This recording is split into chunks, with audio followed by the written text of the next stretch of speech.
Yo, yo, yo, yo, yo, yo, yo, yo, yo, what's up, what's up, what's up? What's going on, everybody? Hey, this is your host, Demetrius, with the PPP Panthers Prime Podcast, man. What's going on with you guys, man? Happy Thursday to everybody, man. Happy Thursday to you, yeah, man. Yeah, we're a couple days away from the Arizona Cardinals coming into Charlotte, man. I'm excited about it. What's up, Nick? Shout out to Nick Tri-State, man. What's going on, Marcos Cash? What's up, man? Anthony Brown. What's popping, man? How you doing, man? Yo, we're going to talk about some stuff today that I've been looking at over the past, I want to say maybe about 3 weeks now, but really struck a nerve on Sunday. Really struck a nerve on Sunday. I don't understand how you can keep them after what we saw on Sunday. After how we saw this defense play and how they performed coming out from the third quarter. Yeah, it don't look good, man. What's up, James Allen Panther? What's going on, man? We're going to get into this, man. All right, so the Carolina Panthers over the past couple of weeks, minus the Cowboys game, have been playing pretty decent football on the offensive side of the ball. Okay? They really have been. It's been competitive. It's been, good to watch.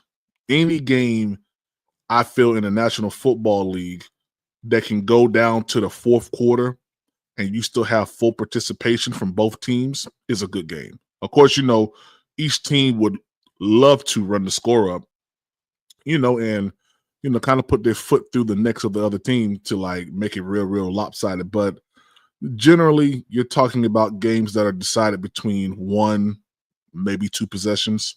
It's far few and in between that you see 3, 4, 5, 6 possession games being won by, triple zeros at the end of the fourth quarter. So with that being said, over the past 5, 6 weeks, minus the Cowboys game, we've been getting that type of football here in Charlotte. It's been a welcome sign. It's been something that we haven't seen. The last time we saw games consecutively like that, it's probably Steve Wilkes' era. To be honest with you, it's probably Steve Wilkes. Competitive football with us having the opportunity to win. With us having, I know for me at least, still having playoff aspirations when we went into the Saints game, went into the Giants game, went into the bye, coming off the bye, playing the Chiefs how we played the Chiefs, playing the Bucks how we played the Bucks, and playing the Eagles how we played the Eagles. If we even strike gold on those 3 games, on just those 3 games, we're talking about something totally different as of right now. With 3 games left in the season, right now, if we won those 3 games, we'll be 6 and whatever. Having to at least finish out the season strong. Like right now, all we're doing right now is just playing just to kind of knock people out, and try to build some momentum going into the season or the off season. So nothing really to play for. It's cool though. It's cool. So we're going to get into this right quick, man. I got some numbers I want to share with you guys. SE Space, what's up, man? How you doing? Shout out to you, man. Terrence Tate, what's going on with you, man? So what's up, PvP? Robert Sulla as a defensive coordinator candidate. Probably will be. We'll have a lot of that conversation that'll be popping up during the offseason once we see who's fired, who's emerging, stuff like that. So let's get into this real quick. And shout out to you guys. Make sure that you double tap the screen. If you're not subscribed to Panthers Prime Podcast, make sure that you do that. Help us reach our goal of $100 per live today, fan funding. The way that you can do that is through Cash App. Cash App is inside the ticker. It is Panthers Prime 1. I plan on being here for about an hour, maybe an hour and a half today.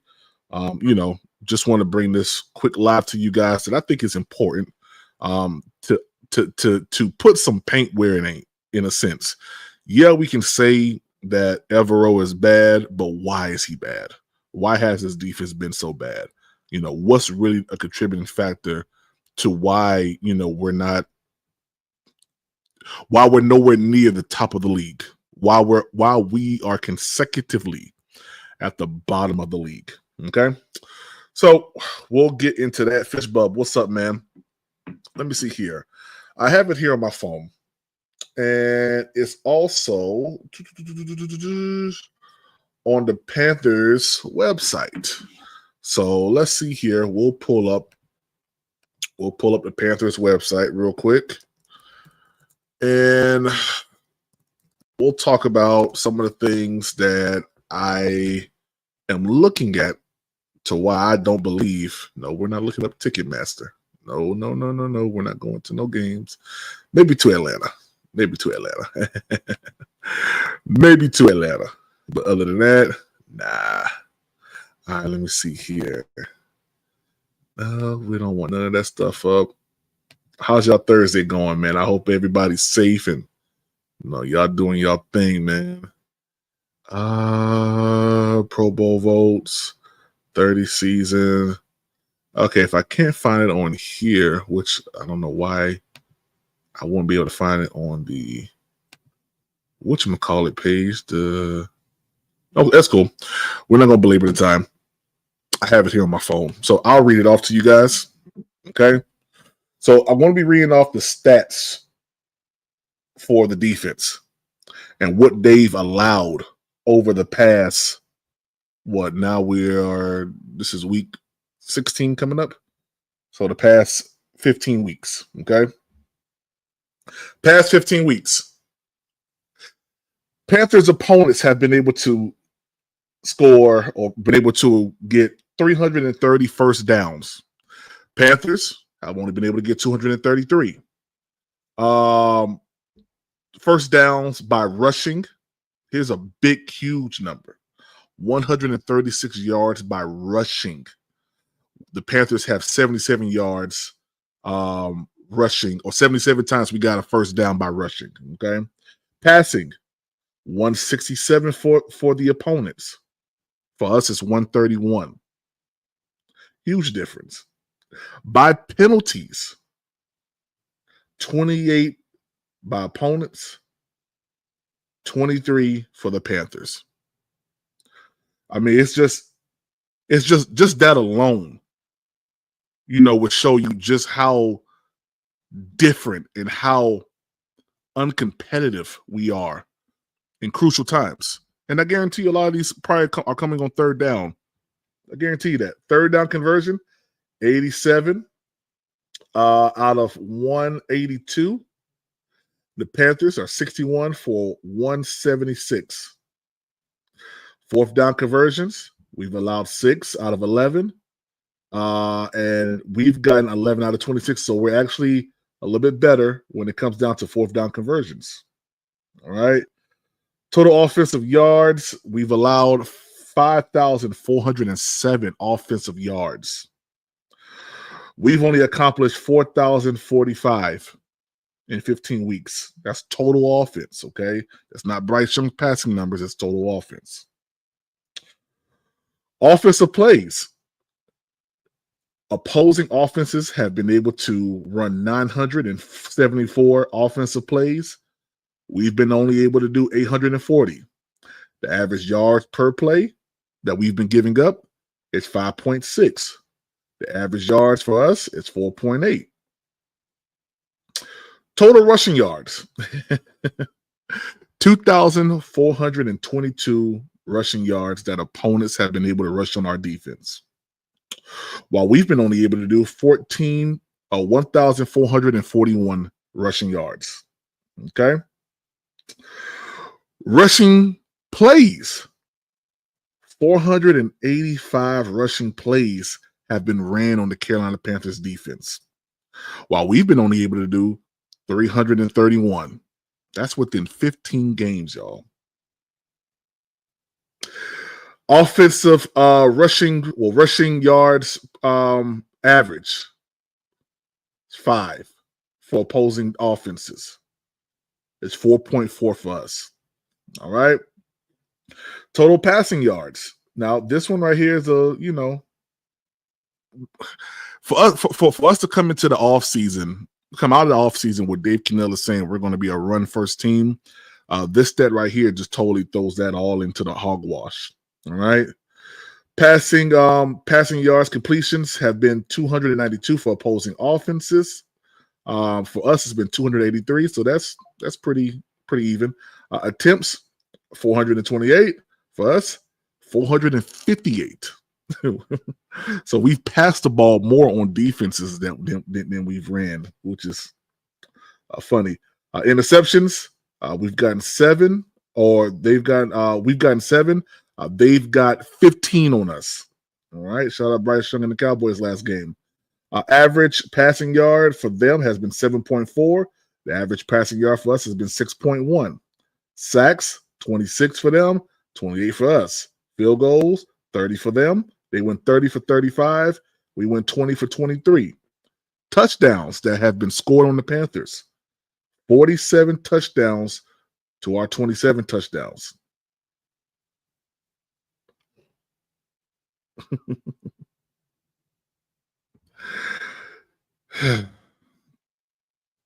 We'll just stop right there.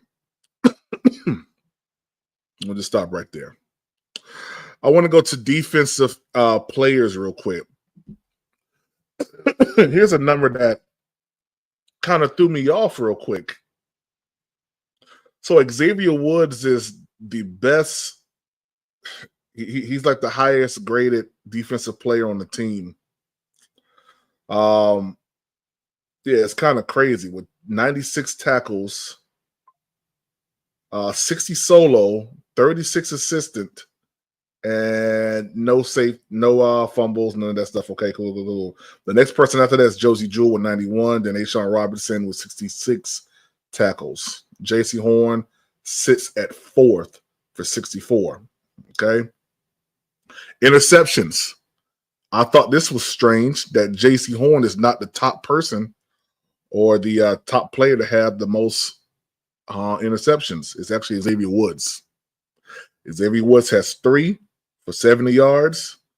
J.C. Horn is actually number 4, actually. I'm sorry about that. He's number 4 after Charles Smith-Wade, 1 interception for 3 yards. Mike Jackson, 1 interception for 1 yard. J.C. Horn, 1 interception for 0 yards. And I think that interception came in the Chargers game. Yep, it came in the Chargers game. All right, so just by those numbers right there, you see just how lopsided we've been as a defense. Let's get into some more stats here, okay? Because I think this is the reason why Dave Canales and Dan Morgan will definitely let Evero go in this offseason. All right, so total defensive numbers. Now this is defensive yard average and touchdowns allowed. Okay, the Panthers have allowed. Let's see here. We're giving up 386.6 yards and 47 touchdowns. That's crazy. That's the average. 386.6 yards average. 47 touchdowns. Let's go to passing defense. Passing defense is a little bit better. Oh, and by the way, we were ranked 31 in that. Passing defense, the Panthers are 12th for 213.2 yards passing average per game. And we've allowed 27 passing touchdowns. Now, let's put this number into perspective, because the thing about it is teams aren't passing on us regularly. That's the thing. So just like last year, how we were ranked high, because the passes that we did defend, we defended them well, right? So, that's why we're 12th in that stat with passing defense. Now, let's go to rushing defense. Rushing defense, we are 32nd. 32nd in rushing defense. Rushing yards allowed has been 173 rushing yards allowed on average. All right. The very next team that's right above us at 31 is the Giants. They've allowed 143.7 yards average per game. That's almost 40 yards difference right there, man. I mean, it's incredible, man, and it's evident. We can't stop anything on the run. We can't stop nothing. Teams run the ball on us, they know that they're going to get a first down at will. And we've given up 19 touchdowns, 19 rushing touchdowns so far. 19. Scoring defense. This is points allowed. The Panthers are 32nd with 29.9 points allowed average. 29.9. The very next person after that, or team after that, is the Cincinnati Bengals with 27.6. The Cowboys, 27.1. The Titans, 27.1. Jags, 26.9. The Raiders, let's see. I'm trying to see when I get up to I don't get to a playoff contending team. To the Bucks. 23.3 yards average, or 23 points average. So you see, we're giving up almost 30 points average a game, man. This isn't good. There's another stat here for you guys. Red zone defense. The Panthers sit at, let's see here, 26 with a 64.4% red zone defense to date. So 64% of the time, teams are scoring going us in the red zone. Third down defense. Panthers are 32nd, dead last in the NFL, with 47.8% third down rate. Yeah, that's not good, man. I'm sorry, 47. I thought I said 37 or 47. It's 47.8%. 47% of the time, teams are doing what they want to do on us on third down. Yeah. And then I'm going to show you this. So those are the stats. Now, people who don't really, understand stats, maybe you understand visuals. Maybe a visual aid will help you out in really seeing what this means. So I'm getting ready to pull up the NFL mobile joint, NFL red zone. And I'm going to show you guys what that means. Yeah, I'm going to show you guys what it means. We're going to go right to this game here. We're going to go week 12. And I'm going to show you guys exactly what this means here. So I'm going to show you what this means.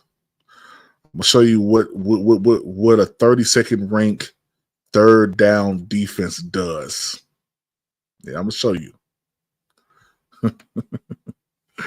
And it's gonna be a real sore spot. I'm gonna tell you right now, because it's a sore spot for me even talking about this.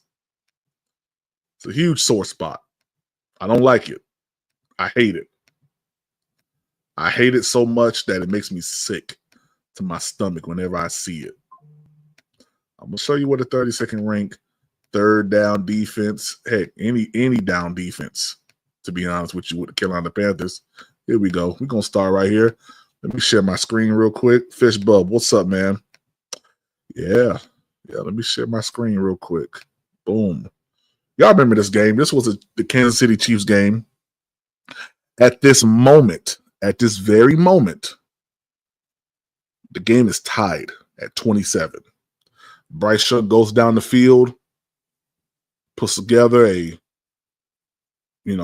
great drive with a minute 40-something seconds left. And Patrick Mahomes gets the ball back. And this is what happens when you're dealing with an Evero-led defense. Okay? So let's go through it.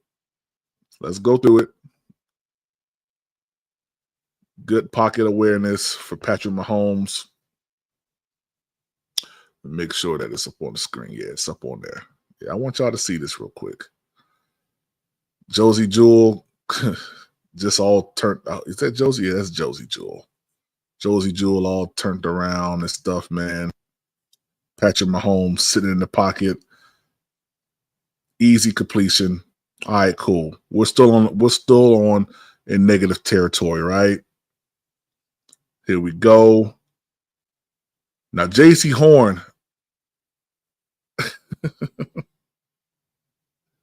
They played it well. JC Horn was lined up right side over there, followed his man. I mean, if that ball, that really was, it looked like it was pass interference. I ain't gonna lie to you. But JC Horn got cooked in this one. He got cooked. If that ball, that was JC. That was Mike Jackson. If Mike Jackson, if that ball wasn't underthrown, man, they would have been on the 20 right there. This is what a 32nd ranked defense does. In crucial times, they don't. Now we got five sacks in this game. 5. It's 5 sacks. All right. I think this may be second down right here, if I'm not mistaken. All right, second down. Now they got a first.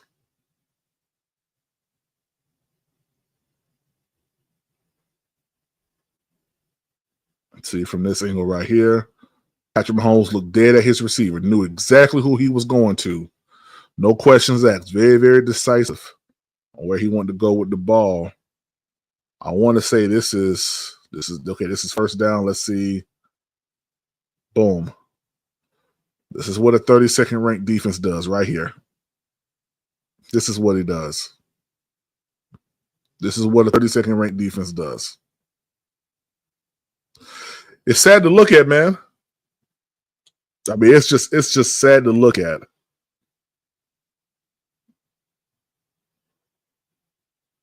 You see that? This is what a 32nd ranked defense does, man. And Dave Canales' whole thing is owning our leverage, making sure that we do what needs to be done, from a leverage standpoint. You got Mike Jackson playing out wide.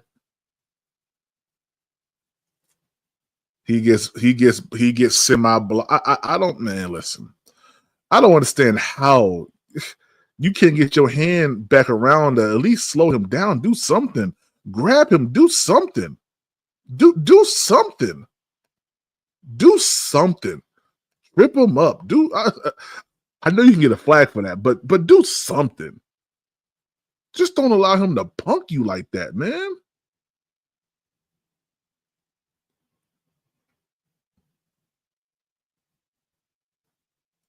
And I'm trying to figure out why. If you look right here, look at Dane Jackson. Dane Jackson, okay, he sees Mahomes coming out.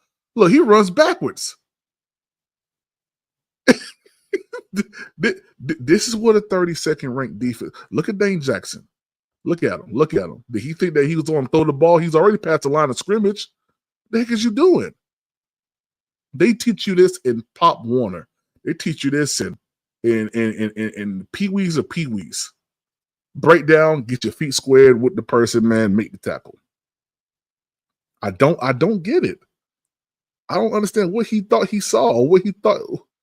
I don't get it.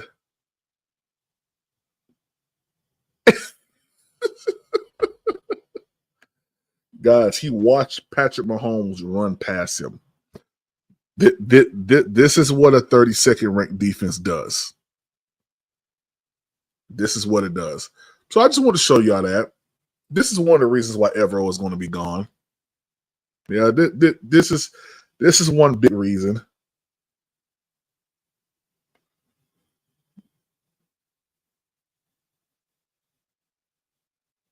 What's up, Elaine?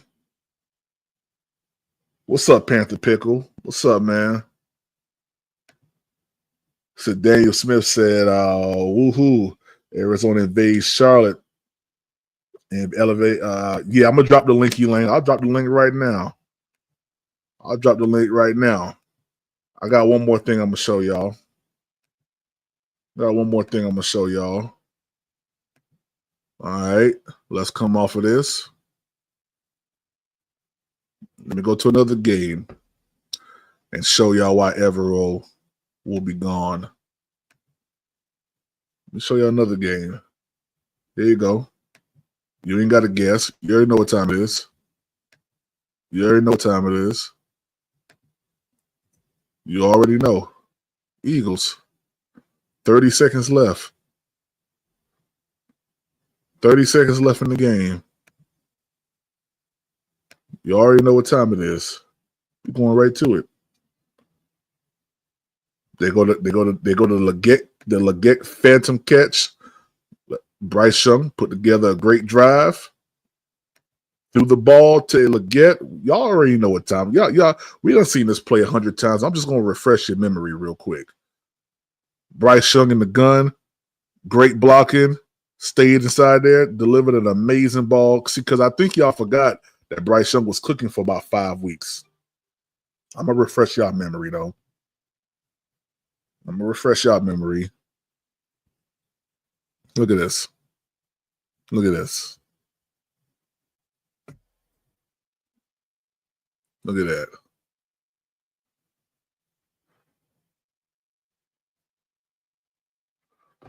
Look at that. Had better defense in this game. We come out on top, making things happen. But let's also go to this game here. I skipped past one. Let's go to this Bucks game, just so y'all can remember. Let's go to this Bucks game. Yeah, I want the Bucks week 13. Just so y'all can remember, 30 seconds left. Elaine, what's up, man? What's up, brother? It's good to see you, man. I know it's been a while since I've been up here, man. How you doing? Yeah, I'm doing wonderful, man. How about yourself, man? Oh, brother, life is good, man. I'm actually kind of busy now, but I definitely wanted to catch you, man. I wanted to throw something out there, and maybe I'll drop and you can kind of answer to your thoughts on what I'm about to kind of, you know, uh, submit to you. All right. Talk to me. Talk to Um, me. okay. The defense is like 32nd overall or something like it's bad, right? What is it? Yes, Give me the numbers. it's bad. It's 32nd in total. Okay. I think no 30. I think we're 31. I think we're Right. 31. I, Yeah. I want you to just kind of just entertain me really quick, man, in a scenario, right? Let's say we're not talking about defense. Let's say we're talking about offense. We have an offensive coordinator, right? Mm-hmm. And said offensive coordinator, you never draft him a quarterback. You never draft him any premium receivers. You don't address the offensive line through the draft or with money. And he's over the course of 2 3 years, he just slowly starts losing all his premium players, and you replace them with bargain bin players. Would you question that offensive coordinator? Well, considering that I kind of know what you're talking about, um, my rebuttal would be: was there any difference when he had those premium quote unquote players the year prior? I would say Evero did a pretty decent job last year. He kept us in a lot of good games. One of the big problems though with our defense, and I was the first person to say this, and people kept telling me to shut up. I said it's a Who three told you four shut up, defense. Elaine? Who told you shut up? Come on, you know everybody say I'd be talking just to be talking. That's the thing. People told me to shut up 2 years ago when I Mm-hmm. said we're going to a 3-4 and we don't have a traditional nose tackle. It Mm-hmm. has to be addressed, and we've never addressed it. And we keep losing players and not replacing them, man. Like what kind of offensive coordinator could do anything when you don't get them a quarterback, when you don't have a top 3 round pick at wide receiver, right? Okay. Like he doesn't have the talent. He's lost Chin. He's lost who am I thinking Louvu, about defensively? Luvu. He's just Burns, losing player purge. We're not Derek replacing them Brown. with first. We're not the first. We're not replacing them with first round picks. We're not even replacing with second round picks. We spent 150 million on the offensive line. Okay, and that has resulted in one of the top run games in the NFL, right? Okay. The offensive coordinator got some help. Where's every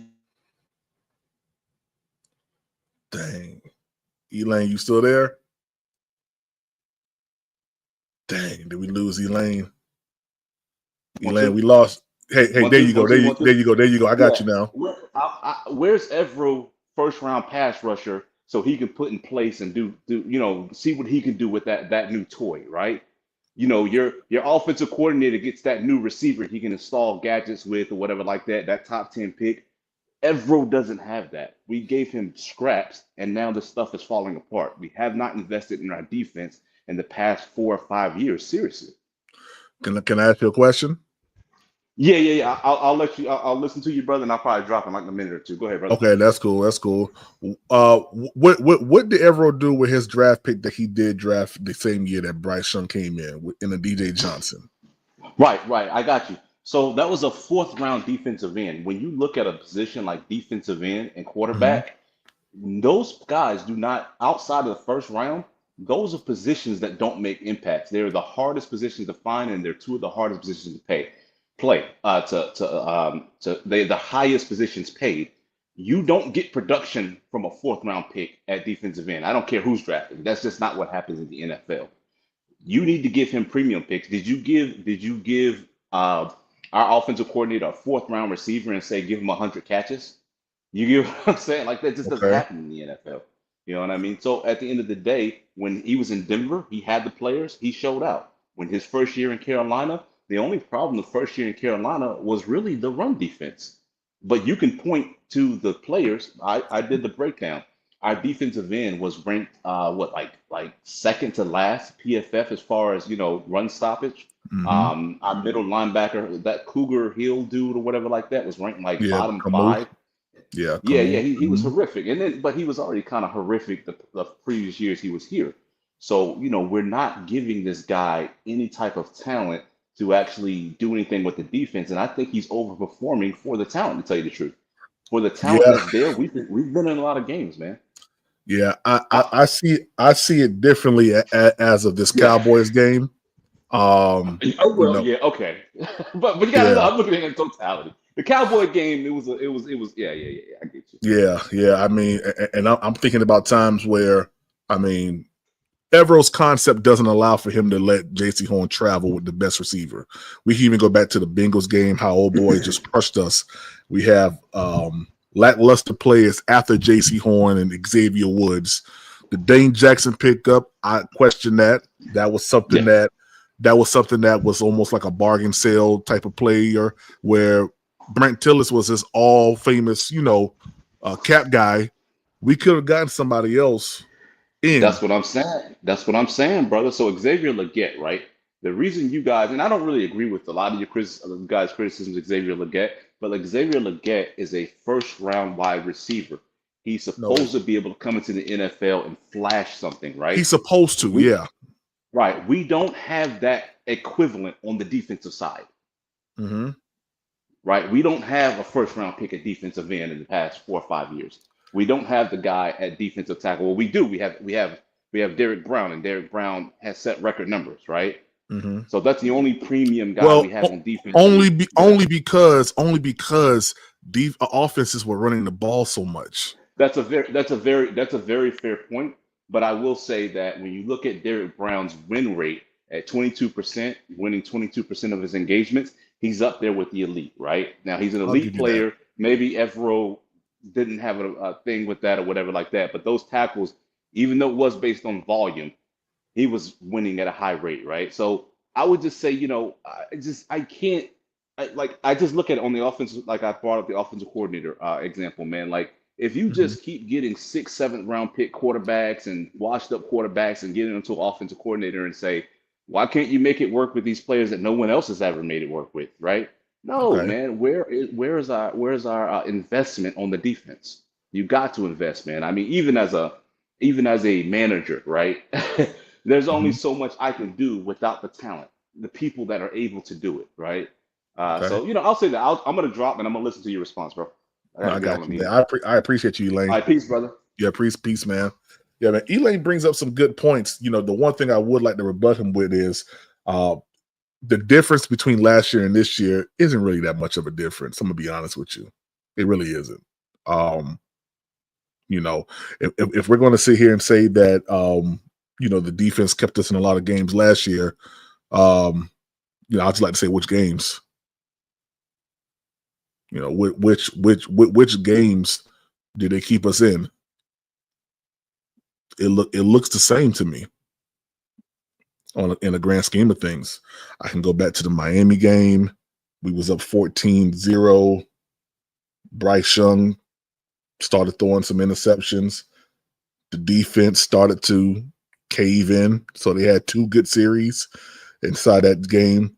The game against the Lions, it was a 42-24 loss, just like the Miami Dolphins game. Bryce Young pick on a screen pass. The defense got dismantled against Jared Goff. We played good against the Houston Texans after the bye week.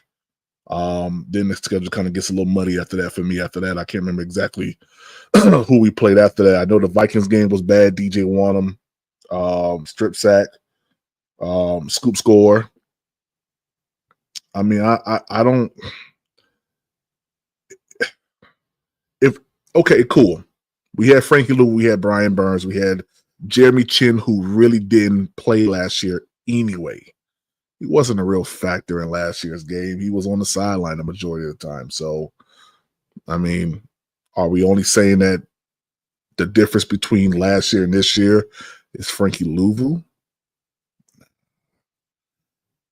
I hear you, Elaine, but I don't agree with it, man. I think that we had the same issue last year with running, with better players. We have the same issue this year right now with the run defense with worse players. So I don't see any difference. But let's go to this real quick. This is down 30 seconds after Bryce Young just went ahead for the go-ahead touchdown, man. And I think this is it right here. Let's make sure this is overtime more than likely. Yeah, this is overtime. But you guys remember this game, man. 30 seconds left. We allowed the Bucs to go down the field. A Baker Mayfield scramble for like 30 yards. Is this it right here? No, this isn't it. This is the sack with Baker.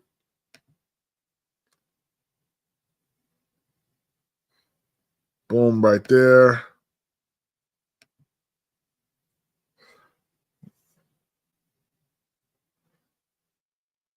Yeah, I want to say that this is the field goal that allowed them to go up and tie the game with us. But what caused that? Let's go back and look at it. I mean,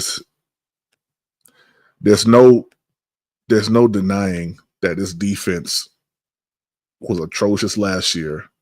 The offense was bad too now. But this defense was bad. This offense was bad. I mean, it just was all bad, man. Look at this.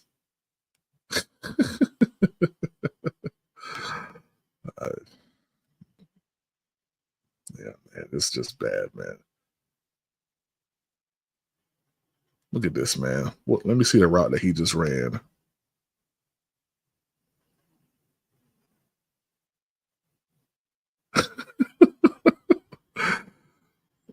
This is what bad defenses do. Good coverage, though, from Josie Jewell.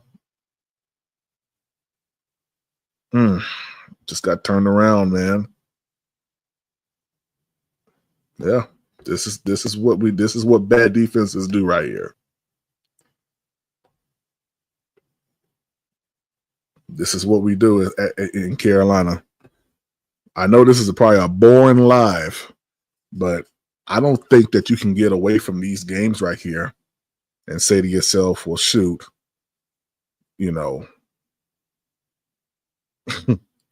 say to yourself, well, shoot, we're gonna just bolster up the 3-4 and do whatever. I was on that train a couple weeks ago. I ain't on that train no more, man. I'm not on that train anymore. I'm really not. Yeah, if Evero doesn't improve this week here, and we put some wood down on the Arizona Cardinals, I'm not feeling Evero for another year. Man, I'm just not feeling him for another year. And you guys shouldn't have to deal with it either, man. Plays like this right here, man. Trying to go down the field, stop these boys from scoring a field goal, and we just wet the bed in it, man. It's absolutely crazy. I was trying to find out where's the scramble at? Where's that scramble at? It got to be in the fourth. It got to be in overtime. Is it in overtime? Let's see.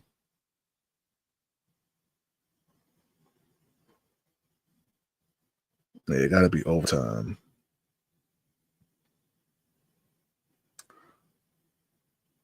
Why is J.C. Horn not on my kid?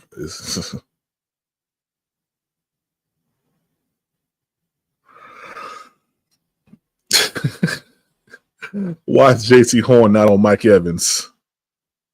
Look at this now. Look at this. Look at this. Look at this right here. Look at this. Look at this right here. Look at this at the top. He was already beaten before he's so far.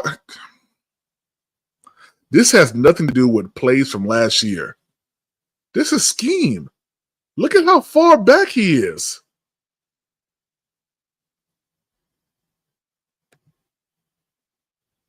Look at how far back he is. He's almost 10 yards off of the receiver. Playing inside leverage and still got beat when the guy goes inside. This isn't. Yeah.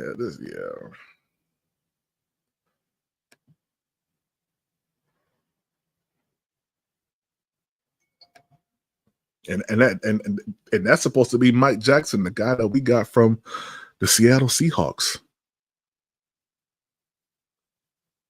Getting cooked. No underneath help with the linebackers. What was the linebackers doing? What were they doing? Both of them went to two. Look at them. Both of them.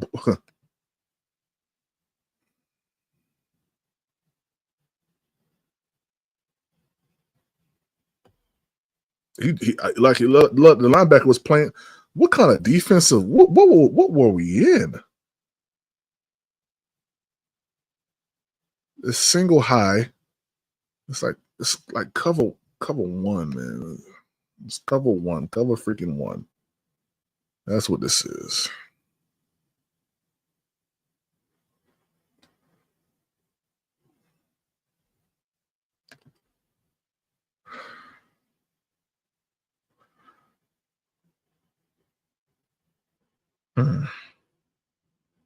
You got two people. You got two linebackers. Oh my gosh. It's a blown defensive coverage, man. No middle linebacker help. Middle wide open. Middle's wide open. Threw it into the third window. One. That's the second window. That's third window. That's outside the numbers. Where he caught that right outside the numbers. That's crazy, man. J.C. Horn got his guy. Why wouldn't you put?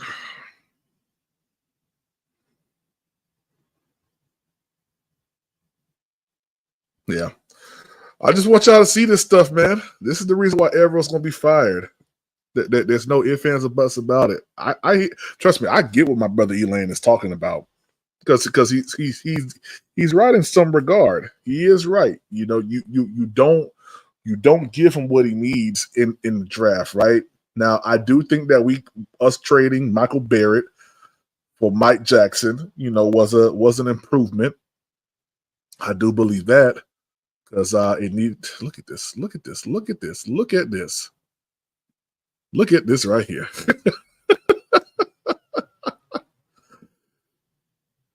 Look at this right here. Let's.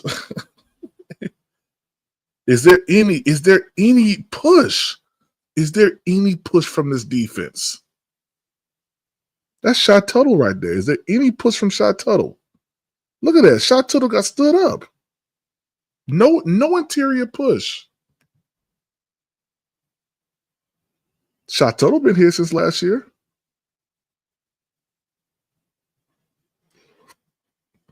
Look at this bad tackling.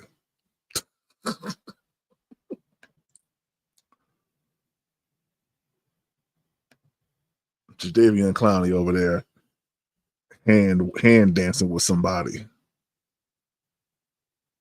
Oh, my man was playing with a Guardian cap on. The lead block was playing with a Guardian cap.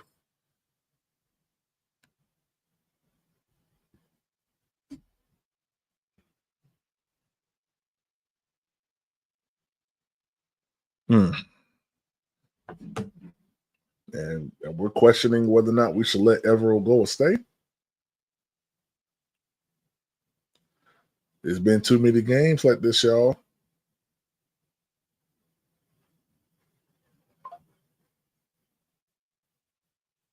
Yeah, it's been too many games like this, man.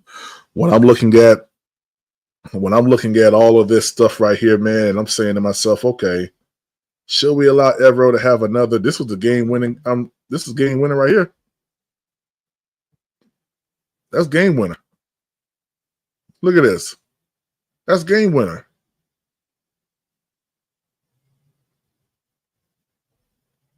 Evero. It's all Evero, man. Look at this. Look at this. Bucks fan. Look at him. Look at him. Hands wide up. Wide open. We should have won this game. Yeah, we should have won this game. Howard said the 3-4 stops all that. Yeah, it probably does. Says personnel is not what you call it.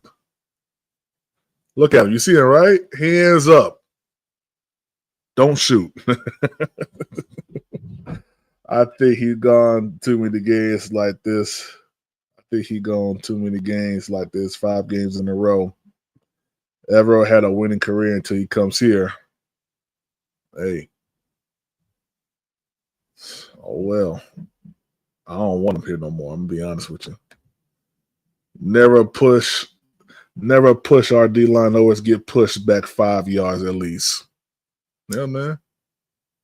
It's always like that. What I hate most about Evero is every time we can allow any yards, Evero calls a play where all the corners are 15 yards back. Yeah, man. Yeah, it's multiple plays like that. Multiple plays like that. I just showed y'all one just now. Mike Jackson on Mike Evans. That should never happen. J.C. Horn should have been locked up on him the whole entire time. Yeah, man. But,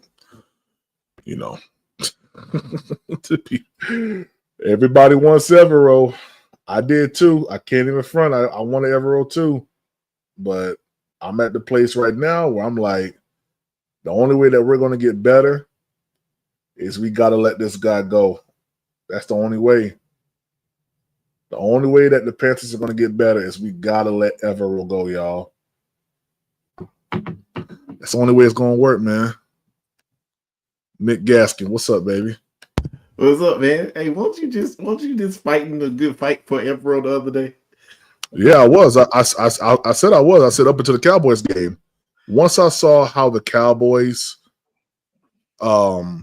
destroyed came out third quarter, we came out flat on defense. We came out looking like we didn't care. Quan was at the game. Quan said it looked like we came out. We didn't have no enthusiasm. J.C. Horn isn't following the best wide receiver. You know what I mean? We're playing 10 yards off the line of scrimmage and a shell coverage. So it's like, hey, I told y'all, man, that deep shell zone was going to be the end of us, man. Yeah, I don't like play enough. We don't play enough. We don't play. I don't think we play any man to man. You may have one person playing man to man. You may have a nickel. We have a cornerback. That's it. We have a cornerback who specializes in press man coverage. Yeah, and we don't use him in press man coverage. We don't use him. We don't use him, man. It's getting ridiculous, man. Like, hey, I would be highly surprised if Evero is not gone at the end of the season. Highly surprised, man. Highly surprised. Yeah. And did you hear what Elaine said? No, I did not. Okay. Elaine brought up a good point. He said, how can you expect Evero to do anything when you kind of strip him away of all his assets, in a sense, like, Jeremy Chin and, Frankie Louvu, players like that, D-Jack, you know what I mean? And I'm good with that. That is an excuse, but to do the same thing over and over again is called insanity. It's called insanity, bro. You cannot keep doing the same. Oh, I can't get any pressure. Just normally. I'm just going to keep doing the same thing, even though we're not getting the pressure, which then our coverage is, if you want to play a deep shell zone, you have to get pressure on the quarterback. You have to. It ain't no ifs, ands, or buts about it. Okay. We can't stop the run. Mm-hmm. But you can't stop the run and can't not get to the quarterback also. Right. No, I agree. Literally any quarterback in the NFL, if you cannot pressure them, will pick your team apart. I go back to thinking about times like this when we had Luke Kuechly and that really, really good defense. The reason why we were so good, we had great interior pressure, great pressure on the line of scrimmage, great defensive pressure on the line. Think about this. And when we, a lot of times, I mean, just go back and think about that playoff game where Russell Wilson tried to throw the ball to Marshawn Lynch, and it was off. And here you have Luke Kuechly running it in for a interception, touchdown, pick six. Like, we don't have that type of pressure no more here in Carolina. We just don't. And it's because really what set us back. I'm going to tell you what set us back. I'm going to say this. A lot of people are going to be like, we can't talk about that man because of how long it's been. But realistically, Greg Hardy set us back. Who? Greg Hardy set us back. Oh, I got to hear what you mean by this. I'm all ears. Go ahead. And I'm going to tell you why Greg Hardy set us back. Because we made a dumb decision to let freaking Julius Peppers go, because they was like, oh, we got Greg Hardy. We'll be okay. Okay. Greg Hardy decided to be a crazy person and want to beat up on women. Yeah. and here we are. We haven't been able to replace Greg Hardy since then. You know what, Nick? I can't go back that far. I can't go back that far. But what I'm just saying is, we've had a dominant pass rusher on our team, all the way back, because Julius Peppers, and then Charles Johnson, Charles Johnson. We had freaking Greg Hardy for I don't know how many seasons it was before he decided to get himself in trouble. Wasn't it like 3 or 4 seasons, maybe? 3 or 4 seasons. Yeah. But we have had a dominant force, at least one. And that's all you realistically. A lot of people don't pay attention. That's all you need. You'd have to have one dude who is so disruptive that he makes the dudes on the other side look like they're great too. Yeah. Because when you got a slide protection over for that one dude to stop that one dude. Oh yeah. Well, yeah, it was plenty of times. The other dudes, this is what you tell the other dudes. The other dudes say, hey, listen, I only got to block this one dude. I only got to get past this one dude. The other dudes they live for that the moment. They live for those moments. And so that's why I say that, man. And everybody, I mean, it's not really an excuse. At the end of the day, Greg, it's been so long, but I guess it all goes back to, man, the front office has been so bad since then. Mm-hmm. The front office has been so bad since then. and people ain't paying attention. I know a lot of people want to cry. They said, "Oh, we picked a running back that was injured, that got injured, and all that kind of stuff." But hey, people got to pay attention to this too, man. Regardless of what's going on with what's going on with Jonathan Brooks, regardless of what's going on with him, at the end of the day, he did look like he was gonna be doing some really good running for us. Yeah, when he came back. Yeah, he did. Oh, let me get Nick Tri-State in here. Tri-State, what's up, man? What up? So all I'm saying is that, man, like, it looks like Dan Morgan knows what he's doing. And I think, and people don't realize this, man, he fired the entire scouting department. Yeah. At the beginning of the season. And people go, why did he wait? Why did he wait? You can't fire the scouting department at the end of a season, because they did all the work already scouting for that season. So you can't fire them then. You have to wait until after the draft, and then you can let them go and put some guys in there. So, and people ain't paying attention to that. If he was able to pick 5 players, I don't care what y'all say about Jonathan Brooks, 5 players that look like they could be successful in the NFL, imagine what he can do with his guys in place. I mean, I hear you, man. I hear you. So are you optimistic? You're optimistic. I'm optimistic about it, but Evero got to go. But people don't realize this, though. People don't realize this. We had a offensive minded head coach that was a 1-year play caller as a coordinator. He needed somebody that could run his defense, and he not have to be involved.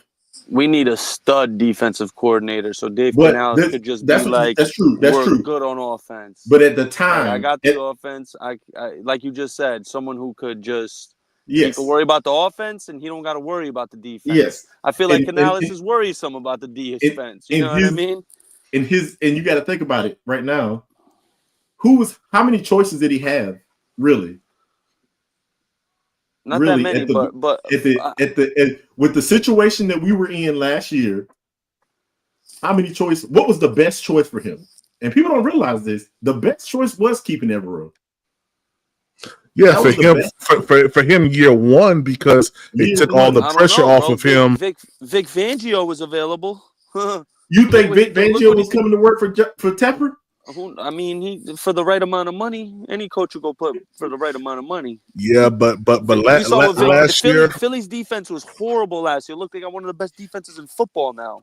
Yeah, but Nick, going back and looking at it from a 2023 to a 2024 standpoint, how we just came off of the worst record in the NFL.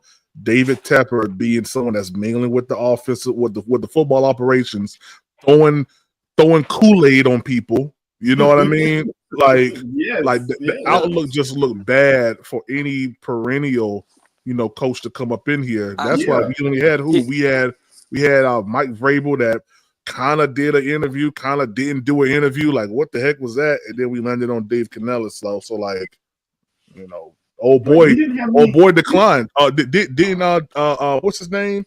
From the Lions, didn't he decline to even come? Yeah, Ben Johnson. Ben Johnson declined to even come. But here's my thing. It's all about that's scheme. what I'm saying, Nick. It's about scheme. Gaskins. Now hear me out. But look what the Packers did, bro. They brought in a college coach to be their D coordinator, and they're forcing the most turnovers in the league. Sometimes it's just finding the right coach with the right philosophy that fits your team, and not just you don't even got to overthink it.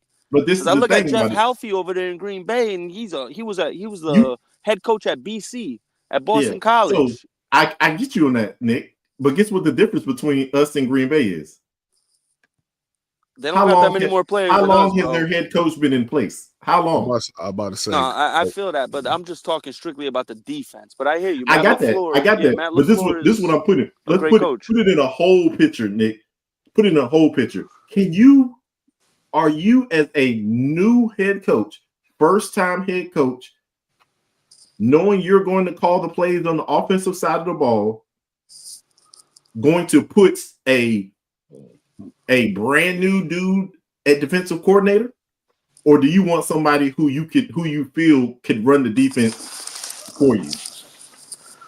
With Dave Canales being primarily an offensive minded guy, we need a big time defensive coordinator or someone who's going to come in, or like that dark horse guy like the Packers did, and get someone who could make these players and make all these players fit, with an addition of 1 or 2 players on the defense, because you do get a return in Derek Brown. There's the opportunity of Trevin Wallace progressing, and then you bring back J.C. Horn. So you have some pieces. It's not like you got nothing. You have some pieces. Realistically, I actually think that we have a good shot at getting your boy from New York. Hey, real quick, man. I'm sorry. It's 15 minutes past from when I'm seeing this, but shout out to Fishbub, man, for that big time cash app, man. He said, "Happy holidays, PPP." Hey, Fishbub, I appreciate that, man. Guys, we are $85 away from my goal of $100 per live. You want to help us out? Donate to the channel. You can do it through Cash App, which is Panthers Prime 1. It's going up there in the ticker, but it's also inside the chat as well. Panthers Prime 1. Venmo is Panthers Prime 1 as well. If you have not subscribed to the channel, subscribe to the channel as well, and also double tap the screen, man. Go ahead, Nick. You sound like he's about to go ahead and start cooking. I think that there is a high likelihood that if we do fire Evero, we could get Robert Saleh. Yeah, but I didn't know him and Canales were really. I know Robert Saleh is really good friends with Matt LaFleur and Kyle Shanahan. He's good with. Yeah. Which guy was on that coach? Was on the coaching staff. Robert Saleh. I'm all for Robert Saleh as a def. He's just another example I've said of plenty of coaches who are elite and great coordinators and just aren't great coaches. Actually, I actually don't think that he was the problem in New York. Jets. Yeah, I think I honestly think had the a Jets bona problem fide was their defense, GM. man. Their GM was horrible, man. I think did y'all just hear about that Jets report that the owner vetoed a trade for Jerry Jeudy? Yeah, I saw that, bro. Because of Madden ratings, bro. Was too low. brother, what are you doing? Y'all see that? Y'all see that? That's there go Howie. That's how you know Howie. When you hear the forklift, Howie was Howie.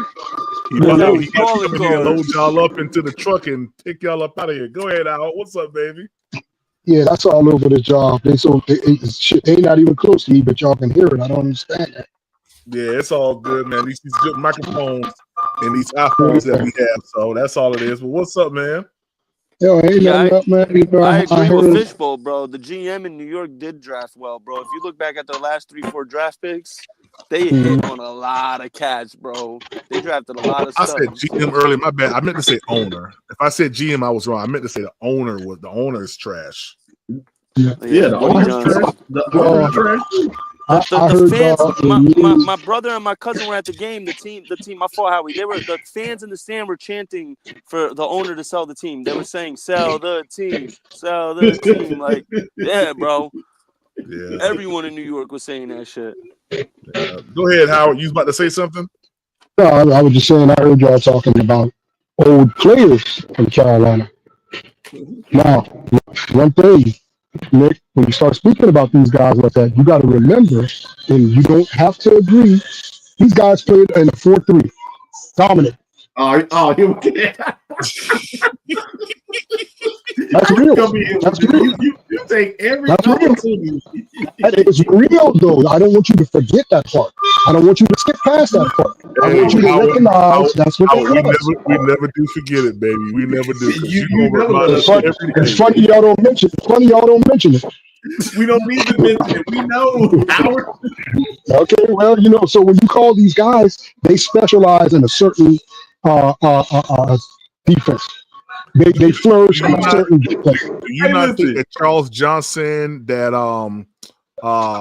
what's his name? Because hold on, did not the Packers run a 3-4 defense in Green Bay? They absolutely did.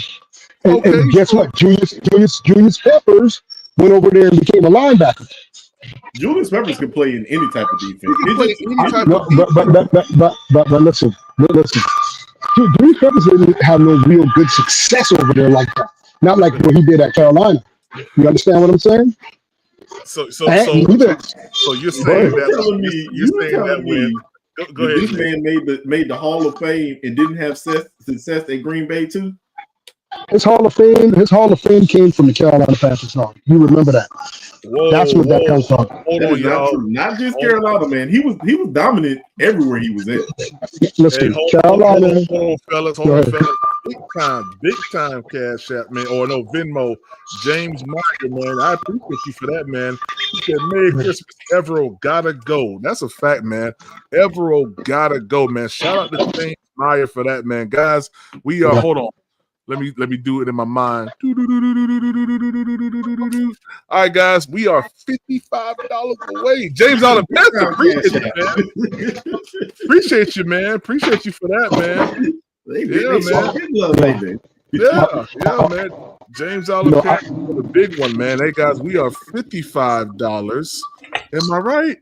No, we are $60 away from our goal of $100 per live, man. If you want to help out the channel, man, reach our goal. Cash App and Venmo's in the ticket, man. Show some Christmas love, man.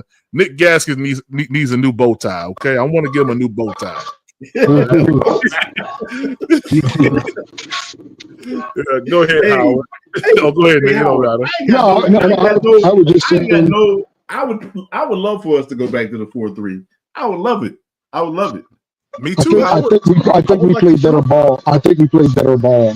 If we get Robert Saleh, we'll probably do that. If Evero stays here, we ain't gonna do it. We gonna 3-4 whatever. He's stuck. So you know it's like is what he knows, and it's not like I want to say this. He was taught by a coach who is very successful at running the 3-4. Right. The only issue is, Howard, he does not, because he was taught by Vic Fangio. Mm-hmm. If you look at Vic Fangio will blitz the living hell out of you. Right. And he ain't willing to do that. And I don't understand why he didn't pick up that that part of it, but it is what it is. And see, listen, when you start calling some of these other guys names, like, I'm not talking about coach, like, let's say, for instance, Charles Johnson. Where would Charles Johnson be playing at in the 3-4? Where would he be playing? Charles Johnson would be playing on the other side of freaking Derek Brown. I mean, I don't think hold on. Right. You see what I'm saying? But in a 3-4, you mainly have 3 defensive tackles in those spots. Yeah, slash. The thing about it is that one issue that is the big thing about it is because usually you need somebody Vita Vea size in the middle. Yes, right. We ain't got in a 3-4. But hold up. Imagine 2 people Vita Vea size right there in the gaps in the middle. Imagine 2 of them, 2 defensive tackles right there, and 2 edge rushers. Yeah, but the thing about it is that you understand what I'm saying? I understand what you're saying, but the thing about it is that, Howard, you usually want somebody like Vita Vea to be able to pick up to force 2 dudes to have to pick him up, so that them dudes on the outside can either. What you're trying to do is force them to a tackle to have to assist with one of the other tackles, one of the other defensive tackles. So, but we ain't got that, man. And I don't know whose idea it was not to have that. It was definitely definitely was a bad idea. Yeah, it definitely was Tony from Two Fans in the Stands idea to do that. It was. You gonna do Tony like that? Hold on, bro. I ain't even gonna let you do my military brother like that, man. Only fact I hate, Nick, is that you go out here and you change a pure defensive tackle into a defensive end. That's just the dumbest thing in the world to me. I mean, that's why I don't. The thing about it is, let me just finish. It don't make no sense because you got edge rushers. Now they don't get to play their position like they're supposed to. You know what I'm saying? You're forcing a defensive tackle to be an end. That's stupid. Well, why not have two defensive tackles in the middle right there when you can clog everything up and have your two edge rushers that puts pressure on quarterbacks? Why go away from that? But you know that those dudes still, you know, them dudes that play outside, they still rush the passer most of the time. It's just weird. Yeah, I don't like the way I don't like the way that it's set up either. But at the end of the day, Greg Hardy probably weighed 276. Oh yeah, edge rusher. See, okay? But that's the thing about Julius Peppers wore about 270 his damn self. Okay, nah, Julius Peppers was at the heyday was 293 pounds. well, that's later on. He put on some more weight, but when he first came there, he was elusive. He was fast and he was strong, but he was only weighing like 260 something. Yeah. Okay. He said it's Dave. He was a basketball player too. You got to remember that, y'all. No, Dave is not wearing socks. He's not wearing socks. Just to let y'all know. You know I'm from North Carolina, right? You know I'm from North Carolina. You know I know he was. You know I know. Look, I went to school in Raleigh. I know he played basketball in North. Okay. So Tony said he's 285 coming out of college. I doubt that because he was playing ball. He wasn't that big. That's a lie. Yeah, Howard, he was a big dude. Howard, he was a freakish. I watched him in North Carolina now. He was 285 though. He didn't go how tall is Peppers though, Howard? 6'5", 6'6". Yeah. 285 on 6'5". Yeah, that's it's gonna look slim. Trust me, because I'm 6'2" and a half. I'm 6'2" and a half. And I'm north of 3 right now. But if I was any shorter, you could tell. If I was any shorter, well, that's up in the air to argue about, I guess. But like I said, you said he's 6'7". He's 6'7". No, he ain't 6'7". No, he might be. Julius Peppers. Hey, I actually got to meet Julius Peppers. Julius Peppers was a big dude, man. Yeah, he was. He was a big guy, but he wasn't 6'7". He said, "I'm just a dark man. That's all." Yeah, he wasn't 6'7". I would be challenging everybody. Hey, he'll probably walk up to Barack Obama. Hey, man, that ain't how you do that. Now you talking to the president. Hey, Howard, I have to. His bio said he's 6'7". Oh, it does. It does. I know on the video game he was never that. Now, I mean, does the video game give you real stats? Yes or no? I mean, you know what I'm saying? Or are they just making up shit? I mean, you ain't no better than the owner, the Jets owner just now, man. I'm just saying. I mean, it's laughable because I'm saying it's a video game, but what I'm saying is absolutely true. They give all the stats of, I don't know how true that is, Howard. I don't know. Yeah, PPP. We can laugh at that because I said video game. How can you grade the height of a player on a video game? You may grade the height. They put the right stats there. They don't make up shit. Yeah, but never mind. Cause it's not grading the height. It's just how tall the person was. Was they 6'5" or was they 6'6" or was they 6'7"? That's all. Hey, all I knew is this. He was freakishly fast for how big he was. Yes, he was. Absolutely. That dude ran a 4.5 something at his size. Oh yeah, he did. Hey, real quick, let's listen to this. Let's listen to this Panthers HUD with Dave Canales talking about the loss with the Cowboys and right ahead of the Arizona Cardinals. Let's get into that real quick. We are joined, as always, by Dave Canales. Coach, I want to start with that first drive in the Cowboys game. You go down the field, you eat up something like 7 minutes of clock. Looks really promising, but unfortunately it ends in a fumble.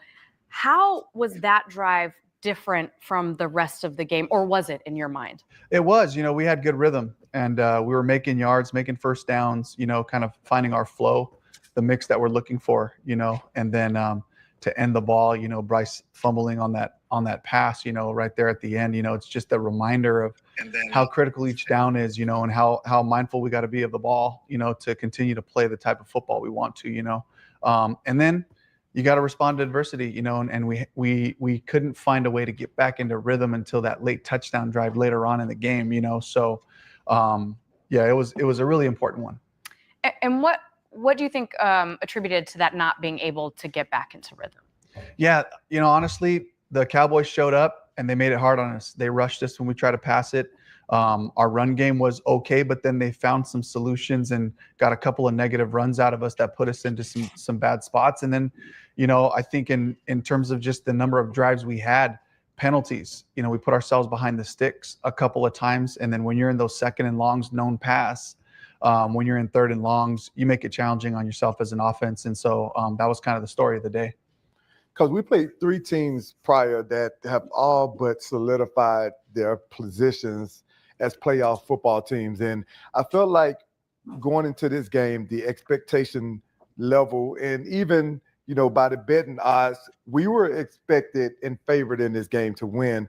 Do you think that had something to do with the way that the players approach this game? Knowing that we have a fairly young football team, do you think that they mishandled the expectations going into this week and feeling like they were going to be able to show up and just win the football game? Because we started kind of flat, and it seems like you just talked about, like Dallas just almost wanted it more than we did as a football team.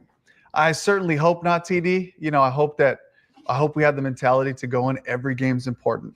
Every game's a great challenge for us. But we certainly got outplayed. I think one of the biggest things that is hard for me to swallow is when a team plays more physical than we do. I feel like we play a tough physical brand of football that we're growing to with the run game, the way we've been running and hitting, all those things. And it felt like the Cowboys had the edge on us from a physical standpoint, and that's something that's hard for me as the head coach. Like, what can I do to make sure that we grasp the opportunity, that come every week, to make sure that we go out there, put our best foot forward. How do you fix this late in the season? Like, there hasn't been an issue for us, but at this point in the season where, you try to taper off of guys putting pads on throughout the week so you can preserve their body. How do you fix that at this point to make sure that as we finish up this season and we try to finish up strong, that don't become a thing again? I hope the result kind of does that for us, TD. I hope it's just like, hey, come on, we got to go every single time from the jump right off the bat, and I think, the story of the game was the football, and to be able to focus on that part of it, to be able to say, look, if we can control, this is how we've been playing good football, is by taking care of it, by playing complementary football. Can we get back to that? And it's right in our rearview mirror. So it's like, let's get back to the basics this week, with that intentionality altogether. Talk about taking care of the football. 4 turnovers in this game. They were attributed to Bryce, but we know that that's not just one person's responsibility, right? TD talked us through some of those missed assignments in the first segment. What was your assessment of him in this game? What I saw from Bryce was I saw a guy continue to fight. I think as we continue to play the game, even with the results that were happening with the turnovers and all that, he just had a good look about him, and he's continued to read his progressions. He continued to be courageous in the pocket, throw to number 1 in progression when he had time, and try to find some success later on in those drives, as we started to move the ball a little bit. And so I love the way he responded. He'll be the first one to tell you he's got to take care of the ball in those situations for sure. The last interception, he's being aggressive. I thought we had an opportunity there. He'd love to have that throwback, but at the same time, I just felt like his demeanor, his confidence, all those things didn't waver, because you gotta be able to face adversity and continue to do your job. That was something I wanted to ask you about. So I'm lucky enough to be on the sideline for these games.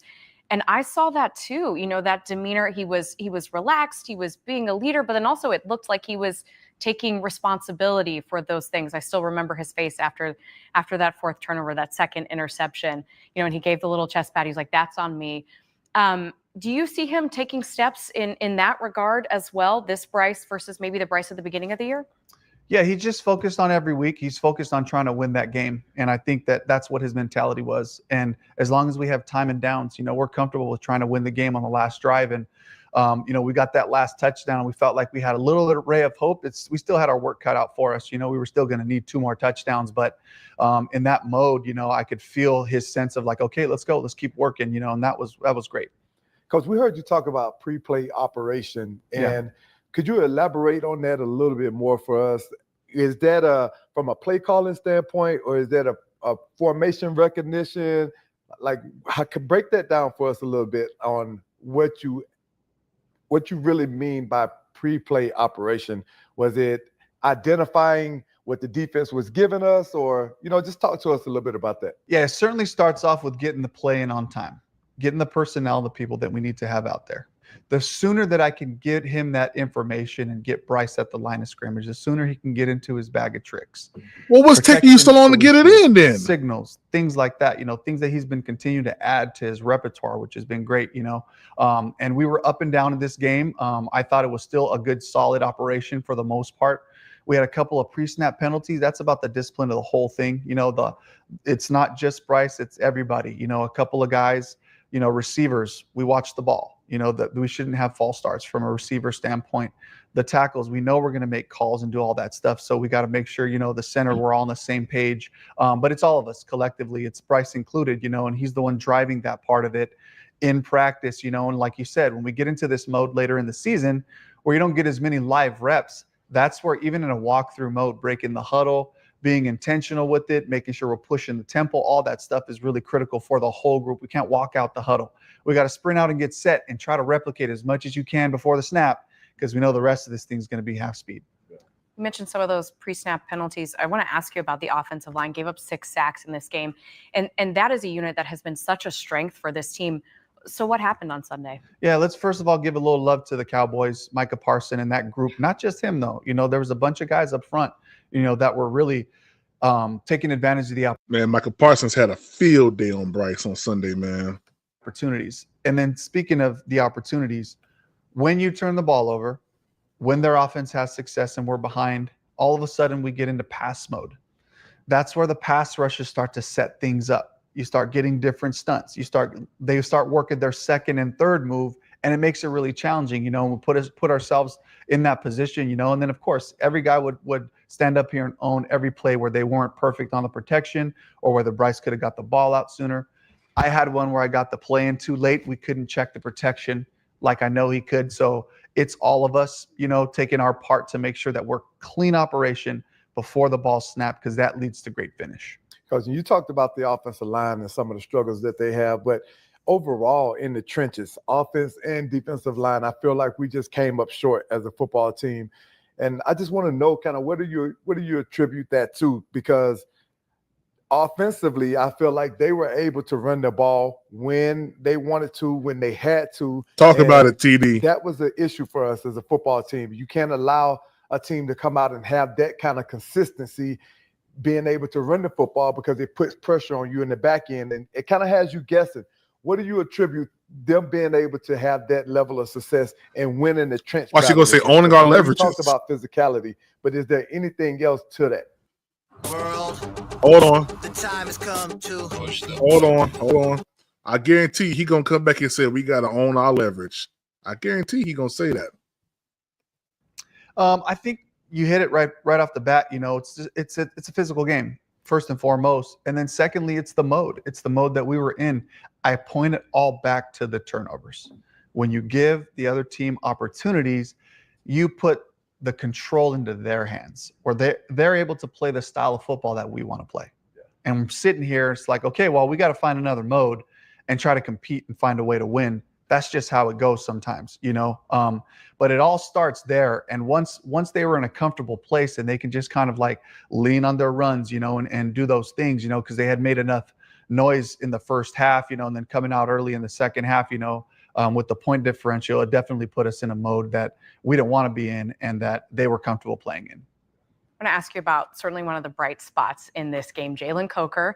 You sat right here last week and you said how excited you were to get him back. You said, I think this is a direct quote, he's a big guy that is going to catch pretty much everything that we throw to him, and that's what we saw.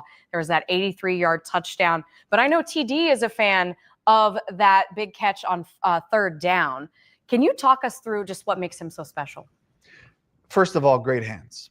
So second of all, it's not too big for him, you know, and he's shown that over the course of the season, regardless of who we were playing, who he was matched up against, he was going to find an edge on the defender. And if you threw the ball to him, he's going to do everything he could to come up with it, you know, in creative ways, stretching out on the sideline in Denver, you know, on a really impractical play where he just lays out and kind of makes it, gets his feet in, you know, and then the big catches over the middle, you know, just the fearless way that he attacks it, balanced hands, and then he's just got a knack for separating and finding spaces and zones. Coach, I want to go back real quick because go back to this game on Sunday, and we had a play that happened with Xavier Woods, and he was penalized for a 15-yard penalty for a hit that he had on one of Dallas's receivers. And as the game went on, we had a play, to me, that looked even a little bit more egregious than what we saw from Xavier with Kendricks when he hit one of our guys. I think it may have been – there was nothing called. There was some inconsistencies with that. And I had the opportunity to speak to the competition committee yesterday, and I brought that up, and I talked about that. And it makes the game so much harder as defensive players to play when you have a ref that's calling it one way against you, and then it's inconsistent with another player. What are some of the things that you're telling the players and the team when situations like that happen? Like, how do you coach up a defensive player when there's so many inconsistencies with the way things are being called? Yeah, I think the first thing we talk to them about is near shoulder hits. That's your best chance to keep the head out of the game, which is, I know, the goal for this. You know, the defenseless receiver, it was a great hit. You know, it was physical, it was downhill, he was on track, everything I thought was right. Live, you could see how the reaction of how the hit happened. I mean, I don't fault them for the flag they threw on the nature of the hit. As you see the replays, you can see where it was a shoulder-to-shoulder contact. But I love the physical nature of this game, TD. Yep. I don't ever want our guys having to second guess their instincts on making plays, you know, so we just try to teach them the right techniques to minimize the possibility of injury to either player.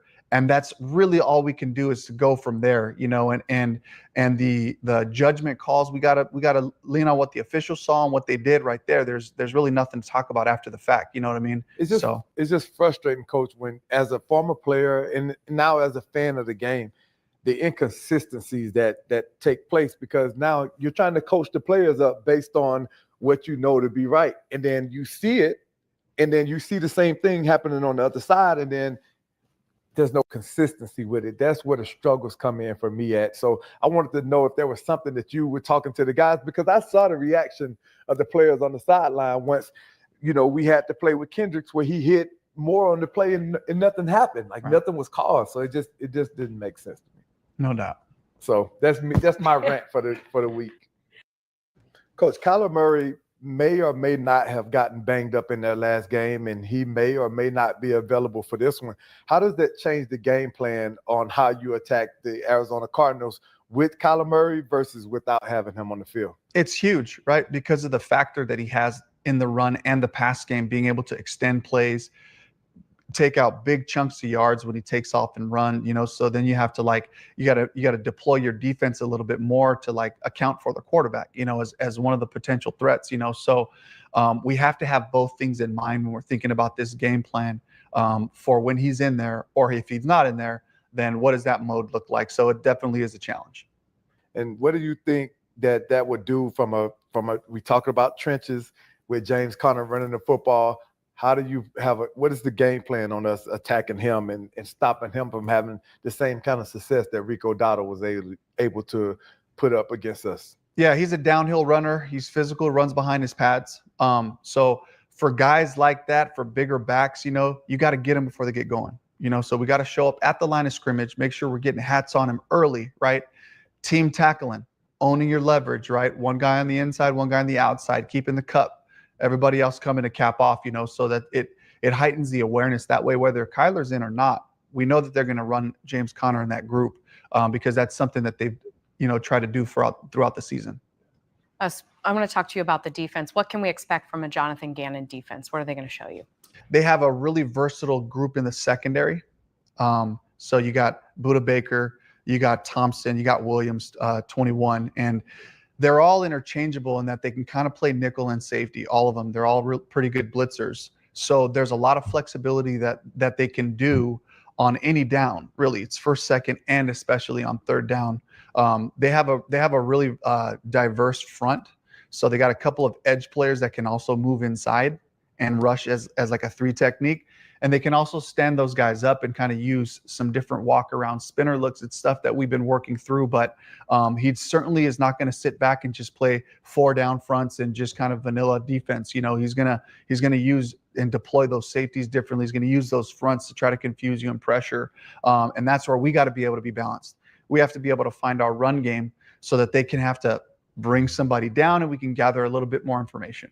Because just kind of elaborate a little bit more for us on Buda Baker. Like, what makes this kid special? What makes him the guy that they rely so much on defensively? First of all, it's his character. He's a leader. He plays with everything he has, every play, exactly the way that you would hope your players would play, with reckless abandon. And that's part of it. The other part is he's really intelligent. He's been in different schemes. I've seen him used a bunch of different ways. He's always talking and he's always available. And I think one of the things that makes him special is as a blitzer, he's really like a running back without the ball. He sees seams available and then he shoots gaps, whether it's versus the run or whether it's in a pass rush type of situation. He just knows how to play off his rushers and find a void. And he's a sure tackler, you know, so combine all those things and he's a really cool weapon and tool that I think Coach Gannon's doing a great job of utilizing that skill set. Finally, Coach, last home game of the season. It's hard to believe that. Can you tell me what it has meant to you to be out on this field as a first-time head coach? Absolutely. I think, in my heart of hearts, it starts with the men in that locker room, the coaches that work so hard every day to try to put our guys in the best position possible. And from the beginning, it's about putting out a product of football that we can be proud of. And I'm proud of the progress. I'm proud of the steps we've made. And my high hope is that we can finish playing our style of football. Great effort, great enthusiasm, controlled enthusiasm between the whistles, great toughness, playing smart, and great finish. And above all, take care of that ball because that's what's allowed us to play our best football this year. And I'm just hoping that we can show that to our fans again one more time at the house, play Panthers football one more time, bring that together, keep building on the weeks that we've been progressing, put this last week in the rearview mirror and take those next steps to get back to Panthers football. Coach, thank you so much for the time as always. Thank you. All right. What's up, Quantum? And shout out to Big Tight and Young Miller. What's up, man? How y'all doing, man? What's up? What's up, gentlemen? Afternoon, guys. What's happening? Hey, what's up, cousin? What's up, cousin? What's up, Nick? What's up, Howie? Yo, what's up? What's happening, my gentlemen? What's going on with y'all? Hey, we might as well be family because everybody think we sound alike. Yeah, I know, right? Every time I turn around, I'm hearing that all the time. 336. What's up, baby? How you doing, man? What's going on, Prom? What's up, y'all? Hey, man, I'm hanging in there, man. You guys just coming in, man. But I kind of gave like a little breakdown on Evero, the statistics that we have as far as a defense is concerned, man. And we're bottoming everything except for passing defense, right? Passing defense is sitting at 12. And that's only because teams don't really pass on us; they really run on us. So the times in which we do get passes passed on us, we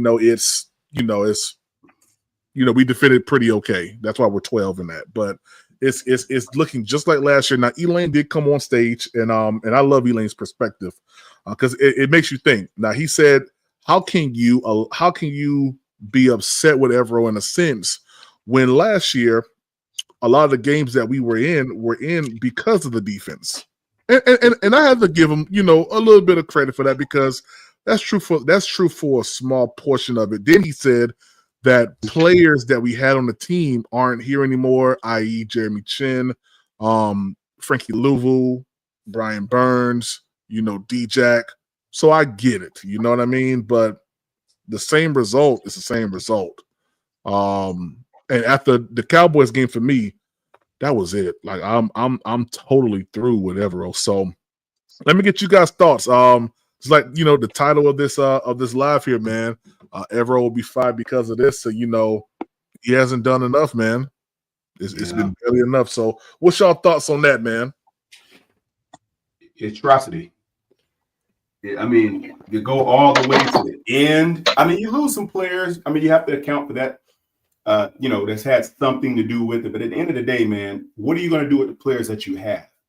Are they just not being put in position to make the plays, or just discipline? Like those third fourth quarter scampers and all that. We could have won those games. You can't put that on the offense, man. When the offense has you in that game and you guys just close it out. I mean, we're at a much better position if they can execute, but they give up too much in the most critical areas of the game, and that's what cost us ultimately. Yeah. Hey, Young Mello, to be taking up space in my chat, man. For every P that you sent, you got to send $5. Go ahead. Taking up my check. Well, from number one, Dave Canales was kind of in line with what I said last week as far as that Dallas game. It was the turnovers to me that created opportunity in that specific game for them to get a lot more rushing yards. But like you said, man, it's just like last year. And honestly, God, it doesn't bother me whether they keep him or not. If they let the dude go, everybody's going to know why. If they keep him, it's going to be continuity, and they're building on something or attempting to build on the continuity. I got you. T-Money, what's up, baby? What's up, T-Money? What's popping, man? Yeah. Hey, 336, I agree with you, man. You asked me this question if you would ask me this question before the Cowboys game, I would have been 100% on board with you. Right now, I'm probably like, I don't know, man. It's probably like 90 to 10%.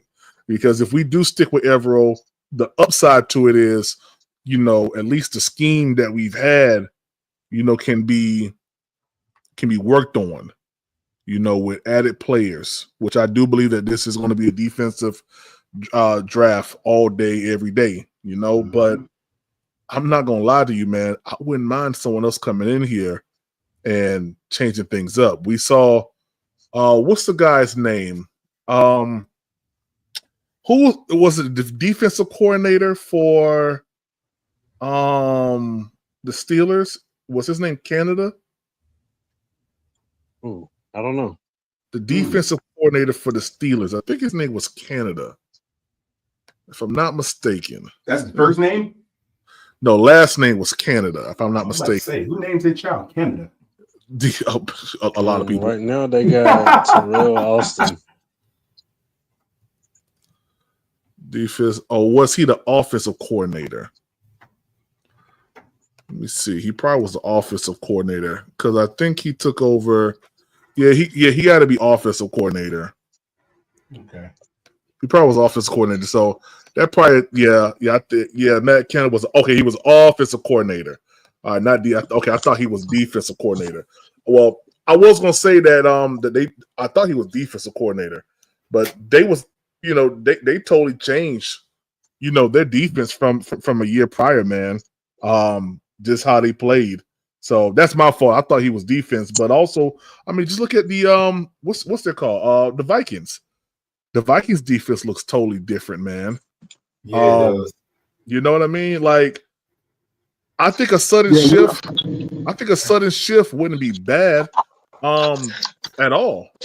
I don't think it'd be bad at all. Well, there's no way you finish 32nd in the league. Go ahead, Howard. I was going to say, you don't have to ask me nothing. But y'all starting to find out what I already been talking about. Yeah. Howard, it ain't Howard. I never said I wants to go to the 4-3. I just said a defensive change up would be good. So I'm listening. I'm a 3-4 guy all day long because I love the 3-4. I love packages like a bear front. I love that stuff. I like that stuff. You know what I mean? But I like a 4-3 too. I like a 4-3, but I like a 3-4 better just because it allows you to be multiple on the back end. Hey, PPP, let me ask you a question. What has been Ejiro's greatest output of running that specific scheme in the past? Like with Denver, how good was he employing the 3-4? I mean, why does he stick to this? Is it the best structure that he's actually run before in the past, or is it just something new for him? I don't know. Like, did he bring that with him? Yeah, he brought that with him. From my understanding, he was a 3-4 guy back with Denver, and also, was it with the Rams? Yeah, it was the Rams. He was with. Yeah, I Was think he it was. effective? Yeah, I believe he was. I believe that the Broncos had a pretty good defense the year prior to us obtaining him. I can't remember exactly where and how good he was, but I do believe that he was pretty decent. Their defense was pretty decent. I'm about to pull it up and look at it real quick. The PPP, it wasn't only about the scheme changes. It's about Evero. I've been saying get rid of him. I've been saying that for the very longest. And a bunch of you guys push back. You're like, no, we can't do that. Yo, he's one of the reasons why we lose a lot of games. He is one of the reasons. Yeah. Who was the defensive coordinator before Brian Flores with the Vikings? Do y'all know? That's a while back. What, Mike Zimmer? Was it Zimmer? He was there. I don't know when he was there, but I know it was. Let me look up Vikings. He used to be. I know he was a defensive coordinator some time ago. I don't know when though. Ed Donatel. Ed Donatel. I don't know. I know this. When Zimmer was the head coach. Oh, he's the head coach. Okay. Yeah. I know this. And if my mind serves me correctly, when Brian Flores was the head coach for the Dolphins, their defense was pretty good. It was pretty good. And I think he went to, was it New England or something like that, or some Pittsburgh or something like that he went to after that. And now he's over there with the Vikings. The Vikings defense is pretty good right now, man. So yeah. I think that you got to stick with what you know. Brian Flores is a guy, he like to play. I mean, he play a lot of players up on the line of scrimmage, you know, that like double A gap mug type situation, man. And you know, I remember the year that we played the Dolphins with Cam Newton, man, and we had no answers for that defense. Do y'all remember that year? I remember that game. Yeah. You remember that game? What's up, PPP? What up, fellas? What's up, man? I remember that, man. But rookie year. Yeah, PPP. I love that defense that Minnesota's running, man. I love that, bro. I love it too, man. I think so much confusion and so much unsurety on the offense. Yeah, that's what I like. That's what I like. That's what I want out of my defensive coordinator. PPP is just like me. He loves the 3-4. I love the 4-3. That's just all that is. It ain't nothing wrong with it. Me personally, I like the 3-4 more, but I can see situations where 4-3 is useful, like when you run it against run heavy teams. If you want to stop the run, insert the 4-3.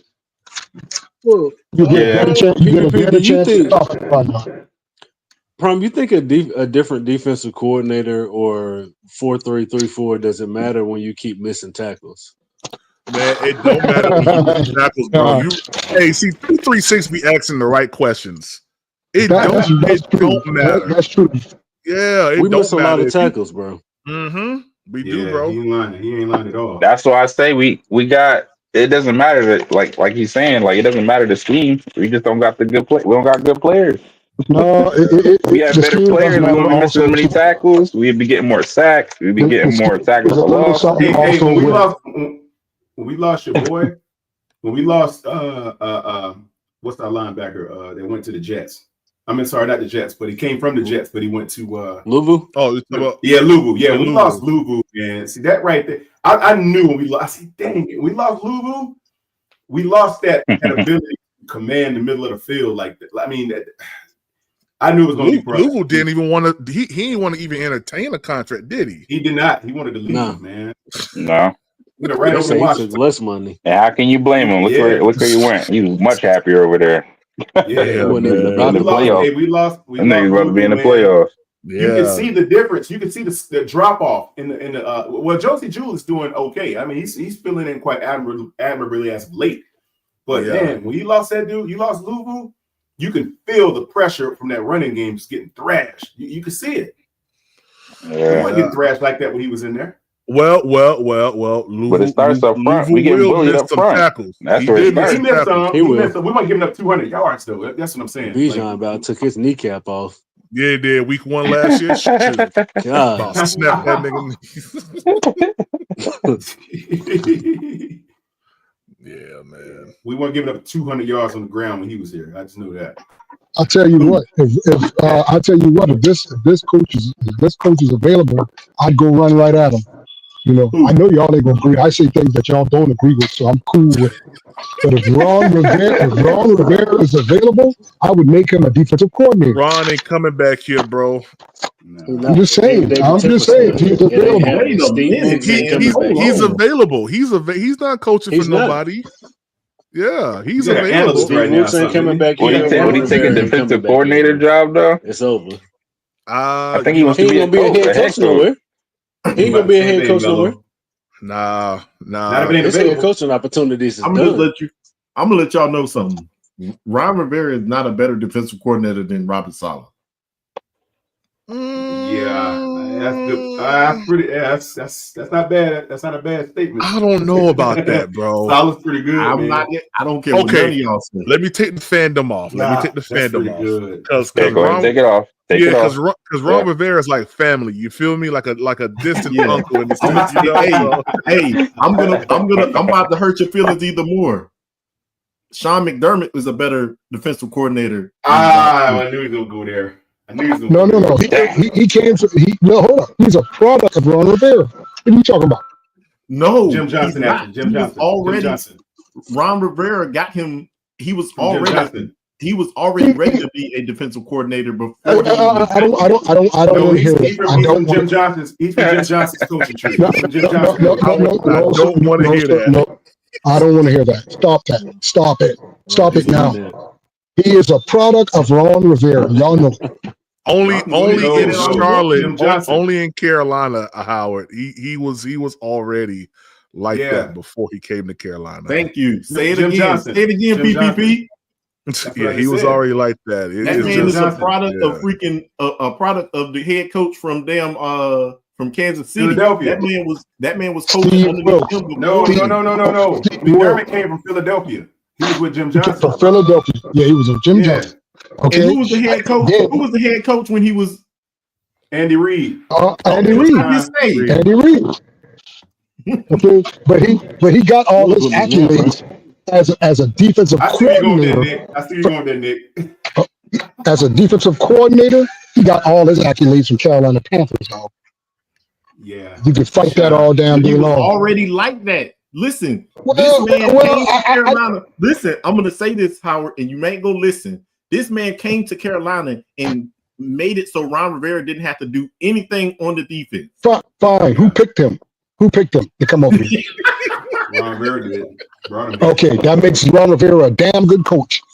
Yeah. Hey, let me tell you something about Howard. It don't matter if you right. Howard's right. Because he gonna flip it. He gonna flip it to make himself right. Howard, that dude been like that. He was with Andy Reid, who was arguably the best coach in the NFL. Yeah, but he still was getting the tutelage and teachings and stuff like that. When he came to Carolina, they let him rip. And he did his thing. And after him came Steve Wilkes. But he got picked on his previous body of work, though. That's what we're saying. Well, maybe that's true. He just picked him off the street. He lasted a long time with Carolina.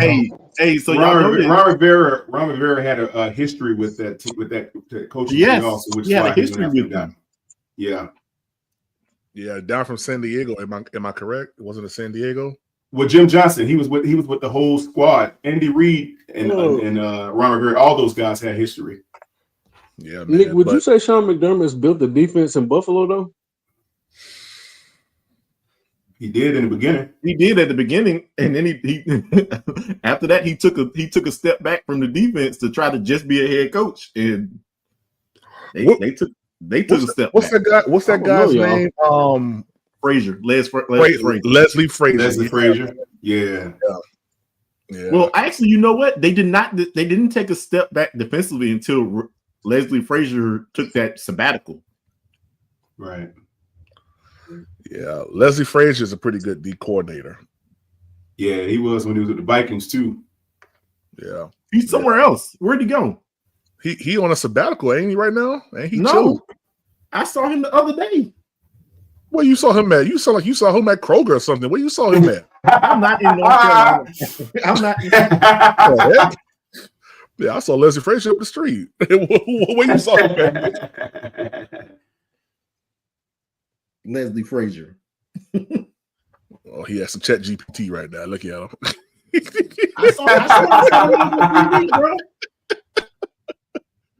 That's I saw that man on TV. Yeah, I thought he was still on his sabbatical, man. And so who's their D coordinator right now? Isn't it Phil Snow? Phil Snow, was it? I don't know. Phil Snow is in what you call? Where's Phil Snow at? In Nebraska. He in Nebraska. College with for real? But he did with Matt Rule. Hold on. So who's over there right now? It's what's the other guy's name? Brady, right? Joe Brady. Joe Brady's doing offensive coordinator stuff. Who's the defensive coordinator? Oh, hey, look, Joe Brady took the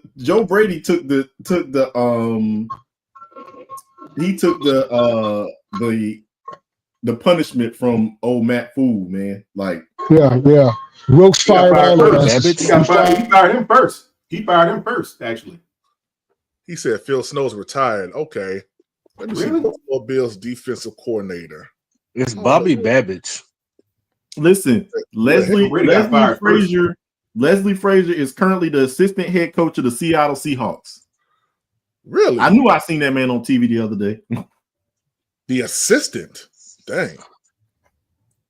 Bobby Babbage. It says he was the Bills, the linebackers coach. Yeah, it said he started his coaching career in 2006 as a graduate at Kent State. He was a protege of Sean McDermott and worked with his father in Buffalo, before becoming the defensive coordinator. Babbage was the Bills linebacker coach, helped Matt Milano, a first-team All-Pro season in 2022. He also helped develop Tyrell Bernard and Tyrell Dotson to replace Milano as he suffered the season. Okay, cool. Okay. All right. Well, I hadn't heard of him. I ain't heard of him either. Yeah, Steve Wilkes got rid of their asses. No, he got fired before Steve Wilkes. Yeah, Joe Brady did. Joe Brady got fired. He was the first one fired. They fired him first. I know Steve Wilkes fired one of them.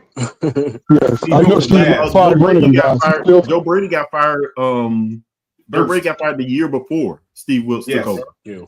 Correct. They said Joe Brady wasn't answering his phone, man. They said he was getting a haircut. But I don't know. We just gonna continue to have these conversations, y'all, year in and year out. No, we're not. We're gonna continue this now. The last time we having a conversation about this. We're gonna no. Dan Morgan is a defensive-minded GM. 4-3 defensive-minded GM. Oh my gosh, man! That's right. Howard. He was the middle. Man, Howard. He's the GM. Right. He's going to help them identify players to play in the defense the way. Right. Exactly the way he played, and there was the 4-3. No, it's not the way he played. That's not what. That's not what. That's going to be his knowledge. That's his knowledge. That is not what GMs do.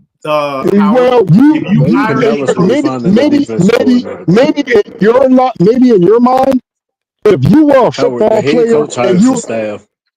No, I get it. But if you were the GM, Nick, and you actually played football in a defensive position, You're going to give the knowledge that you know from the experience you had on the field. That's just a common sense thing. You're going to do that. You're going to do that, Nick. You're not going to tell me no different now. I'm going to shut you down with this, Howard. I'm going to shut you down. If I was the GM and I hired a coach, well, I didn't hire him. I would have got rid of freaking Evero if at the end of this year. I understood. Right. I understand why he stayed, but at the end of the day, if I have a coach that's in place. Right. I'm going to support the coach that's in place because it's done for me to over. Let me tell you, I'm going to give you the perfect example. The reason that the Cowboys are so bad is because Jerry Jones picks the players that he likes. Jerry Jones don't pick. Jerry Jones doesn't get with the coaches and say, "Oh, I think get this guy." What y'all think? Because he's the owner. He's the owner and the GM. He's the owner and the GM. He doesn't have a GM. Yes, and that's a big difference. That's the reason why his coaching staffs don't ever are always on the hot seat because he doesn't realize that he needs. You know what it is? He doesn't know shit about picking different athletes and stuff. He don't know nothing about that. But he should be working with the coaching staff to. He should be. And that's what I'm saying that Dan Morgan's going to do too. Yes, you can put your 2 cents into it because you play football. But at the end of the day, if you got guys that are in place to do a job, to be most successful is y'all to work together. Yeah, you can work together. You're right, and you're right about that 33. But what I'm saying is, a GM, that's a big role. Okay, now you can also be fired as a GM if shit ain't going right. So you know how to straighten shit up. You know how to straighten it up, right? Do what you got to do to straighten it up.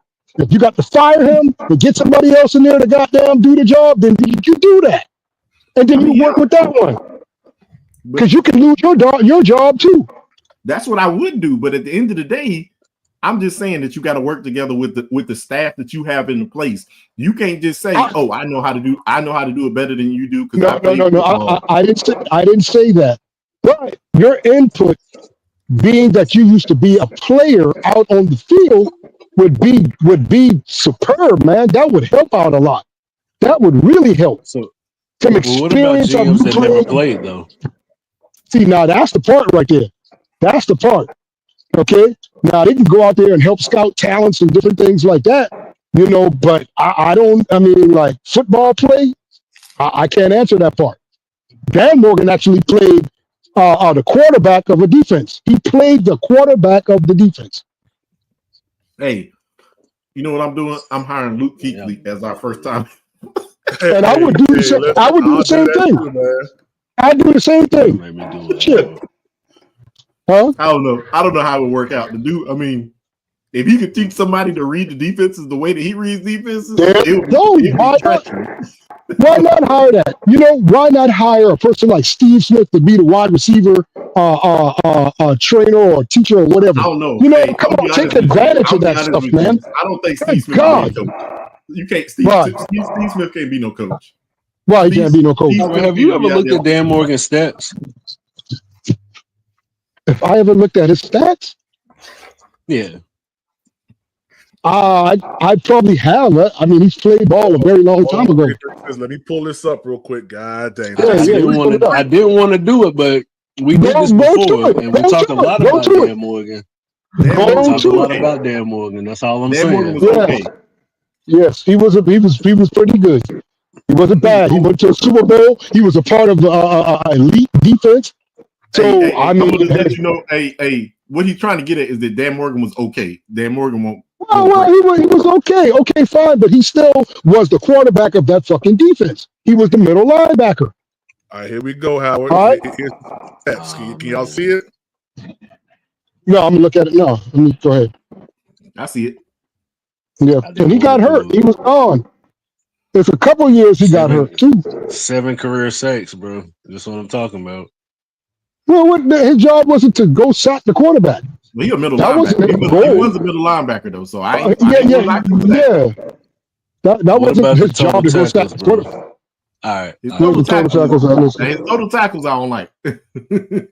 I mean, Dan Morgan had the same symptoms that Kuechly had. He kept on getting concussions. Yeah, he kept getting over and over again, dog. So he was a good linebacker, but he kept getting hurt. Who at the zoo? I don't know who that is. Hold up, you can hear the birds chirping from that far off. Like it sounds like it's right on your head. Man, it's like he was feeding that bird. He was feeding that bird chitlins just now, man. That's why. I'm outside. Remember I tell him by the woods. I'm liable to see a deer run across that damn thing. Birds are loud too. We can hear them really well. Yeah. Damn, man, I can barely hear him, but y'all can hear him, and I guess this is pretty good. I don't know. You sound like you're right beside Howard, me. you might be a little deaf. Yeah, you could barely hear that. That bird was clear. Oh, I got these skull candies. I got these skull candies, so maybe they pick up like that. I don't know. Yeah, so your microphone is amazing. Yeah, boy, we can hear your thoughts. Yeah, it is. That's how good that phone is, man. Yeah, but I love it when y'all talk to me all, but I'm telling you, man, Dan Morgan needs to get more involved in this defense. He really does. He needs to have a big influence on it, man. But so let's be honest. He couldn't do too much on defense this past year because we just spent out so much in getting Bryce Young on offense, and we had to get the offense right. Okay, so I'm pretty that sure was our first mistake. Which was? But you know what? Hey, look, trying to get Bryce too much help on the offense and not addressing the defense. That's helping Bryce too, getting them a decent defense. Well, to be honest, we needed that on offense because there was a lot of people saying the offense line was trash, this, that, and other. I almost disagree. We in the same spot. We in the same spot though.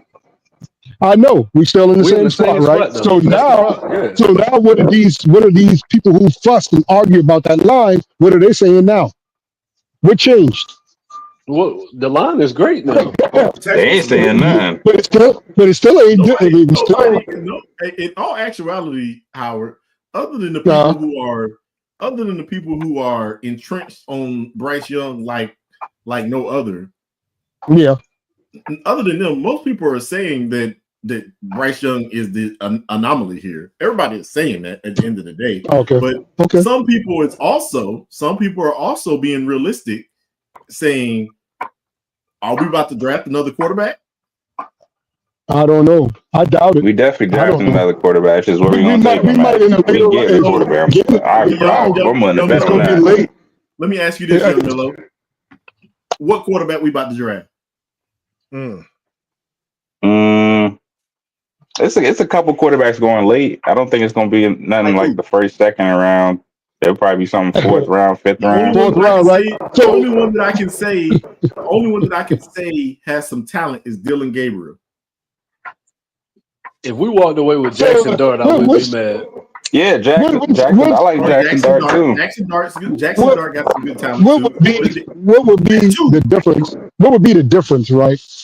Bryce Young is a first round overall, right? You're not gonna like Dylan Gabriel because Dylan Gabriel the same size as Bryce Young. The only difference is I don't think we going back to nothing like that. I don't think Carolina going to go back to no type of shit like that ever. Young Milo, that's gonna be the last time you see that. Dylan Gabriel fast as shit, and that mother got a cannon. I know. Yeah, we ain't going back to that. That's what separates him from Bryce. Even though they close to the same height. Hey, but you saw as soon as I told him he the same height as we ain't going back to that shit. We ain't going back to that. Push you out, Nick. Yeah, when why are we entertaining that? We don't need to entertain that. Hold on real quick. Hey, check this out. Look at Bryce Young. Hey, we can use him at wide receiver. Check this out. Look at Bryce Young at wide receiver. Look at him. Man, get that boy is so cornball. He walks cornball. Why is he doing that? Yeah, what the fuck is that, man? Excuse me. Why is he wasting time doing that? 3-3. Hey, it's he tracked the ball. He uses hands. I mean, I don't see what the problem is. There might be a play design for that. Look how he walks, man. Look, everything he does is. Look at that. What the problem That's is? crazy, man. That is crazy. Look at that elite catch, man. That was an elite catch. Oh, get out of here! Stop calling somebody mad. Yeah. Yeah, hey, 3-3. You know how I always talk about Jack Plummer, right? So in this draft, okay, Bryce Young was the number 1 overall pick, right? So if we go out here and draft a quarterback at number 4 in the number 4 round, I mean, wouldn't it still almost be the same thing? He can't compete with Bryce Young and all this, that, and other. I mean, number 4, this is the thing about it. This is what I'm trying to tell you. Unless we getting a Jackson Dart or you getting a Dylan Gabriel, the only other person that I was kind of high on was Drew Atlar, and guess where he going? Back to school. He's going back to school. But that's all I'm saying. Like, so y'all are basically saying that anybody can compete with a Bryce Young, right or wrong? Let's be real. He's only going back to school because he don't want to go to none of these sorry teams. Drew Allar. That's only like. I just want to hit 3-3. Anybody can compete with Bryce Young. Am I right or wrong? I said they coming into the season though. I ain't gonna lie. I said they coming into the season. I don't necessarily agree with you. Tony, hit the link, Tony.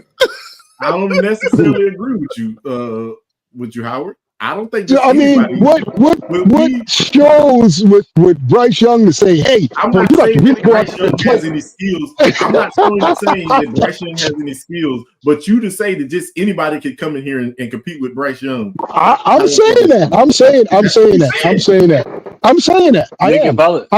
I look at this free agent list, now I'm not gonna lie to you. When you look at the top of this free agent list, there's very few guys out here who can't compete with him. But look, the top of the free agent list is going to be freaking Sam Darnold. We're not getting Sam Darnold's not coming back here.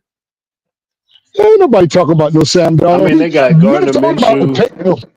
Hey, Howard, Jacoby Brissett's going to be up here. If you're not paying attention, the same sort of offense that freaking the dude runs in freaking is the offense that Dave Canales wants to run. So we got the wrong quarterback. Sam Darnold is out there balling out of control. We got the wrong quarterback. I'm not saying that we don't, Howard. I'm trying to tell you. I'm telling you, say ain't nobody worried about Sam Darnold. Sam Darnold about to coming back. I'm talking about coming back here. He's not. They're not going to let him go over there at Minnesota. He's going to get paid. You're right. So why are we even talking about it? So you telling me? Yeah, they just drafted a quarterback that they said that they was going to put in front of him before the beginning of the season. Well, that's the good thing about drafting rookies. You can give them a chance to sit their ass down, watch and learn. That's all. You ain't hurting nothing. So you telling me you about to give him Kirk Cousins money? Yeah, why not? I don't think they're going to give him that much. But shit, why not? Hey, they got Blaine Gabbert on this list. Are you serious? He's still playing. Yeah, bro. Blaine Gabbert. That dude is on this list as an available quarterback, Howard. So you believe out of your hearts of heart, you believe that Sam Darnold not about to. Sam Darnold is going to get more money than the first. Well, maybe I don't know. I'm not going. I don't think so. No, maybe I think it's 100% guaranteed that Sam Darnold at the very least is probably going to get more money than Baker Mayfield did. At the very least. All I can say is, as far as Sam Darnold is concerned, this is the first time we've seen Sam Darnold in all his years in the NFL and all the different teams he's been on play ball. Okay. I got another. So that's all I'm saying right there. I got one for you. The first time we saw Baker Mayfield play the way that Baker Mayfield's been playing was last year. Right, that's that same thing. And he's doing it 2 years in a row though. So, but he got paid last year. A couple good seasons in Cleveland though. He got paid. And at Cleveland also. You know what I'm saying? Well, I mean, he did good. He won the division. Yeah, okay. But I'm just saying, these guys been on multiple teams. Win it again. Yeah, they're about to win it again. So, they've been on multiple teams. Sam Darnold, this is his first time ever seeing Sam Darnold play lights out football like this ever in his career. And y'all know it. Okay? It is. But at the end of the day, if y'all don't believe he about to get paid, you crazy. I didn't say he wasn't going to get paid. I'm just saying he's not going to get as much as they gave your boy. Not for no 1 year like that now. No. Hell no. He is getting at least what Baker Mayfield got. No, you said Kirk Cousins. I mean, I was exaggerating. He's not about to get Kirk Cousins money. Okay, all right. Kirk Cousins obviously didn't deserve that money. He should, not Kirk Cousins. No, hey, Kirk Cousins ain't doing better than Sam Darnold is over there at Minnesota. No, he's not. No, you're right. Okay. You're right. But at the end of the day, he needs. That's me. So, but at the end of the day, if you look at Sam Darnold's numbers right now, Sam Darnold's in the top 10 quarterbacks. Yeah, he is. But this is his first time. He's been in the league for how many years? But this is the thing about it, Howard. This is the bad part about it is they only had him for one more year. They only had him signed for 1 year for backup money. Right. So now, if I'm Sam Darnold's agent, I'm swinging for the fences. Hey, Howard. Well, Sam Darnold and Baker Mayfield were in the same draft, I think. Were they? I can't remember. Yeah, they might have been. Yeah, because they took Sam first. I think Sam was Baker went first overall. Oh yeah. Sam was like, no. Sam Darnold and Baker were not in the same draft, were they? They weren't. I thought they were. I want to say Sam Darnold came first, right? Sam Darnold was in the same draft. Is that the same draft that freaking that Josh Allen was in too? Yes. Because Baker went first. Over 7 years. Baker went first. 7 years. About 7 years, yeah. So Baker went first overall. I think Sam Darnold went third to the Jets, if I'm mistaken. Yeah, I think that was Josh. They all came in the same because Josh. I know Josh Allen came in the same year. He did, but he was later. He was later. He was later in the first round. I think Sam and Baker went in the top 5. Okay. Sam was third. Yep. But Baker he's doing the damn thing, man. He's doing it. I ain't tripping, but it's still 1 year. Like that was Josh Rosen. I would love to say that. Rosen was like 12th or 11th or something like that. Okay, you know what? They might franchise tag him. Well, yeah, they could. And see how give him a little paycheck. But what is franchise tag? How much is that? 20 million, something like that. How much is that? 30 million. Okay. Steve Wilkes drafted Josh Rosen. Steve Wilkes drafted him. Hey, y'all! Did y'all see this right here, man? Did y'all see this interview with Brian Callahan? Oh, he was talking shit about what you call again? Nah, man. Okay, he went off on the field, PPP. Check this out, yo. I think this team is soft physically and mentally. How would you respond to that idea? I mean, you really want to get me going today? Yeah, I think, to be honest with you, I think it's complete and total bullshit, if you want my honest opinion. These guys are tough fuckers, man. They go after it every day. They play hard as hell. That's one of them AI things, man. That ain't real. We ever put on tape at any point this season that this is a soft football team. Like, I can't even wrap my mind around how that would even be a conversation. I mean, just because we don't win games doesn't mean we're soft. These guys play their ass off. They play hard. They play physical. You can ask any team that plays against us that this ain't AI. Look at his mouth. He's saying it's got to be AI. One of them AI things.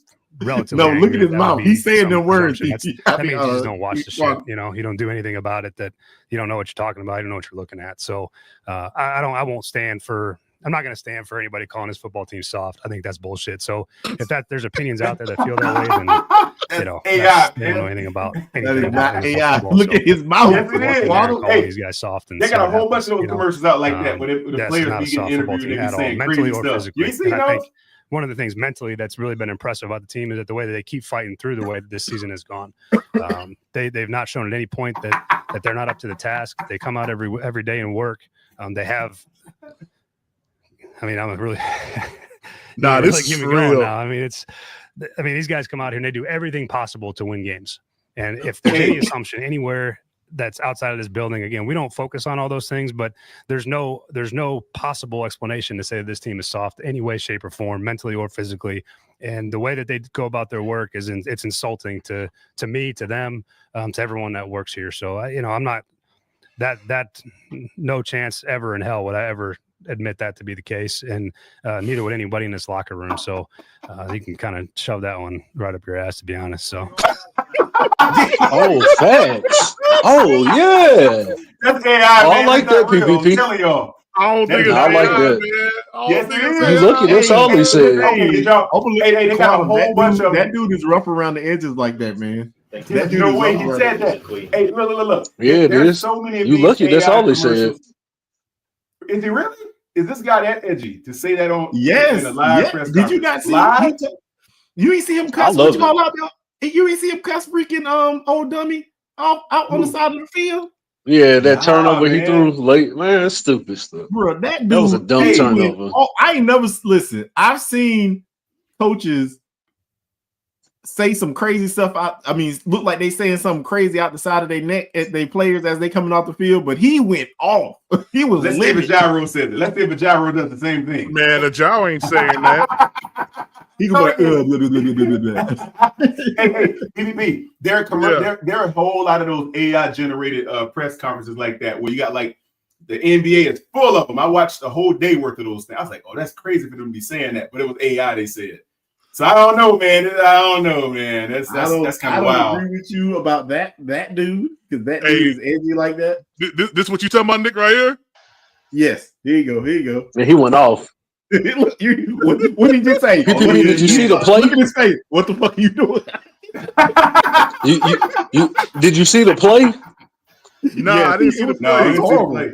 He was getting tackled and he was going on the way down and he kind of tried to flip the ball to the yeah. Oh no, that's not it. That's not it. That ain't it. He was getting tackled and he kind of flipped the ball to somebody. And it just ended up being a turnover. Like, it looks real stupid to do. Right here. Yeah, that's right there. There you go. Like, why would you do that? Hey, who is that quarterback? Will Levis. Will Levis? Hey, I gotta watch him play. Watch Will Levis. And then wait till you see his coach after this. Hold on. Hey, Will Levis still gonna be right out there, dog. I promise you was worth it. And Bryce is the worst looking quarterback. You make the dumbest plays, right? Come on, man. Hey, I gotta watch. That was Robert Saleh right there. God damn. Hey, and I promise you, Will Levis will still be right there behind center. Huh? Is Bryce supposed to be worse? Who got the most wins?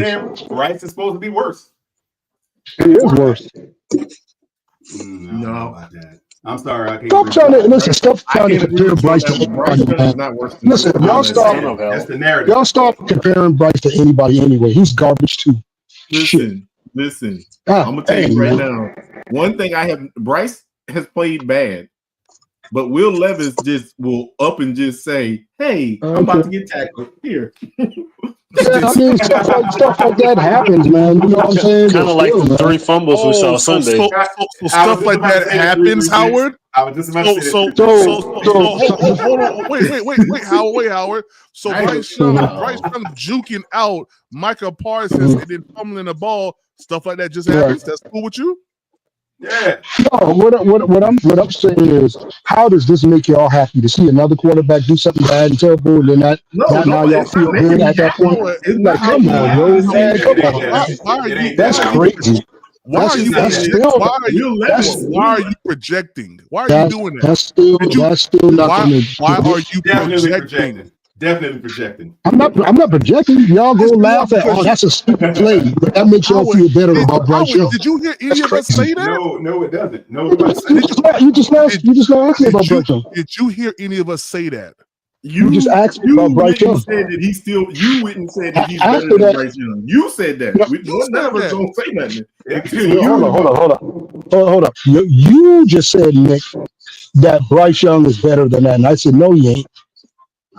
No, you said it. You said it first. You said no, I did not. I didn't even have Bryce Young in my mind. One of y'all said that he's supposed to be better than Bryce. Yeah. That's what Nick said. That was me. That wasn't me. That was me. I said that was me. Oh, okay. Come on. Oh, all right. Yeah. That's all I'm saying is. I'm about to put go back and listen to it just right now. Yeah. Only thing I'm saying is, like, look. bad play on both parts, man. And so it's just, I mean, at the end of the day, let's make y'all feel better about Bryce Young. Trying to tell you, watching another quarterback mess up. You think you can take anybody not off what the I, street that and they wasn't can the compete intent, with Howard. Bryce Young? What I was, well, hold on, Nick. I was saying, Howard, listen, what I was saying is how everybody is saying that all of the other supporting, or all of the other cast of quarterbacks that came out are better than Bryce. That's what I've heard. They keep saying, "Oh, they were last year." Yeah. But of course, this year Bryce is kind of he turned it around until last week. Oh, yeah. That's all I'm saying. Listen, I was on board with turning it around, but when you look at the whole season, Quantum, the dude got benched, bro. Yeah, he got benched. So did Will Levis. He got benched too. I don't want y'all getting Kirk Cousins. They sure did. Okay, see, this is what I'm saying. 3-3-3. This is what I'm saying. They start calling other quarterbacks. This still shouldn't make y'all feel good about Bryce Young, just because other quarterbacks. That's not what we said. No, we're only saying that because that's not what we're doing, Howard. We said that because everybody's saying that those quarterbacks were better than Bryce. So we're using an analogy to color in a concept. It's showing everybody. You over here talking about Anthony Richardson. You still be talking about Anthony Richardson's good. I can do that. Y'all are only using the past few weeks to justify that, though. You're not using the entire season. I'm not. I'm not using the whole season. All I'm saying is all three of them is bad. That's a resurgence. Is all I said. Yeah. But they all come on out. No need to use the weeks that he didn't play. So we're only using 9 games when this game comes up. He's only going to play 11 games this season. So you got to grade Bryce Young this year on the 11 games that he's played. And not only that, PPP, I agree with you, but the problem is when you look at it in totality of the season, you got benched for bad play for a reason. It's not like you just went missing or he had an injury. Like if he had an injury and he missed those games, I would understand it. But he got benched for bad play. So let me ask you this question. So let me ask you this question. Thank you. Let me ask you this question, 336 Boston. So let's say, for instance, you're at your job, right?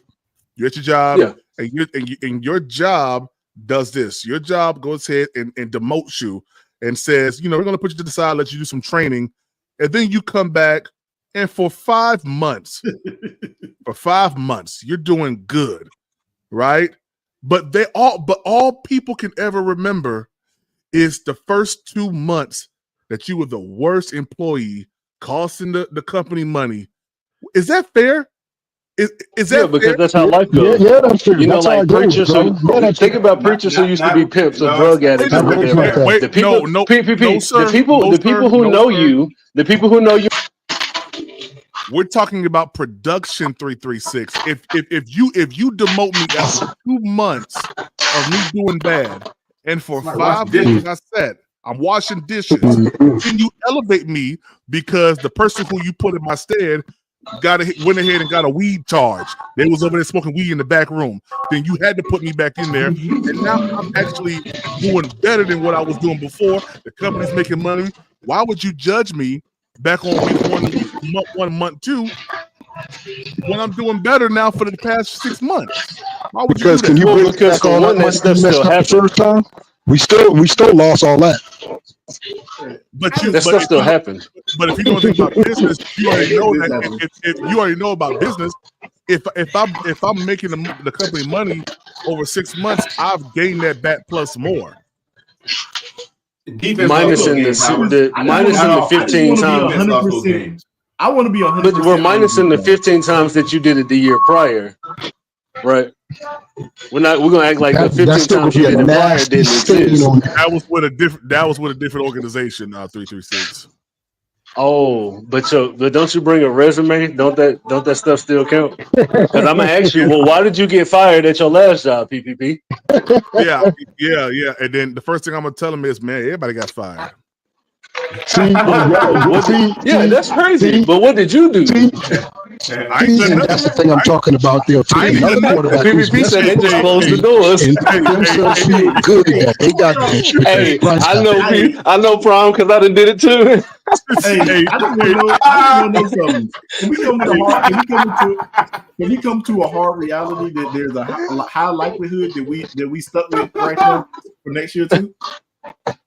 Yeah, I think we're going to be stuck with it. It's messed up, 336. It's messed up. That's a hard Hey, it is what it is. And You got to get that's that something job. that's something you might have to come to terms with, man. We might be stuck. The team might get overall team might get better, but we might be stuck with Bryce Young for another year. Well, I I believe that. I believe that. I'm not worried about being quote unquote stuck with Bryce because Bryce has shown me that he can listen. You cannot you cannot act like the past 3 games minus the Dallas game were games in which you guys said more than likely we was gonna get trampled over. We was gonna get mollywopped, thrown out into the wolves, whatever. And it was totally the only difference. Did you just include me? Call them all up under PPP. No. It was generality. It was just generality. It wasn't me including. Nah, Nick wasn't part of that.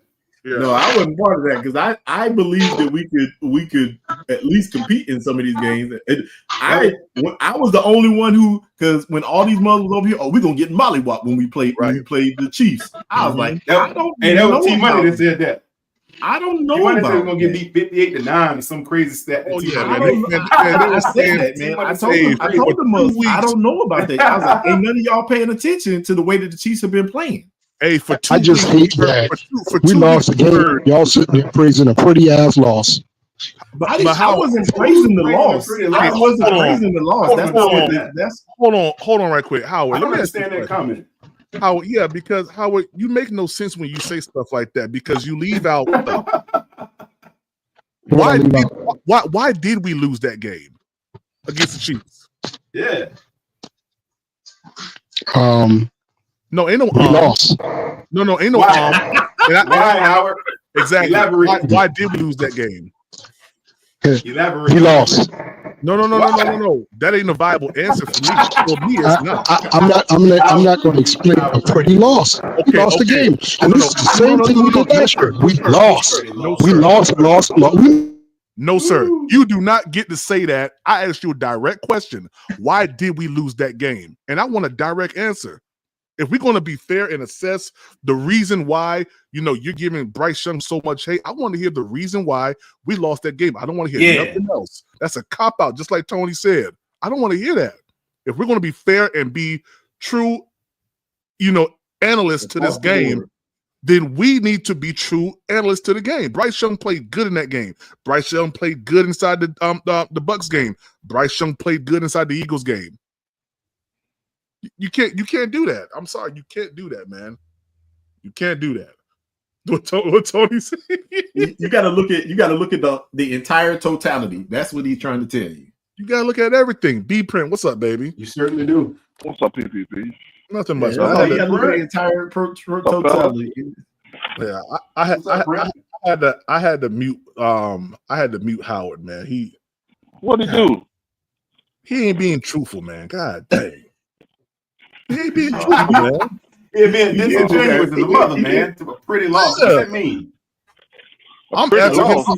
A loss is a loss, but at the end of the day, I've never heard such blasphemy. I'm agree with y'all. A loss is I agree with them. So a loss is a loss, but at the end of the day, there were clear reasons that we lost that game, the Bucks game. And it wasn't, and I'm gonna and y'all before y'all try to chop my head off, Howard and all this stuff.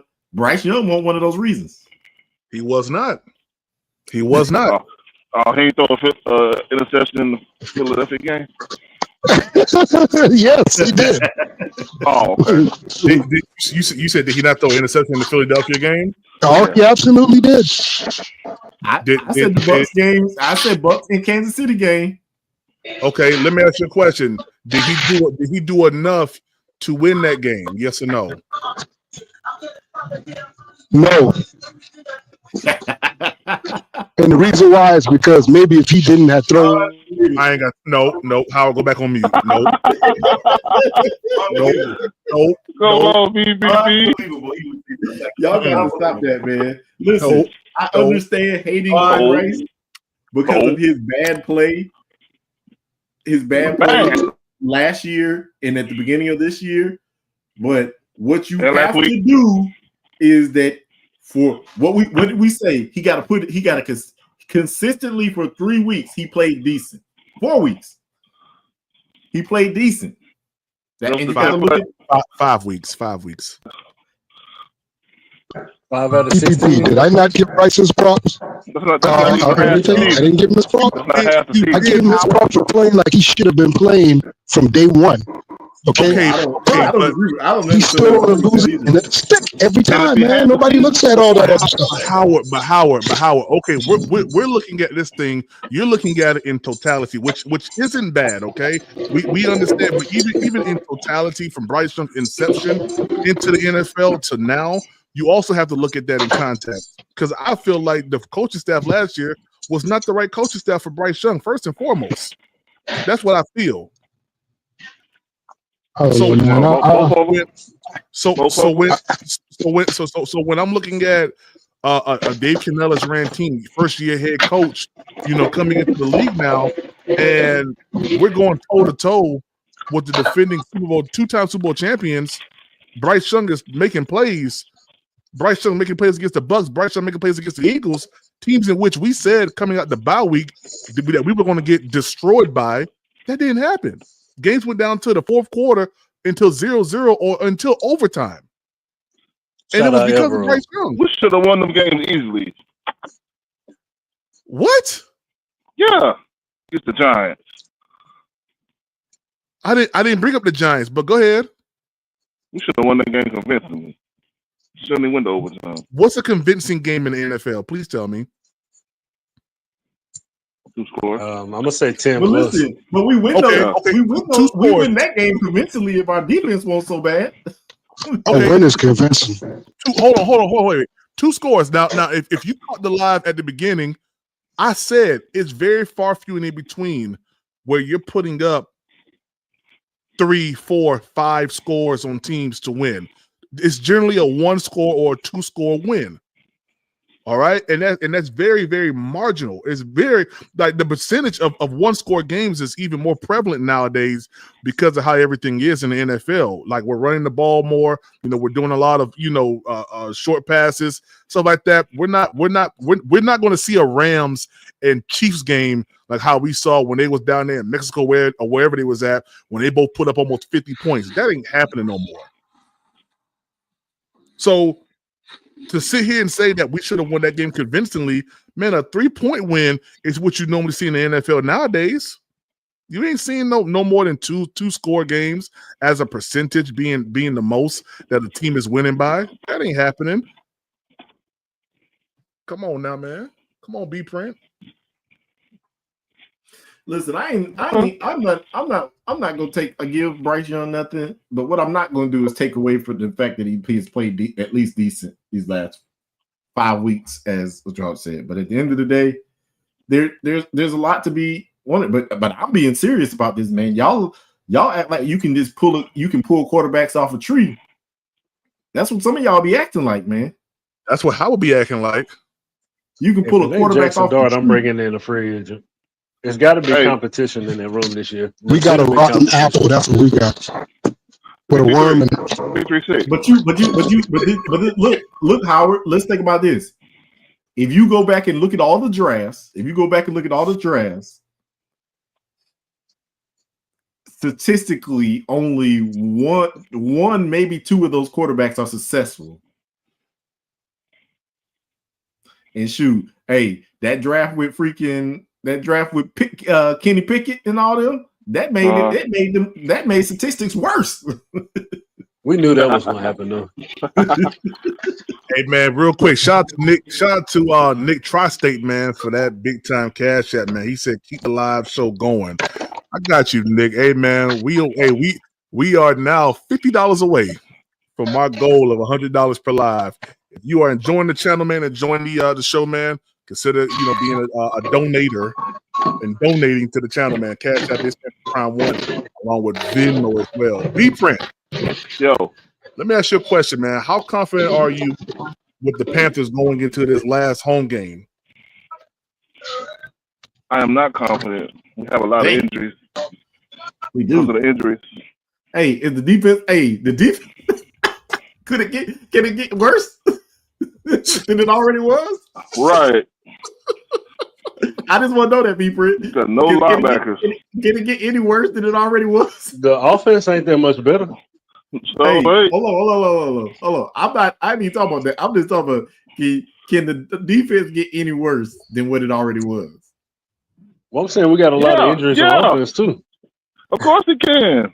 Whoa. Big up already running all over. Big up to Eternals 252, man, for that big time cash app, man. He said, keep the live show going, y'all. We $25 away from my goal of $100 per live. Help us reach it. We almost there. We almost there, baby. We almost there. Y'all rocking with the channel. He said, keep it going. We gonna keep it going. Go ahead, fellas. I'm about to pull up this press conference from the Arizona Cardinals real quick. All right. Who? Hey, did they? I mean, how many injured? Who else got injured on offense last week? Just Trevor Wallace. Yeah, Leggett. I think Leggett is out. Leggett out and David Moore out.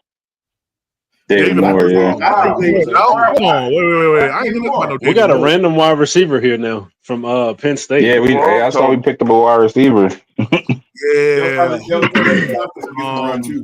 I like his little packages. I gotta go look at the. Let me go look at the what you call the injury report. Oh, I got it right here. Let me see. I picked up some wide receiver rookie. I think I did say they picked up a wide receiver, but I thought that was because of. Here it is, right here. The only thing I saw, he's like 6'3", 6'4", 200-something pounds. 215. Yeah. We picked. I don't know who that is. Oh no, this ain't the updated one. Nah, this ain't the updated one. Hold on, let me go to the updated one. Shoot, this ain't the updated one. Yeah, that's the dude right there. Dan Chisnina. I can't pronounce the name. That's the guy right there. Yeah, me either. Yeah, I don't like that. I don't like that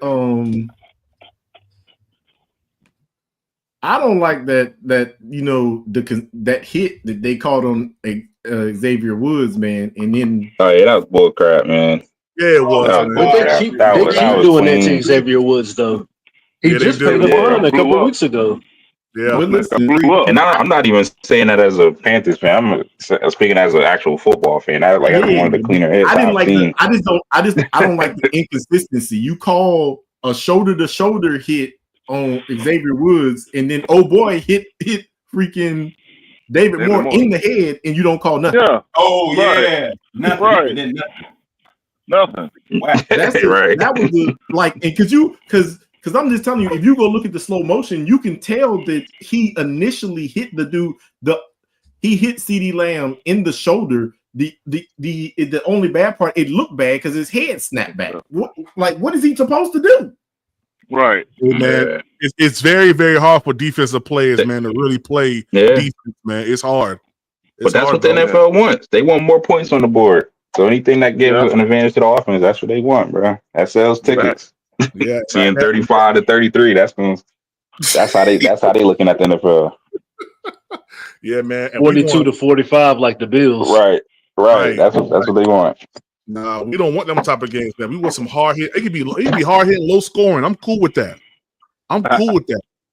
Yeah, it's not the NBA. You can't just go up point. You can't run up points in the NFL. It's not like that, bro. I just don't like I don't mind them calling the call on Xavier Woods, but if you're gonna call it on Xavier Woods, you definitely should call it on the dude who actually hit the dude in the head. Right. Yeah. That's my bad. Because I'm like, they keep saying, oh, they won't be playing in the they won't be playing in the postseason. They won't be the refs won't be allowed in the postseason if they got a bad grade.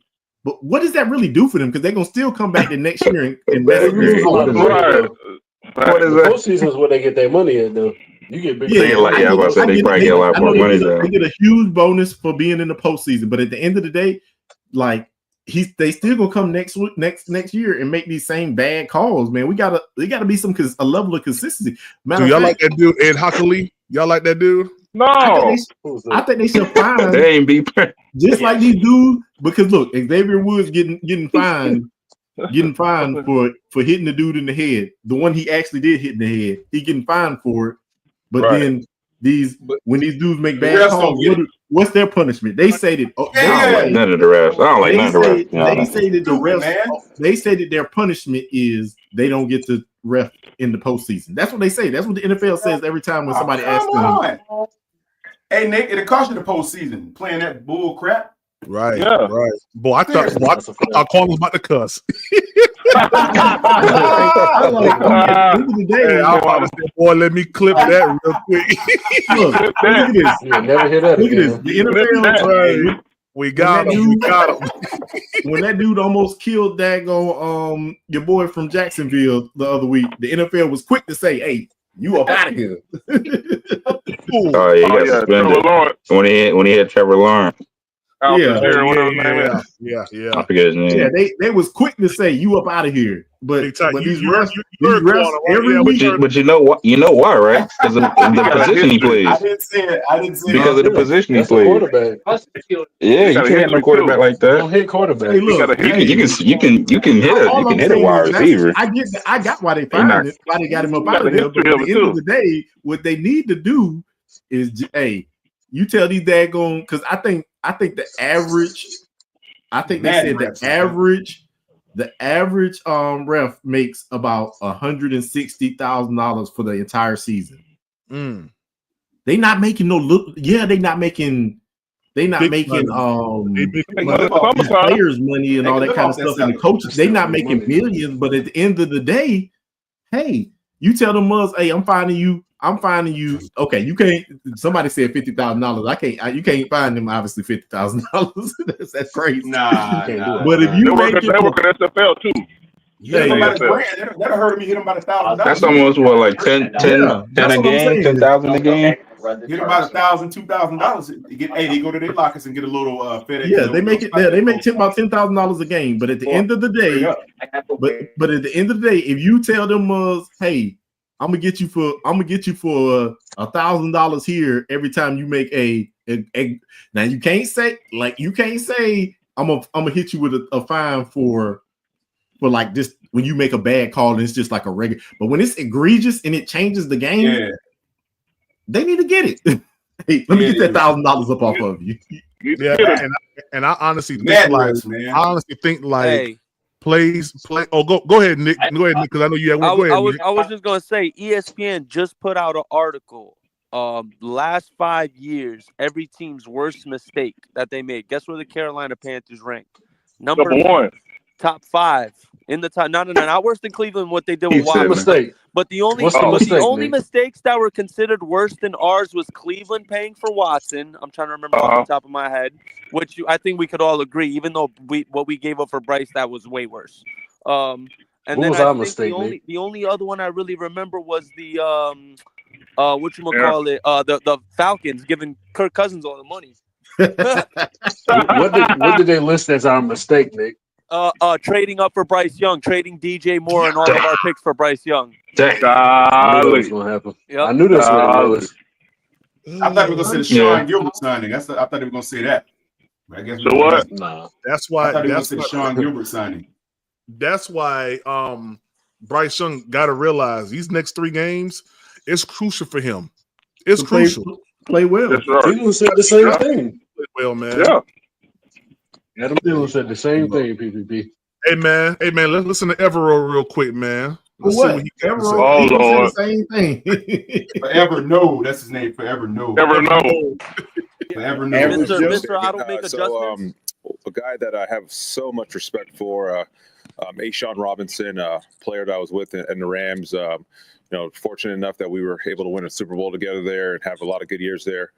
And just kind of following his career where he started off in Detroit to where he is now, and just such a stalwart for us, a leader, a heck of a player, productive on the field, run game, pass game. And I've just been so happy to do football with him this year. And so I wanted to give him some kudos, give him some love, just because he's done a hell of a job. He's been such a leader in the locker room, such an influence on the young guys. He's been great for the coaches. And, a lot of times the things that he's doing goes unnoticed. And so I think it's important that everybody recognizes what this young man is doing, the person he is, the leader he is, the family man, all of those things that he does. just excels in so many areas. And so wanted to give him some love. So appreciate you, brother. Thank you, Coach. With that, we'll open it up to questions. Start with Cassidy. Hey, Jay, how's it going? Good. How you doing? Good. Quick question first before I ask my other one. You usually start off with one of these shout outs. How do you choose each week who's going to get the kudos or the shout out that week?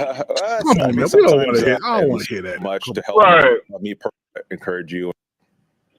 Love that. Yeah, man, cut that off. Your linebacker core is obviously a little different this week. What have you seen from Jacoby and John, and what can they kind of maybe bring in there, and how do you balance those snaps, so to speak? Yeah, no, I mean, we've seen a lot of great things from these guys in terms of their preparation. They've not even this week, but just going back to when Jacoby came in, I can't remember exactly when. Radigan really has been doing it all season. These guys have been spending extra time with Mayor Chudhuri outside of the normal meeting times, and just trying to get caught up on our system, learning how we want to play it, and all of those different types of things. And so these guys have been preparing the entire time, getting ready to deal in this moment. And so now they have their opportunity, and so we're excited for them. And just one more quick thing. The Cardinals' leading receiver is their tight end. When that's the case with an offense, what sort of different stressors does that put on your defense? Yeah, no, he's certainly a weapon, and we got to account for him wherever he's at. And they move him around just like a lot of these good players. He's going to be inside. He's going to be outside. And so, but yeah, McBride is certainly a really good player, one of the better tight ends in this league, and so we got to be ready. Awesome. Thank you. Thank you. All right, we'll go to Mike K, followed by Dave. Hey, Jay. Good morning. Good morning. You brought up Ejiro and being a family guy. I know he's got a daughter who's right around 1. I was just curious, just from your perspective, how has becoming a father maybe changed his approach to leadership or the way he interacts with other guys, or has it really changed? They ask some of the dumbest questions. I would say that I don't know. I'm not around him enough to know how much his family factors into that. Oh, yeah. He's there, and how you gonna stop people running on you? It's always cool. They should be asking real shit. They don't be asking no good questions, bro. Why your defense so goddamn bad? Yeah, stop the run. Stop the run. Why you can't stop the goddamn run? They'd be like, I saw a smile on your face in the third quarter. Can you tell us what that smile was about? Like, come on, yeah, bro. Man, I had to man during halftime, man. It kind of got me smile, Hey, what it feel like? Hey, what it feel like to get a 200-piece put up on you? From a coaching standpoint, how do you balance that? Hey, Evero makes that. Hey, by no name running back. And kind of use that to your advantage. Hey, why you call him no name? Duado's actually been doing that. He certainly. We got torched by Rico Doodle Bob. Nick Trask, I'm about they didn't let us start asking the questions around here because Rico's actually been putting up freaking fantasy football points for the last like 5 weeks. So y'all can go ahead and say we got torched by some random dude, but the dude's been doing his thing. Yeah, but every week. It doesn't matter what running back. He looks super elite. Hey, Nick, it don't matter what running back. They get it on us every single week. I'm not disagreeing with y'all on that. But to disrespect the names of these running backs that have. You're right. He's a solid player. But what I'm saying is we made him look like. I mean, we made every running back. Herschel Walker going through this shit. Hey, young Mello, you absolutely correct, man. They should allow us to ask the questions because I'm gonna take 3 people. I'm gonna put up there. It's 336. I'm gonna put you, Mello, and I'm gonna put up Howard because Howard gonna make Evero cuss. Howard gonna make. Oh yeah, Howard gonna make. Hey, gonna leave the room. Howard. I refuse to. Howard gonna make him just shut down the whole interview. Like, I'm done. Why you not running? You hear me talking to you? You hear me? Hey, they put up 200 every week. When you gonna change this defense to the 4-3? Yes, sir. Absolutely. And just sit back and cross his legs, wait for the answer. Yeah, that'd be the funny. Bro, I would pay to see that, bro. I would pay to see. Oh my god. As soon as Anybody asking everyone that? start giving his answer, Howard gonna start giving him the history of the Carolina Panthers in the fourth. He goes, oh no! I remember when we. Damn right. From back in 2013. PPP, Howard gonna follow him up the hallway. Do you hear me? Every week. Hey, that's what don't make no sense. So that's what didn't make no sense. 200 yards, Evero, every week. And how we gonna see Bryce Young walking up the hallway? He gonna slap Bryce Young in the back of his head. Hey, Man, they gonna call security. Hey, No, I ain't gonna do that. No. I'd ask him the hard question. Who in the hell told you we didn't need a goddamn nose tackle?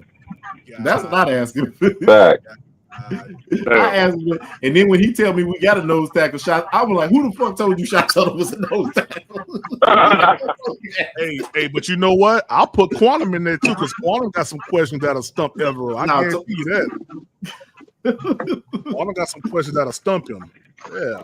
Look, man, we all ask better questions than they be asking. At least it be something related to the team. They be asking stupid stuff. Because they ain't fans of the team. That's why. They're not fans. Eternal 252 said some crazy. Eternal 252 said some crazy stuff. How the heck did we hold Saquon Barkley to 120 yards and we get Rico down? That's crazy. That's thing, bro. That's thing because that does thing, man. Because just the week before, daggone Saquon had 300 yards, 300 all-purpose yards, and we held that man to 120 yards. And we could. Hey, quick question: Had we held any team under 100 yards? Have we done that yet? No. That's crazy, man. I'm sick of that. You talking about a team or like a single player? Damn, man. Single player. Yeah, single player. Dang, I don't think so. I don't know. I don't think I have to look. That's bad. That's bad, man. If we held below 100 yards. Big Tight said no. None. That's man. Come on, man. What are we wasting time with this dude for? Oh yeah, hey guys, like okay, so I think we're going into a new quarter. You guys may have to unsubscribe and then resubscribe, but make sure your notification bell is on because YouTube has been doing a whole bunch of crazy stuff, updating some things and doing some stuff for this next year. So if you ain't getting no notifications, just make sure that the notification bell is still on always. Man, y'all got to we got to do something. Listen, I understand what you call them say, man, but we got to do something about this daggone defense this offseason, man. I don't care what I do not care if Bryce Young is still the quarterback. But at the end of the day, if Bryce played the way that he played against New York and we had a good defense, we would have won that game easily. Hey man, who bet they're playing Sexy Red? I heard it. Who bet they're playing Sexy Red? Oh Lord. Hey, I'm gonna let you know right now. If you play a Sexy Red as a grown man, I ain't got no respect for you. You're giving up 380 yards a game, bro. Who's playing that, Nick? I don't know, but I'm just letting. I just want to in my most disrespectful voice. If you playing Sexy Red as a grown man, I ain't got no respect. Hold up. We had a stifling defense against the Raiders. We had a stifling defense against the Raiders. Lamar White only had 34 yards. Oh, yeah, that's true. Nah, Melo. That's true. We had locked down that game. That's the only game we locked down on. It only got 55 total rushing yards.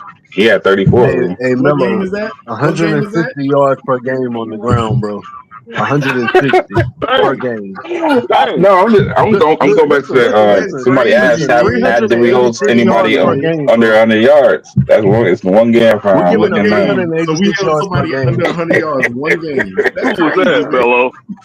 Hey, Fish Bub, I'm gonna try to go live every single day going forward, man. So you ain't gotta wonder if I'm going live. You feel me? I'm gonna try to commit to every single day, man. Yeah, go ahead, go live, man. We enjoy your content, man. Whatever. Joke around. I appreciate it, man. I had a great time yesterday on Uncle Quan's on, man. He had some pretty good conversation yesterday on Uncle Quan's on, man. It was good. Shout out to the Panthers experience. Probably giving up almost 400 yards. Hey, PvP. Yeah. We like to give Bryce so many chances. What if he stink it up again this week? Then what? Well, if he stinks it up again this week, Howard, then I'm gonna be honest with you. We got to start looking. We got to start looking elsewhere. As far as bringing it But listen, this is what I want you to let you know, Howard. Howard, how about this? How about this one? If we win one game, I'm gonna say it again. In these last 3 games, if we win one game, getting a quarterback in the first round is 100% out the picture. I don't want us to get no quarterback in the first round. I don't want us to get no quarterback in the first round. Hey, let's talk about that. That's a good point because I don't even think we got to win one game. I just don't see us getting a quarterback in the first round. Yeah, I don't. I don't even think we got to win one. Yeah, I don't think so. But it's really going to determine on how bad we lose. I think that's the determining factor. How bad we lose, how bad does Bryce Young look? Yeah, PPP, you're right. Yeah. I'm still getting a quarterback regardless of what he do. I'm still getting a quarterback. Sure. So if we win one game, we could potentially drop from. I think what we at 4 right now.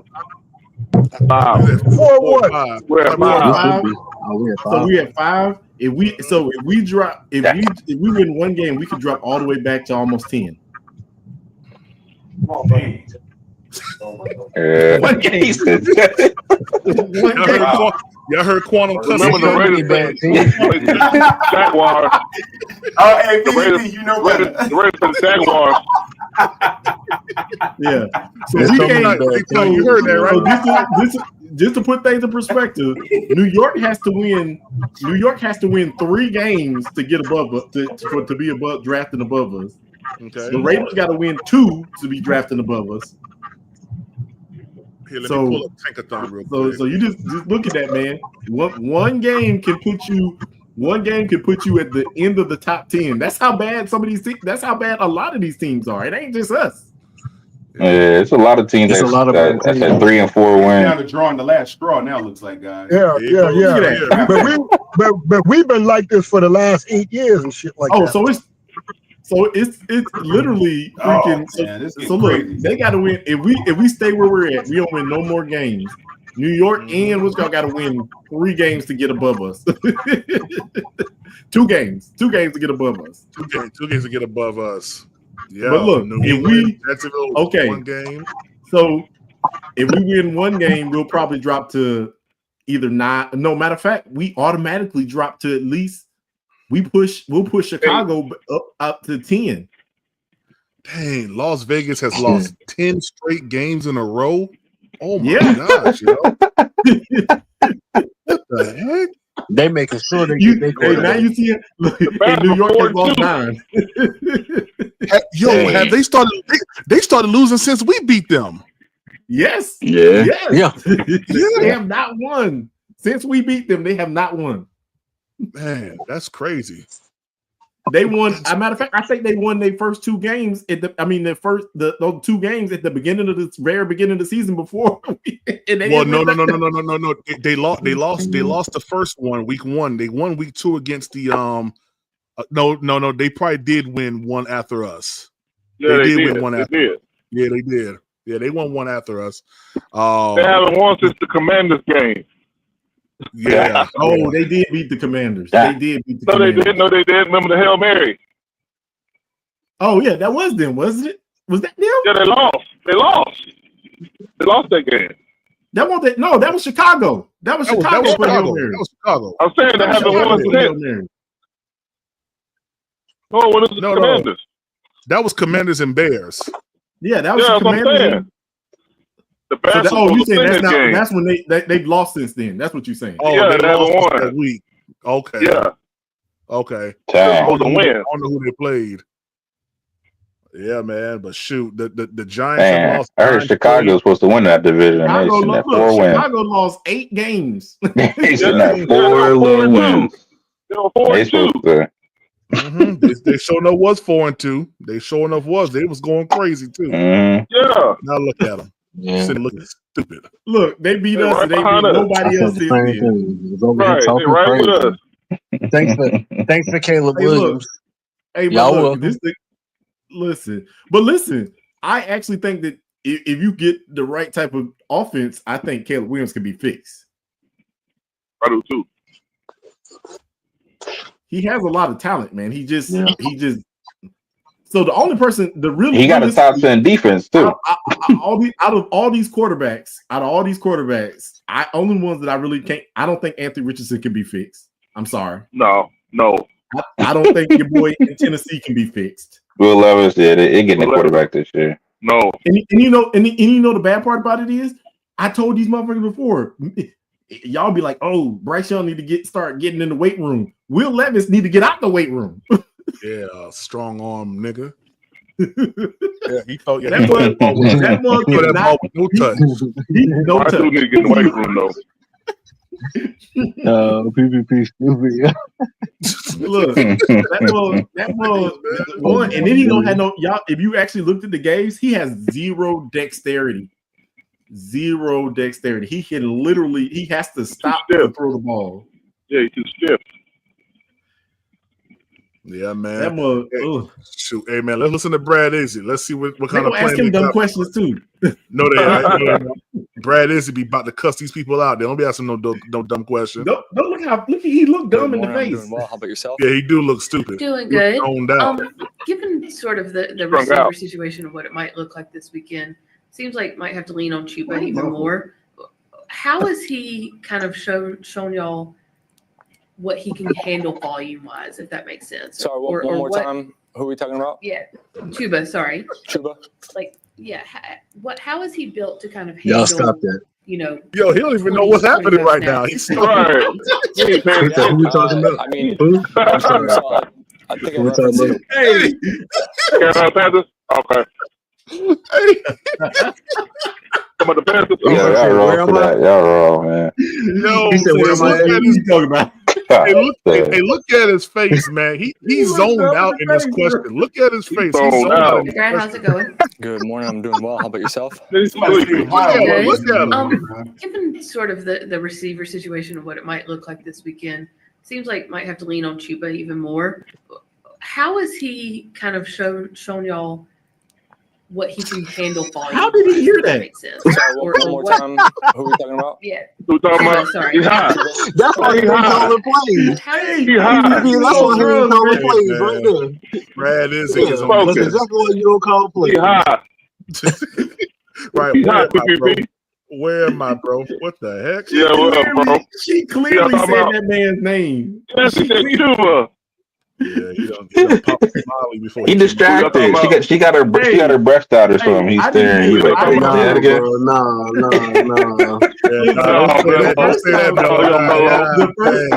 The first time I didn't hear her say Chuba either, but that second time I was like, she clearly said Chuba. Yeah, definitely. That's why he ain't calling plays. Brad Izzy just be staring at the playbook. We got to get the call in. Man, it'd be first down. He talk over there talking about the punt team come out. Hey, look. He'll be He's staring at the playbook just like that. What'd you tell me to do, coach? He ain't special teams coach. He ain't special teams coach. Just like that. I know he ain't. What down is it? It's fourth down? It's fourth down? Brad Izzy said, "Go to cover 3. You're on offense." Yeah, the nigga eat grass in the morning. That's what he do. Hey, that man a bootlicker. That man is a bootlicker. Yeah, that man is a bootlicker. On it, bro. You know, on it. Grass like the Clemson coach eats grass. Yeah, I mean, he still ain't know the question. He still ain't know the question. Kind of handle, 20-25 snaps if need be. Yeah, I mean, he trained himself. I think I referenced it a while back, but you one of the first guys you see coming in the offseason, he's been callousing up his body for a workload for a long time. And then we spent all off season and then preseason and throughout the season, scheme-wise, getting him grooved, with what we're asking for and the live reps he's gotten throughout the season. He's done a great job of becoming more dynamic in a bunch of different schemes. So workload-wise, we don't hesitate to give him any different types of runs.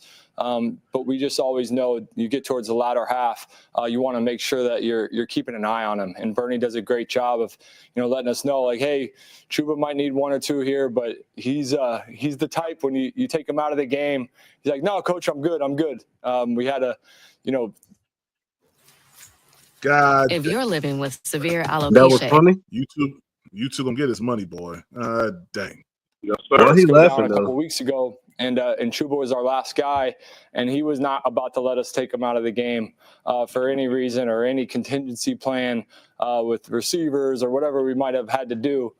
So you applaud his willingness to take every single snap, but it's just something as coaches, it's our responsibility to make sure we keep an eye on it and trust the next guy up. But he's ready scheme-wise to take on a huge workload and his body too.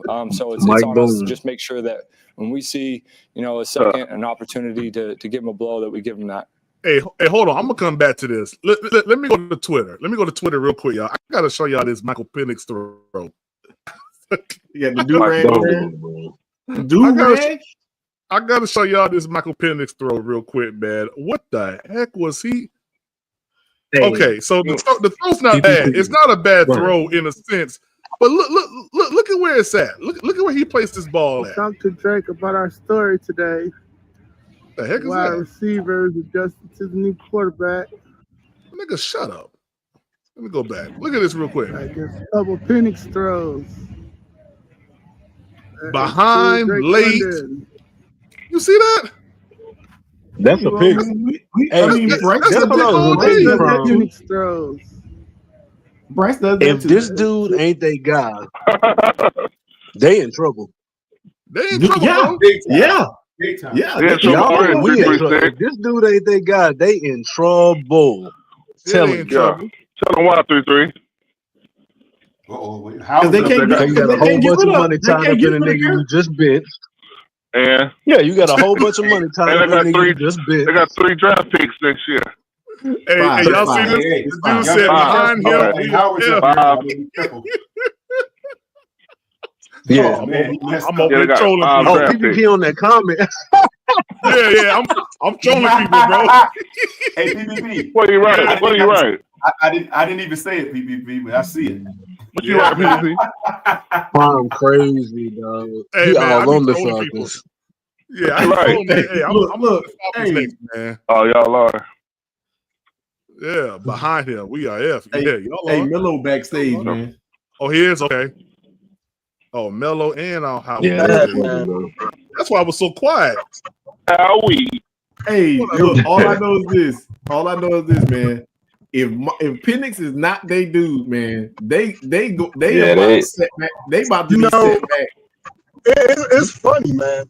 Y'all want every quarterback to be worse. We don't. The Howard. Crazy. We not even talking about Bryce. We just because Bryce Young turns out to be not good. That don't mean every quarterback to be like that. You got to bring up Bryce Young in every quarterback. You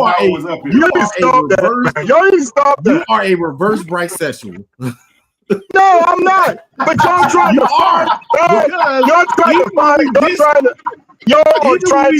everything bad with other quarterbacks because Bryce Young ain't paying. That don't mean every quarterback is going to start out like Bryce Young. We just y'all ain't saying it, but it's the I'm dumb. I know why he's putting that up there. We just trolling the Falcons. Come on, man. Come on. You don't have to say it for somebody to know which time it is. We just trolling the Falcons. We don't care about Bryce Young right now. But y'all want these guys to turn out like Bryce Young so y'all can say, you see what I'm talking about? All these quarterbacks the same. Listen, Howard, we're going to hit you with statistics again. We're going to hit you with statistics again. We're looking for a quarterback too. You better tell them the PPP. Tell that to PPP. Nah, You know, Prime holding out through the rest of the season. Tell that to corner. But listen, we're not telling you that, Howard. What we're telling you is that there's the likelihood of us getting a quarterback that can replace Bryce Young next year are very low. I think so too. You're telling the wrong man that. I know that. But it still doesn't take away the fact that Bryce Young is not good. He's not good. But listen, this don't is the try thing to about make it other is, quarterbacks not good like them. Okay, we trolling the Falcons, and you had to come in here and bring Bryce Young. I would have loved to have They a making themselves look like Bryce. Ain't none of them good. Ain't nobody could out that Jack That's Crown the good thing, except for Howard. CJ The Stroud. Falcons in a different position than us, though. Like they got a quarterback that they paying hundreds of millions of dollars to, That's and why they we just trolling bit. him. See? Tell him again, 336. We trolling him because If the backup ain't the Falcons- guy, they in real trouble, bro. They ain't got no money. That's what we talk about. We ain't even talking about the fact that none of us really said. We just said that one pass was behind him, but then it just sparks up the conversation that if this dude is not the guy, they screwed. That's all we talking about. Yeah, but how you based on a run behind the throw, behind the back or bad pass? That's Because what you call it ain't no defense. Y'all That's didn't why. do that with Bryce Young. Y'all said other stuff. Y'all gave him every opportunity. Yeah, we did. Every opportunity. Listen, Howard, really- to be honest with you, Howard, I think that they're doing this at the wrong time. They should have done this. No, actually, they're doing it at they should have been done it. But at the end of the day, they should have been done it. But at the end of the day, this is probably the best game to bring him in on. This is probably the best game to bring him in on. No, it's not. No, it's not. It's actually the worst. It's actually the worst time, the worst game to bring him in on because you're playing against a Giants team, right? That don't care. What if this guy goes out here and gets hurt? But also, the Falcons still have the opportunity to make the playoffs. Right. Why would you bring him in? Why would you bring him in with 3 games left in a week gotta have it mode when he probably ain't A lot of pressure on him now. Yeah. He gotta win. He can't come out and not look good. Listen, I see what you're saying. You know what? Howard, we throw 5 picks. Really, listen. Forget This Michael the thing about Penix. it is. This the thing about it is, Howard. This our what we were saying really didn't have nothing to do with Penix. We were just saying that if this dude is not the guy, this could have been any quarterback. If he's not the guy, it had a lot to do with Penix because PPP said, "Oh, y'all check this out. Check Penix out." Okay, it had a lot to do with it. But our comment about them being screwed, I'm always down for trolling the Falcons. I don't care what day of the week it is. I don't care what position we in. See, Howard's a Falcons. We can be 0-15. fan. I'm always down to troll the Falcons. Okay. Oh, I'm a Falcons fan. I thought I was a Colts fan. Yeah, I'm a Falcons. I don't care. Hey, Howard.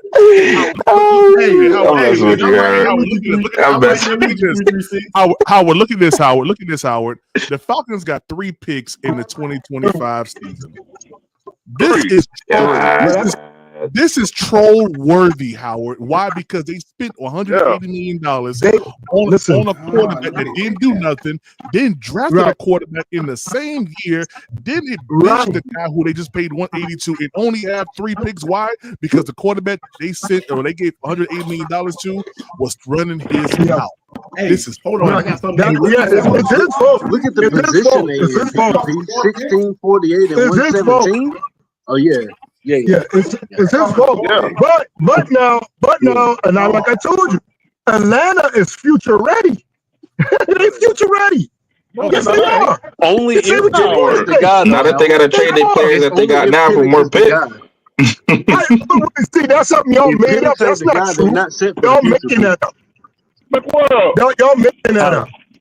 They ain't trading no players for no the guy that y'all just made that up. They sit back.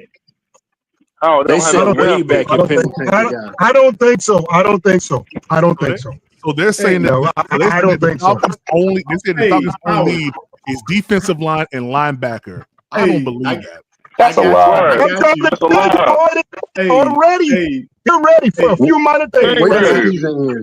Hey, I got one to make this And you're not accounting for the players that they're gonna lose after this year. Hey, I got one word for y'all. I got one word for y'all. Just take a guess. Take a wild guess. How much cap space they got next year? It's probably in the negatives, isn't it? They gotta be in the 20 million. They got $6 million in cap space. I was about to say 6 too. That's crazy. I was about to say 5 or 6. That's crazy. But the team is better than ours. You're laughing, but the team is better than ours. Howard, listen to me. Howard, please. Okay, Howard, please, my brother, please let me. They ain't got no defense. Howard, let me. Oh, they got a better defense than we do. Howard, please. Wait a second. Howard, let me help you out. Listen. So we just told you that they only have 3 draft picks for the next season. Right. They only have $6 million in cap space. So that futuristic ready team that you say they have, they don't have. Yeah. They're gonna have to, Howard. Why have to trade they don't have it? They already got it. Howard, so that $6 million cap space don't mean nothing to them. Talking. Howard, it means something to you. Please. Howard, please. I'm telling you. Listen. They're gonna have to trade players to acquire draft picks. Right. Why? They don't have to have it. They don't have to have it, PPP. Their team is ready already. I keep saying that to you. You don't understand. If that's the case, I don't think you understand. Howard, if that's the case, I don't think he understands what I'm saying. So you think that Michael Penix is going to come in here and right the ship with what they got? I believe even when they had Kirk Cousins, even with Kirk Cousins and Michael Penix, I believe they can win this division way before we do. Listen, let me ask you this. Let me ask you this, Howard. So that's what I believe. How are they ready? They ain't gonna have no pass rush next year.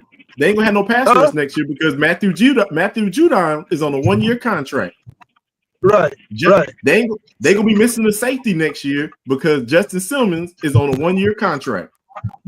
Oh, so you're telling me for the Panthers that they can't sign these guys or nothing. They can't sign somebody. But they that's the whole point of bringing up the $6 million. They ain't got no room.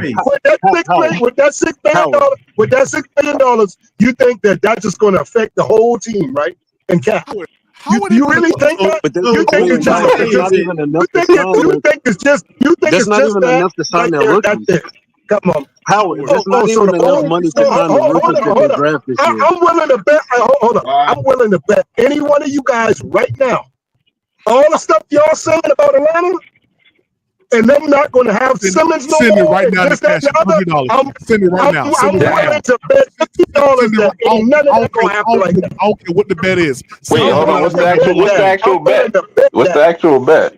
What are you betting on? The actual bet is that they won't be able to keep Justin Simmons and that pass rusher he talking about. I'm willing to bet this don't happen. I'm willing to bet that. Hey, Howard, send How much? in right now. I'm willing to bet that. Howard, how much? $100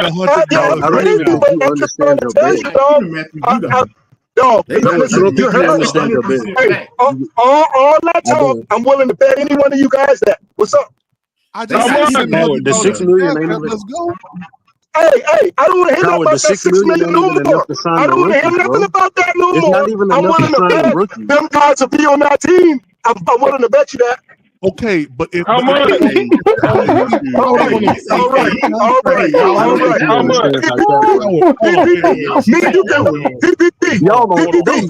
guys just want to talk. They want to talk. PPP. I'll lock in with you. The rest of them boys can talk. Man, you lock in. PPP.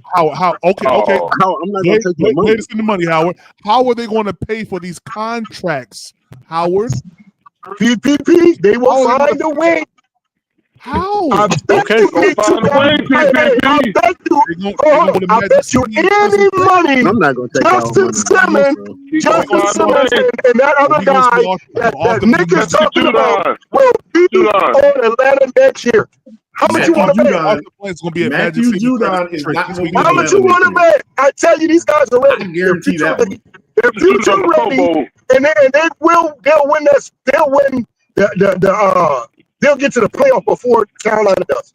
Howard, send the money. Send the money, lock it in. Why I got to send it? You don't trust me to send the money? Come on, PPP. I need to put it in your cash app right now.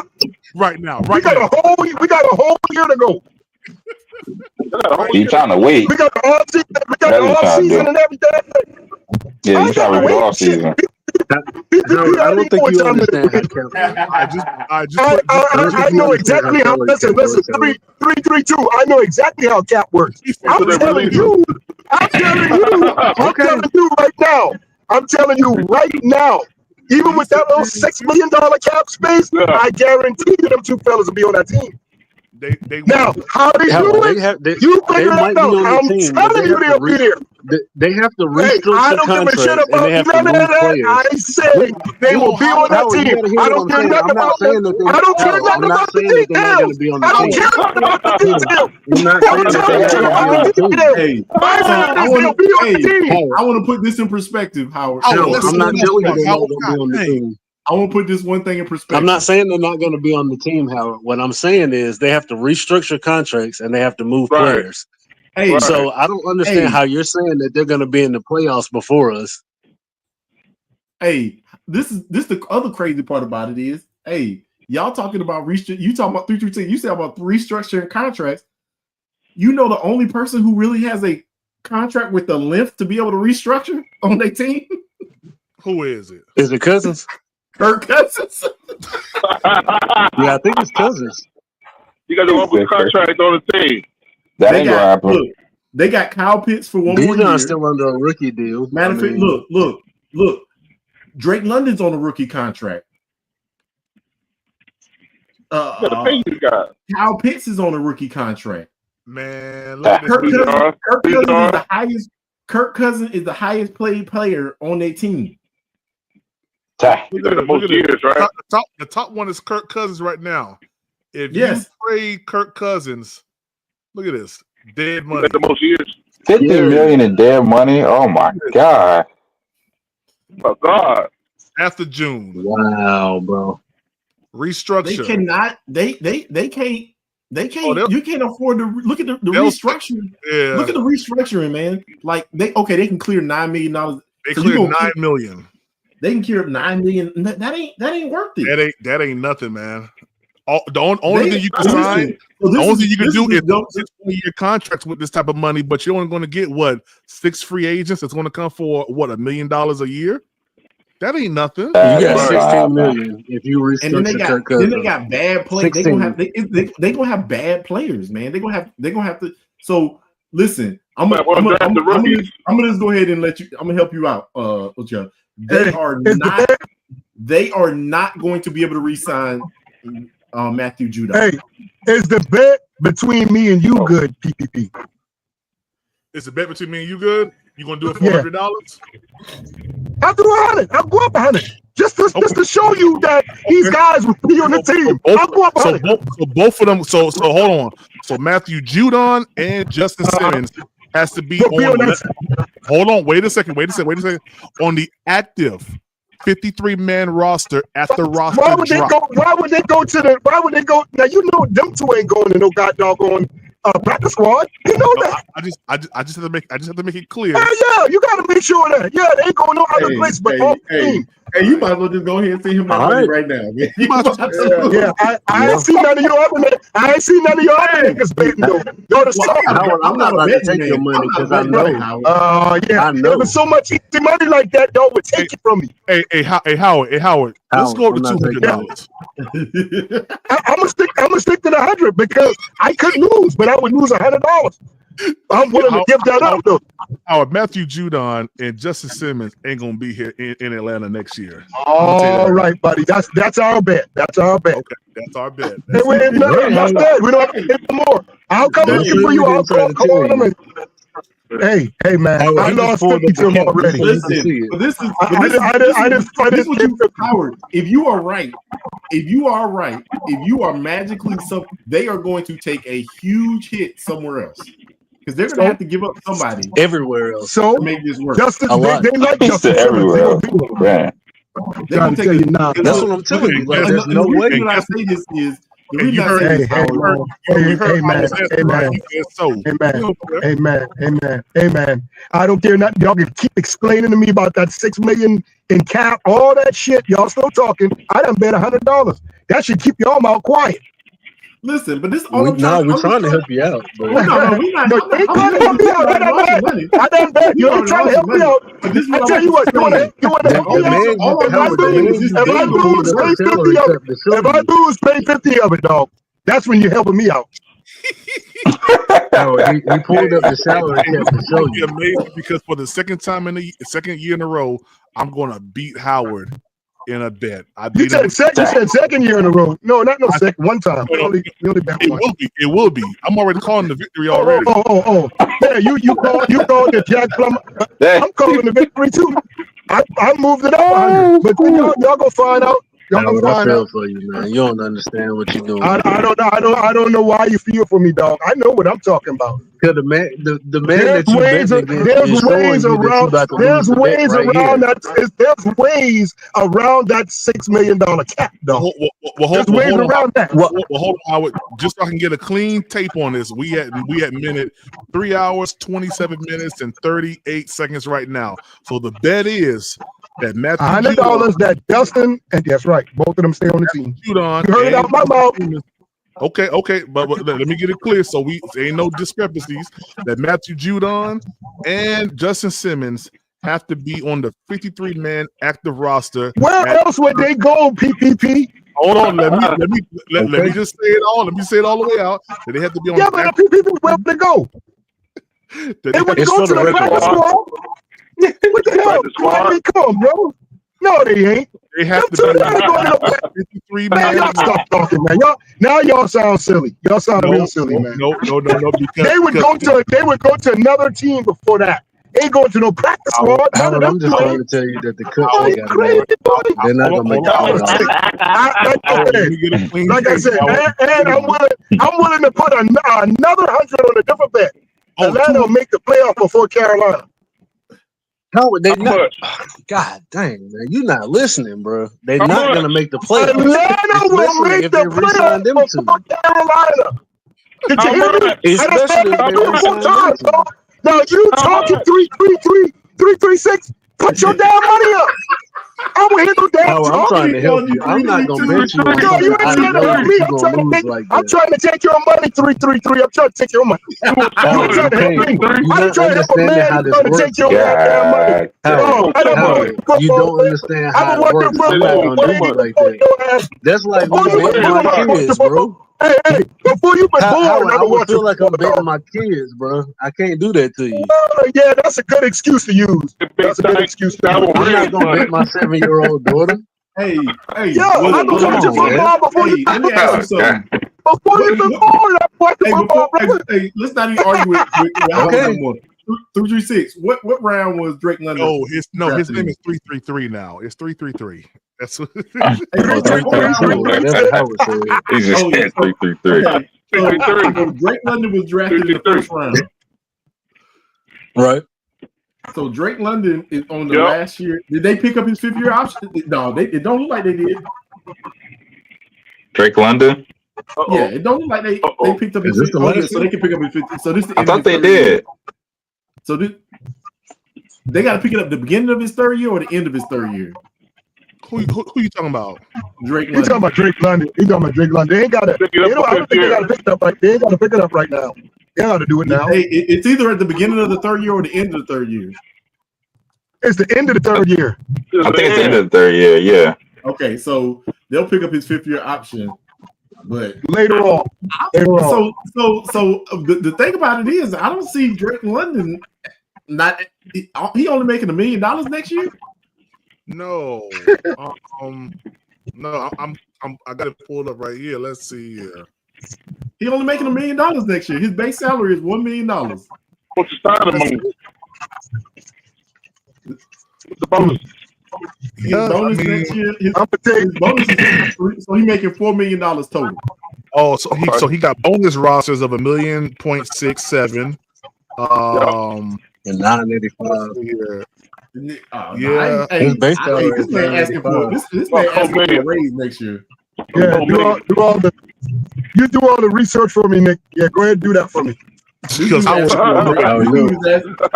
asking for a raise next year. Yeah, Howard. He's due 2.5 in roster bonuses this upcoming year. Sign rate $3 million, 3.2 mil. His base is 1.1 mil. I mean, he's 68 to the cap hit. And how much extra cap did they put on everybody this year?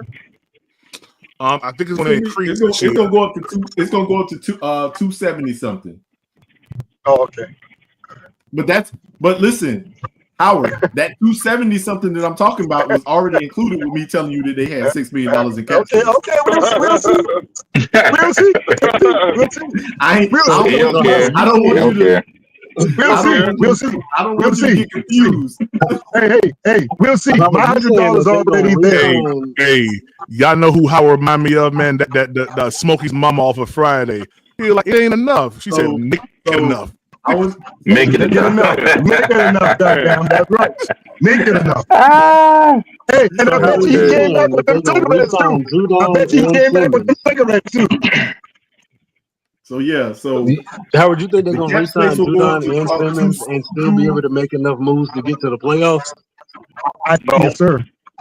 Hold up. They don't have to make much moves. That's what I'm trying to get you to understand. They don't have to make that many moves. Howard, how many games did the Falcons win this year? They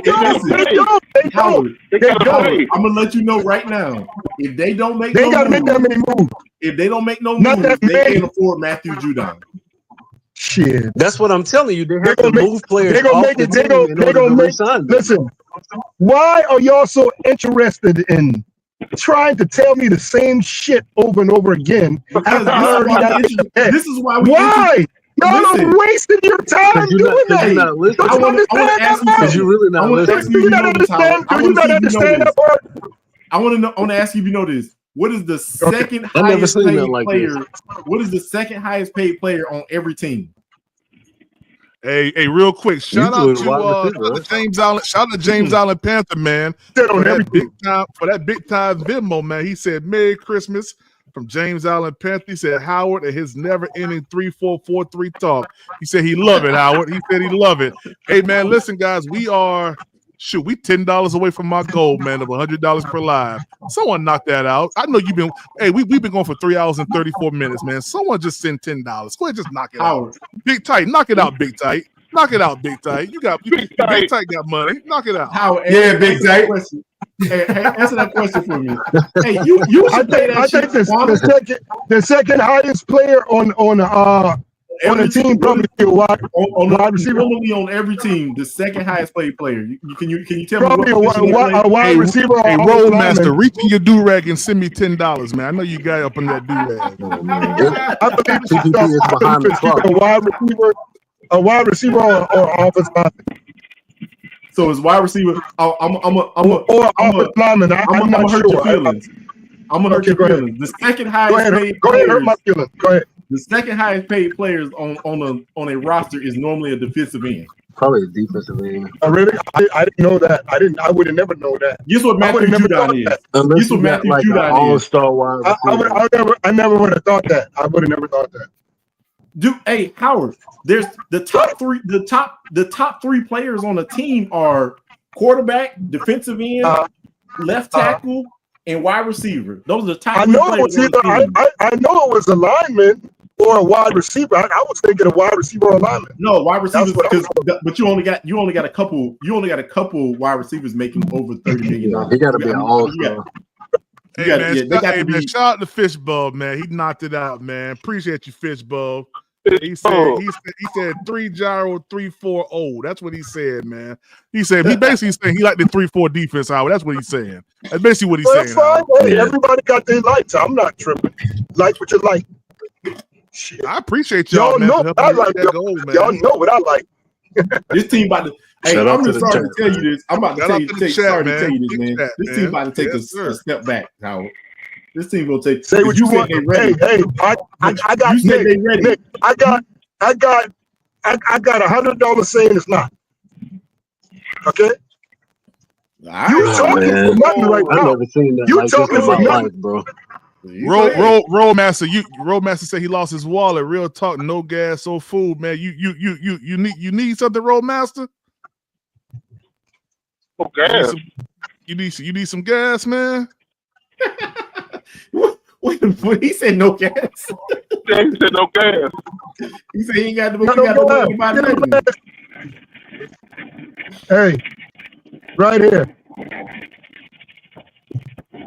Hey, Roadmaster, Roadmaster, send me your cash app, man. If you really do need some gas money, man, if you really serious, I take that seriously, man. You feel me? So if you need something, I got you, man. Just send me your cash app, bro. He said he'll pull up on you with his do-rag on. Do-rag. Hey, PPP, tell him to bring the clock. Brand new do-rag. Yeah, he said I got the number for the homeless. I got 5 of these Benjamin Franklins right here. Oh, look at hey, he about to lose them. Hey, he about to lose 5 of them right there. You about to lose right there for you right now. Hold on, Howard. Stay right there, Howard. Stay right there, Howard. Yeah, let me put Howard on the big screen. Go ahead, Howard. Flex on him. Hey, PPP, that's yours right there. That's yours. That's yours, PPP. Come take that. Hey, Ian snatched them goals out his mouth. Yeah, I'm gonna snatch the lineup right off your face, man. When I take the money too. Take that. And if you want some 336, you want some, you can get some too, nigga. You know what I'm saying? Howard, I want so much. Howard, I ain't betting you, man. We done tried to explain the whole process to you. I ain't about to bet you, and I know you don't understand. I know what time it is. You just wasting your time. And I know you don't understand, man. You think you explaining something, dog? You're not. I know what I'm talking about. That's all I'm telling you. Okay, I'm telling you right now, man. They are going to lose players because they want to get more draft picks. It won't be those 2 players right there. I guarantee you, Justin Simmons is not. We already got our 100 right there. I just showed it to you. We got the 100, so ain't no need to argue about that no more. Hey man, when I say that, man, I just be playing Howard. Hey, hold on, let me say that. Howard pays his best. I ain't never got to worry about Howard. I was just talking some trash. That's all, Howard. Yeah, you do. All, Howard. That's all I was doing, baby. He does. I just don't know how he think they're gonna make the playoffs though with the moves they got to make on this roster. Not making the playoffs. I said they will make the playoffs before Carolina Panthers do. They about to take a severe step. I don't see how you see that. Yeah, he's talking about the Falcons, Nick. Damn. Come on, Howie. Why you got? Hey, look. Hey, man. I'm about the truth and the realness. I ain't about all that. Just because I'm a fan. Just because I'm a fan, don't mean I can't speak the truth. Okay, I'm not. How's that the truth? You know, it is the truth. How's it the truth? It is the truth. Hell, they still got a chance to make it this year. They probably not gonna make it this year. They're not gonna make it this year. They got a chance though.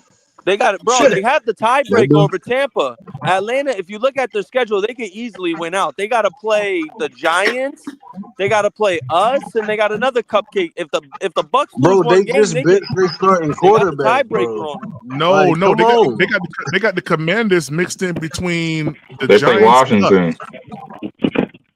Go ahead. Hey, so where's that third cupcake team at? But if Washington feel like they already lost. If Washington play Washington week 17. Oh, that's an L. Week 17. I'm looking at it right now. Hold up. Let me stop you in your tracks, Nick. Does Washington have an X or a Y by their name? Do they have a what? I'm gonna pull it up right now. They do not. Because if they do, they would not be playing none of their starters. Nah, they're not locked up. They don't have a spot locked up. They're definitely playing for seeding. I'm just asking. Yeah, Washington definitely playing for seeding. Yeah, they're not locked up. Because I think if you really look at it, NFC, the wild card teams, they want to get that NFC West winner because that's easily. And then y'all talking about they got 3 cupcake teams.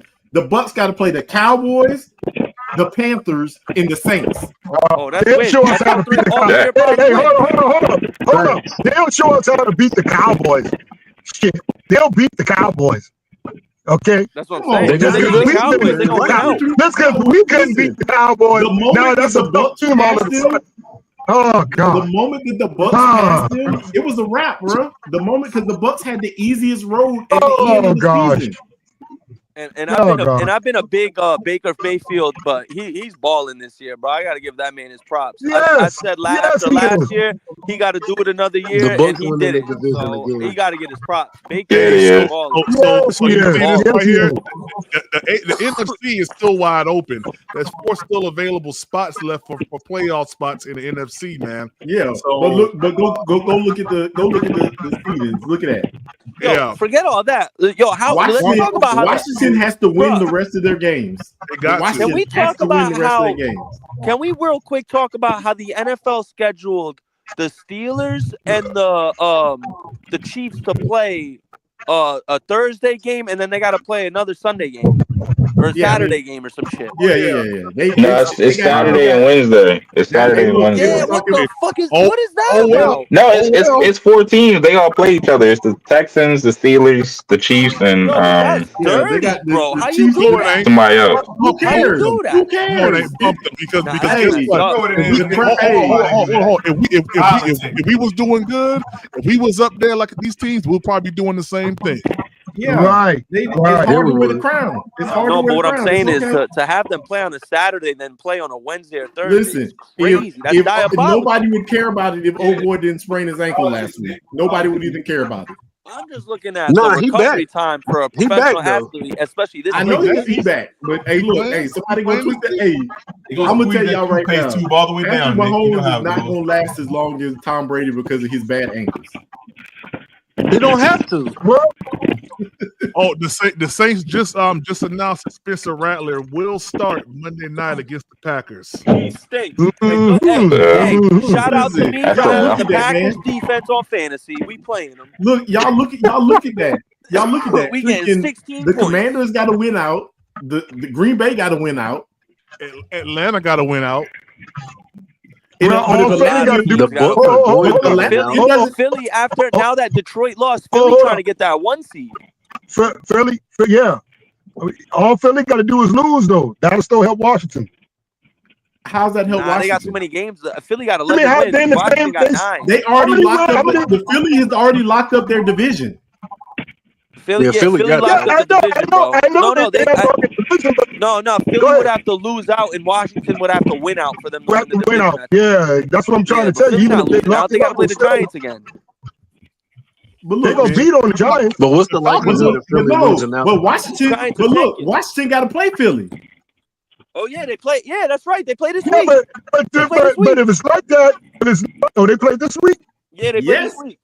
Hey, when do they start taking their starting players out though? That's the part. But you're not gonna get an opportunity if you're so. Nah, you don't want to throw them out too early, Howie. Philly, look, this is the bad thing about this, Howard. Philly's not going to be able to because Philly is trying to get the 1 seed.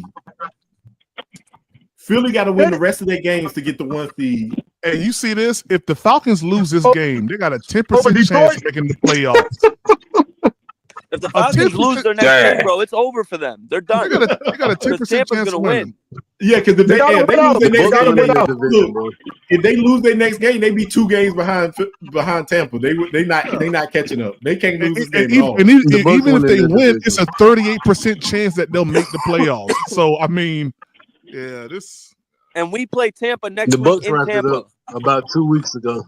Bucky Irvin gonna run for 225. I don't know if they did.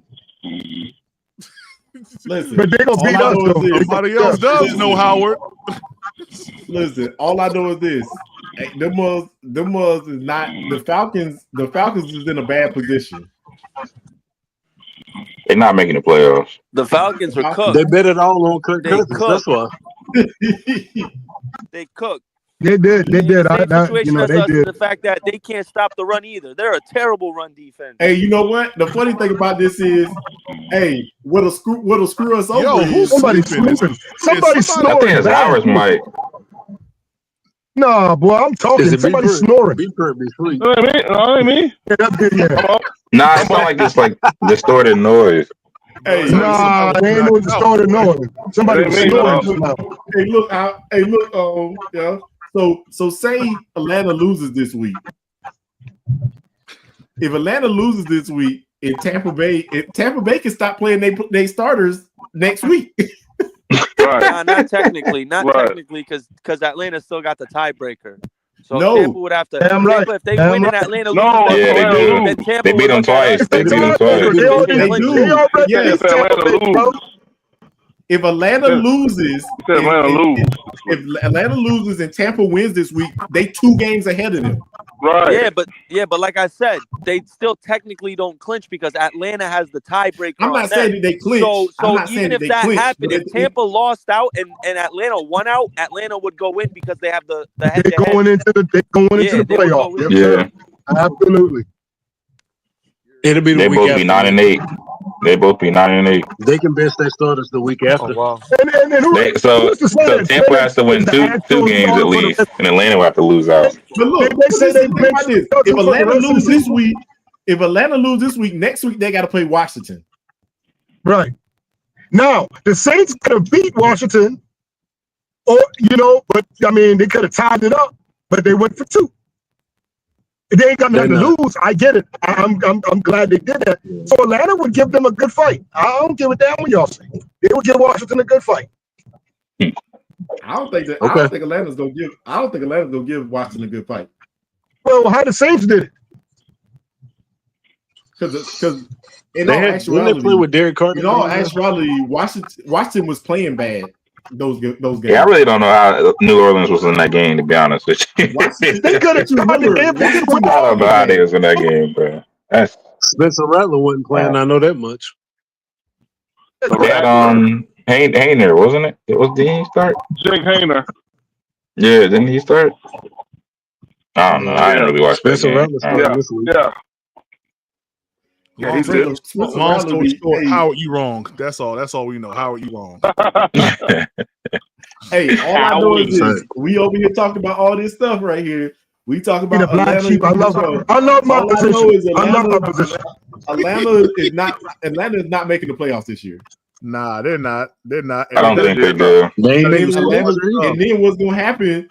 So Howard can win his bet. I'm calling Atlanta. I'm gonna call Atlanta's GM so Howard can win his bet, and they gonna let go. They gonna let go like 2 or 3 players, and then they gonna sign Matthew Judon. Hey! Let's be specific about the players, okay? Let's be specific. They ain't gonna make the playoffs next year. Hey, look, Howard. They either going to. I don't want to hear no 2 or 3 players. Be specific about the players. Have to restructure a player that's going to. I don't give a damn if they had to dig a hole all the way to China and come back. I don't care nothing about that. Okay. I'm telling you, these 2 guys are going to be on the goddamn team. No, they're I'm not. telling you. But they're not gonna make the playoffs. Howard, they're not gonna make the playoffs if they are. I promise I'm you. gonna tell you, hey, listen, Justin Simmons not gonna be able to because he gonna want to go to a team that can compete. Okay. So Howard, real quick. At any time during the off season that we see Matthew Judon or Justin Simmons sign with another team, we'll automatically lose. That's it. That's an automatic loss. I mean, that's a no-brainer. Okay. They're on a different team now, ain't it? Quantum. We heard it. Yeah, what's up? You heard it, right, Quantum? Yeah, I hear that. I hear it. Hey. Y'all better stop betting PPP, man. Hey, man, listen. I told y'all before the season started that they was nothing with that. Kirk Cousins. And everybody said, "Nah, that ain't gonna happen." You said it. No, you said it. I told him that. There's a lot of people also that like that Kirk Cousins is down. They want to see Penix PPP. That's not a bad thing. Listen, now they do. That's not a bad thing, dog. They want to see Penix, right? But what do you do with the $40 million that you owe him next year? Sit his ass on the bench and let him be a backup making that money. $40 million backup. Boy, that's just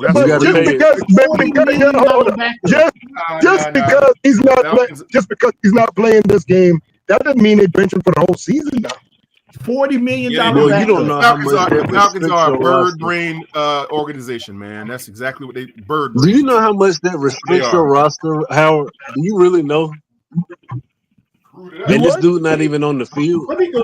I didn't. You know That paying Kirk Cousins $40 million to sit on the bench. I don't think he's benched. I don't think he's benched for good. I don't think so. Yes, he is benched for good. You can't really go back to him after you done benched him. You can't really go back to him. Oh, wait, did you just say that? Kirk gone. Kirk is gone, brother. He's Oh gone. man, he about to He's tell gone you after where. this year. He's gone. Where he going? He gone. He going to one. Yo, I'll tell you one thing. There's what? There's There's two no way, not this quarterbacks that are Carolina graded right Panthers? now, right? There's going to be about, hold on, Howie, hear me out on this. There's 2 first-round quarterbacks being graded. There's going to be about 6 teams that need a quarterback. How? Hey, I know what he's about to say. I know what he's about to say. So Go ahead, he's Howard. going to go somewhere. Nick, Cleveland, I'm gonna shut that up. New I'ma shut Orleans, that up low-key. because- Wouldn't surprise me if New Orleans went and got him. Hey, let me shut that up real quick. There's Nick. no Watch, way they can PPP do this looked it without up. contract, bro. Me and PPP looked that up the other night. That man got a no trade clause. He ain't going nowhere. But the no trade He got clause. a no trade clause. He will be right there. Okay, so does the no trade clause mean? Yeah, you're right. mean Yeah, that- he's not going nowhere. Not it for no I just saw a 65 million dead cap. Hell no. Yeah, they ain't doing that. Hey, Hey, look. Look. That'll set your franchise back like 2-3 years.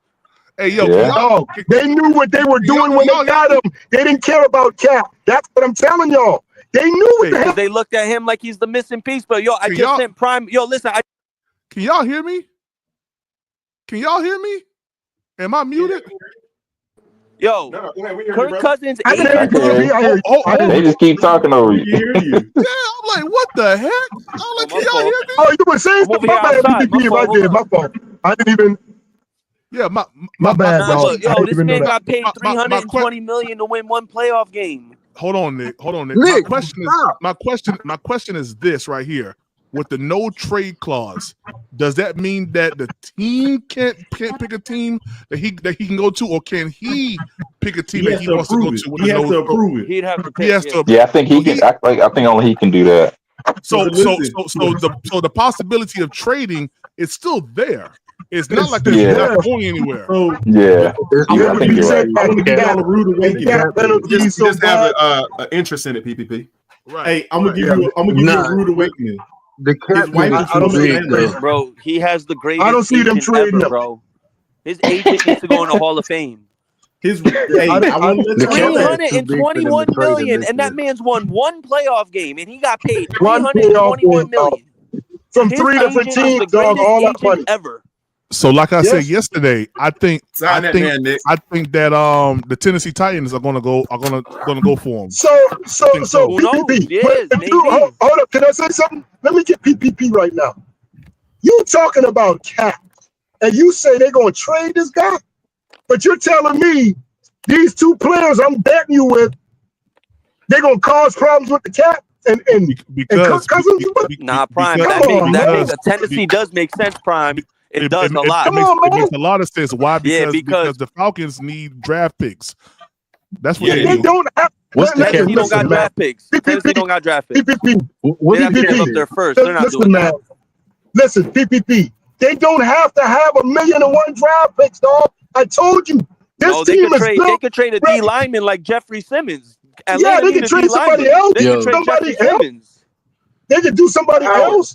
But how? Where they gonna get the money to sign people at though? Where they gonna get the money to sign the free agents? So Nah, that's interesting because their defense is nice, bro. If they get Kirk Cousins and draft Ted McMillan with Calvin Ridley, Tony Pollard, that offense is kind of nice now. Hey, Howard, They can't hit it 90. Boy, they are ready, boy. Yo, it's 90 million in dead cap. 90 million in dead Hey, cap. the They're not Broncos doing did it with Russell Wilson. They ate up almost that much dead This cap ain't the too. Broncos, bro.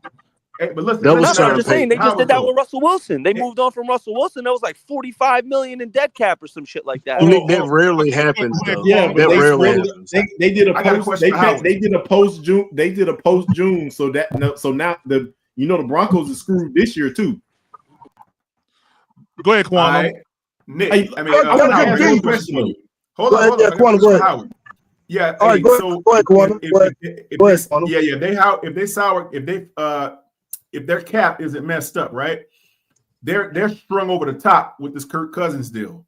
How are they going to be able to if they don't have draft picks, which they don't? Okay, how are they going to be able to sign free agents? They got 3. If they don't have the money.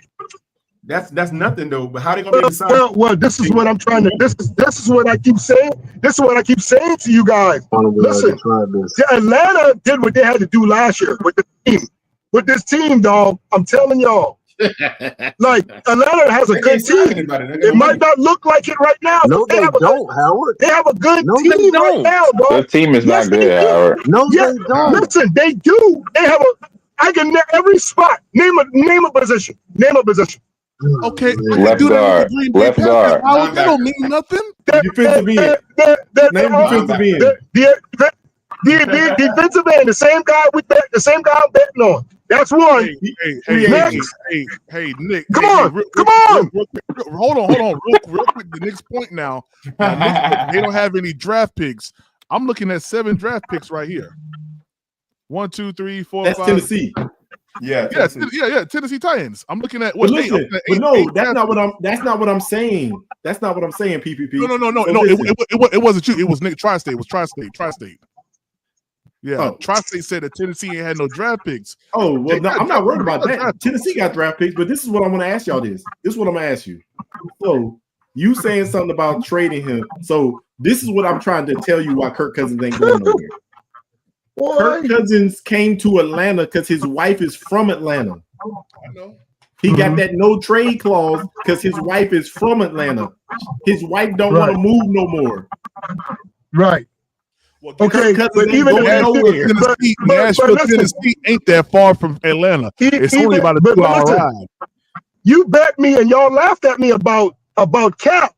Dog, do you realize the cap penalty y'all will have when they trade Cousins? So y'all sat there and laughed at me like I was goddamn crazy. Okay, so why y'all was laughing at me when I'm talking about, bro? Come on, man. 90 million in Come on, man. Make that make sense, man. That's a huge hole. The team that's going to acquire him is going to have to pay half of that $65 million. No, that's the 90 million. But it's still a big cap hit regardless. It's still a big cap hit. It's 90 million, y'all. They're not doing that. No, they're not doing that. They're not doing that. Listen, even if they trade him next year, it is a $36 million hit next year. Oh my God, they will be under the water. So that $6 million that me and Howard was just talking about, all that shit is gone if they trade him. I'm trying to tell you.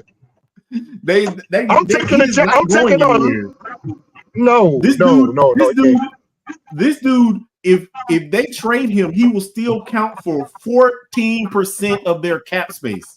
He's going to be traded. He's going to be traded. No. Well, PPP. Now, me and you bet $100 on 2 guys that got a better chance of staying on this team. I'm not. And you telling me? I'm not. Go ahead. So you're telling me that they're gonna trade Cousins?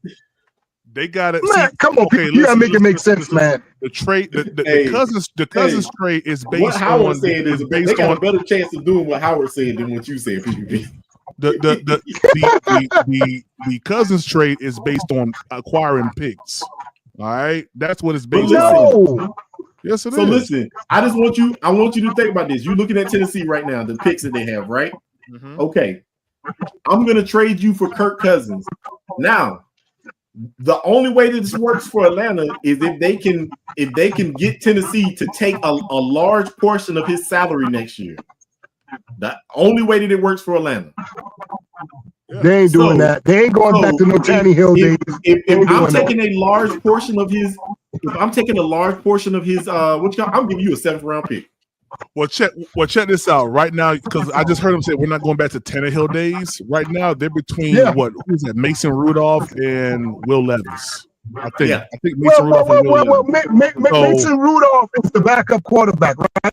Okay, yeah, you put him in because Levis he's starting this week. I don't know. He just hold on. He's starting this week, but he just was cut or let go from the Pittsburgh Steelers. So I mean, yeah. Okay. You think they're putting their faith? You think they're really putting their faith in a Mason Rudolph? Come on, let's be real here, PP. You come on with that, man. Come on, I hope not. I know they're not putting their faith in the Mason Rudolph. That's my point. Okay. My point is I that. don't see that, man. My point is that They're getting Kirk Cousins. You bring in Kirk Cousins. You got No. Yeah. You bring in Kirk Cousins. No, because you know why? PPP. And you try to make something happen because I'm gonna tell you right now. If they keep Kirk Cousins on the bench, or if they keep Kirk Cousins, it's going to be the dumbest thing that I've seen in a minute. Trust me. Who says that Kirk Cousins is bench for good? Who says that? Oh, Kirk done. Who says that? Why you I don't know if it's benching him. How you know that?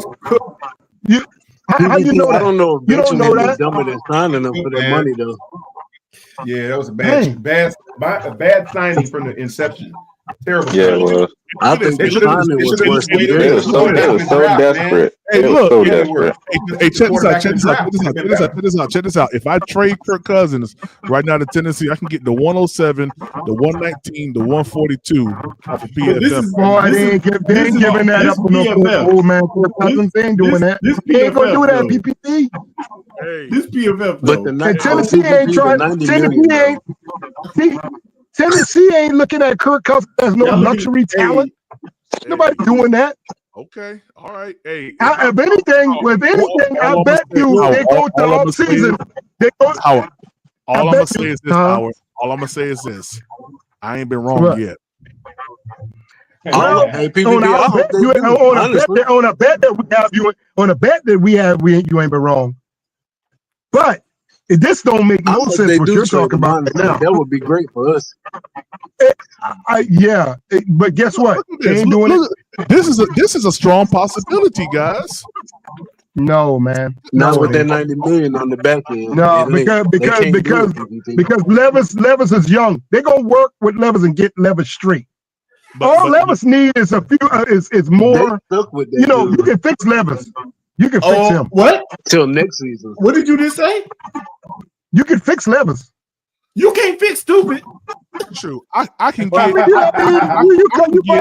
find a boneheaded play and you said stupid. The 119 and the 142. Boy, Tennessee ain't giving all that up for no goddamn on Kirk Cousins, boy. He ain't no luxury like They that. stuck with that dude till 26. Who gonna do that, boy? Ain't nobody doing no stuff like that. They took it. Now, hey, I just want y'all. Hey, I'm gonna 38, the 48, the 107, the 117, the 119, and the 142. Howard, I want you to do this for me, Howard. I want you to go watch some of Tennessee's games.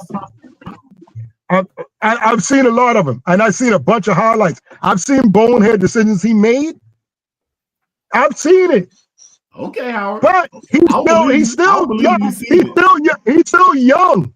Okay, this quarterback, you can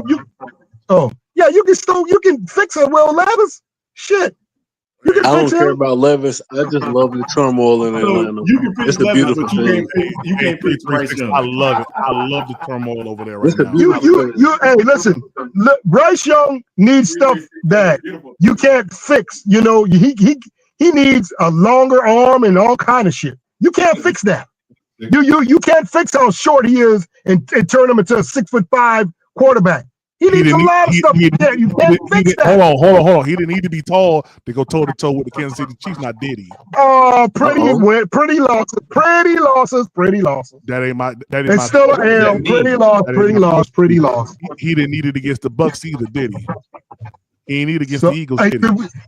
Did we win? Giants. He need against the Saints. Did we win? Yeah. You keep evading. We won, and then when we did win, we barely win against sorry teams just like us. Yeah. Listen, it don't matter. Wins or and then we had a sorry team just like us come and sit there next week and blow us up. Anytime Bryce Young is playing good, something lets him down. And we see it time and time again. I ain't making no more excuse for that guy. He's just done. He played horrible. He ain't gonna never take us to a playoff or nothing. He's never gonna do it. He played bad in the Cowboys game. Never. But before that, never going to take us to a playoff or nothing. Never. Never going to take us to the playoff. We're going to be in the same boat. Yes, never. We'll be in the same. When we keep Bryce Young, we're going to be in the same damn boat we've been in for the last 3 years with this guy. I bet Bryce Young get us there before Kirk Cousins get Atlanta. All right. Before what? Say that again. I bet you Bryce Young will get us to a playoff before Kirk Cousins get Atlanta there. I just said Atlanta. I just said Atlanta going to get to the playoff before we do. No, I'm saying, I bet you ain't neither one of them going to the playoffs. And I'm saying that Bryce Young will get us there before Kirk Cousins would get Atlanta there. Well, that means that got to be next year. That got to be next year because this is Bryce Young last leg before he gets traded in week 8 next year. Excuse me, sir. How many years has Kirk Cousins? How many years has Kirk Cousins been in the league? And how many wins has he had in the postseason? Wow, one, I think. One. Yeah, I'm pretty sure it's one. That's horrible. One. He didn't have some squads too. He didn't have some deep teams. He done had some squads. You know what? You know what tripped me out? You know what tripped me out, y'all? When Minnesota got rid of Keenan. And I was like, what happened? Keenan was great. What happened? Keenan.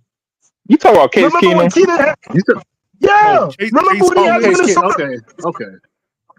And then the very next year, after that good season, they got rid of him and got Cousins.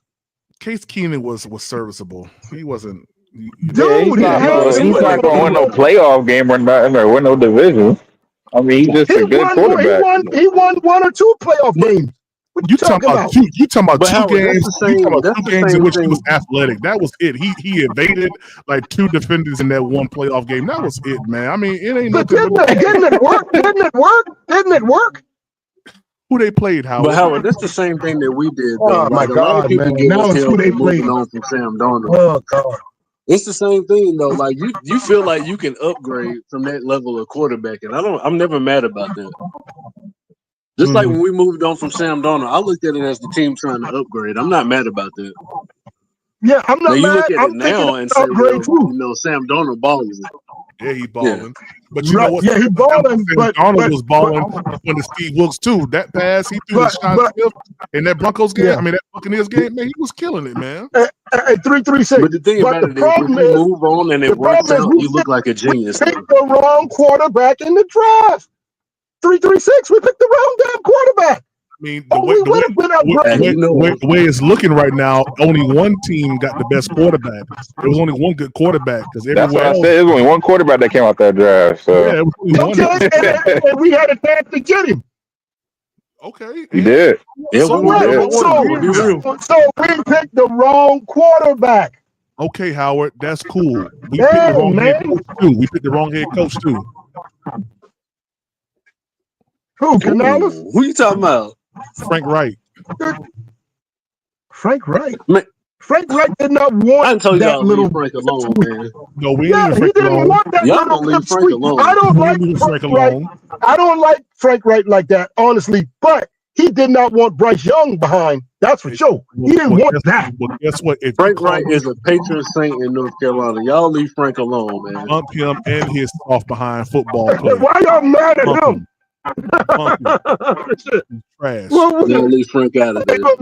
Frank Wright's still trying to be. He's still looking to be proven wrong right now. He told y'all Bryce wasn't it. Y'all leave Frank alone. He told y'all that. One more way. He keeps saying that. Wait till Canales get to his second year as a head coach. Just wait. We got to wait on him now. First, we wait on. Dang, who else we waiting on, man? Hey, I'm calling it right now. Right now, we in the 2024 season still. His junior year, Bryce Young's junior year. Man, listen, you better watch out. You better not cry. I think he's gonna be on the bench behind the free agent. I ain't gonna lie to you. I think he's gonna be sitting behind the free agent that we signed this offseason. I don't think they're gonna draft a quarterback this year. I mean, what free agents? I don't think so either.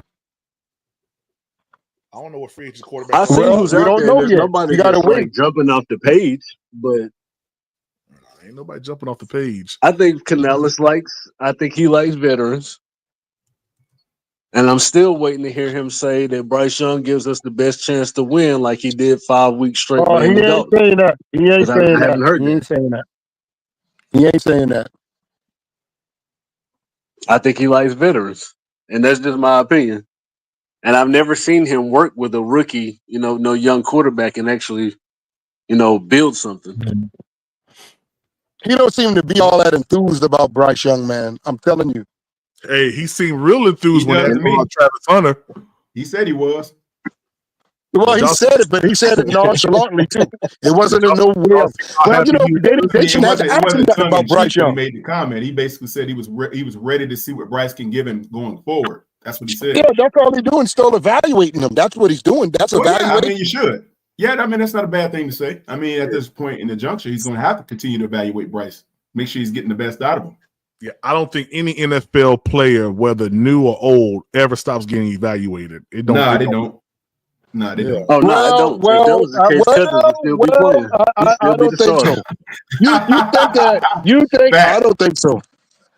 You think? And I'm gonna tell you, this man is a second year. You think that the coach over there at the Texas store evaluating Shroud? Yeah. Yeah. You think he's evaluating him? You don't think he already knows what this guy can They're do? always under evaluation. Oh my God, man. Howard, if Stroud was to go on a 6-game stretch of throwing interceptions and low touchdowns and no yardage, they're gonna be looking at this dude sideways. You always under evaluation because it's week to week. Guess what? But guess what? That's a hypothetical thing because he ain't never did that. He ain't doing that. And I'm not saying that he did, Howard. I'm just saying that if that was the case, you're still under evaluation. Yep. And the only time you stop being evaluated as much is if you're like an Aaron Rodgers or somebody like Tom Brady. Well, that's what he need to evaluate. And you still get evaluated. And you're still evaluated, but not as much. I know they are, but he has a little more leeway because of his tenure and all that good stuff than the younger quarterbacks. Yeah. They still gonna look at him with side eye. I don't know if it's me. He gets looked at. I don't know if it's just me. He looked like he's smoking, man. Who? Nah, he just aging, bro. Smoking what? Look, Howard, you put alcohol on Frank Wright. You put smoke on Aaron Rodgers. Like, you gotta. Y'all must be seeing Rodgers how he looking, man. That was bad, man. Hey, Howard, were you a substance abuse counselor at some point? Because you be identifying that stuff. Yeah, I know. I've been out there before. I know exactly how they look. Shit. Howard said Frank Wright like that tequila. Hey, y'all, Deontay Johnson is just like how old boy is right now at the 49ers. They said Deontay Johnson is questionable for this week here. He ain't injured. That dude ain't injured. Hey, no, he ain't injured. He ain't injured. Stupid. That's what he get. He asked for this. That's exactly what he get. He sure did. What did he think was going to change? Bryce Young. I don't know. Wrong. But look at him. Look at him. That's what he thought. But he over there Bryce. with Lamar Jackson, and you can't even get no playing time. That's bad. He looked better with Bryce. He did. That dude was about to get a deal over there. They were about to sign him he to looked a better. 3-year He looked deal better with Andy Dalton. See, those are the people that don't want to accept reality. You're the problem. It's not the team. It's not the quarterback. You're the problem. The same things keep happening. You've been on 3 different teams. Yeah, you're the problem. He's not all that good. I told you, Johnson ain't all that. Y'all was the one who's saying, "Oh, he got breakaway and this, that, and all that." He ain't all that good. It's his attitude. That's what I'm saying. He wasn't that good.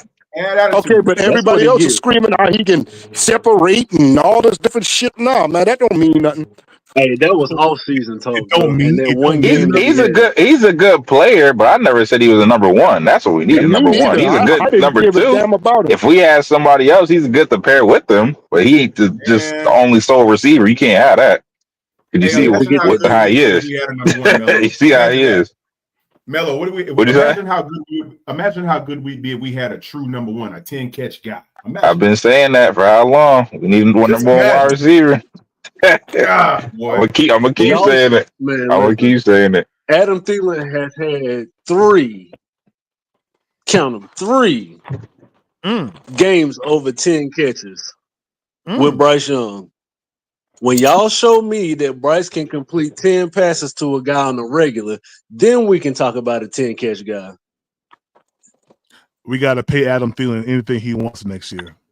No, anything he wants. He's still an old man. Anything you want. He old man that can catch. He just like you in softball, Howard. Just like you. Well, I play with people who want to age with me, dog. Oh man, this dude PPP, bro. I gotta mess with Howard, man. I gotta mess with Howard, man. So y'all say we're not getting a quarterback at all in this draft? We're gonna get one probably in the third. I mean, not third. Probably like in the 5th round, 6th round, maybe somewhere around there. I thought somebody said we ain't getting one at all. What did we get in the 5th, 6th round quarterback for? If y'all say that nobody can compete with Bryce Young, I mean, what are we doing that for? Because we got to. Okay, so I don't know if you saw. Well, you're the one that said any quarterback can compete with Bryce Young, so it shouldn't matter where we take him. I said that, but now they're saying we're gonna get one in the 4th, 5th, 6th round or whatever, and I'm like, dang, Jack Plummer right there, but y'all saying no, he can't compete with Bryce Young. I don't get it. Don't make no sense. Did y'all ever see that podcast that had Michael Vick on it a couple weeks ago, where Michael Vick was telling them that when he came to New England, not New England, to the Eagles, that there was a quarterback competition between him and Nick Foles, and he said that it lit a fire up under him, to go crazy that year. He ultimately won the starting job, but it's like, why I got to prove myself, bro? Bryce Young needs that. He does. That's what I've been saying. Yeah, I think y'all want certain quarterbacks to be the one to do that. Y'all don't want it to be Jack Plummer now. Like I said, y'all cringe every time I call that name. I want the best available option. That's not That's what I want. Jack Plummer's not competition. He's not. See, that's what I'm saying. How do you know that? Because you cringe, you get scared. I was at joint. Nah. Me and Quantum was both at joint practice. Yeah, and Quantum had to admit some things his doggone self. Yeah, I mean, he had some nice passes, but compared to what Bryce Young was doing, no, it's not competition. Compared to what Bryce Young was doing, no. Yeah. I don't think so, PPP. Well, I was there, so I think you just do that just because you. If this was an investigation, if this was an investigation by like real like detectives, yeah, they would take my word over yours. You're all the way in Charleston, South Carolina. I was at camp, so they're gonna take my word. Well. Y'all said he was doing so good at camp, but he ended up getting benched. So I can't take your word. And what happened when he came back? What happened? We still lost. No. The same stuff. I was so disingenuous. Hey, Demetrius, what's up, man? How you doing, Demetrius? Hey, what up, PPP? I'm just chilling, man, and taking it easy on the day off. How y'all boys making out? Man, doing good, man. Doing good. We good. Yeah, talk your talk, man. We holding on. Nah, man, I'm just ready to be print. You know what I'm saying? I'm glad you finally seeing the light, my guy. Everyone gotta go, my guy. Yeah. Glad you finally seeing the light, PPP. Down. What you say, down. I said I'm glad you finally seeing the light on your guy Evero, man. Hey man, that Cowboys game, man, did it for me, man. When I saw that them boys came out and was playing as sorry as they was playing, man, looked like the air was sucked out of them in the third quarter. Yo, bro, they let Cooper Rush get 300 yards. My man couldn't even throw the ball down the field in the games before. Then, no matter what happened, bro, how is the offensive coordinator always so many steps ahead of you where they can isolate your safeties on the number one receiver? And then, yo, this is what I knew we was doomed at the beginning of the game in the broadcast when they was doing the commentary. Mm-hmm. They said, and I quote, we asked Ejiro Evero about J.C. Horn traveling with C.D. Lamb. He said, well, we don't want to travel with him because we don't know where he's going to start and we don't know where he's going to end up. What are you talking about, bro? That's why he's following him. What are you talking about? What are you talking about? Hey, pass the sticks, man. Everyone's stupid, man. Everyone made a very interesting point about that. So if he's following CeeDee Lamb to the slot, who's going to the outsides? But this is the thing, though, bro. They're not. They're only going to be don't tell able me to. the thing. Just stay right here for a minute. Stay right here for a minute. Don't skip around. If J.C. Horn is following CeeDee Lamb and he goes to the slot, who are your two outside corners? But what does that have to do with him traveling with him? Mike Jackson and Smith Wade. At the end of the day, who else? Okay, well, my question is this: who else on Dallas is a threat besides CeeDee Lamb? Nobody. Nobody. Yeah, that's So put the your other number point I one was about to corner bring on. What up. are we really talking about? We talking like We're not playing as if JC traveling with him, and then they got another number one receiver or something. But listen, let me ask you this. We should make a great point. We should make a great point. One, you're not playing to JC. So do y'all know who Brandon Cooks is? Bro, come on, bro. Like Brandon Cooks from like 6 years ago. I'll take my chances with Brandon Cooks. I'll take my chances. Mike Jackson Not this Brandon Cooks. Brandon Cooks from like 4 or 5 years ago. We get the guy who hasn't played outside before. Okay, but listen. This is what I'm asking you. Now, this is what I'm saying to y'all. As soon as that happens, right? As soon as that happens, what y'all gonna do is say, "Well, why is he playing outside now? Brandon Cooks killing us." No, bro. Who else do they have? I'd rather get. Hey, listen. No, bro. This is what 336. This is what I want to say. I'd rather get cooked by Brandon Cooks than get cooked by freaking CeeDee Lamb. Yeah, that makes it like you ain't even trying to stop you ain't even trying to stop their offense. You know that's their offense. That makes it like you ain't even trying. You just let them do whatever. Okay. CeeDee Lamb. That's how I look at it. Literally, the whole damn team is dysfunctional. How many downs did we see as far as Dallas running the ball where the only edge player on the side was a DB? Wait, say that again? What did you say? What I'm saying is this: How did Evero get in so many situations where, bro, the way you got your defense set up, the only person that could set an edge on the side is the DB. They were talking about it during the podcast. If y'all were paying attention to it. How they don't listen. I'll be honest with you. This man does not. I'm gonna be honest. If y'all actually see people who run the type of defense that he runs, most of them blitz. But yeah, he don't blitz on a regular basis. Bro, he's not good at he's not good situationally. He's good with the scripted plays, but like once he gets outside of that, he does not know what to do, bro. Again, they'll make no adjustments either. Right. Zero adjustments. You mean he don't make no adjustments. Matter of fact, the crazy part about it is how do you go into the like all those games that we was in? You ever notice that we go into the half and the defense gets way worse? Yeah, he don't adjust. He don't adjust. The defense was already bad. The defense was already bad, but then you don't even make one single change. No, listen, bro. Listen. This is the crazy part about it. Every time he sent JC Horn on the blitz, he's either got home or almost got home. Yeah. Bro, but he doesn't do it on a regular basis. He thinks that, oh my God, I can only do that when the sky is falling. Even with the we let Tampa Bay come down the field on us. What? Even with the 15-yard penalty, 30 seconds, 3 timeouts, and then if y'all remember, we let a hobble Baker Mayfield run, get that first down, and then get them in range. What's up with every quarterback that's able to tuck the ball against us, bro? He does. Listen. So you're saying that on the I'm last counting out multiple problems. Patrick Mahomes I'm just waiting on the response from you because you kind of picking and choosing which joints you want to respond to. Well, let me ask you a question then. If the quarterback is scrambling on a last second play at the end of the fourth quarter trying to win a game, right? That's probably because everybody else downfield is locked up, right? Not necessarily, because you could have everybody locked up in zone, that's actually but you could be in man with everybody turning their back. City and Tampa Bay. Because you're not going to tell Patrick Mahomes wasn't just scrambling for the hell of it. He was in the pocket looking for somebody to throw to, and there was nobody to throw to. That's why he ran. That's why there was so much space in the open field. I'm speaking because everybody downfield. He's not the only person that gashed us. Jalen Hurts gashed us.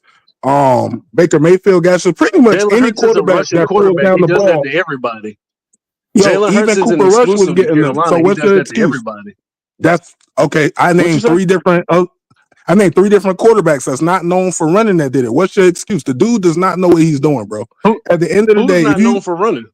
If you got anybody, bro, Cooper Rush is known for running. He wasn't running all over make a bro. run to win the game? Bro, tucking the ball, bro. Come on now. Hey, is Bryce known for running? He gets rushes all the time.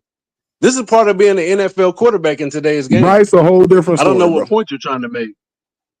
Hey, what I'm saying, almost every quarterback runs for yards now. Everyone's still bad. Yeah, I'm not gonna blame him for the quarterback taking off and getting a lot of yards. I'm not gonna blame him for that. I'm blaming him for everything else that happened before that. That was in the fourth quarter. Everyone's still bad though. So everybody in here know that if you play man, even if everybody's covered, once everybody turns their back, what are the good quarterbacks going to do? They're going to run, bro. So at the end of the day, if you know you got Jalen Hurts, or if you know you got Baker Mayfield, who's known for escaping the pocket, why would you even run man? Why wouldn't you have them in zone so they can have their eyes on the quarterback? This is basic stuff. So you're not going to give them credit for everybody downfield being covered, because if they would have, no, I'm not going to give them any credit, bro. I'm not going to give them any credit because he locked down the you want to have it both ways. That's y'all problem in Carolina. Y'all want to have everything both ways, and that's not how it works. It's not how football works. Bro, listen to what I'm saying. I'm not giving him credit because he locked down the receivers in the number 28th ranked passing offense with the Eagles. I'm not giving him credit for that, bro. He did the same thing in Kansas City, and that's the reason why Patrick Mahomes had to run out of the pocket. I don't understand what you're trying to say. You can't have it both ways. What that got to do with the number 28 ranked offense? Yeah, but you're not even talking about what I'm talking about. Pretty ass loss. Exactly. That's what I'm talking about. Just so niggas, and they don't know what that means. They still don't know what that means. They still don't know what that means. That's not at all what you're talking about. What does that mean? Bro, the question you said you won't give him no credit because everybody was covered. My response to that was, I'm not giving him credit because he's able to shut down the 28th ranked passing offense. To that, what do you say? You're not making any sense. I'm talking about Kansas City for one. And for two, if the defensive line was capable of doing their job when everybody's covered downfield, that's typically when you get a sack. It's called a covered sack. But bro, that didn't happen. Okay, bro. So you think he's a good defensive coordinator, bro? Did I say that? I'm showing you that what are you talking about? No, I'm showing you that your logic is right now. What are you talking about? I'm showing you that there's other things that go on outside of just saying, "Oh, we got a bad defense." I'm asking you another question, bro. That's not how football works. You're trying to roll a whole nother question. You don't like. Well, then you have to listen to my response. You can't What's tell me how to answer your question. If you have 2 + 2, you then multiply can't tell by me how 3. to answer your Nobody care question. about that, bro. If you're going to ask me a question, you have to accept my response. You don't tell me how to answer your question. There's a lot of things that go on outside of just saying we have a bad defensive coordinator. There's a lot of other things that happen on the field and on individual plays. Hey, it ain't just listen, it ain't just the defensive coordinator. The players, some of the players are at fault too. Hey, Patrick Mahomes and Baker Mayfield should have been a coverage set. What's this narrative that we can't shut down regular like if we shut down whoever we play, isn't that what we're supposed to do? It's the NFL, man. I don't like this, they rank 32nd, or at the end of the day, they're all NFL teams. If we come in and play them and shut them down, that's what we're supposed to do, right? But we ain't shut nobody down. I'm not saying that specifically. I'm saying in general. If you win the battle. That's not what I literally mean. We're not shutting down people. I'm saying if we come in and we win the game, it's the excuses. Everybody keeps saying, "Oh, well, they rank this or they rank that." That's why y'all were able to get off. It's the excuses when we lose. But you can't make the schedule though. You can only play it. So, but you can go by the rankings because when we lose, y'all say we played the number one ranked. What he's trying to get at is this: y'all want to take away from the fact that we won the game, right? That's what he's getting at. That's what he's getting at. No, nobody ever took away the fact when we won the game. Yeah, y'all do the opposite. Yeah, you are. Oh, it was the 29th Y'all the ones right now taking away when y'all say we had the pretty losses. Howard, you do. Howard, because everybody says how many points did we win by? Everybody's the first. That's exactly what They say, oh, we only won by 1 point, and they say we played a bad. They say we played a bad team. That was you, Howard. That was you, Howard. Mellow. This is I told you we played a bad team. We won, but we played other bad teams and lost. We lost against Dallas. That's a bad team. You know what I'm saying?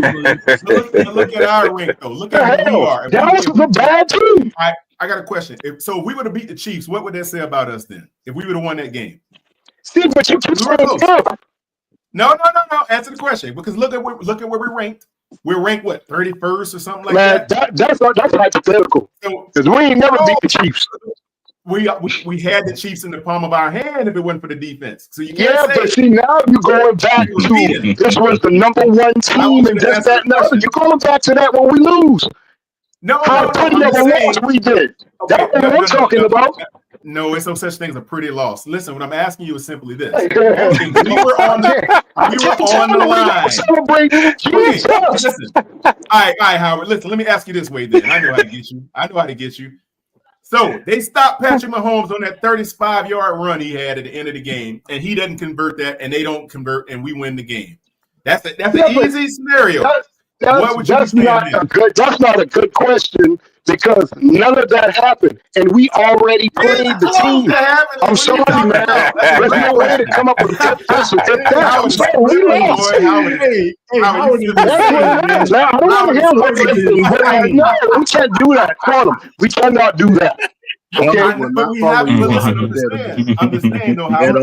I'm saying though, I feel you, but we can't do that. Quantum, because in actuality, we lost the damn game. You know what I'm saying? But we're just creating a scenario. In fact, y'all celebrating the fact that we played this 3-time Super Bowl champion team, number one this and number one that. We played them so good to get a loss. That's why I call it 20 loss. I'm saying, look at the team. Look at the team. Wait, Quantum. You heard that, right? He said y'all celebrate. See, I'm gonna say it the way that he should. He's saying that y'all are taking moral victories, but then when you do beat a team, you be like, oh, it's just New York. It's just the Raiders. You can't do it. You can't have it both ways, man. Yeah, you can't have it both ways. You can't tell them they can't tell them the Giants celebrate their moral victories and then you take away from them when they do win. Right. That's my point. That's exactly what he's saying. I know, and I'm looking at the fact that at where we are ranked, if we would have beat the Chiefs, we say all these different things. No, when we lose, y'all saying all these different things. That's what y'all doing. But when we win, y'all saying the same thing in the reverse team. I don't get that. I don't get that part. But nobody's making excuses for the loss. That's what we're saying. We're not saying. Yeah, you are making excuses for the loss. You keep asking me what if Mahomes hadn't did this and what if Mahomes hadn't done that? Listen. No, I'm asking you based upon the ideology that we have one of the worst ranked teams in the NFL, right? I'm just saying I want you to look at it hypothetically. We go with the rank, y'all. Let's go. No, I'm saying if we were ranked as low as we are, and the Chiefs are supposed to be this vaunted defense and this vaunted offense, it's supposed to be we go with the rank again. Let's go. What are you talking about? Hey, y'all, let me tell y'all. Y'all see Roll Masters coming. You're getting ready to do it. Go ahead. I was on the way to 5 points in Columbia. He lit, y'all. Howard, I'm saying the comparison of the two teams. If a team as bad as us would have beat a team that good, what does that say about us? I get what you're saying, and that's why I called it a pretty loss. Okay. Now, if we play sorry teams that we lose, then no. I'm saying, what does it do to us, and what does it do to them? How does it make us look being the worst team that won a good game, and how does it make them look as a better team that lost the game? That's what I'm asking you. It would have been bad on them to lose against us. That's my point. This, Howard. Pretty lost, pretty win. It's the same thing. Guess what? They actually won. They did what they were supposed to do to us. and Howard, that who's was the best when. team in the NFL right now? I agree with that. Howard, who's the best team in the NFL right now? The best team in the NFL? Yeah, right now. Shit. Well, according to the numbers, I think it's KC. No, it's the Bills. They got one loss, right? Does Buffalo have one? What does Buffalo have? Kansas City are the defending champions and they're 13-1. They're the best team in the league. Kansas City. They are not. There you go. Y'all got to stop. It's more about that. Who beat Kansas City's ass? Nah, they're the best team in the league. Hey, Tri-State, that's my point. If we were to beat them, what would that say about us? Would we be looked upon as so bad if we the one? Yeah, but we did not beat them. Listen, you can't. Okay, you can't argue with Howard. They'll keep saying the same thing. Hey, Wanda, you cannot. The only thing it says to me is that we won the game that day. You cannot argue with That the we mentally would have insane. had 4 wins on the season, Quantum. That's it. Because I don't care. I don't care how you reword the question. How are we going to give you the same answer? That's true. That's true. Hey, I tell y'all one thing. That's correct. 4 wins, but we would have been a better 4-win team than a worse 3-win team. I'll tell y'all one thing. We need to go get Hufanga. We need to go get Hufanga when he becomes a free agent, bro. Y'all need to stop with this damn I'm tired of people talking about Travis Hunter too, man. Nah, we need to go get Tyler Hufanga, bro, because the Niners won't be able to re-sign him. We need all people in the front seven, bro. We need a whole front seven outside of Derrick Brown. Again, we need a what? We need a whole front seven. We need a bunch of dogs on this team, man. That's what we need. We only got two. We In my opinion, we only got 2 of the front 7 that's solidified, and that's Derrick Brown and Trevor Wallace. That means there's 5 front 7 spots that's up for grabs. Well, you said Derrick Brown and who? Trevor Wallace. Those are the only guys who have a lock in the front 7 next year as far as starters, in my opinion. The other 5 spots in the front 7 are up for grabs. Yeah. I like Josie Jewell. He's serviceable. Oh yeah. I like Josie Jewell. He ain't bad. We fire Evero and get a coordinator who loves the 4-3 like me. If we keep that, we'll be back in the second thing. Hey, Tri-State, you don't like A'Shawn? As a rotational guy, he's gonna be 1 year old next year too. I think he's going on 31, 32. He's battling some injuries. Oh, okay. As a rotational guy, cool, but not as a starter. What about Wanham? You know, there's I would an bring him interesting back. situation with Wanham because I like Wanham. we could cut him after this year and save $7.5 million. Why do you? Why Oh yeah, cut him in. I like Wanham now. I like Wanham. I'm not cutting He's shown what You know, he got hurt in Minnesota. The reason I want to keep him is if we bring in a draft pick pass rusher, which they said we will, he can mentor. Yeah, like to be honest, real quick. Hold on, Gaskin, because I was just gonna say the idea of drafting possibly Abdul Carter being your full-time one outside pass rusher and having Jadeveon and DJ kind of swap back and forth to come in and stay fresh on the other side. That's a nice little intriguing thing in my opinion. Why wouldn't you want to put? He said Cloudy gone. Nah, Clowney not gone. I think we have more chance of retaining Clowney than Wanham. Why? They don't keep Clowney to mentor those young pass rushers, bro. 2 years, so both of them might come back for all we know. For all I So know, why wouldn't you want to keep all of them so that way you got rotational pieces? Yeah, well, yeah. One of them doesn't have to leave. He's got a 2-year Like I said, deal. if He'll you be draft here Abdul next year. Carter, he's coming off one side, and then you're swapping Clowney and Wanham each drive, kind of like you know how running backs do with Detroit. One drive is Montgomery, the other's Gibbs. You could do that with Wanham and Clowney. One drive Wanham, the next drive Clowney, and back and forth. So you keep them fresh. I don't think that we keep both of them because the edge rushers are supposed to be so deep in this draft. You're supposed to be able to get a first-round edge rusher in the second round. You can get an edge rusher. So we might end up just get 2 brand new edge rushers straight out of the draft. Yo. I mean, so this is the free agent pass rushers aren't that good this year. I don't want none of y'all to talk about Wanham, especially when I said something about Wanham at the beginning of the season when I was telling y'all we ain't losing nothing by losing freaking your boy up there in New York, and then all y'all was like, well, I was like, we got Wanham. They equal. It's the same thing. And y'all was like, no, oh, your boy up there, Burns is this, Burns is that, Burns is elite. Oh, Burns getting paid $30 million and got the same amount of sacks. Who said Brian Burns was elite? All these mothers over here telling us Nick just a hater on Brian Burns.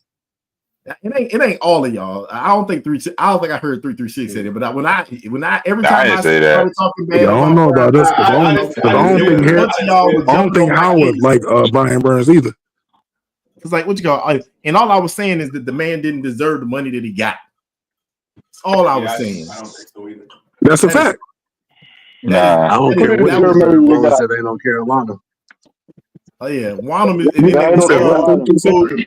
Everybody was like, "Oh, we picked up an injured player." I was like, "Dude, y'all realize the reason that they didn't want because it was between him and your boy down there and with the Saints. Between him, they picked Wanham because Wanham's injury was a quad injury. Old boy's injury was a neck injury. It didn't make sense to take somebody with a neck injury. Heck no. And then Wanham, it just ended up that he had blood clots. Who knew that was going to happen? Yeah, Saints overpaid for y'all. Hey, random question, but how old will Matthew Judon be at the start of next season? I think he'll be in his 30s. 79. 79. Come on, man. Come on. 32. Okay, that's what I figured. 32. Okay. Old sucker. Probably about the same age as Adam Thielen. And Adam Thielen is way more valuable. 36? Way more valuable than Matthew Judon would ever be with his red hey, see, I made you say that. You do realize that, right? He said he got you, PPP. He said he got you. Oh, you don't remember him? Yeah, he set you up. Yeah. Okay. Well, I got him. Yeah, you go. Yeah, you go down to the audience. All I know is this, man. All I know is this. We're gonna see next year what's gonna happen. A lot of y'all think that Howard think that the Falcons is the ready playoff ready team, but they about to take a step back because they don't got no defense, which is what we said about them going into the season. They don't got no defense. They got a good defense. They got good quarterbacks. Ain't nobody scared of that defense. I told y'all they got good secondary players. Mello, all they got is Simmons, Mello. That's it. Yeah, they got good secondary play. They got Bates too. They got good secondary players. They don't got nobody. Judon has 2.5 sacks this year. Hey, real quick, get him out of there. I was only asking because I was thinking if he was young enough for us to bring in, but 32 is too old. Hey, real quick, we've been rolling for almost 5 hours, man. The show's getting man. If y'all wanted to keep it going, man. Hit the Cash App. I'll stay here. We want to keep it going. B-Print, keep this thing going. You ain't see nothing in 3 hours, B-Print. He was taking care of business. Mello, what school is that picture from? Remember when y'all heard somebody snoring? What school is that picture from? Central Dolphin. Okay, cool. It looked like this school down here in North Carolina. Named I'm in PA. Okay, I got you. Shout out to Panther Pickle. He said Chase Young turned us down. He said Panther Pickle said Chase Young turned us down because we run a 3-4. Okay. Don't nobody give a shit about Chase Young. What the hell? Don't nobody care about Bus Chase Young. My man got drafted number 2 overall. My man got drafted number 2 overall and didn't even start his whole season. Shout out Panther Pickle and the whole C3 community, man. Hey, what you say? Hey, what you was asking, Quantum? No, I was gonna say, you about to say that Print was the one that was asleep. I just can't wait till I don't see Bryce Young little face on this team no more. I can't wait till he's gone. Hey, he's gone. All the trouble. You don't think he's gonna have a good year next year, Howard? Howard, wait right there. Hold on, Howard. Now, I told you, we talked last week, and you got on us about how we was treating Leggett, saying we was treating him bad. We've never said that we don't want to see Leggett. Oh, yes, y'all did. Y'all said he was a bust. Y'all said he was a bust. Y'all was saying he was a bust, and he shouldn't have got drafted in the round he got drafted in and all that. I ain't forgetting that. Y'all might have taken that part up. Oh, I remember that. How did he not deserve criticism, bro, with all these drops? Oh, y'all said he was a dropping the game winner. You know the bad part about this is Howard. Y'all said the man was a bust. Y'all said that. Howard, he didn't deserve criticism with all those drops he had, bro, and dropping that Y'all game winner. said the man was a bust. But all these losses, I'm just asking. I'm asking. I'm not even trying to be in funny.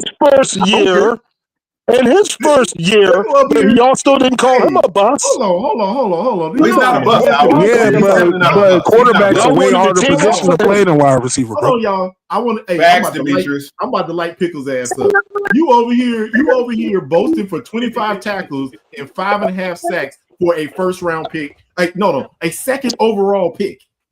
Yeah, look what we gave up for Bryce. Look what we gave up for Bryce. He's worse than Brian Burns. Look what we gave up for Bryce. He's worse. That's because we had a stupid GM, bro. We gave up for Bryce. Why you keep trying to ignore Nobody on this panel is giving that deal, bro. Why you keep ignoring that, Nick? Look what we gave up for Bryce. What are you talking about? Oh, now you don't know what I'm talking about? I'm ignoring your ass. What are you talking about? Yeah, look what we gave up for Bryce, and you talking about bad stuff, boy? Stop. Howard, didn't we move up to get XL? Yeah, but we ain't give away picks and all kind of shit like that for no goddamn Bryce Young and a player. We ain't did all that for that little bum. Yeah, I didn't say. But yo, Howard, he didn't deserve criticism after all those drops, bro. Oh, he deserved criticism, no, but the way y'all talking about it, I'm not saying he don't. I'm saying when they say he's a bust. Whoa. It's not just that game. Goddamn Bryce Young, You're not just gonna say it was that game. No, he been having drop problems. I'm saying he been having them throughout. I can name a plethora of games with Bryce Young. I can name a plethora of games with Bryce Young. Okay, so let's not. I mean, bro, come on, Howard.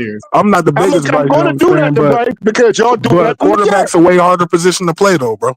Oh no, there's some quarterbacks that can play him well in the next. Get deserve all the criticism. And Bryce ain't no first round overall pick. He's not that. He's not that. Dropping the ball, he gonna get some more criticism. Well, guess what? Bryce Young will be out of here too if he keep on playing horrible and stink like he did last week.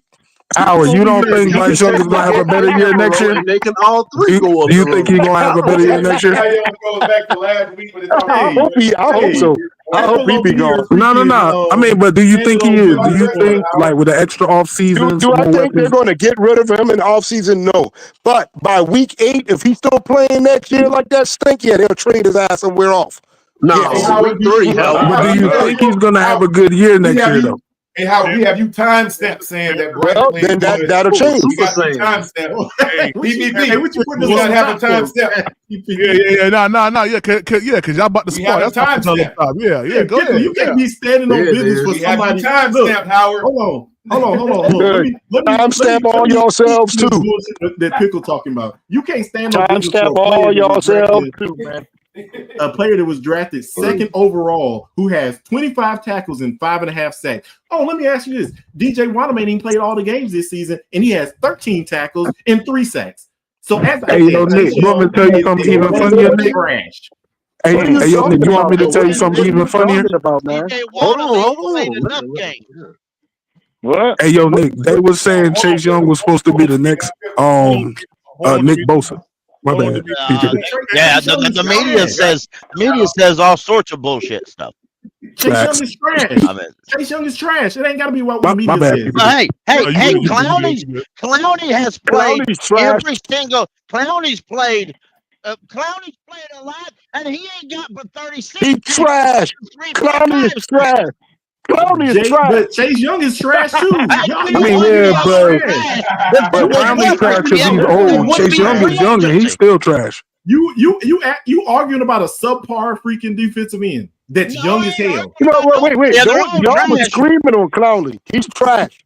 Hold on, Howard. Go ahead, Panther Pickle. I'm gonna let you have the floor. Go ahead, Pickle. Talk to him. right, listen. I tell you what. Well, all right, I tell you what. For the amount of money, hang on. Damn, All right, seems like my you bad. I had my bad. All right, let's for the amount of money that we're paying Clowney and Quantum.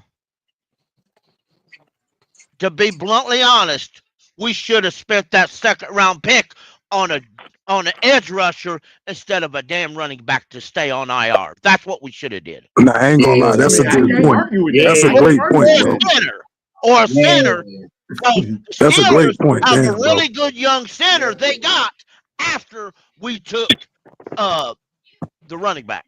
Brooks. You listen, I ain't even argue with you with that, Pickle, but I just said we can't talk about. Listen, I'm not saying. See, y'all misunderstand. I'm not saying Chase Young great, but earlier you had said that we picked one or they picked one over Chase Young. That's not really true. They brought Young in first, and Young looked at the defense they was going to run and said, "No, I don't want this," and left. Then Wanham is exactly like the middle linebacker we got. They weren't our first choices. They were our second or third choice. Mods, real quick. Mods, do not block Go Bays. Go Bays is my little brother, so he a Steelers fan. He gonna talk his talk. But this B Dragon or Bo Dragon, yeah. I need Bo Dragon gone. I need him gone like yesterday. Yeah, I need him gone like yesterday. What are you talking about? What in the world? Yeah. What is Bo Dragon talking about? Bo Dragon. I need him gone like yeyesterday. What he talking about? Heck wrong Bo with him? Dragon? Bo Dragon, you want him out? Bo Dragon, yeah. I want him gone. Yeah. If you gonna say that, send it in a cash app. $100. $100. What? Yeah, you see what he said? $100 cash app. Look what he said. The heck is he at? Yeah, I pray. I wish I was in there. I'll go ahead and get rid of you myself. Yeah. I don't know what he talking about. Nah, but my brother Go Bays, he gonna troll all day, man. Listen, I ain't got no issue with none of this stuff, man. But I don't care what none of y'all say. I don't care. This team can turn it around next year, and I don't care whether Bryce Young is the quarterback or not. I ain't gonna say we're gonna win. I care whether he is or not. We're not going to turn it around with him. I'm not going to say we're going to win the division, but I think we can get 6, 7, 8 wins next year if we draft. No, we're tired of hearing lies. A bunch of doggone lies. Lies, all lies. But you want to? What do you want? You're not about to get a quarterback next year, dude. Who are you about to get? I never said we're getting a quarterback. I'm just telling you, Bryce ain't crap. He's nothing. He ain't moving us. We're probably getting a and he needs to get in a quarterback competition with Jack Plummer. Y'all scared of that. I know y'all scared of it. We are not, because Jack Plummer ain't that good. I would love to see that actually. Man, you ain't been. We know that Bryce ain't that good. We know that much. So not that good versus not that good. You don't know who you want to. You don't know which one you're gonna get. Listen, I'm gonna put this in a full perspective for you, Howard. These dudes get paid to evaluate talent. If he was that good, he would not be on the practice squad. That is not necessarily true. That's not necessarily true. That's like 99% true, still right there. Like they see this dude That's every not day. necessarily true, though. That's not necessarily true. If he was that good, he would not be on the practice squad. I'm gonna give you a now when Andy Dalton leaves, don't think for 1 second you won't see doggone Plummer sitting up here. Don't you think that for 1 second? Hey, Plummer will probably still be the third string next year. Hey, Andre, we about to get up out of here, Andre, because shoot, the Cash App ain't done nothing. We about to get up out of here, man. Yeah, hey, if y'all want the live to keep going, man, hey, it's good. We got Panther Pickle up here. We got Nick Gaskin up here lying. You know what I mean? Hey, we got a good show going. Plummer looked so good in training camp and preseason when they cut him. He just stayed cut until the Panthers added him to their practice squad. Say it again. Say it again. Say it again. Plummer looked so damn good when he got cut. He stayed cut until the Panthers added him to the practice. But guess what? They haven't gotten rid of him. He's still right there. He's still right there. Go ahead, please. Howard, you get a new quarterback, bro, it won't be Jack Plummer. Hold on, I got a question. Well, Howard, why didn't they give him a shot after the accident when they could have reinserted him then and give him a shot, but they brought Bryce back? Say it again. So why didn't they let him take That's common sense. I'm calling him. You know Bryce was the next man up. He was the better quarterback. You know that. But hold on, you know that was going to go like that. At the end of the day, Bryce Young is still our number 1 overall pick. They're trying hard to find what they can find in this dude. But at a certain point, they're going to have to let it go. Howard, I can tell you this, bro. If he's not good next year, we'll have a new quarterback, bro. Hey, Howard is drinking that jockstrap juice from freaking Plummer for real. I would say jockstrap juice. Yeah. I'm taking the Plummer juice. I'll do that. I'll take all that. I know one thing. Y'all don't want to see him and doggone Bryce Young in the competition.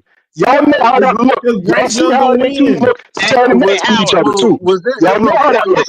And that's a scary sight for y'all. Because Bryce Young gonna win. Howard. Nick, Howard, I'm going to tell you what I tell everybody. In my opinion, next year, they need to bring some serious competition for Bryce Young, just because I feel that way it should be. Yeah. Steve Smith often told everybody when he played that every single player on a roster ought to have competition in camp of some sort. Nobody should be handed a job. And Jack Plummer is not competition. Now that being said, Jack Plummer would be a lower talented quarterback. Jack Plummer wouldn't even reach Tony Pike status. I think you differ on that. I don't agree with that. At what point in time who would y'all bring in as the competition? Who would y'all want to bring in? Y'all ain't got nothing to teach it on. Y'all just saying it just to be saying it as this man playing in a regular NFL that's behind a first-string line and all that. He ain't got none of that. He ain't did that not one time. At what point did he just look absolutely terrible to y'all? Hey, I want to know. I want to see this. You vouching for a person who played good against third-string players. We talking about I'm not at what point has he looked absolutely incompetent? This man needs to be in competition with Bryce. We got 2 minutes. It ain't like Bryce doing something special. What the hell? Bryce playing like he a damn undrafted quarterback. But I'm trying to figure at what point did he just look terrible to y'all? When was this, Nick? Nick, when did he look absolutely terrible to y'all? But I'm not going to. Who are you asking about? You got to take what you saw as a grain of salt because he was playing against third-string players. He was playing against third-string players. He finally got in, and y'all was bragging about that. I'm trying to figure out why y'all talking about this. Come on, man. Nick, it's not just all you saying. The way y'all speak about him is if y'all saw him come out here and throw 5 picks in the game or something. Damn, y'all don't even want to give him a chance. Like Bryce Young just doing some type of winning. He has it. What you talking about makes no sense. Brock Purdy only got a chance. How does that make no sense? How does that make no sense? Because it doesn't make any sense. Nick, the only thing he said is to see him in a competition against Bryce, and you threw that out the window immediately. I want him to Nick, he asked him to be into a quarterback competition with Bryce, and you immediately threw it out the window as if it shouldn't even happen, like this is blasphemy or something. No, that's not what I'm saying. There's never a point in time when you guys and he's just looked absolutely terrible. What to say? This never happened. He hasn't played against any competition either. Okay, so how you play against competition? He hasn't been given the opportunity to either. So you can judge him after you get that opportunity and say what you got to say. Okay, he said he should be in a quarterback competition with Bryce. All right, y'all. I don't want to see another rookie out there. Hey, that's man, we at the 5-hour mark, man. Ain't nobody decide they want to do nothing, so we about to roll. Panther Pickle, let them know where they can find you at, baby. You can find me on Twitter as C3 Panther Pickle. I do spaces a couple times a week, if not more. And you can also find me Friday on 7 o'clock on YouTube on Friday Free for All. That's what's up. That's what's up. I tell Cody Lack to shut the hell up all the time. Absolutely. Family, man. Hey, 336, let them know where they can find you at, man. Oh, yeah. You guys find me on YouTube, 336 Boston, covering the 17, 18, working on 19. You know what it is. Boston Celtics live tonight, 7:30 against the Chicago Bulls. All right, yeah, whatever. B-Print, let them know where they can find you at. I don't want to hear that crap, man. B-Print, let them know where they can find you at. Hopefully they find you when you ain't sleeping, because yeah. What you talking about? What you talking about? Hey, don't act like you ain't fell asleep on here for real. Man, I'm driving. I'm falling asleep driving. Not this time. Not this time. But you've fallen asleep before. I've been driving. All right, well, you can catch B-Print driving. How about that? You can catch me on YouTube. B-Print Plays. I need 12 more subscribers. Then we're going to get started. Okay, man. Y'all head over to B-Print. Go ahead and You drop said B-Print Place? You said? Plays. Plays. Yes. Okay, I got you. All right. We need to know where we got to go at, man. So y'all make sure y'all go to B-Print Plays. Get those. Yeah, just hit the subscribe button. It's free. You know what I mean? Go ahead, help them out, man. Demetrius, let them know where they can find you at, man. Hey, what up, everybody? Thank y'all for listening, man. Y'all can find me basically just working, man, around supporting all the best content creators. You know, Unc, Big Cat, PPP, Uncle Quan, my man, my man, B-Print Plays. So if you got a channel, I'm gonna show you love. I love seeing all of us do positive things and create opportunities for ourselves. And I just like to talk good football. So yeah. Facts. That's what's up. Howard, let them know where they can find you at, Howard. Yeah, y'all can find me on the 4-3 Defense channel, sponsored by Mr. That boy say he gonna get the 4-3 back in Carolina. Yo. No, I'll just decide, y'all. Y'all can catch me on PPP, out, Big Cat, you know, running my mouth. Howard as usual, Mr. You know, good football. Mister, I got you, man. Nick Gaskin, let them know where they can find you at, man. Hey, you know y'all can find me on the 704 Charlotte Bound Show, man. Yes, sir. Yes, sir. Big Quantum. Talk to him, Quantum. Yeah. All right, man. You guys can catch me in Quantum Merritt, YouTube, Instagram, TikTok, all alike, and also, Quantum be choking people out on things like YouTube. Choking people out. Yeah, right. Also, and myself, BJ, and Elaine. Yeah, I know. Myself, BJ, and Elaine. We have a show, 3 Feet of Rising. We're doing on Friday nights. Here on YouTube. What the hell happened to BJ? BJ just disappeared. He was here yesterday. Hey, yo, PPP, is it cool if everybody drop their links, yo? Absolutely. If everybody drop their links, that way I just got the link. I could just save it and then, you know what I'm saying? Yeah, we got you. I always use this last moment here, man, so that, you know, if people stay around this long, listen to us talk, then they're gonna want to try to find you individually. You know what I mean? So I want that to be a part of the show, man. So yeah, absolutely, man. Y'all drop y'all links inside the chat. Absolutely.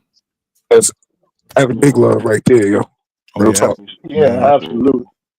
Absolutely. Well, This guys, was a good one. This was a good one today now. Yes, sir. Yeah, it was good. It was good. Hey, I got you, beat Brett. I'll throw yours up there for you. I know you're driving, brother. I got you. Appreciate it, Twan.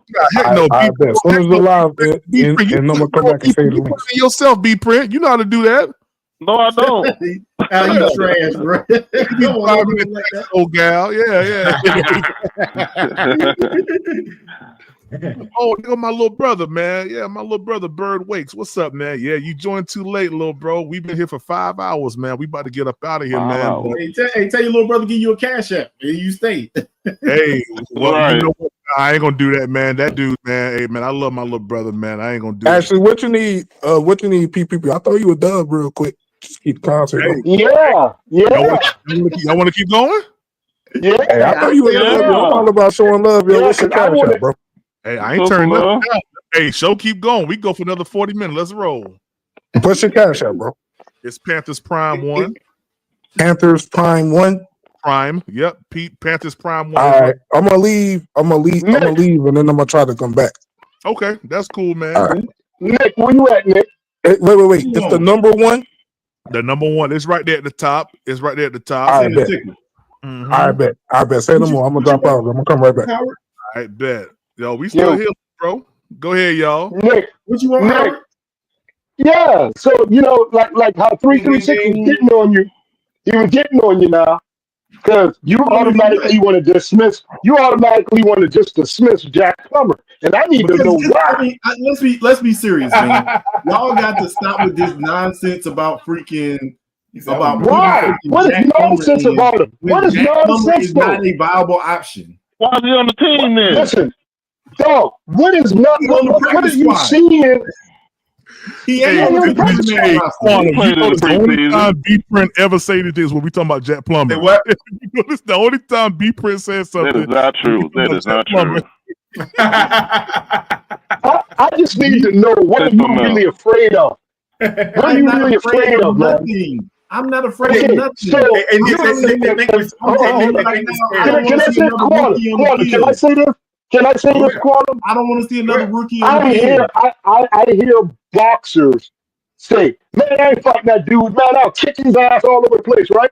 Okay. Yeah. If that's the case, go in the ring, get your money, and kick his ass all over the place. I'm not do that. Okay.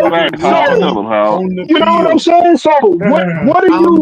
What are you? See another rookie on the field. Yeah, but listen, you gotta put if you want to put a competition together, you need to put a proven player. How do you do that with a? How do you do that with a rookie player?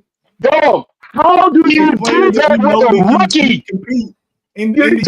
Now, see, Nick, you ain't making no damn sense at all, bro. None. What you mean? You ain't making no sense. What you mean? At all. You're not making no sense at all. Get a vet. Okay? You need to get a vet in the free agency, and that's the so he just did it. So you want to compete with you want him to compete with somebody that ain't never played in the NFL for real. Yes.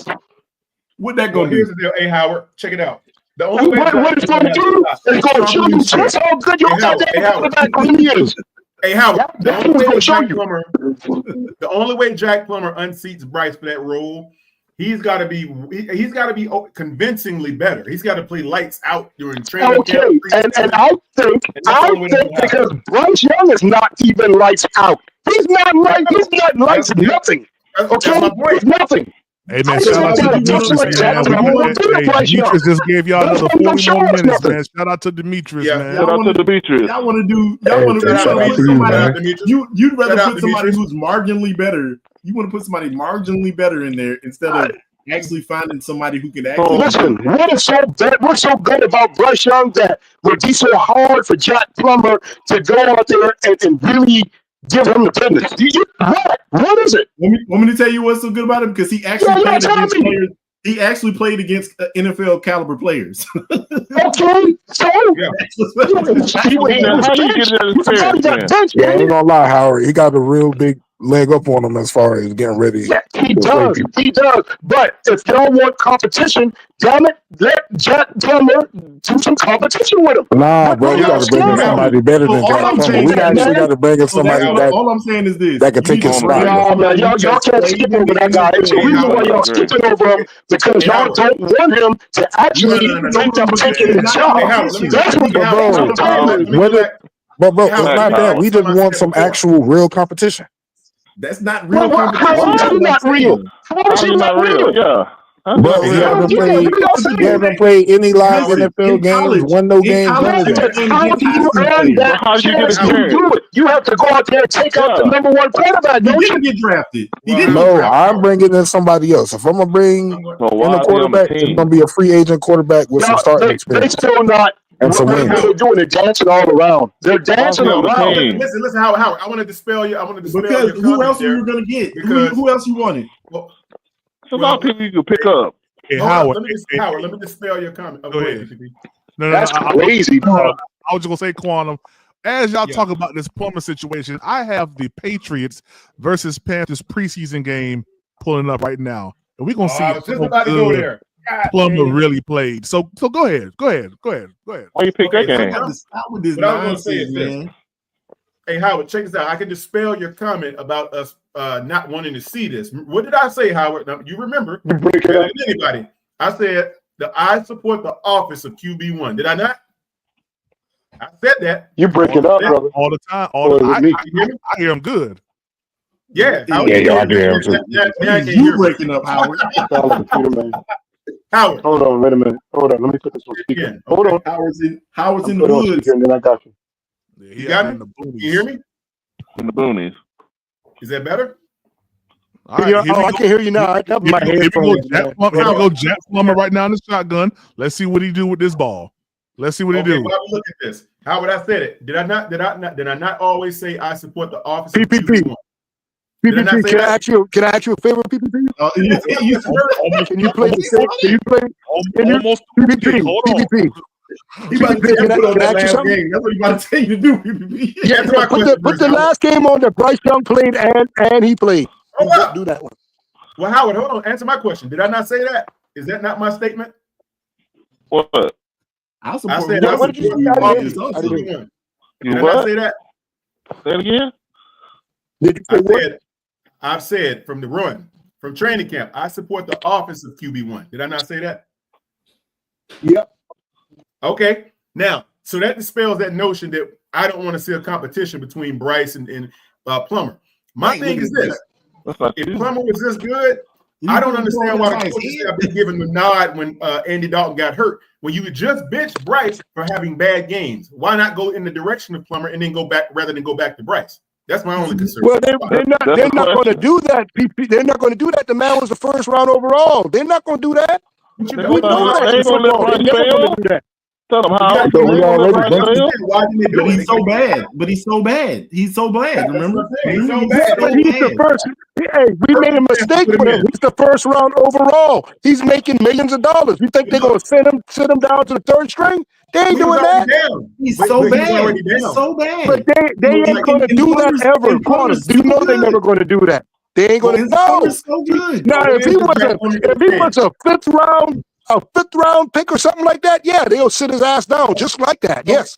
So then you just admitted it then. So that means that if it's not us that want to see it, why if management don't want to see it, well, we can't override management. We want to see it too, but management won't allow it to happen. So yeah, but you're still missing the quantum. It's all about this man being a first round overall pick. I get it. He's not going all the way to the third string. He ain't doing that. How does Jack Plummer get consideration right now? That ain't going to happen. That ain't going to happen, dog. This is what I want to guarantee. Tell you right now. If Jack Plummer was that good, he would not be on the practice squad. Good point. Look at him. Look at him right now. What would it be? What would it be? Because they're not carrying three quarterbacks. I'm going to give you the perfect example. No. I'm going to give you the perfect example. They don't carry three quarterbacks. But I'll tell you this. No team carries three quarterbacks. When Dalton is gone, it doesn't matter. They don't carry three. If he was that good, I mean, it doesn't matter. There was no way they would have put him on the practice squad. No way. They signed him on the practice squad. They would have They would have done one or two things. They would have ate that spot on the 53-man roster. Because guess what the Patriots did? The Patriots ate that spot because Joe Milton is actually good. Because guess what would have happened if they had cut Joe Milton? But Andrew explained it to you yesterday about that, man. They still could put him right there. It's not going to take up any of the 53-man roster. If you put Joe Milton on the practice squad, he will be gone tomorrow. I see the difference between Jack Plummer and Bryce. Well, maybe so. But all I'm telling you is they signed Jack Plummer. They signed him. Well, he doesn't. Now, you can't fight that. That's what they signed him to the practice squad. They did. They signed him to the practice squad. He doesn't anticipate his throws either, like Bryce does. See, that's the thing that makes Bryce. I'm talking about quarterback competition. Y'all scared of little old Jack Plummer. Y'all scared of that. Y'all scared of that. What we're trying to tell you is that you need, if you want him to compete, you need to have him competing against somebody who can play in the NFL. Nick, listen, if you're going to say Jack Plummer is trash, then you got to say your first string quarterback is trash. I didn't say he was trash. Did you not? Okay, if he's not trash, and what else do you want? Give him the shot to get a competition with Bryce Young. Damn, what's so hard about that? Well, you want him to compete against somebody that's not proven that he can play in the NFL. That's what you want. That's what he said. We scared of Jack the Crack. Man, ain't nobody scared of that dude. Everybody scared of him. You want him to compete against somebody who ain't never done something that he's done. You don't like when I say he's crazy. Y'all cringe every time I say Jack Plummer. Y'all want it, because it's crazy. It's insanity. You want to compete against somebody. You want him to compete against somebody who has not played in the NFL. What does that mean? What does that prove? What does that show you? So Bryce Young is ready for the NFL? Bryce Young gonna win that because he going to see out there on the field? Howard want to make it as hard as possible for Bryce to get that QB1 next year. He just want to put an oxygen in his head. But that's not gonna make it hard though, Demetrius. You gotta get somebody. No, I'm messing with you. I'm with you, bro. Nah, you got to bring us some actual competition. Who might really Bryce got that job. Y'all saying actual competition, man? Stop it. What you mean actual competition? I'm talking about some people with a person with some actual starting experience, some wins. I'll tell you something, Nick. I ain't taking your word for nothing. You hear me? Nothing. I ain't listening to you with that. Because you wrong. You wrong on this one. Hey, I'm wrong because the man would not be on this team. Hey, I want you to know something. He's been open for business all season long for another team to pick him up. Why ain't no other team came and said, "Hey, come on, Jack"? Because Carolina want him. You don't know if another team tried at him. You don't know that, dude. Yes, you would know. Because you want to tell you why? You just saying that, but you don't know that. Can't stop it. Carolina cannot stop if somebody comes and poaches somebody off your practice squad. That's a fact, Howard. What? Fact. Oh yeah. Ain't nobody can't say if they signed him, they can stop it, dog. What you talking about? Hey, at the beginning of the season when your boy was out, if they signed him for 2 or 3 years, dog, they can stop it. What are you talking about, Nick? No, they cannot. No, they can't, bro. He would have to be on the active roster to get blocked. No, they can't, bro. He would have to be on the active roster. You can be taken. They signed the man for he's under contract, dog. How you mean? Bro, if he's not on the active roster, he can be signed to another team, bro. Man roster, he is open. Hey, but them other guys ain't under contract though. He under contract. Dude, if you're assigned to the 53-man roster, practice squad, you're under contract for the year at least. This man is already signed for 2 years, dog. He's already signed for 2 years. There's a provision if you go to the practice but he's not on the active roster, though, bro. Correct. So that means the other free game for anybody who wants him. They can poach you, Howard, if you're not on the active roster. That's part of the contract. Free game. Hey man, Nick. You don't know what happened. You don't know nothing about that. I do know that ain't happened because his ass still in the practice squad. His ass still on the practice squad. I do know. Dude, how many teams have lost multiple quarterbacks this year? I think that they said that we up to like 40-something starting quarterbacks. Ain't nobody called Jack Plummer and said, "Hey, come on, man." Not one person called him. Hey, how do I know that? Because they did do that, he would have been gone. He would have been gone. Well, that's not true. If Carolina wants to keep him, that's not true. If Carolina wants, Howard, a team calling you. Hold on. There ain't no league. If God Doggo Canales said no, we want to hold on to him. That's when we're gonna have him right there. That you can't do that with practice. Yes, you can do that. Yes, no, you can. What are you talking about, bro? See, this is how I know you don't be knowing. No, you said you knew shit about contracts. You gonna Google that? You don't got a damn thing about contracts. You gonna Google that? If you are on what they can and cannot do the game, the man is signed for more than 1 year. No, Howard. The man is signed for 2 years. It doesn't matter. It does matter. Hey, You Howard, Howard. Hold on. Wait. Let me say man. this. Howard. Where's Hayden Hurst at right now? Y'all, all I hear is a bunch of static. Now you got static now. Go ahead. I'm good now. Go ahead. No, go ahead. I said, where's Hayden Hurst? Hayden Hurst signed a multi-year deal with Carolina. He played 1 year. Right. Where's he at right now? Right. I don't know. He ain't on our team though. He on the Chargers. But he signed the contract. What that got to do with anything? Like we let him go. What are you talking about? It's a thing. He's saying that. He's saying that he signed the contract and we were able to let him go based on the terms. Correct. It's not the same thing. It's not the same thing. What y'all talk about? That's not the same thing. That's not the same thing. Yes, it is too. No, it basically is, bro. No, it is not. It doesn't matter if he's under contract, if he's not on the 53-man roster. They could put in a waiver claim and then claim him. What everybody's saying is he on the practice squad? It's so many missing quarterbacks this year. If the whole NFL felt like he was that good, somebody would have picked him up right now, bro. Facts. It's easier to sign someone up. But I get that. But I'm just trying to tell you that we can stop. We can stop it if we want to. Carolina can do that. It's nothing to stop. Ain't nobody bro. There's nothing to stop. He's not on a 2-year contract. He's on the practice squad, bro. No, Howard, it doesn't work like that. He's on the practice squad by technicality. I mean, he was just moved up and moved back down. I get what you're saying, Howard, but when they move him up, it's not the same contract. It's not that he's really actually a practice squad person. Bro, it's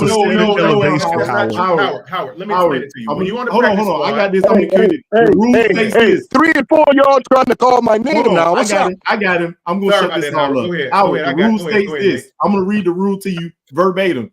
Players on the practice squad can sign to another team's 53-man roster. Right. That's what it says. That's the only. They cannot stop it. Hey Nick, and you got to add this to it. They said they can. They said now listen to what you say. They say they can sign. Hold on, Howard. Yeah, read. Continue reading. Listen, Howard. The only thing that Nick didn't say is that when another team or the Panthers tender you or offer you a contract to join the 53-man roster, you get a totally different contract with new terms because that contract they offered them in training camp is not the same. You're on the practice squad. But you just said they can. You said they couldn't stop it. He's under contract. They can't because he don't have an active. Man roster contract. He's technically really not. He's not. He's technically not really on the practice squad like that now. It's a little different with him. Yes, Howard, that rule about the I ain't gonna say nothing. You talking about Hold on, Nick. You talking about two different rules. Hold on, Nick. Let me say this. Hold up, Nick. Let me say something to him, Nick. Look, Howard, there's only like 10 dudes on the practice squad. You do realize that. There's not a whole lot of guys over there. You do know that, right? No, it ain't that many. It's about 13. No, it's like 10. So I know guys on the practice squad. Listen to me. I'm just telling you this because when you're on a practice squad, you get a practice squad man contract, which gives you about $70,000 a year or something like that. They don't make a whole lot. And they cover it for some of the insurance benefits as well in case you get hurt and stuff like that. And then you'll take an injury settlement and then you off the team. It's like that. Now, if another team comes and tenders you an offer, you sign with that team and you get a totally new contract. It's the same thing the Panthers signed. Jack's situation is a little bit different, dog. He's a little bit different. It's not. No, it's only one way, Howard. It's only one way. He's a little bit different, dog. He's a little bit different. He's the same. And guess what, Quanah? We just did that a couple years ago with Demir Bird. Remember, Demir Bird got hurt and we gave him an injury settlement. That's what I just said. Go. Yeah, that's what I just said. Hey, Howard, one thing I know what that's Howard's thinking about. That's not the same thing. Yeah, no. That's not the same thing, man. I know what you're thinking about. You're thinking about the contract he signed prior to the season, right? The one that they tended him to offer. There you go. Okay. There you go. But watch. Hey, I want to help you out, Howard. That contract was voided as soon as they released him. And he went to the soon as they released him. That's what I was about to say. As soon as they released him to go to the practice squad, that contract was null and void. The only thing he got to keep was that $20,000 in guaranteed money. That's all he got. After that, Howard, that's he goes it. to that's all he gets, Howard. And then he got tendered another contract to sign. The only way that contract would have been honored if another team put in a waiver claim to claim him. And they would have to honor the contract. They would have had to honor the original contract. Correct. As soon as he got put on the practice squad, he got put on another. So what happens is this: what you're talking about is the emergency quarterback rule. That ain't got nothing to do with another team calling his agent and saying, "Hey, we want to sign him to our 53-man roster." Hey Nick, the same thing applies to the Panthers. If they wanted to sign him and bring him up to the regular man roster, they got to give him the contract. Oh, yes, man. Howard dropped off. He made because Howard can't never be wrong. He said, "Oh no, he's a little bit different. He's a little bit different." Pretty well, brother. You know we know. He talking about that emergency quarterback rule that got put in place, but that emergency quarterback rule is just for teams so that if they can dress Plummer, every week, just in case. Correct. One of them get hurt. Right. So then they don't have to elevate him. They don't have to elevate him. He can come in the game. And that all came out from the San Francisco game. Yep, that San Francisco game. In some cases, he get to travel with the team, but he's not going to get suited out. Yeah, shoot. Hey, listen, Plummer got a good job. I'll do that. Yeah, so like I'm just saying, I'm not saying that like. All I'm saying is this: I just want to see if we're gonna make Bryce compete. We need to make him compete against somebody who's going to actually threaten his job. Mm-hmm. I don't think a practice squad player is going to threaten the sideline and street clothes multiple games. Yeah, man. Yeah, street clothes. There's no practice squad. So look, when you see what Fishbowl just said in street clothes, so that meant he went with the team. Right. If Andy Dalton had got hurt or Bryce had got hurt, you would have seen him go in the locker room, put on the uniform, and come back out to the field and be waiting to go in the game just in case. And here's an example of this. Y'all remember a few years ago when we were, I think we were playing the Saints or somebody when we had Cam, and the dudes from the practice squad got into it, had the bat. Remember that? Remember the baseball incident? Well, those dudes were on the practice squad. So after that all broke loose, those guys got cut from the practice squad, and they were unable to actually join the 53-man roster because of what happened. They kicked them off practice squad over the baseball bat thing. So that goes. Yeah, man. I'm not hating on Plummer, but at the end of the day, does Plummer provide a actual? Does he actually press Bryce to get better? Heck no, he don't. No, I don't know. Does he provide pressure? I don't know that. He would never challenge yes, we do know that. We don't know that. What's the likelihood that he'll press Bryce though, off the fact that he has no starting experience, anything of the sort? How you get starting experience? You gotta start. How you get starting experience? You gotta start. You gotta be able to act. Bro, we all know that 70% of the quarterbacks in the league not gonna start unless it's an injury, bro. Come on, bro. Yeah, and you got to be on an active man roster to get consideration. You got to be at least a third stringer to get looked. Second string. Yeah, I'm Desmond Ritter play this Monday. Huh? I saw Desmond Ritter play this Monday. This past Monday. Who? Desmond Ritter. Yeah. Oh, Desmond Ritter is playing. He's with the Raiders. Right. But he went there. What was he on? Like his second or third? But you remember Desmond Ritter, right? See, Desmond Ritter's in the same position that freaking Jack Plummer is. Basically, Jack Plummer is. He's the third stringer. He was the only quarterback I could see really pressing that man, like that might actually threaten his starting job as far as people who've had success before Winston, and I wouldn't want him because he's declining. But just because of his experience, Kirk Cousins, I can't really think of nobody else. I wouldn't try that. Justin Fields, bro. Hang on.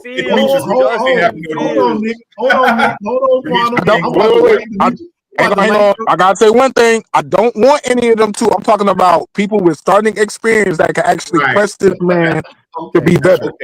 Hey, I'm not saying I want any of them. I'm gonna let you know we can leave the turnover machine in what you call. Of course.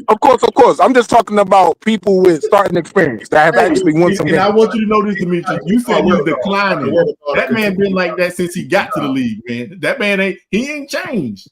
Hey, Demetrius, he ain't changed. All he did was go in there and put a different suit on. That man has always been a gunslinger, and he will either kill you or he gonna save you. I think he gets a bad rap, yo, because he's never really been on a really great team. But this the guy. But no. Bro, He's been on. Hang on. He had a great defense when he had. He's had some weapons.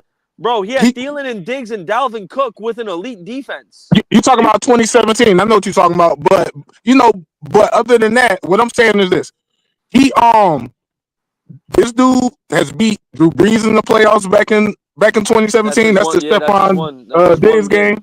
Yeah. And I think he's got another nice playoff win. I'm not saying I don't really like him as a quarterback, but I'm talking about people who can win. One playoff win. That man, and that's his one win. That was the against the Saints in overtime. Hey, Demetrius. Okay. Hey, Demetrius, is there anyone else that's available? Because Kirk Cousins, we know, is not not available. Who is available that we can grab that will push Bryce for his job? Justin Fields. I don't know, bro. That's the only person I can think of. Josh Dobbs. A lot of Justin Fields. Hey, look. Unless the Vikings tag Sam Darnold. Sam Darnold will be available. Jameis Winston will be available. Joe Flacco. Hell no. Joe Flacco. What about like a Trey Lance? Is he with the Cowboys still? Hell no. I'd rather have Joe Flacco than Trey Lance. Who would they go after? Who would they go after? I know. Who would they go after? Anthony Richardson. Not happening. Hey, Justin Fields. Hey, yo, who was the first person you named? Justin Fields, bro. That's the only person I could see Canales maybe wanting to work with. Everybody else is kind of old. Yeah. And then this Dobbs? is the thing. No Josh Dobbs? No love for Josh Dobbs? Okay. I could rock with Josh Dobbs, bro. Josh Dobbs is a gimmick. Bro, Josh Dobbs. I could rock with Dobbs as a bridge. I could rock with him as a 1 year bridge. Hey, Nick, try to say you'd have to trade for Justin Fields, though, wouldn't you? No, he's coming off. He was on a 1 year deal. He only got 1 year. Oh, okay. They didn't do exactly that way this year. You can do that exactly option. 1 year and with a second year option, exactly how Pittsburgh did with a second. I love the idea, but I don't think Canales will ever bring him in. Because what about your boy from Detroit? David Tepper. What's called though? He got another year. Hendon Hooker. Oh, okay. Yeah, Hendon Hooker got another year. DTR. Hey, y'all, we got another 15 more minutes, y'all. If y'all want to keep it rolling, you know what to do. Hendon Hooker got another year, man. DTR Bible. I don't like. I just don't. I like. He's gonna be the guy next year. I think Tyler Huntley will be available too. I think they're right about that. I think Tyler Huntley will be available. I like Tyler Huntley. I like Tyler Huntley a lot. I don't see. I don't know, man. I don't listen. I can see some of these quarterbacks giving freaking Bryce you just need somebody that's gonna push Bryce to get better. That's it. You're not gonna beat him though. That's like who can beat him though? Like Bryce. I mean, no. You need somebody who can. You need somebody that can threaten him to take his job. And that can actually beat him. Yeah. But see, this is the thing. The thing is whether Canales will actually bring it in, because I don't know if y'all caught this last week, but during one of the press conferences, they asked him about finding the identity, and he said, we want to run the ball, stop the run. And here's the key part. He said, we want to run the ball, stop the run, and then when we get favorable looks, we want to go down the field for 40 or more. I'm just telling you what he said. Hey, no, I'm laughing at the thought of us stopping the run.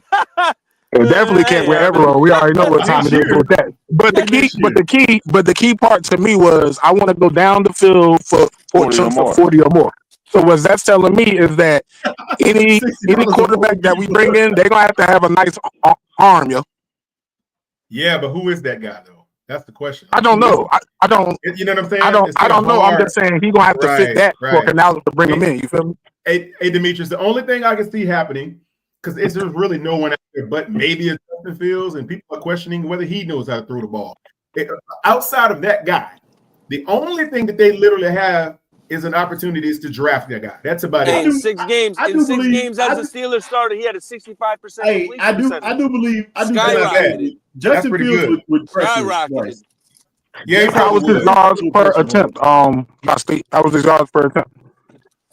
I don't know. Let me go tell you. Hold on. Yeah, that's Hey, that's not Justin bad then. 65%. That's good.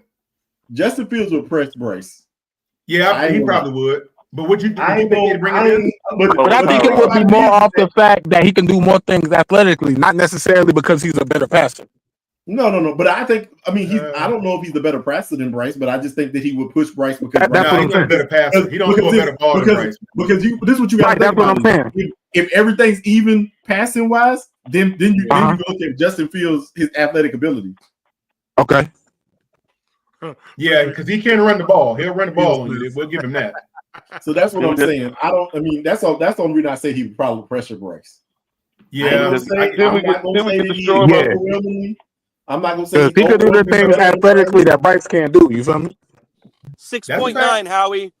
6.9 for the yards per attempt. Yep. You know that ain't Howard, right? That's you not know bad. Howard, right? What's Howard? It's all good, bro. I know what you mean. You kind of sound like him a little bit. You kind of sound like him, Demetrius, a little bit. Hey, look, man. Hey, Look, don't put some of them comments on me, yo. Because my boy be wilding sometimes, boy. And Nick get the same thing all the time, so we used to it. Hey, yo, here's all the free agent quarterbacks for next year right here. Well, let's zoom in a little bit. Can't see. Okay, let's see what we got. I told you Trey Lance was on there. Sam Darnold at the top. Trey Lance should have never been drafted at the top of the first round. That was a mistake by Trey Canales. Lance, Jacoby Brissett, Tyler. No. I don't see nobody, man, that you want to go and get. Justin Fields is the only one. Justin Fields is the only viable young quarterback that you're gonna actually really sit down and think about. You know what? Oh my gosh, let's get. With this let's get Tommy DeVito, man. Chuba Hubbard. Hell no. He's with the Chiefs for the Giants. Hell no. You gotta be bugging, PPP. You gotta be joking, man. Okay. I thought you were serious for a second. I thought you had some football tape for us. He is not serious. I ain't know, yo. I was interested to see what he was going to say. Yo. That's messed up. He went to the bottom of the list. Russell Wilson's out there. That's messed up, PPP. Hell no. He going back to Pittsburgh. Yeah, he going back to Pittsburgh. That's a fact. Kyle Allen was pretty good with us, man. Oh, Kyle Allen was a 5 games. Hey, Kyle Allen was a fumble machine because he got little hands. Yeah, that's true. Worse than Bryce. Look, Mac Jones, Jared Stidham, Jameis Winston. Hey, look how much these dudes making. Oh yeah, they making some. I ain't gonna lie. He's a backup, man. Y'all might call me crazy, but this man went to the playoffs once, yo. I might take Mariota. Wait a minute. None of these guys are starting, but look at his salary, except for Jameis Winston. I don't know about Mariota, bro. I think Mariota. He killed us. Heck no. I'd rather have Mac Jones than Mariota from a basketball. Oh, you know what? My bad. My mind. I'm thinking about Desmond Ridder in my mind. Nah, I'll take Mariota. Mariota ain't even 30. He's not even 30. He's been tainted with the Atlanta blood. I don't want him. I don't want him over here. Atlanta blood. Nah, he's a traitor. So nope. Hey. So y'all. He's been bitten by Arthur Blank already, man. Too late. He got the vampire in him. His blood is tainted. Let me see about wide receivers real quick. Yeah, let's look at wide receivers. Stephon It's a thin Diggs. list. Okay. Off an injury. Stephon Diggs, Keenan Allen, T. Higgins, Chris Godwin, Brandon Cooks. Yo, Deontay. Godwin's interesting because of the Canales link. That's interesting. Okay. I think, bro, they're gonna bring in an actual weapon that could grow with Bryce. The only one I can see us bringing in is gonna make a splash is T. Higgins, bro.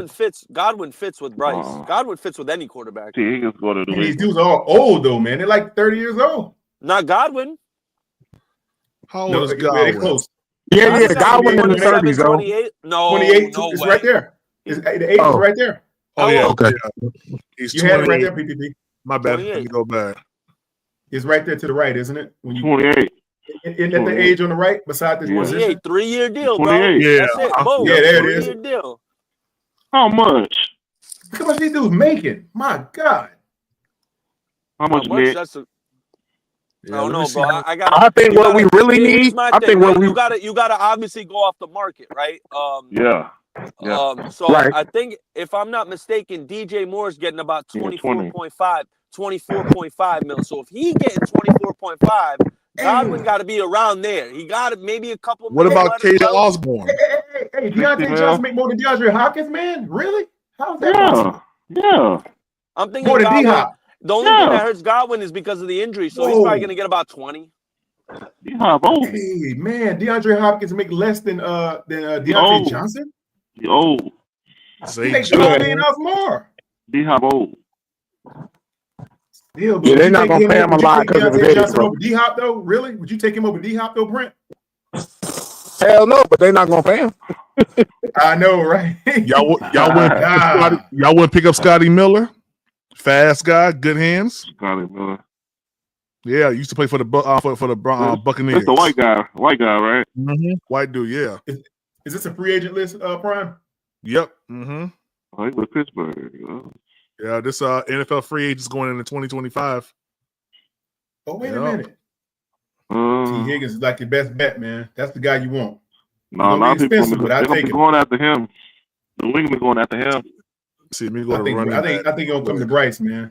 I He's go going to running Bryce. backs right here. Aaron Jones, Najee Harris, Jeff Wilson, AJ Dillon, Nick Chubb, Williams, Ezekiel Elliott. I mean, after that, it kind of just dies down. Madison, all right. Matheson, oh yeah. He all right. Nah, I don't want no Zeke. He's solid. Nah, I don't want Zeke either. They gave him a couple runs last week against us. Rico Dowdle on there. Oh yeah, Rico Dowdle. Oh snap. Foreman. Dowdle Foreman on there. Dowdle and Chuba Hubbard, man. Yeah, that'd be pretty good. I take that. We'll bring Foreman's on the Deontay list. back. Foreman's back on there. Yeah. Yeah. Give him a 2-year deal until your boy heal up. Man, Deontay Foreman and hey. Yeah.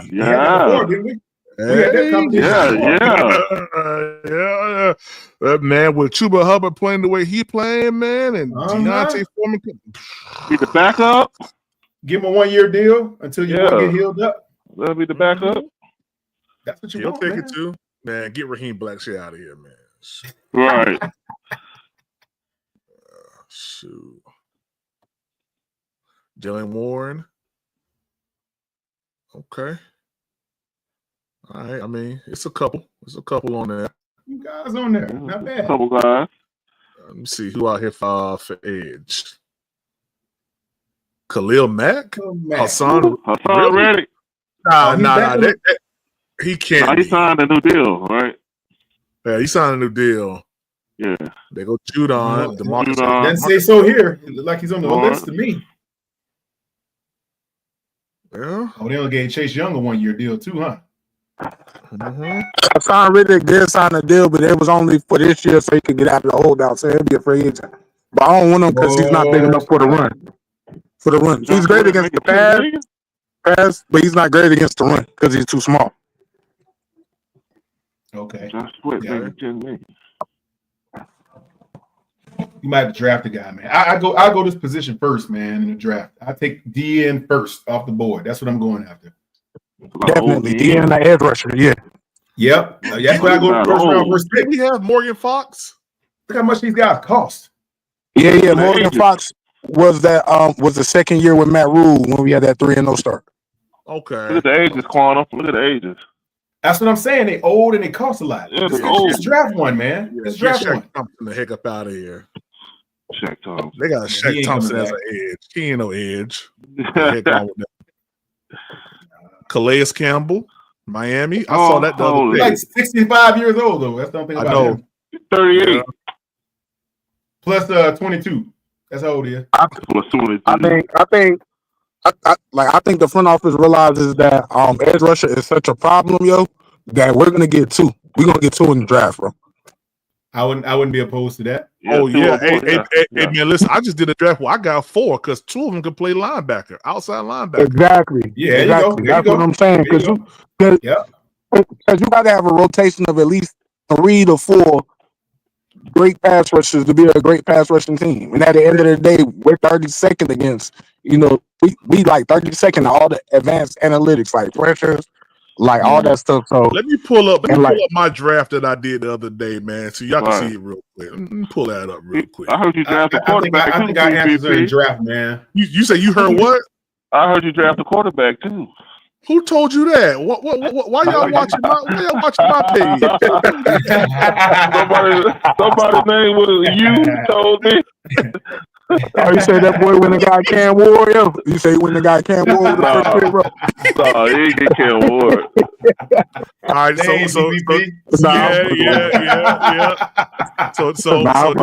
this was my first official mock draft. I said, yeah, I did get 4 edge classified players, but 2 of them can play off the ball as an outside linebacker.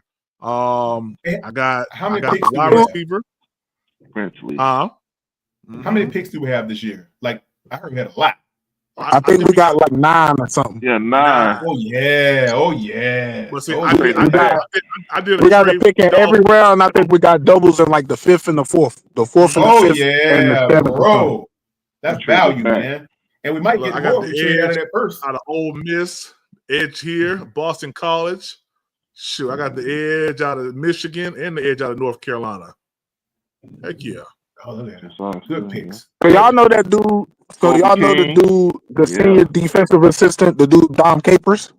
Yeah. Our first so look, what I'm hoping we do, if we stay with Evero and stay in the 3-4, or if we get a new coordinator that runs the 3-4. So I don't know if y'all remember this. This was way back. This is like 2010.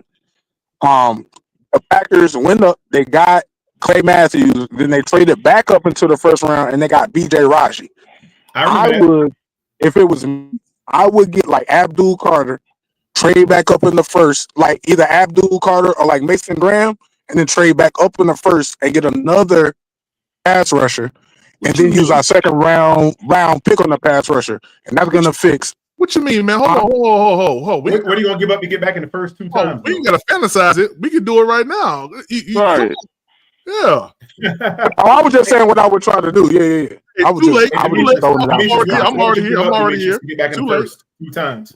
Put them on the clock. You said, well, look, because the draft is supposed to be so deep at pass rusher, like again, we're supposed to be able to get a first round pass rusher about middle of the second round. So I'm not talking about getting Abdul Carter at like 3 or 4 and then trading back to like 10, but like if a guy that I really like drops to like 27, 26, I'm going back up for him. I see what you're talking about. I get it. Look. With the expectation that because our pass rush and our run defense is improved, that first round pick next year shouldn't be no higher than like 22. Good point. Hey, Demetrius, you ready? You on the clock, man? Let's go. What you want to do? You want to? Oh, I ain't doing nothing. I'm driving, bro. I'm driving. I would get you if I wasn't driving, bro. I can't even look at the screen, bro. Okay.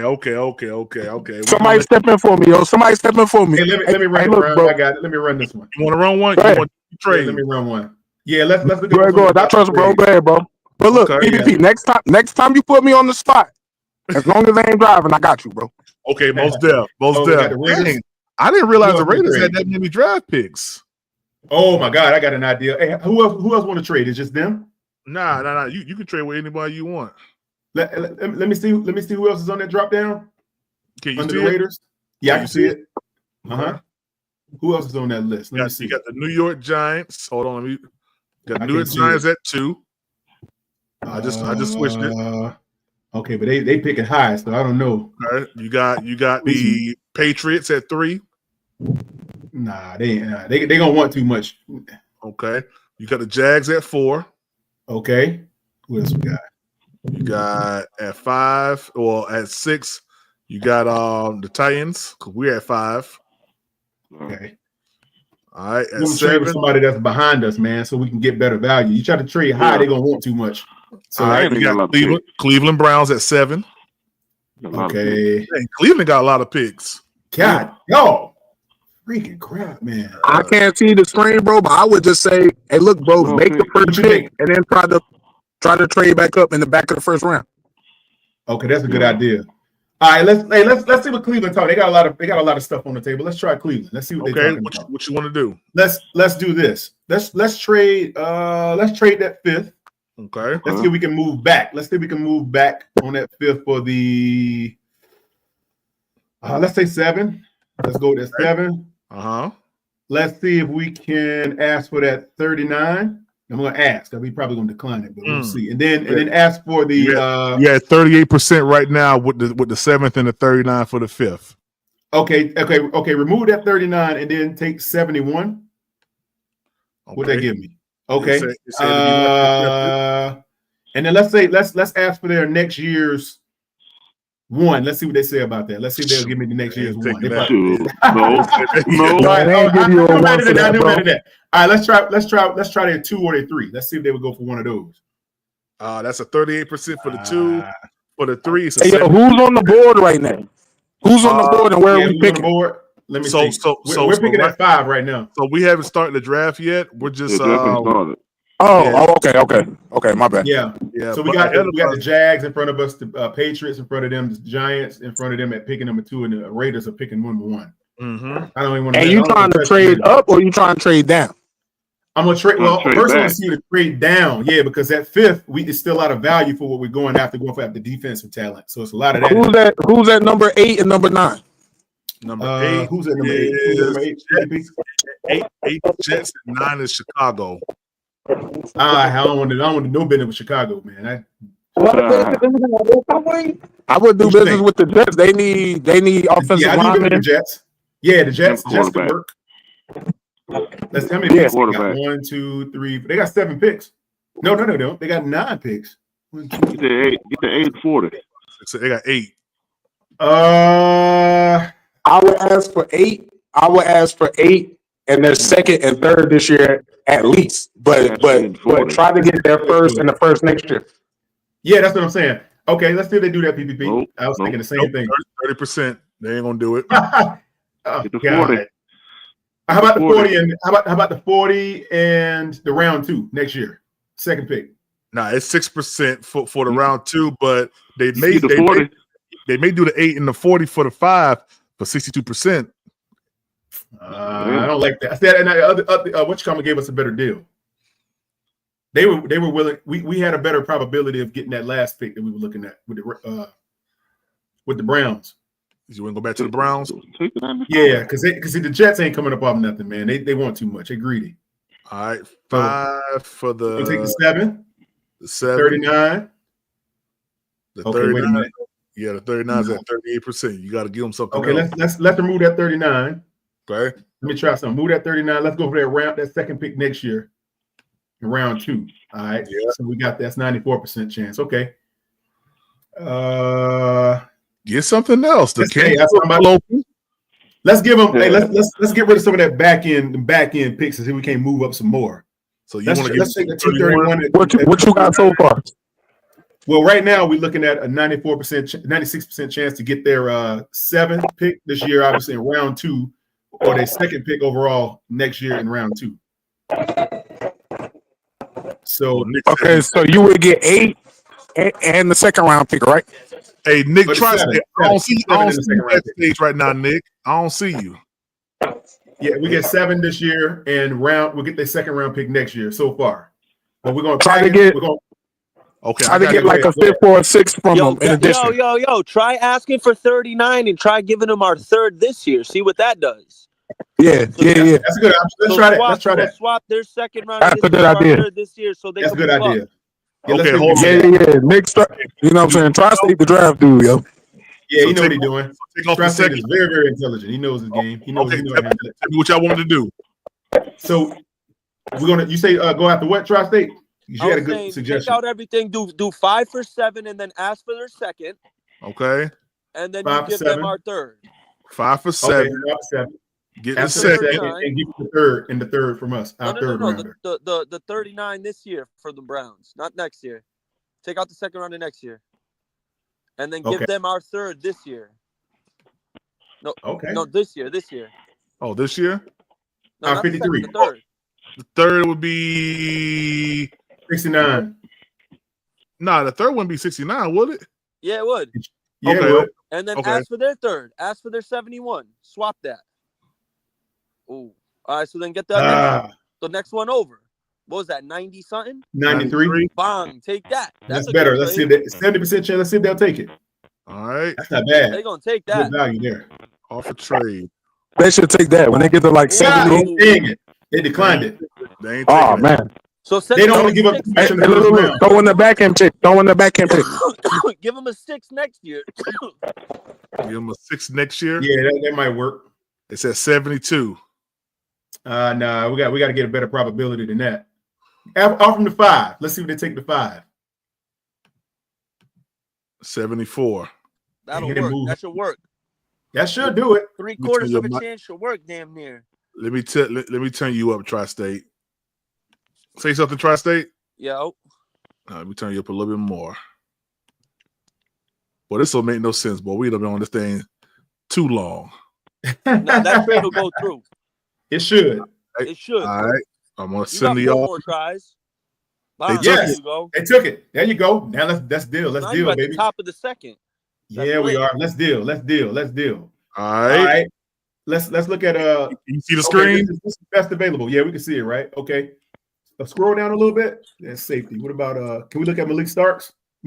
Damn, so Graham's gone, Abdul's gone. Damn, Will Johnson is that's the best pick. Okay. Back out of him. Let's back out. Let me see. Will Johnson, bro. Yeah, let's see. Who's on the board? Will Johnson. Huh? Who you want to go with? Who's on the board? Ashton Genty, Will Johnson, Malachi Starks, Will Campbell, Luke Burden. Oh, Nick Skelton on the board too. Nick Skelton is there. Yeah, he is there. Kelvin Banks. Hey man, but you're in an intriguing situation here. You could take a Will Johnson here, and then your next 2 picks, you could just focus on the front 7. You sure could. Let me see. Go to you're gonna have someone there. You're gonna have like Landon Jackson or JT or yeah, we gotta take him. We gotta take Will Johnson. He's right. We gotta take Will Johnson. Bro, you never allowed You gotta take Will Johnson. Here's a I'm a Michigan fan. Here's a stat for you. Looks Since pretty he's good. a starter, he's never allowed a touchdown in college ever. Hey. Look at Rizby said trade back again. Heck no. No, sir. That's not a bad. That's not a bad idea. You want to see trades? We say trade back again? No. Hey, yeah, trade with Miami. Miami. Where they picking at? They pick 11. Let me see what they got. 11, 43. What are we trading for them? The 7? 7 for 11. Ask for 40. Ask for 40, whatever, and then give them a third next year. All right, let's see if they'll do that. I like that. Let's see if they'll do that. They're probably they're gonna do that. Oh, they're gonna do that. That's good. Let's try that. Let's try that. Good idea. All right, you want to send it? Yeah, let's send that and see what happens. Bang. Oh, snap. They took it. All right, you ready? Oh, we cool let's go. now. Oh, now we're rolling, baby. Gentry's still there. Do we look at Ashton Genty though? Do we look at Ashton Genty because we do need another running back? No. No. Because what happens when Jonathan Brooks comes back? You have 3 running backs. That's next year though. That's a year after next. This is a pick where this is interesting now. Hey man, get a Mika, man. Get a Mika. Nah, man. Let me see his stats. I'm just curious. Jalen Walker is Roquan Smith Jr. Oh, snap. Not as good, but he reminds me of him the way he plays. This isn't bad. This isn't bad at all. Well, look, we could pretty much go BPA with the whole front 7, yo. Good point there. Let me see. Y'all tell me what y'all want to do. And if anybody want to come up and do a mock draft, man, hey, $5 to the cash app. You come up here and do a mock draft, man. We here. Hey, can we scroll down a little bit, Brian? Let me see what we got. Because I'm just trying to see what this defensive talent looks like up here. And tackles, yeah. Bro, the fact that Kelvin He's the Banks center. is there, that's intriguing because if you draft him, I'm just saying hypothetically, you have him and Icky, who's really done well this year. He had a bad game, but coming in, he's been pretty solid this year. I have faith in Icky. I think he took a big I step do forward. too. Let's see that tackle he's talking about again. He's the best tackle prospect in this draft easily. Yeah, it was a tackle. Kelvin Banks. He's right there. Yeah, Banks. Oh, okay. Why you say he's the best one in the draft? Traffic. Wow. Look at his He's numbers. just a animal, bro. He could pass block. He could run block. He could move. He's dumb. Hold on. Okay. Cause that'll give us insurance for Icky too. I would rather go defense, but because Icky looks like he's like out of the water sometimes. Hey, shout out to Nick Tri-State, man. I see you, Nick. Shout out to Tri-State for that, you, bro. Yes, sir. Kelvin Banks look good, bro. We might have to look at that. So what y'all want to do? We gotta make the first do. So well, let me ask you this then. Nick, what you think? Yo, if you ask me, I'm gonna say something. Waukee right now, don't.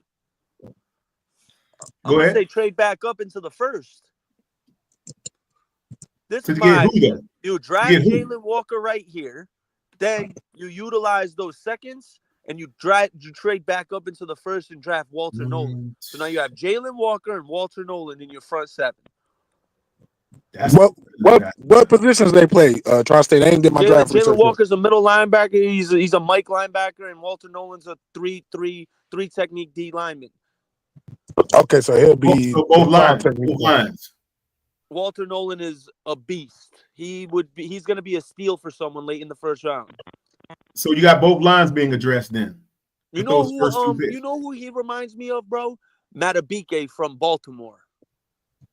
Okay, that'd be a good pick. Yeah, and he's a problem. Let's see something here. Okay, hey, you know what? Who do we trade that pick to then? I mean, if we're gonna trade back, who'd you say? First we're gonna have to draft Jaylen Walker to open it up. Yeah, and then you're gonna have to pause the draft in like 5-6 picks, and then we're gonna have to trade back up. Yeah.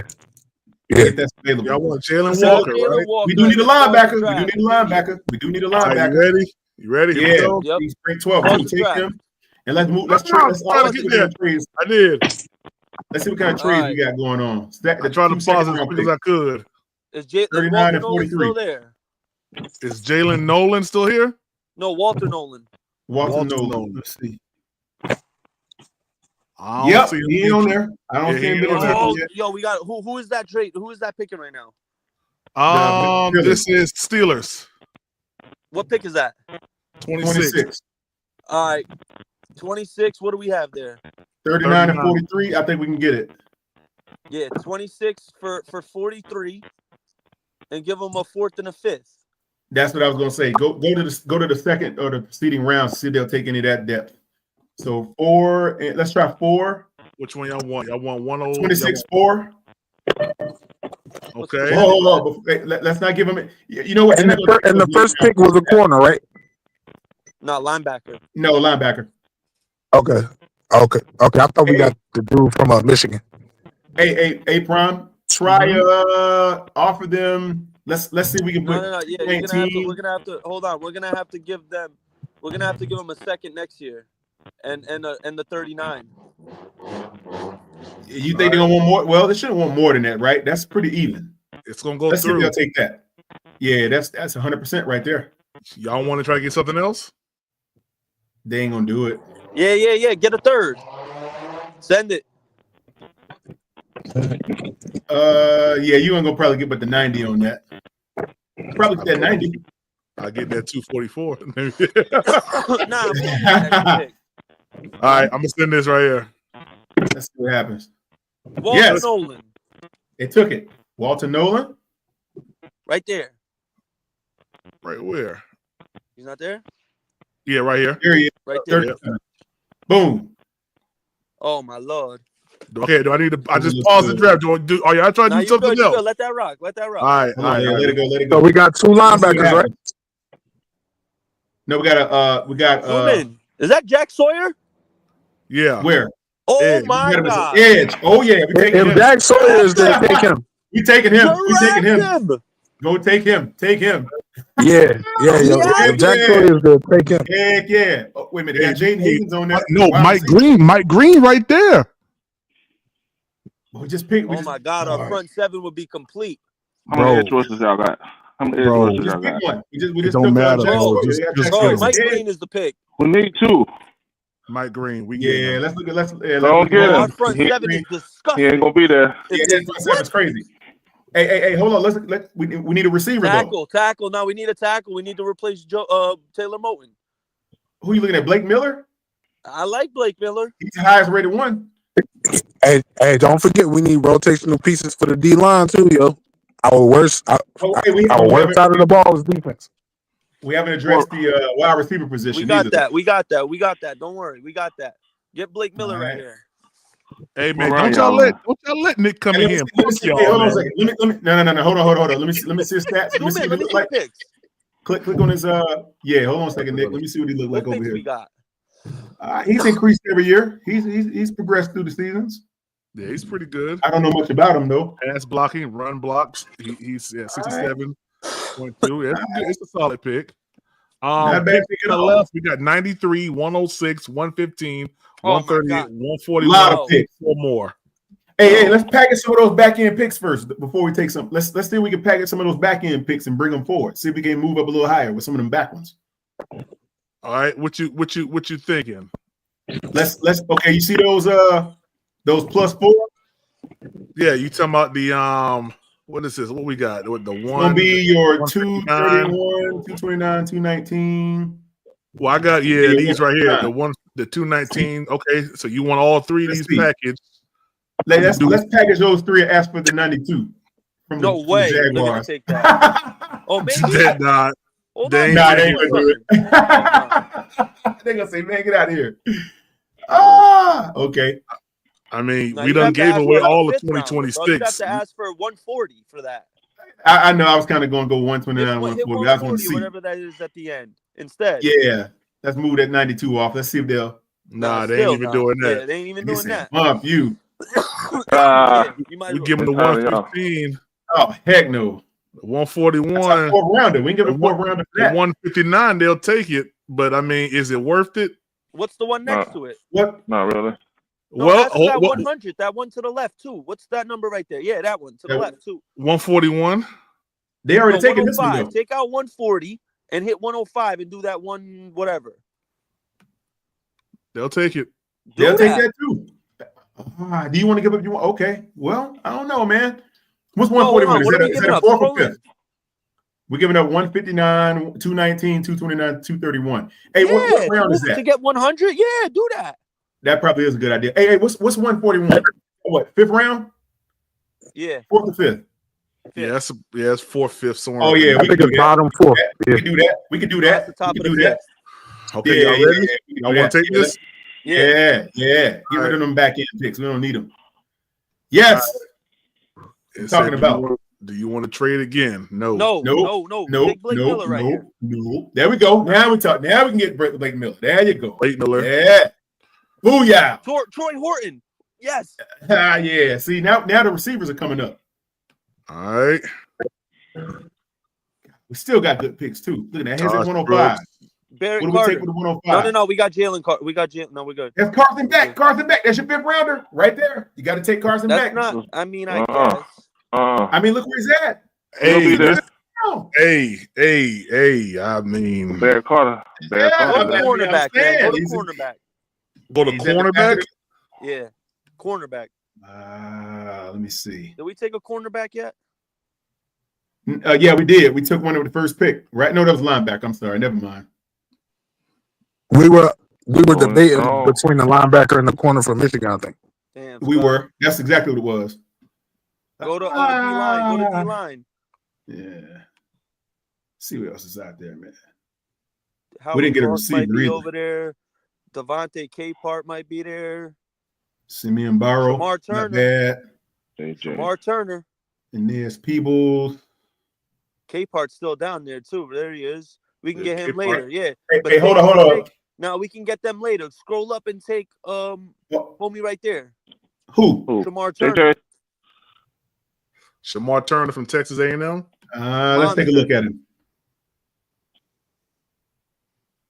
He declined, man, in his 2020. What happened? He declined. Oh, he went down. 16%.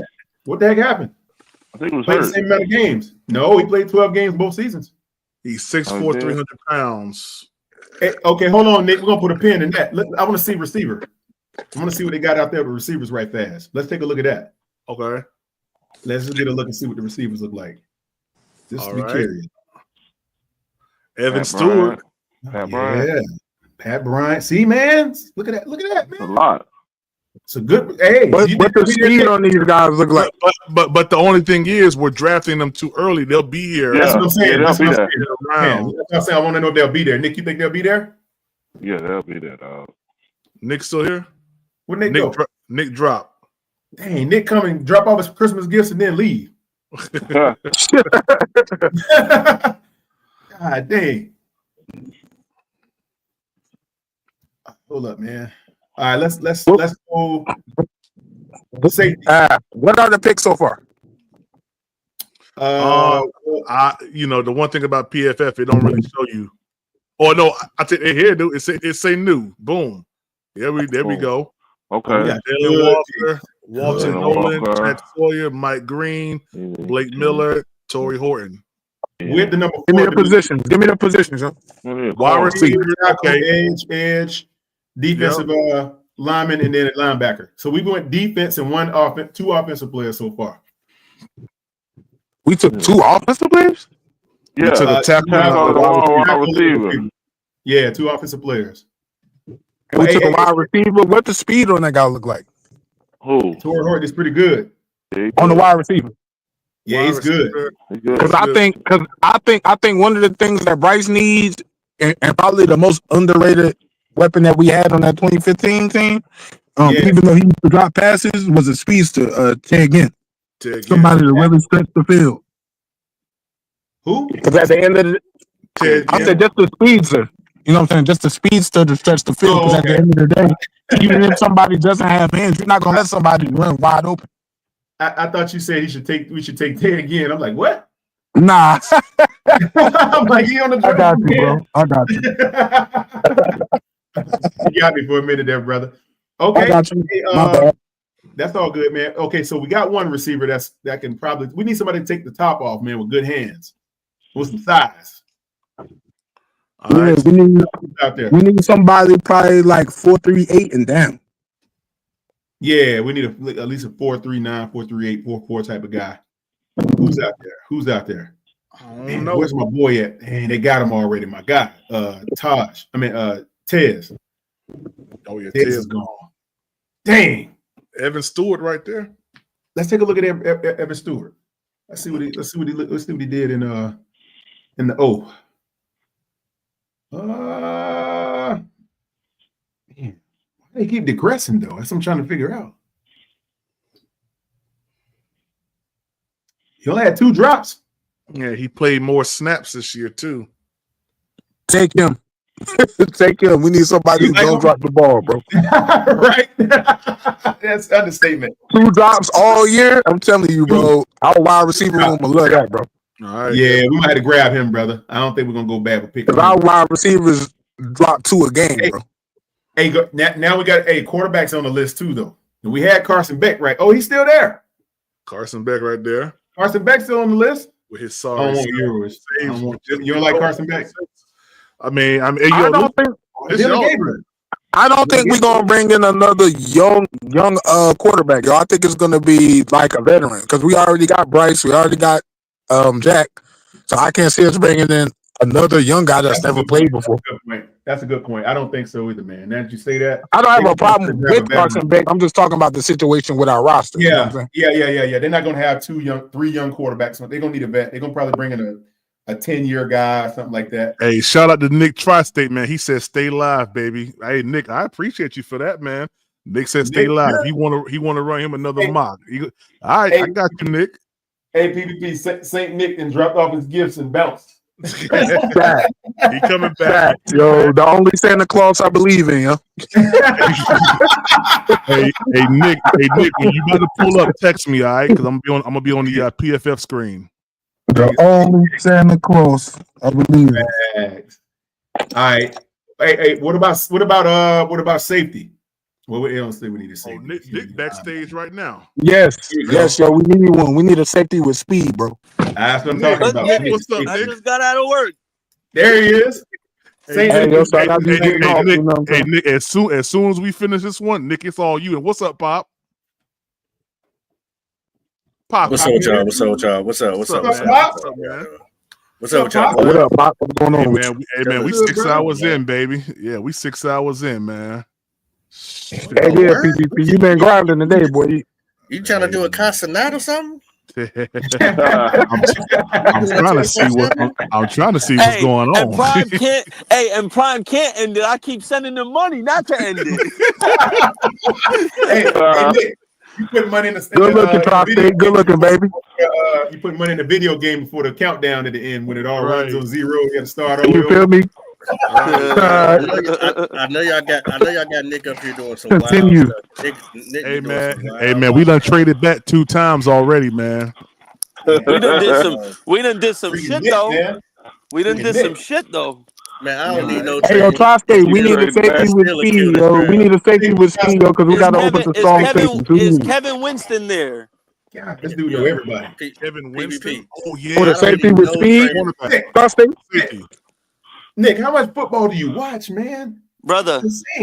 Bro, he gone, bro. I think he gone. He's a safety, right? Or cornerback? Yeah, but Rod Moore's there. Yeah, he's a safety. Rod Moore's there. All right, let me go. PPP. Yeah, bro. Football, man. I don't what's need up, no Pop? trades, and I don't need no trades. I'm gonna hit everything we need in the one mock draft. You go hit everything we need.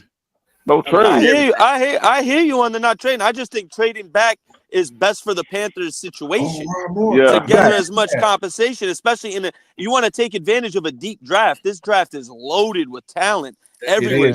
There's corners, You want Rod Moore, Nick? There's edge rushers. There's we want Rod Moore. I like Rod Moore. I like Rod Moore. Take Rod Moore. I'm not arguing. One more pick, Nick. We got one more, baby. Ollie Gordon. There's our running back. Ollie Gordon. Ollie Gordon. Perfect. Right. We should do it. Yeah, I like that. Right. Finish off with Carson Beck if he's still Quinn Ewers right there. Will Howard. Somebody got Carson. Take him. Devin Neal. Did we have that? Nah, I just took Ollie Gordon. Okay. Which one you want? Ewers or you want Will Howard? Nah, scroll down. Yeah, let's see what else we got down here. Riley Leonard. Denzel Burke. Denzel Burke. Yeah, I'm about to say Denzel Burke, bro. That's low risk, high reward right there. Pretty much. All right, let's see what y'all got as a collective. I don't give a damn what they say. We attack damn near every need. You know, you get a quarterback in free agency to compete with Bryce. Let me see here. It's great. You got a GM. You got an owner. Got everybody up in that joint. Yo, look at y'all trades y'all did. Y'all got an A+ for that Jaylen Walker. See, that's trade. bullshit. That Walter Nolan C-, that's garbage. Yeah, that's garbage. Mike Green. You know that's based off of projections and where they think certain people should be drafted. So, I mean, like you said, that shit don't matter. Evan Stewart. Oh, come on, B. Yeah. Oh, that's hogwash, man. Hey, Nick. Hey, Nick. I'm about to go to the one that you sent because I know you like that one. So let me. It don't matter. We can keep the PFF. Yeah, we can keep the PFF. All right, let's do the same one right here then. Shoot. All right. Yeah, I used the one Nick used. I like the other one better. You like the other one better? Yeah, it's more realistic. All right. Cool. Let's go. What site are y'all talking about, Nick? What site are y'all talking about? It's called Mock Draft Simulator. He just okay, cool. Say no more. Good luck. Mm-hmm. All right, Nick, it's on you, baby. What you want to do? Start the draft at least. Let's see how it looks. Who All goes? See, Mason Graham's there. We're just gonna take him. Okay. Great pick, yo. That fixed the run and the pass defense off the bat. All right. All right, right here. I want to trade down. Okay. We at what pick right now? 50 what? 53. All right. I think if I'm not mistaken, go to Miami. Miami.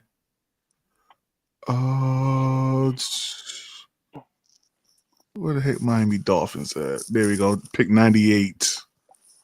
Is it 98? Yep, 98. Yep, okay.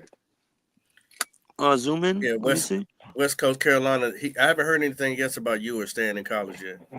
Oh, so 43 already passed. All Damn. I've heard is Allen. I'm trying to think who else has 2 second rounders. I think.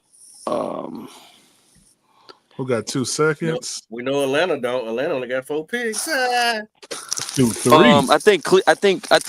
Indy. Go to the Bears have go to 2 the seconds. Colts. Go to the Colts. Go to the Colts. Okay. The Bears got 2 seconds too, bro, because they got theirs and ours That is true. from the Bryce Young trade. Yeah, let's try and go get that bitch back. Let's try and go get that one back from Chicago. Right. Facts, Howie. Good looks. That's not Howie. Oh. Howie. God damn, It's bro. all good, though. It's God all damn, good, baby. Demetrius, my fault, fam. It's all good, baby. He It's ain't all good. lying. He dead ass loud like Howie. He does sound like Howard. Yeah, that's what they said earlier. It's all good. Man, don't pardon me, man. It's just All right, what you want to do? Cigarette up. I said something. He kind of do sound like Howard. Kind of lighter was that, Nick? God dang. Dang. That lighter was huge. Yeah. Nah, the flame was. That's what I'm talking about. A cigar lighter. The Bears. What the Bears? The Bears. Oh, you said the Bears. My bad. I'm over here at the Browns. Bears. Chicago. Hey, listen, man. Shoot, I done been with 6 hours looking at the screen, y'all. Scroll. Y'all All forgive me. right. What you want to do? Scroll down. 73, 145. They got nothing, bro. We're just gonna pick. All right, who we got there, Prime? Yeah, All we right. ain't trading down. Okay. Yeah. Scroll down. Go ahead, bro. The pair with Mason Graham, bro. Mike Green. Mike Green. Zoom in a little, Prime. Okay. All right. Zoom out a little. No, it's Kevin too Winston. far. Yeah, scroll down. Zoom out though. Okay. Just a little. Right there is good. Right there. Okay. All right. Boom. Yeah, Mike Green got to be the pick, and then I'm good on the front 7, and then I'm good on the front 7. Want me to pause Now it? front. Now we good. Okay. Kevin Winston. I'm about to say he right there. Kevin Winston. Right here, we got to go corner. Corner. Yeah. I don't care about the this and that. Denzel. Yeah, Burke. we'll take the Kansas State cat. All right. You don't think we need a safety more than a corner? I took our safety. We just got one, Kevin Winston. Okay, my bad. I missed that. All right, go ahead, Tri-State.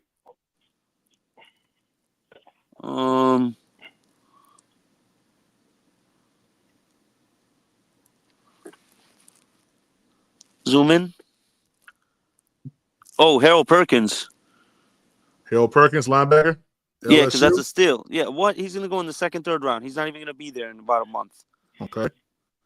And when draft time comes around, his stock's going to fly. Oh, right there, Rondé Gatson. We need another tight end.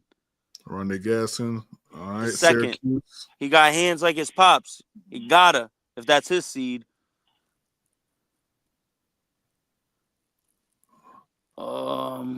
Hey, real quick, is Kool-Aid McKinstry injured?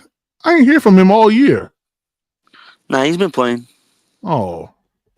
Must be He was injured for like a couple games, but yeah, he ain't been making no real impact. You know what I'm saying? Okay. We need to go D-line. Go back to D-line. We need another hog molly. Y'all need 320 and up, baby. 320 and up. Right there. I mean, that's a big cat right there. The kid from Notre Dame. Notre Dame. Some of Riley Mills. Okay. Damn, bro. If AJ Brown don't play in fantasy, I'm cooked. Well, you cooked. I got to win to go to the final. Yeah, bro. They just said he downgraded to questionable. Damn. Take that Derek center. Moore. You want Who they playing, yo? Seth McLaughlin. Center. Okay. Who the Eagles playing? They play Washington. Well, look, yo, I'm gonna tell you this: if it's any slight chance of him going, he's going because they're trying to get that number 1 seed from Detroit. They know Malachi they tied Moore. right now. Another safety. our secondary's gonna be hell.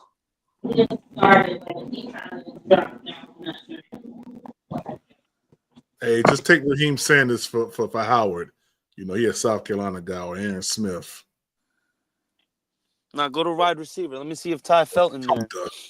There's no way, though.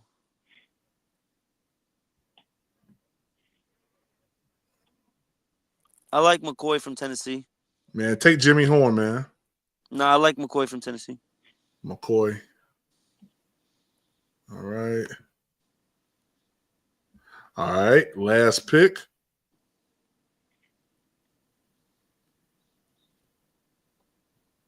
We'll take Raheem Sanders for my guy Howie. Shout out Howie. Shout out Howie. Hey, yo, this Howie or the real Howie?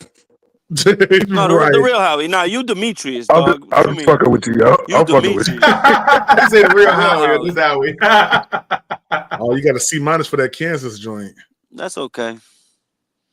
Damn, Riley Mills D+. Yeesh. God dang. All right, Nick, you B squad. Yeah. Dang, Nick. I mean, I don't really go off what. Listen, to get high grades in this, all you got to do is draft by the needs. That's how you get high grades. It's an easy way to manipulate that PFF system. There's 4 needs. If you draft around those 4 needs, you're gonna get high grades. I'm going off what the team. I'm going off what the team needs.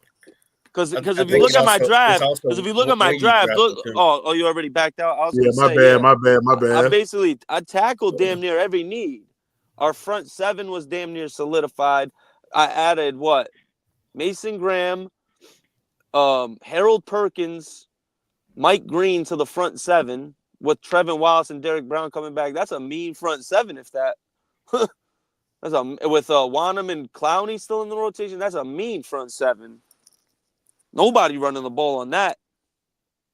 Because Perkins and Wallace would make so many plays off the ball, sideline to sideline and shooting those gaps with Mason Graham and Derek Brown, clogging up those run lanes, bro. Those guys are gonna shoot through and just light tackles for. We would get mad tackles for loss next year, and that's a way to dominate, like how we did before.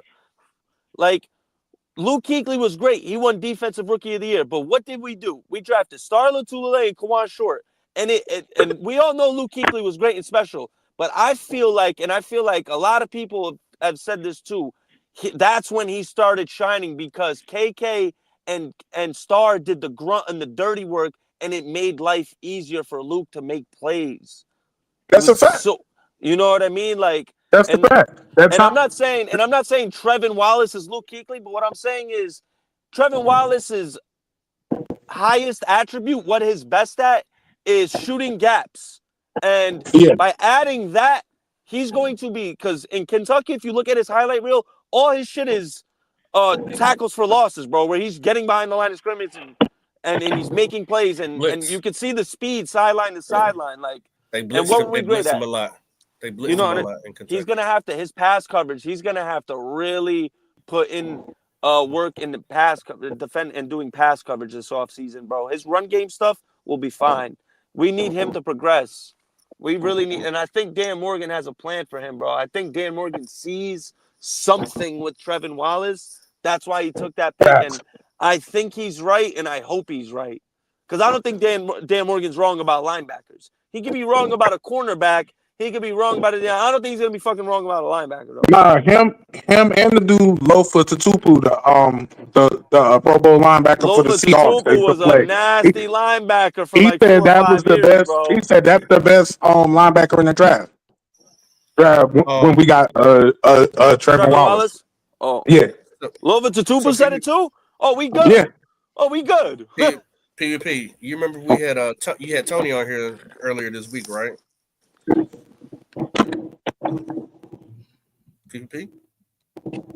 Prime might have went away. He's probably letting us hold it down. But yo, how would y'all feel if we drafted Will Johnson or Travis Hunter to play cornerback? That's something I want to ask all y'all. I would love it from if the Abdul Carter's gone, but Mason Graham's there, and we took Travis Hunter or Will Johnson at corner. Wait. I don't want Will Johnson.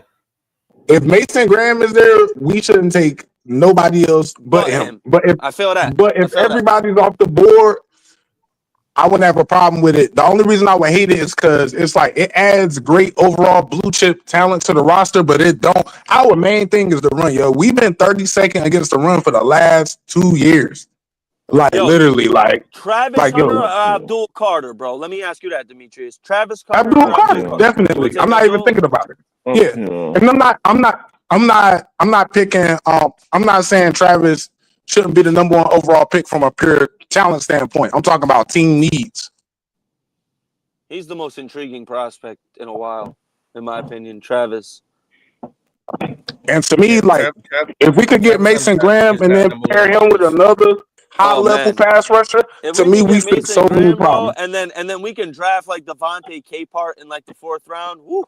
And then you bring A'Shawn back. Now you got a serviceable D-line rotation with DB, you feel me? Mason Graham, A'Shawn, and like these guys. A'Shawn will be more effective because he'll be playing less. So he'll be fresher when he comes into the game. That's not playing 65 downs for us. You know, bring that down to 45. You'll see way more effective A'Shawn Robinson. And Tri-State, I'm gonna spice it up a little bit, yo. You know who I want us to get in free agency? Who's showing his ass for the Eagles right now? Zach Bond, yo. Oh man, he's gonna want some money, but he has Defensive Player of the Year credentials right now, bro. His numbers are insane. He would be an insane inside linebacker. The only reason he's not getting any love, bro, is because his name is Zach Bond. His numbers are PPP. Everyone, if y'all go look up Zach Bond stats right now, y'all be like, how is this man not running for Defensive Player of the Year? He's balling, bro. He's like top 5 in tackles. He got a few picks. He got like 4 forced fumbles. He got a few sacks. I'm gonna tell you what it is, Tri-State. It's because he's on a roster with a lot of talented people, and they not giving him credit for what he does as an individual. I mean, Jaylen Carter is the main guy. I mean, that man is.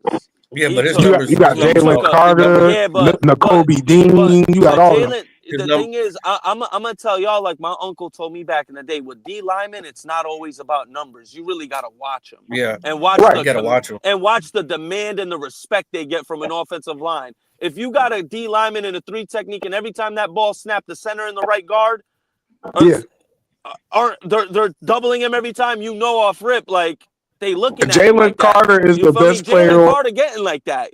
Jaylen Carter is the best player on the Eagles. Bro. Yeah, you can't leave him one-on-one. He eats up everyone in one-on-one situations, bro. He's eating everyone rookie year, he had stats comparable to Reggie White, yo. Hey, Candy Girl, I'm not saying he is Reggie White. I'm just saying his first year, they were comparing him to Reggie White as far as like rookie pressures, rookie tackles, everything of the sort. His first 2 years, he's a monster, bro. Hey, Candy Girl, let me tell you, yo. I started this live at about 11 o'clock, man, or so around Word there. to everything, PPP. Yo, I haven't eaten nothing at all. I haven't eaten nothing at all today. Damn. Yeah, bro, put yourself on mute, bro.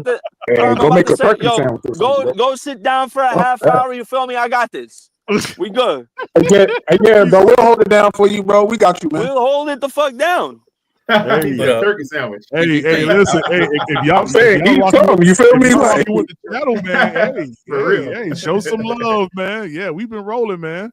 Man. PvP. I just want to jog. Remember you had Tony from Two Fans in the Stand earlier this week. Yeah. Yeah, and he was cooking Howard. Sorry, Howard, but he was cooking you. I ain't gonna lie. He was on the grill. But he was wrong. He was wrong about one thing. He said that Robert Saleh is a 3-4. So I'm like, I swear Robert Saleh was a 4-3. So I went to go do my research.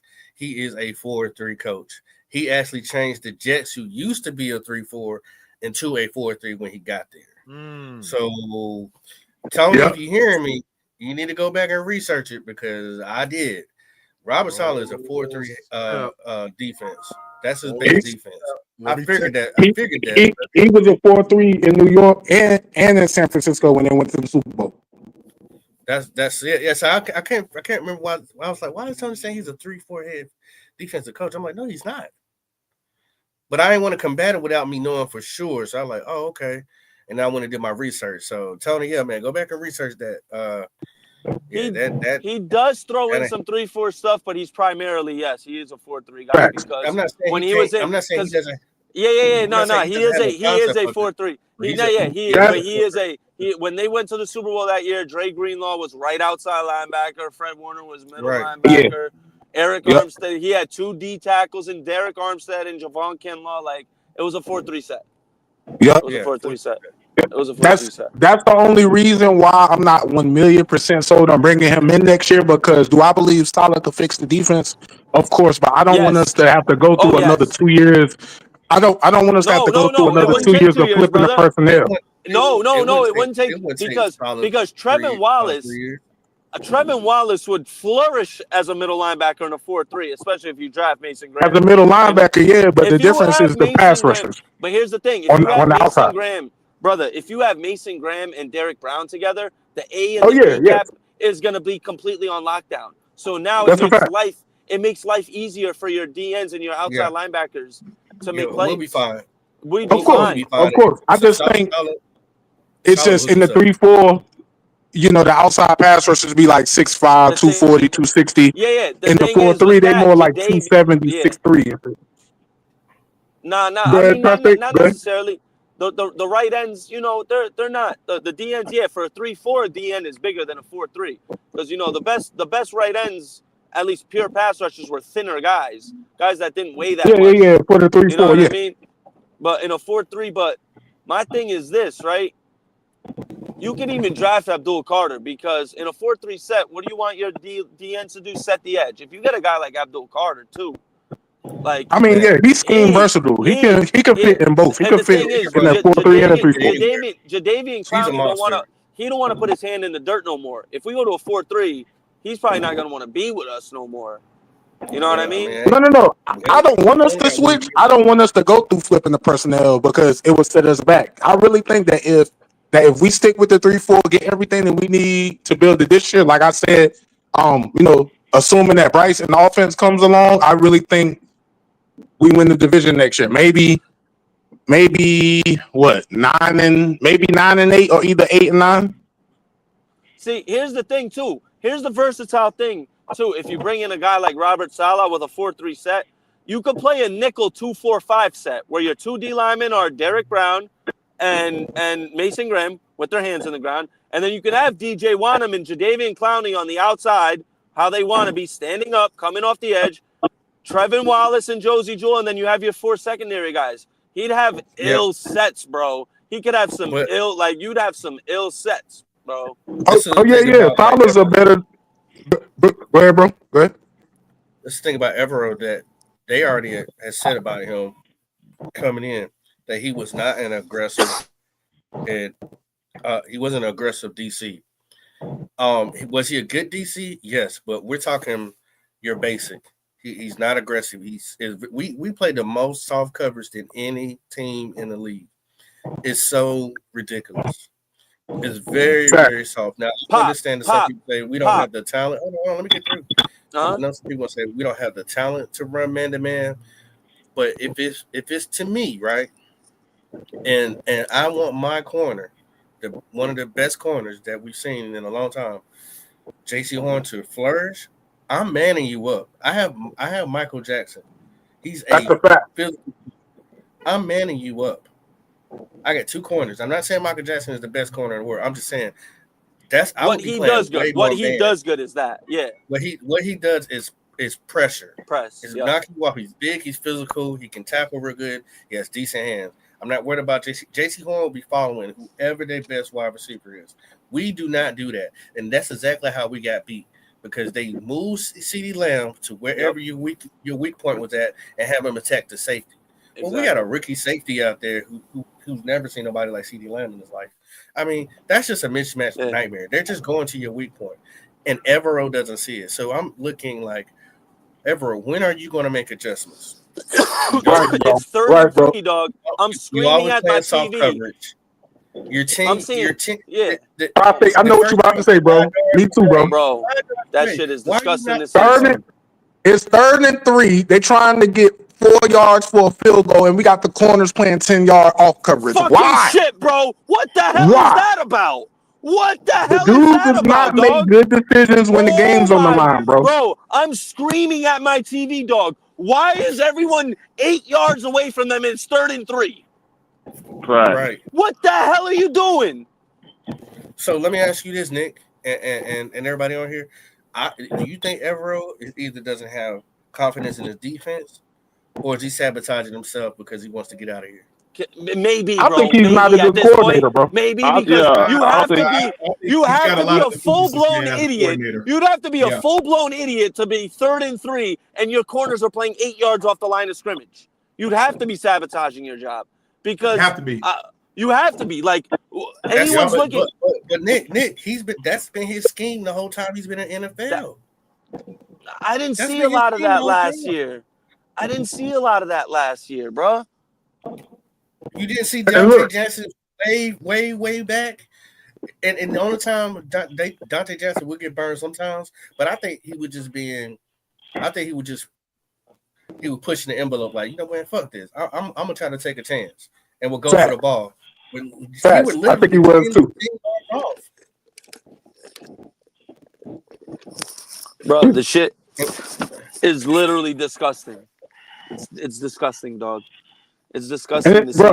And I'm gonna say this about. I don't know if y'all heard this. My fault, bro. Oh no, bro. Go ahead, bro. No. You was going first. My fault. Oh no. I was just saying, like, my thing with Evero is this, and I want to take everybody back. So y'all remember the Broncos and Nathaniel Hackett and Evero. Y'all remember that he ended that year with a top 10 defense. He was number 7 overall total defense. So if you a new coach coming in, what you gonna think? Like, okay, the defense is straight. The one thing I can say about Sean Payton, I do not think he's the greatest coach ever. None of that. Yo, Sean Payton came into the Broncos, and after he reviewed the film from last year, he decided not to keep Evero because he said, yeah, your numbers look good, but your scheme is too susceptible to giving up runs, long passes. It's too soft, everything of the sort. Now, everybody would have thought he was crazy because he's getting rid of a coordinator with a top 10 defense. Right now, he made the right decision. Think about it. They number 1 or like top 3 in total defense. So again, what head coach would come in and get rid of a top 10 defensive coordinator? Okay.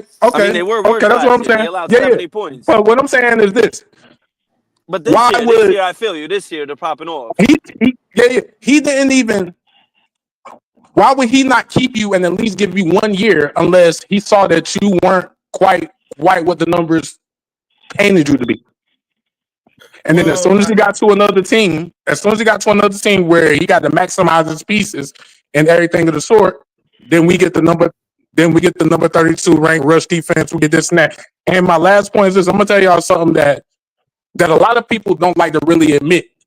So Dom Capers, like, got a lot of experience. He our first coach. Shout out to him. Blah blah blah. Took us to the playoffs and all that. However, he gets a lot of credit for winning that Super Bowl in Green Bay when that defense came together and got hot for the playoff run.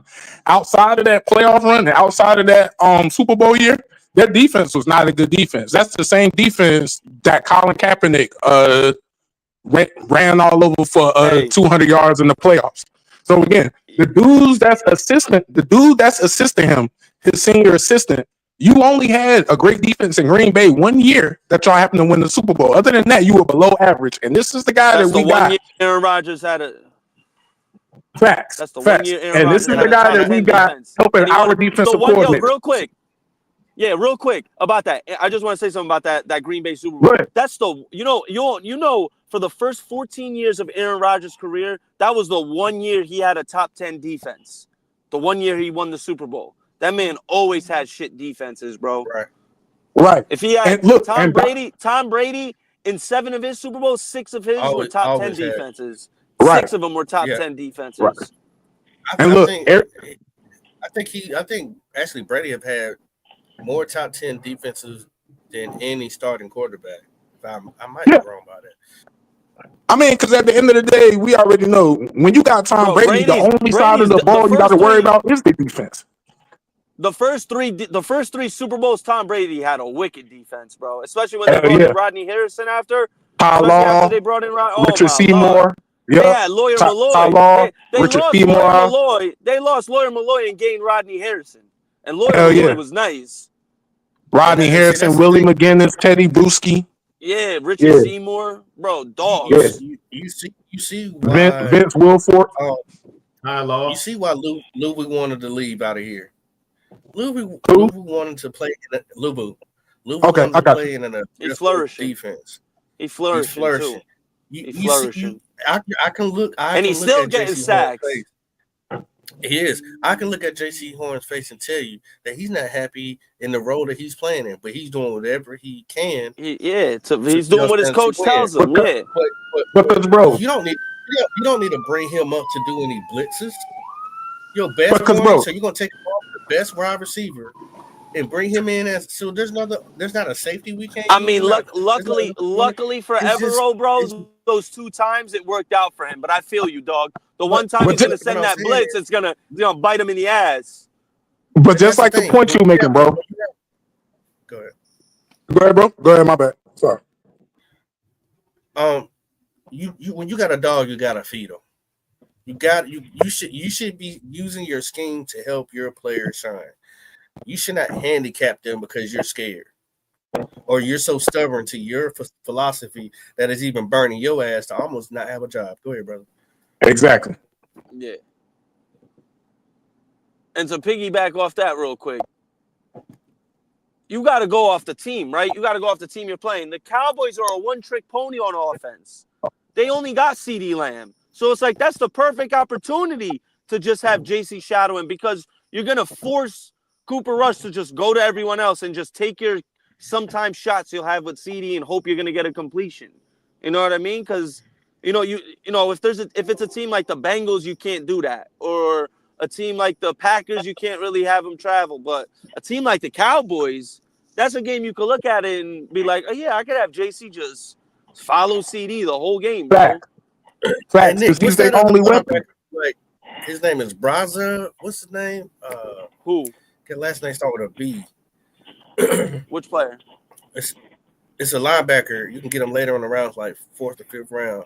I just looked at his tape, but I forgot his name. Bro, there's a guy, Jay Higgins, bro, from Iowa. Jay Higgins. Watch him. Okay. Watch him. So watch him play. So Jay Higgins to me, and Nick, you probably gonna disagree.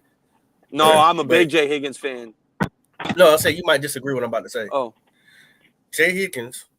Is it Jay Higgins I'm talking about? I think it might be somebody else. But that's my 4th, 5th round guy, yeah. Yeah, Jay Higgins, I think it is. He's got a build where he could play linebacker, but he actually can play strong safety. That's what Shaq Thompson should have been coming to the league. When we he's drafted like Shaq Thompson, he's like a Jeremy Chan type to me. Yo, bro, we should have never drafted Shaq, bro. I wanted Shaq to play strong safety when we drafted him. I didn't want him to play linebacker. If we was going to draft him, he should have played safety. But yo, we should have never drafted him. No, we reached. I remember Shaq was a late 2nd round grade that year. Yeah, and Landon Collins was on the board. And my thing with picking Shaq was this: Sean McDermott said that we picked Shaq Thompson because he allows us to like match up specifically with certain things and cover receivers. But it's like, bro, your 1st round pick can't be like a specialty guy. He got to be like guy. You got like an every down player. Solidified. Yeah. Can't be a I think Landon Collins was on the board. It's another All Pro that was on the board too, or somebody that like ended up turning into an All Pro. But I know Landon Collins was on the board.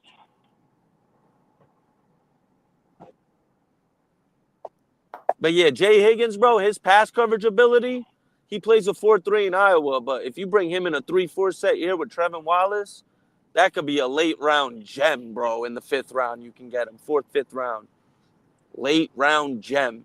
And now you got two guys paired up for the next 7 years, 8 years. You don't got to worry about.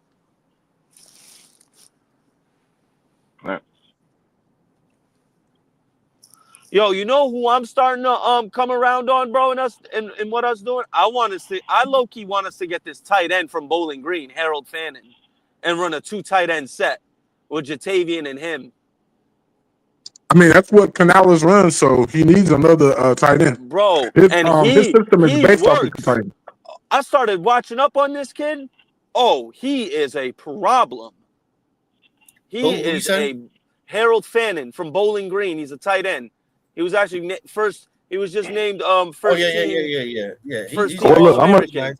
Bro, he balled out on A&M and Penn State.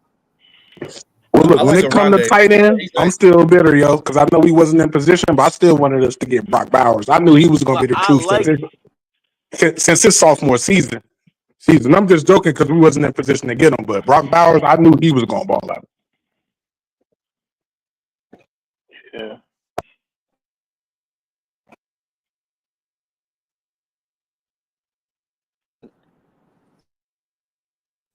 I definitely this draft, they can easily mess it up, but they can easily nail it too.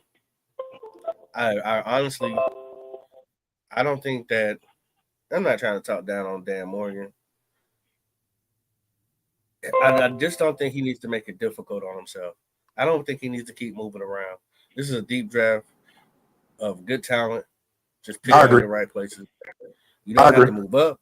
You don't have to move down. You literally could stay where you at and get good picks all through this draft. You don't have to jump up.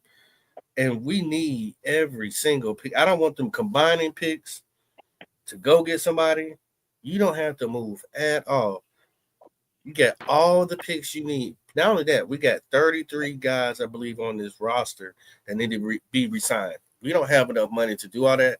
I know they're going to probably maneuver some things around, but I'm looking at it like, man, just get some fresh blood in here. Like, get some fresh pups and raise these dogs. That's what they're going to do, though. I hope so, because I don't need them going in the draft and trying to be all sexy and cute and combining this. No, man, just stay where you at. I know some people say move back. Man, just stay where you at. Pick for what the team needs and go from there. We need every 10 pick. We don't need to do nothing at all. Stay where you at. Now, if somebody wants to just be stupid and give you some candy, okay, well, we got to take it. But other than that, I don't need him just doing all that messing around, picking up phones, and we're gonna go here and then go there and then jump back up here. No, bruh. It's too much talent in this draft, especially defensively wise. And this is the draft of big men, guys who love to look at talent. This is the draft for big men. This is where you get your hog mollies. That's what we need. Yeah, we do. You don't usually see a draft like this where there's this many big men. When I mean big men, I'm talking about big men, 6'5", 280. Big men. There's some really good talent. They fired the scout team after the draft. I don't know who the new scout team is. Hopefully they've been doing their due diligence. Hopefully they're looking like how we're looking, because I don't see how they can mess it up, but I can't put nothing past them. Well, real quick, guys. We've been rolling for 6 hours and 52 minutes, man. If y'all in the chat want the live to keep going, man, the next 8 minutes, hey, just drop the cash out, man. Another $20 to keep us rolling, man. Conversation's been good, but gotta make it make sense though. At least over here, dude. At least over here. What up, man? I just realized something. There's two Demetrius and two Howards. You see that, right? God, it's the same guy too. I'm Demetrius and Howard. You feel me? Yeah. Dang. Nah, it's all love, man. Hey, earlier when you were saying that's what you call a quagmire. Yeah, hey, earlier when you were saying Demetrius, I kept like looking up because that's my name. So I was like, oh yeah, they calling me PPP. They ain't calling Demetrius. Yeah, man. Yeah, man. But about 8 more minutes, y'all. If y'all don't want to keep the live going, we're gonna. I covered half of that. Yeah. Y'all gotta cover. I'm gonna cover the other half. Half. I want to say this one thing though. To bro point I was just making it. So I get what you're saying, bro. Here's the reason why I have confidence in Dan Morgan. This last draft that we have is the first draft in a long time where we actually had contributing rookie picks that were outside of the first round. Any other draft most of the time it's like we're gonna hit our first round pick, then we're gonna mess up every other pick. But this one right here, we got look at he has a drop problem, but he has tools. I think that if Jonathan Brooks wouldn't have got hurt, I mean, coulda, shoulda, woulda, but like he was flashing, bro. We got Trevin Wallace. Jatavian Sanders is going to be our receiving tight end. So basically, if we do a majority defense draft and he hits on the first round pick, the third round pick, and the fourth round pick, I mean, that's a great draft if we can get 3 solid, unquestioned contributors out of 11 people. Because like you saying, I mean, we need help all over, but this free agency is going to be a lot more interesting than last free agency because after we do cuts and restructures and we get rid of the dead weight like Miles Sanders and all that, we're supposed to have about $75 million in cap space. So everybody always talks about not going over the cap, but people got to remember that you have to hit a certain floor in the NFL, meaning that you have to spend a certain amount of your cap to be eligible to actually compete. So I think we're going to be active in free agency this year. And then that's going to have some, I mean, like it always does, obviously, it's going to have some effect on what we do in the draft. I think we get an edge rusher or another big man to actually put on the defense. And then that's going to have a big say of what we do with our first 2 picks. Yeah. Homie makes a real good point in the fact that free agency does come before the draft. So we could do all these mock drafts we want, but until free agency happens, we're going to have a way better idea of what the Panthers are going to attack in the draft after free agency. Well, you know what I mean? Before even free agency, though, Nick, before they start, unless they start negotiating with these players to move money down the line, then we really don't know what we're going to do in free agency. Because these guys got to agree to, you know what I'm saying, get money later. And that's the thing. I'll be honest with y'all. I don't want to extend anybody. I want to sit in this shit. I know it sounds bad, but I do. I want to sit in this shit for one more year and just draft well. And then 2026 with the rest of our picks, go crazy. I'm talking about free agency because you're going to have so much money. There is nobody you can't go get. Nobody. Yeah, but here's my thing. I fear popping. Brent Tillis is going to create. He's going to. Why I think we got him is for the fact that he's able to restructure contracts, and that's his specialty. He's going to kick the can one year, and he's probably going to do it this year. He just did that. That's what. And here's the thing: he has the ability because it's in the first year still.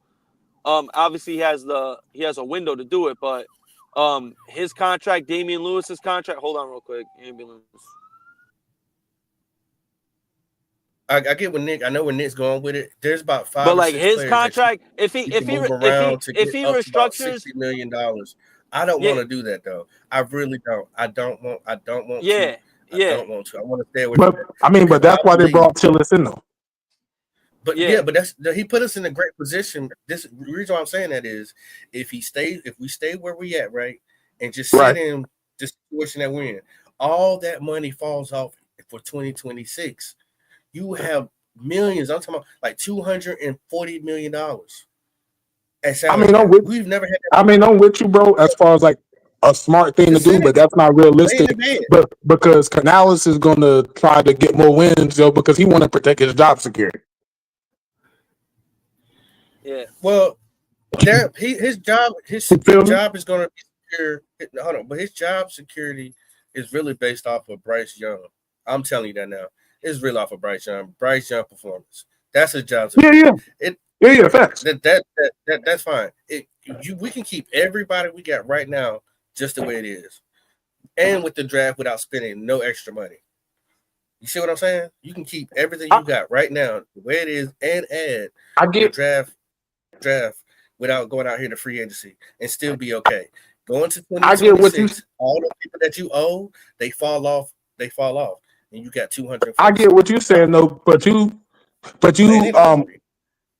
talking more like a team that's like closer to the top of the salary cap. At the end of the day, you know what I'm saying? We hate that we have a bad football team, but one of the good points about us not having a good roster is the only person that we got to pay. So we already paid DB. The only person that we really even got to think about paying is JC Horn. So that means everybody, as far as like the rookies and everything, our salary cap is going to stay dumb low because almost everybody is on a rookie contract. No, it's not. No, it's not, because I'll tell you why, bro. Because I can tell you right now, more than half of our salary is going to 5 players: Robert Hunt, Damian Lewis, Derek Brown, Taylor Moton, and Jadeveon Clowney. Okay, Those 5 guys hang alone. on though. But bro. But look, we can't look at it like look. The only reason that we can't look at it like that off the overall salary is, you remember, it's all in how the contract is structured, how the cap hit is. So yeah, we may have them, but we're still gonna have about 70 million, 75 million in cap space. No, we're not. We're projected to only be at 16 million. But look, once we get rid of Miles Sanders and we restructure people, like the restructures that they think we're gonna make. That's Oh yeah, no. Here, I can tell you, if we restructure Derek Brown, Robert, $6 million back from Miles Sanders. If you save $6 million back. 16 million, they're saying projected for Robert Hunt. It's 11 million for Damian Lewis and 12 million for Damian Brown, and it's another 9 million for J.C. Horn if you re-sign him. So that alone is like 45, 50 mil. On top of your 16, they're gonna cut somebody else too. Yeah. Now you at 66. Now you can get up to 70. But here's the thing. Here's the thing I'm scared of, fellas. Here's the thing I'm scared of. And let me pose y'all this question. What if we get up to that 70 million, but then we overpay for T. Higgins and we give him 30 million a year? But why are you going for a T? Hang on. You don't need to do that. You re-sign Michael Jackson, right? They're not going to. I promise you. I know in my soul they're not going to go get no T. Higgins. Nick, here's why. He's got number 1 potential that never plays up to be a number 1. Him or Chris Godwin. They might throw some money at him or Chris Godwin. They're not going to get. Not going to get Chris Godwin. They're not going to get Chris Godwin because he stay hurt and he's too old, and they're not going to want to take snaps from the young receivers. I mean, yeah, but they're not going to want to take snaps from Coker, Leggett, and Sanders. Sanders is a tight end. You bring a guy like Godwin is perfect. You have Godwin, Leggett, and Thielen, and you bring in Coker in some packages. You got 4 legit receivers. You really no. I'm cool with us bringing in another receiver. Me personally, I'd rather trade for Garrett Wilson. There's all rumblings. Okay. I live in the tri-state. There's rumblings within his circle. I would trade for Garrett Wilson. He's gonna request a trade this offseason. Yeah. What are you willing to give? Yeah. I agree with you with that, Tri-State. That's my thing, though. What is he worth? What do y'all think he's worth? What are you willing to give? He's not. What are you willing to give up? Here's my thing. What are you willing to give up when you have all these holes? See, the problem is that we're not. No. Here's the thing. Here's the thing. Pop. Hold on. We're not willing to sit in this and actually build your team. We want a quick fix, microwave shit. Build your team through the draft. Not even that. I just think this. So a lot of the reason why I don't think the draft when you can get a guarantee like Garrett Wilson, you know what you're gonna get. With the draft pick, you don't know what you're gonna get, bro. I'm not willing. You don't know what you're gonna get. A guy like Garrett Wilson's a guarantee. You know he's gonna be effective. You know he's gonna be nice. This is the reason why they're gonna bring a coin flip. Yeah, facts. And this the reason why they're gonna bring in somebody guaranteed. They need somebody going into Bryce's 3rd year that is a bona fide pass catcher, because at the end of the day, they're gonna evaluate Bryce to see if they're gonna extend him. So at the end of the day, they need to take away all the excuses. Now to what Tri-State was saying earlier about Higgins. The only reason I'm not worried about if they decide to pay T. Higgins is this. I think that when it comes to receivers, as far as evaluating wide receivers, we got one of the best staffs. Think about it. Our head coach is a former wide receiver coach. Our offensive coordinator is a former wide receiver coach. And our wide receiver coach, obviously is a wide receiver coach. So I think that if we all get together, or if they all get together, my bad, and they decide that, okay, this guy is worth this, I'm going to trust whatever they're going to pay him, because I can't see us building up the cap and then making one bad move just to get him. You know what I'm saying? If you get what I'm saying, I'll tell you what. I bet you that it's more important for them to go out there and find them a player that is a difference maker on defense than there is a number 1 wide receiver in free agency. That's a fact. That's a fact. I agree with that. Let me ask a question. Hold on, real quick. Let me ask. We need a good defensive piece, man. There you go. Because we're already complaining about Evero not able to stop the run, how lackadaisical his plans are, how he doesn't change up after the halftime, and his soft coverage, and we can't stop the run. They're going to take that. If we get up to 70 million, they're going to try to plug in the best defensive player, game changer that they can. Pop. So can I please go? Can I please go now? Can I please go now? Go ahead, Nick. Now, hold on. Okay, now we're all underestimating the fact that regardless of what people think, and I know with Bryce Young, this and that, David Tepper, that's his guy. It was his first, so he wants him to succeed. Now, what's been the norm? What has been the norm in the NFL for the past few years? Teams who think they have a franchise quarterback going out and getting the receiver. Hence, Josh Allen, Stephon Diggs for Josh Allen. That's a fact. Stephon Diggs for C.J. Stroud. They went and got DJ Moore for the Bears. There's a couple other examples, but you guys know where I'm getting at. Now, Garrett Wilson would I think we all would agree would warrant a first round pick, correct? Yeah. But here's the reason why he won't warrant a first round pick, and it's gonna bully the Jets into accepting not a first round pick, because an NFL team is not gonna sit and tell the Jets, we're gonna give you a first round pick for a guy we're gonna have to sign and give a heavy contract to. And the Jets are going to be screwed in the sense that ain't gonna lie, you got a good point with that. They have to get Garrett rid of Garrett Wilson because he's going to walk for nothing. So now you have to get compensation. Now you got to get some. So now you hear me. Now you're hearing me. You feel me? Yeah, so, we got you. You feel me? So you're telling me right now you wouldn't give up our second round pick, the Rams pick, which might, mind y'all, that they might win the division. So that pick's gonna just, which is like 52. Yeah. It's already like right now. Like 52, it might be. How long has Garrett Wilson been in the league, Nick?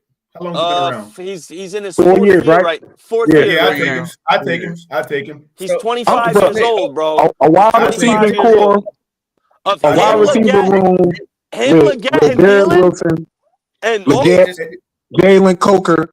And Thielen? That'd be crazy. Now we talking. Now we talking. Now, if you do that, now Bryce has no. Here's my thing. The things Garrett Wilson would do. Y'all remember what Deontay Johnson did against the Raiders? Think about that every game. Every game that's gonna happen. Hey, Nick, every game that's gonna happen. If you do this, if you take upon that ideology, what ends up happening is you no longer have to go into the draft looking for that guy in the early rounds, right? So you got that covered. Here's another thing. Now, here's another thing. Here's my perspective on this. If we do it just like that, right? The fact is, we have needed defense for quite some time now. So here's the deal. If you give Bryce, if you can field Bryce at least a top 15 defense, most of those games this year we probably would have won. Yeah. Think about that. So that good defense is your better off. It improves your offense because your offense can stay on the field a lot longer, giving more opportunities. So and it freshens up your defense. Yes. Well, look. You could look at it the other way too, though, because if we get Bryce another weapon, and we're able to average 28 to 30 points a game, and we can outscore everybody, and it makes it easier for the defense because we know that the other team is going to be catching up most of the time. You could look at it that way too. And here's the other beautiful part about it. Here's the other. If you trade real quick, one more quick point, Pop. One more quick point. Go ahead. I was going to say, if you do get Garrett Wilson, now you can just focus the draft and free agency on strictly defense because you're looking at Bryce as their guy. You got him his piece. Yes, you're going to have to sign him, but you're also in a situation with Leggett and Coker. You don't got to worry about signing either of those guys for 2-3 years. That's correct. Yeah, that's correct. Sanders, too. Sanders is a rookie. Same with Sanders and Brooks. So now you're not really. So besides Bryce and possibly Bryce, let me just emphasize that. Besides possibly playing Bryce and Icky, those are really the only real pieces you have to sign on the offensive side. So now you can strictly focus on defense. There you go. Strictly focus on all rookie contracts. Top 15, which would give us a whole lot more upside in the division, man, with a better defense. Brother, a top 20 defense with Garrett Wilson. If you add Garrett Wilson and we have a top 20 defense, we might win the division. We might win the division. Hey, look here, man. Get that. Go ahead, Pop. But I'm gonna throw you a scenario out there because Absolutely, that's what we Garrett, doing. I love it. Miles Garrett don't want to stay where he at. Oh, now, what would you give Yo, up? if we get Miles Garrett, son, I'm trying to tell you. I'll give up our first round of this year. Hell yeah, I would. For Miles Garrett, all pro, you crazy? Is that a fact? You talking about somebody that is official with it, right? Right? You get Is that real, Pop?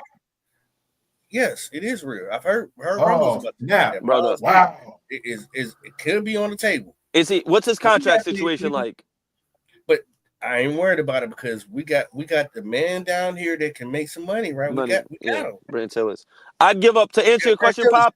I would give up our top 5 pick this year, no hesitation for Miles Garrett. Exactly. No hesitation. That's solidifying no the edge. That's getting to the quarterback. Oh my God! And it's helping you with the run. I wouldn't even think about it. I wouldn't even think about it. I wouldn't even think about it. I would do You it. ain't gonna have too many scrambling quarterbacks in the last 38 seconds of the game playing that bull crap. Hey, I'll tell you one thing. You got Miles Garrett and Derek Brown. You got something cooking. That's a fact. God, that's crazy. That's a fact, bro. In the second round and solidify that front. So there's different ways. Like I said, we are the Carolina Panthers. How we? The key pounder. We have always had a great defense. We don't look right when I have a good defense. Hey, we got the real Howard now. We got the real Howard. Hey, yo, Howie, I'm the real Howie, man. I'm the real Howie. One more person. I said this before, Prime. I'm gonna bring him up again. Jair Alexander's gonna probably become available too. Yeah, now that would be a massive pickup. I wanted him in the draft. So let me finish Someone my else pick. named Howard in there? Nah, yo, we was joking, bro. You sound like you, Howard. That's all. He was joking because they thought I was you, yo. They thought I was you because I sound kind of like you. Oh, okay. That's a good thing, brother. That's a good thing.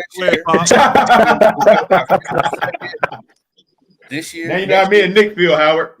And we'll give him a future second year afterwards because I think he's only 27 years old, which edge rusher, defensive end that we just lost, Brian Burns, same age range. Right. We'll have money in 2026 if he needs an extension on his contract, right? We'll have all the money there. And you can still build the team out. You can still get Bryce Young some weapons in this draft. Bryce Young, some more weapons? Oh my God. He needs one, yo. He needs one, bro. Nah. God, Howie, hold on, Howie. Oh, man. I'll let Papa finish. Y'all are sick, man. Y'all sick with it, man. Listening, you just came in and already negative. You can still. Well, I was looking at y'all on TV, dog. You know. Also get a good. You was watching us on TV. We was on the big screen, Howard. Yeah. My phone was dead. Dimitri, you can let us solidify the team for years to come. There's just so many certain ways you can go about it. There's so many different ways you can build this. Man, I ain't got time to be waiting on that. Howie, let me ask you a question, Howie. Bryce, your quarterback. You're going to have to wait. Howie, well, he's our quarterback, but he's garbage, and he's not going to be here long now. He's not going to be here long. Howie, you got to hold on. That quarterback won't take us nowhere. We're going to be talking about the same shit the next year. Hang on, Nick. Hang on, Howard, but look, Howard. With your mental, Howard. Let me help you with your mental one time, just one time. Help yourself with your own mental, dog. Why you gotta be so negative? Yeah, help yourself with your own mental. Y'all wilding. Yeah, help yourself with your own mental because your words ain't gonna change nothing. Your words ain't gonna change nothing in this mental right here. Okay, speak to the people out there. Speak to the fans out there. Speak to the fans out there. Speak to the fans out there. No, nigga, go to sleep. What's wrong with Howard? You bipolar or something? Yo, Howard, I'm just trying to tell you, man. You talking to the wrong dude, man. Ain't nothing wrong with me. You talking about relax and all that. Nah, you relax. Don't tell me to relax. No, you relax. Stop telling me to stay. I think he was joking with you, Howard. Stop telling me to other Howard back. Listen. Stop telling me the same fantasy bull crap that y'all been singing on for the last 2 years. Stop telling me that. I don't want to hear that. Everybody being here chilling. You come with negative energy. What's wrong? Well, hey, I'm negative when it comes down to listen. Listen, my man. Listen, my man. Above all that, getting the help for Bryce Young and all that, it's enough of that. We gave him help already. It's enough of that. Howard. It's enough. It's enough. Dog. We're wasting too much on this Bryce Young. It's just too much. It's Howard, yo, hear me out though, bro. If we decide that it's not right, we got to bring in weapons for the next quarterback, bro. There you go, Quantum. Bro, that's exactly what I was about to tell Howard. I said the way they help people with their mental. But listen.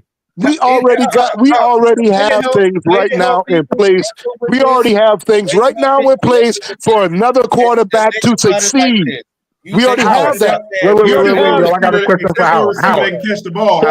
Hang on, y'all. Give me the floor for a second. Howard. We got players right now. Hey, yo, Howard, you think we got a good wide receiver core right now?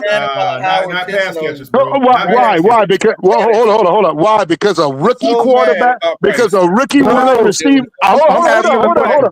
Just like y'all say, a rookie quarterback, right? Oh, he's a rookie. All this now, he ain't no rookie no more. Okay, and just because a rookie wide receiver, just like y'all said he was a rookie, drop a couple of passes, now y'all ready to dispel him. Now y'all get out of here with that bull crap. But no, we talking about the wide receiver room overall. It's still not good.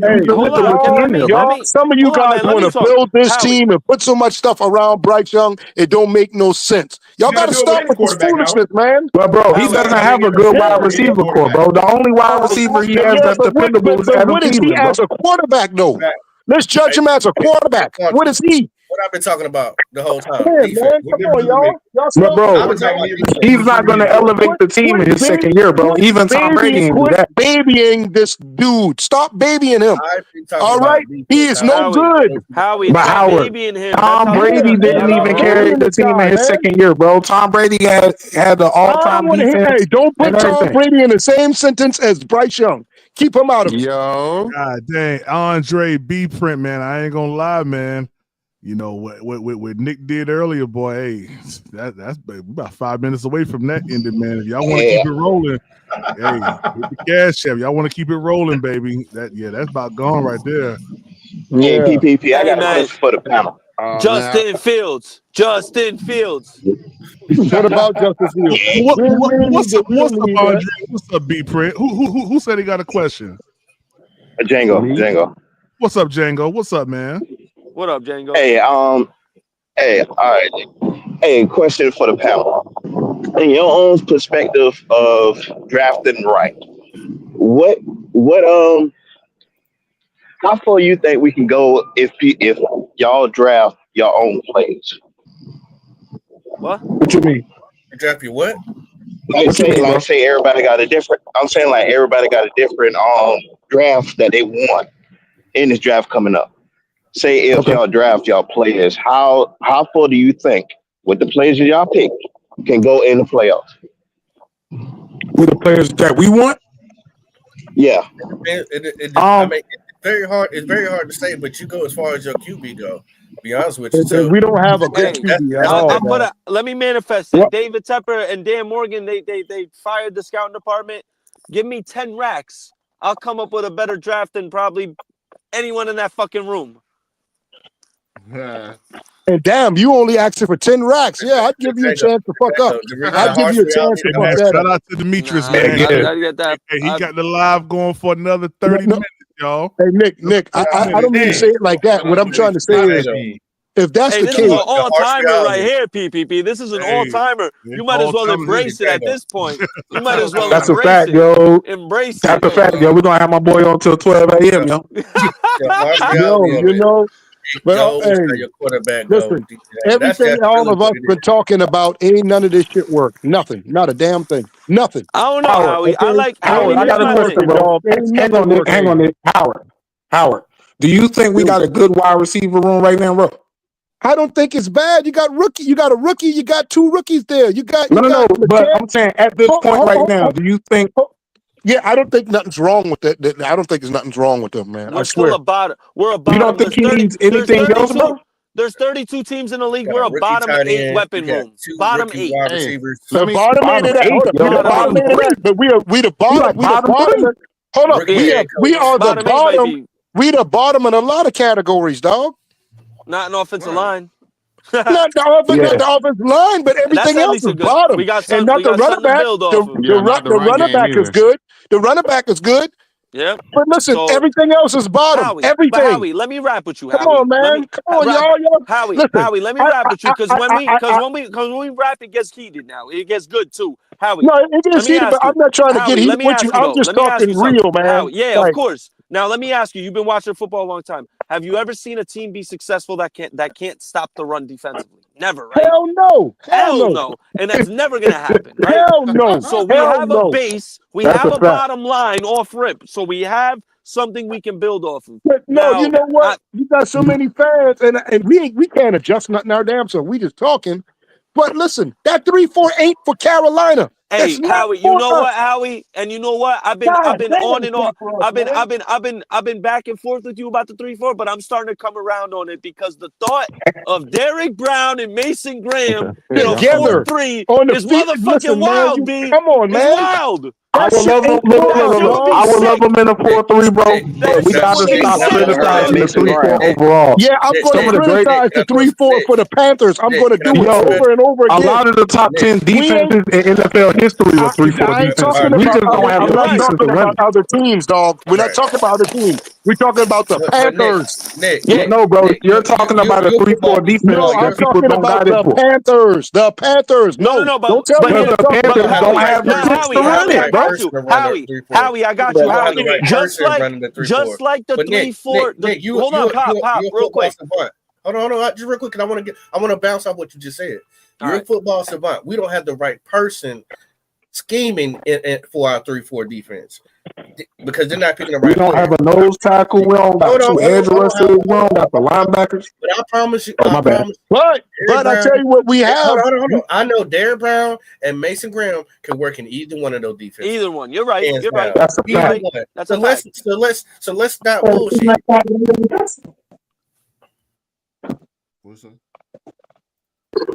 Hey, wait, I got quiet. No, Yeah, I wanted to now real holler at quick to Howard real piggyback quick. off what Howie said, right? Real quick.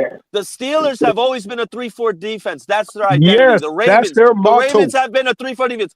The Panthers' identity is the 4-3. That is what we are. That is who we are, That's bro. when we were at our That best. is who we are. That is That's our all we identity. know. That's all That's we need to know. That's all we need. We were successful with that. What are you talking about? The thing is, though, do y'all know the reason why the 3-4 is a popular defense in the NFL? Listen, because it's more versatile. It's more versatile. Because it's great against the pass, and this is a passing league. Well, I can't tell because we get ran over week in and week out. I can't tell. Because the Carolina Panthers get ran over week in and week out. Ejiro Evero is not a good defensive coordinator. He's not good against the run, bro. Yeah, it's never been the 3-4 has never been good against the run. So We've how seen is a that couple helping the teams. Carolina Panthers? Wait. That's false. Whoa. That's You false. said the 3-4 has never been good against the run. I said, but y'all didn't let me That's finish. false. I said there has been a couple teams that's executed it. But if you A look at the few. number of teams that have A ran bunch. it, every team hasn't been successful running it. And then if you look at the teams that have been successful running it, look at the goddamn players they had at linebacker and the nose tackle that they had. They got That's all I'm saying. I mean, yeah, that's teams what have that been run defense heavy depends though. on. You gotta have a great nose tackle, and you gotta have great linebackers that float to the Yeah, you ball. gotta have a great Yo, nose you tackle can and name great me linebackers. an era. You can name me an era, and I can name you 3 to 5 great 3-4 defenses in any era. Thank you, Tri-State. Thank you. Any But era. I'm saying though, and it's I'm not going against what you're saying, Nick. All I'm saying is the amount of teams that have been successful running it are low. There's a lot of teams that's ran it, but I'm saying the success that you have. But the reason why it's so popular is because this is a passing league. You have to find a way to slow the pass down. Shit, we got to But that's find a what way I'm to saying. stop the run. We got to find a way to teams slow are the running run heavy down. though? God damn, we ain't getting passed on like The we getting top two ran all over. defenses in the NFL right now are 3-4 defenses. Yeah, and look at them players that's running and that's playing. We were just talking about Philly defense. Yeah. Facts. We don't have the pieces to run it, bro. Philly ran a Exactly. 4-3 defense, and Philly ran a look, 4-3 even worse defense than last that. year. But even worse than that, we don't have a good coordinator. Well, and this is something that I haven't really heard too many people speak of, or at least not the way I'm about to say this. The way you attack some shit like that is you go and you get a new defensive coordinator, or you let your defensive coordinator go and get the guys, whether it's in free agency or in the draft. You let him go and get the guys that he wants. Now, we all seen last year that was more focused on offense. Evero, I ain't making no excuses for Evero because I'm going to let this be known right now. I don't like the motherfucker. I want him gone. Me neither, you know boy. what I'm saying? Me neither, Keep it bro. a whole stack. I'm not a fan either. I hate him, bro. I don't like him either. After Andre's done, I really want to say something though. Go ahead, Nick. Oh no, I was just gonna say. Here's what. Just to piggyback of what Andre said, how we went heavy offense last year. What I fear is we're gonna bring Evero. I think we did that possibly because maybe they promised Evero we're gonna go heavy this year on the draft, so he gets to pick his guys in his contract year.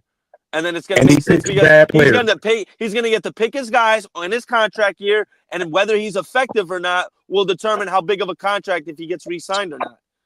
I'm looking at it from the business side aspect as well too, because that's what I think that just rang through my head. Like Andre just said, we went heavy offense. They might have just told I'm not Evero. optimistic anymore with this team. No. I'm not.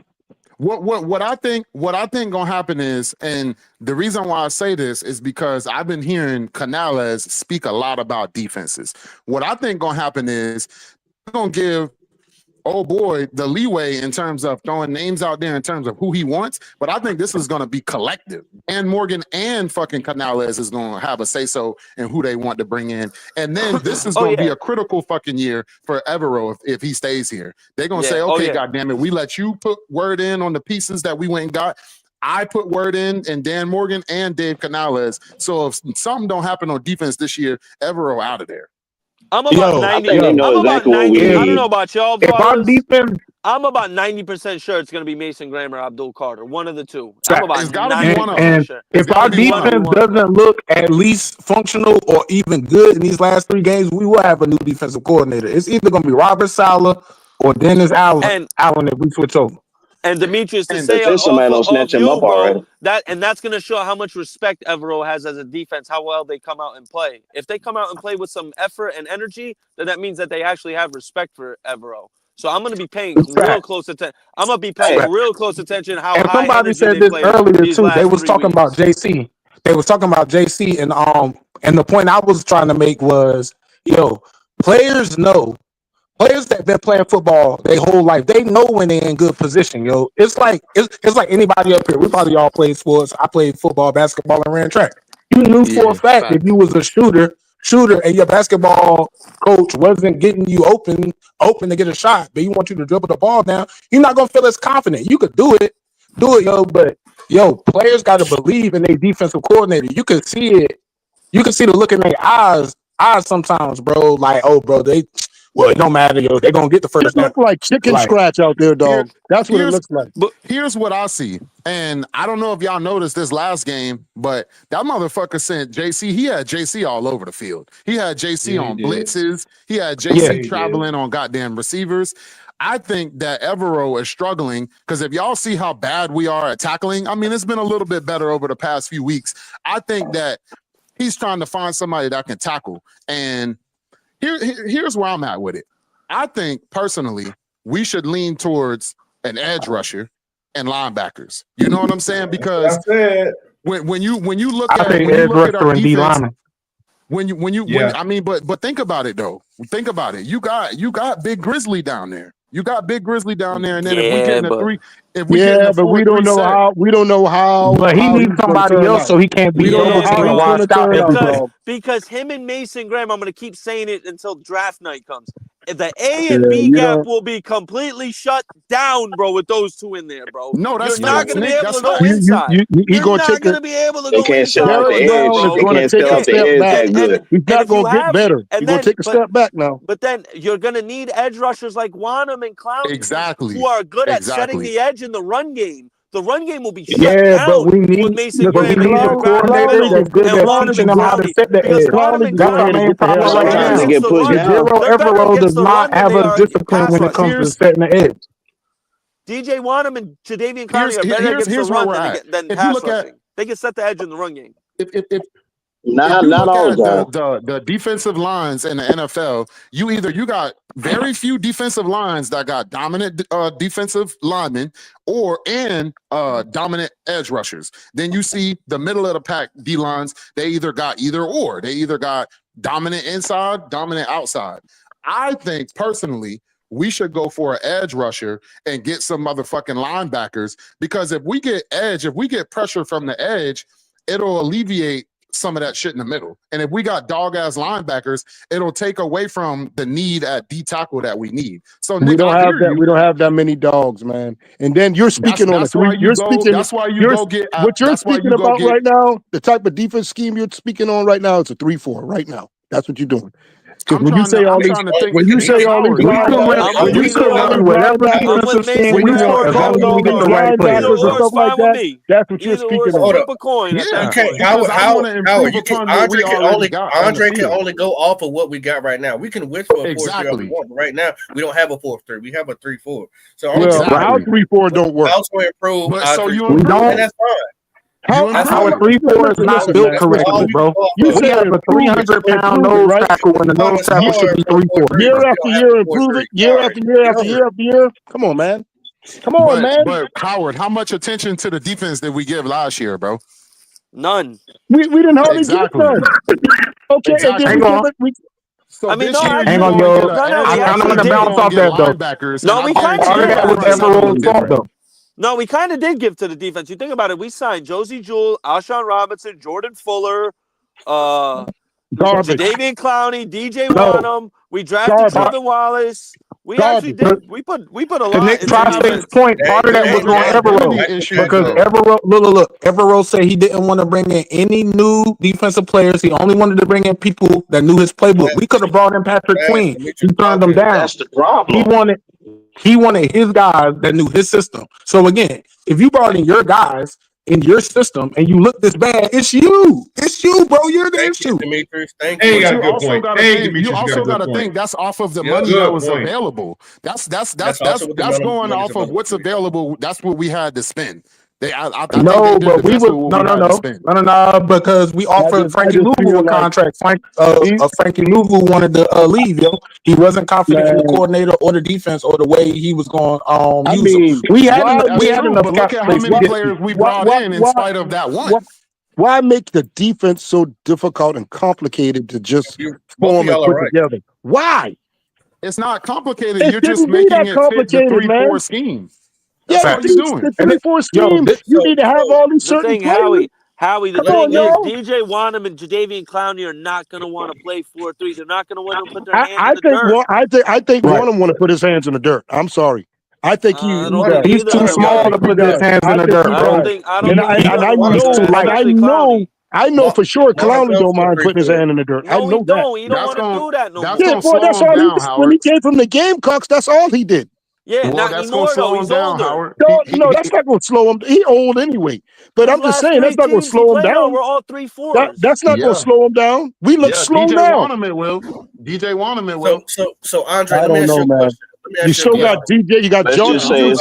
And I would love to hear Quan's point of view on this too. Mm-hmm. Yeah. We don't know if Evero's going to be gone or if he's going to stay. Right? We don't know. We're not in the front office. But let's say all consideration that he stays, right? Do y'all have trust in him to pick the right players at all? Hell no. Hell no. Hell no. Hold on, because he asked me that question. He asked me that question. How many times? Oh, my bad. How many times have we seen? How many times have we seen Evero in a position to where he could go and pick the players that he wanted? How many times did he do that with other teams? DJ Johnson was his boy. DJ Johnson was his pick.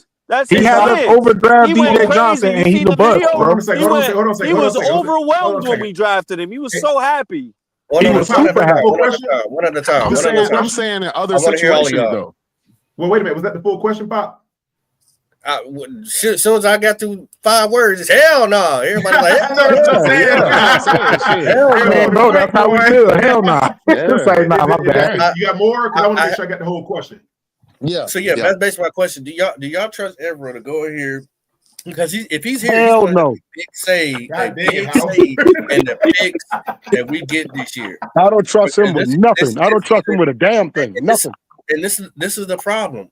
If you keep Evero here and you let him pick these picks, that means you're going to probably extend him.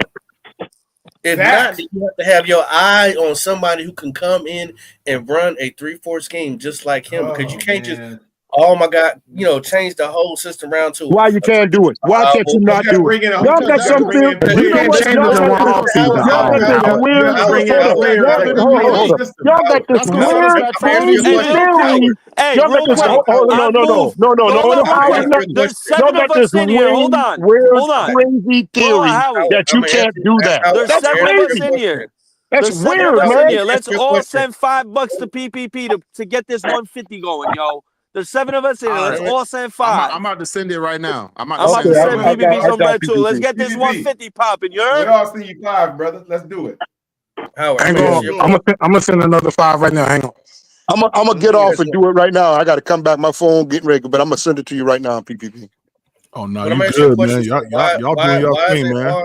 Why you can't do that? The reason why you can't do that, because those players will probably not fit the scheme for the next head coach. Oh, you know that. Let me say something to y'all. You're already doing bad. Hold on. Let me say what I got to say, man. You already doing bad, right?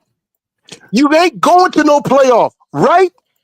What the hell is it going to hurt for you to try something new just to see if you get a spark out of the shit? What is wrong with that?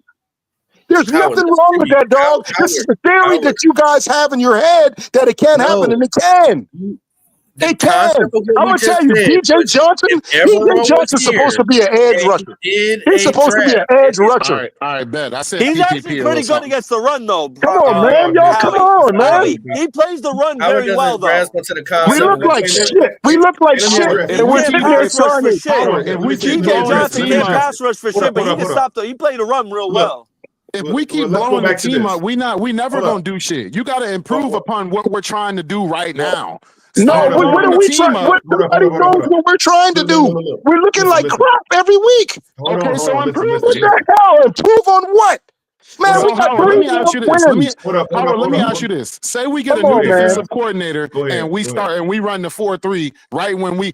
What's to make you think he's not going to struggle his first year too, or his second year too?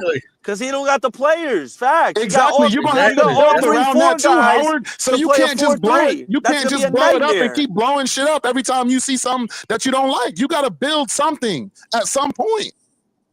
Right. That's where we're at. We need to build. David Tepper wants the Panthers to run a 3-4. If we fire Evero, we're just going to hire another 3-4 guy. I promise y'all. There you go, because you have to promise that's what the league is about. So here's the deal. Tepper wants us to run a 3-4. All right.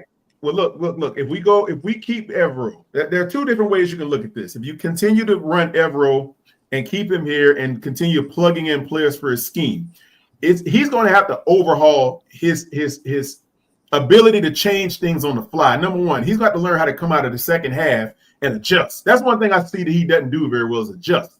His adjustment skills are terrible. Okay, number one. If we're going to retain him, which means, like my guy said, if we retain him, we're going to have to extend him. If we extend him, we got to get him super players that can run that scheme. We can't keep using retreads. So if we retain him next year, he plays out his contract. He only has 1 year left on his contract after this year. But you just let him have to extend. That's what that's what I'm saying. That's the problem. Because if he goes in the draft with this many picks, and our problem is defense, since we predicated looking at a lot of pieces on offense last year draft, are you allowing him to come in here and put his hands on this draft, and then if it still turns out like trash, or he doesn't execute, even though if he has the pieces here, he still doesn't do a good job of because he's so lackadaisical. Then you let him go. I'm Then you telling let y'all, him go. What do you do then? I Teams seriously fear probably get rid of Evero Evero's going to now. have a major say in this draft and on the defensive players. I know draft. he is, but because like I'm telling y'all, regardless, even if Evero picks the guys and he doesn't do well, he's going to play out his contract, and Tepper's just going to get another 3-4 guy. Bro, That's it. I must be just do too not old think to realize Evero what's will going be here on. next season. I see what's going on, but I think they're going to let him. I think he's going to let him finish out his contract. This day and age for me and how y'all like, it's just like basketball done got soft, all this bull crap. You know what I'm saying? I've seen it transfer in front of my eyes. Evero You know, would have I'm been watching fired this by shit now, I happen. think. I think he would have been fired by now. Here's the good. Here's the only reason I say that, Tri-State, because about it, Howard. he's not going to want to look. He's not going to want to fire him mid-season because that's going to cast another black cloud over the organization. But look, I just want everybody to comment on this. I want everybody to comment on this, bro. We're talking about the defensive coordinator. All of us, when we went into the Cowboys game, what would have been everybody's game plan pretty much? Cooper Rush can't beat us with the JC pass. follow CD. Put 8 Absolutely. or 9, Absolutely. put 8 or 9 in the box to stop the run. That's my thing, That's my thing with Evero. Evero always gets beat with the obvious, bro. How do you come in knowing that a team is going to run the ball to protect their quarterback and still give up 200 plus, bro? We're giving up 195 a game on the ground, bro. Underestimate. Don't underestimate that. Stop acting like we all bad. We're not all bad. Saying something to me? Demetrius, I would have had, just like Nick said, just like Nick said, Demetrius, I would have had J.C. Horn traveling around with CD Lamb to make it harder on him. I'm not going to say he could shut him down, and maybe, but I would have did that. He wouldn't have had 9 for 120. No, he would not have. But Quantum, this is my issue with Evero.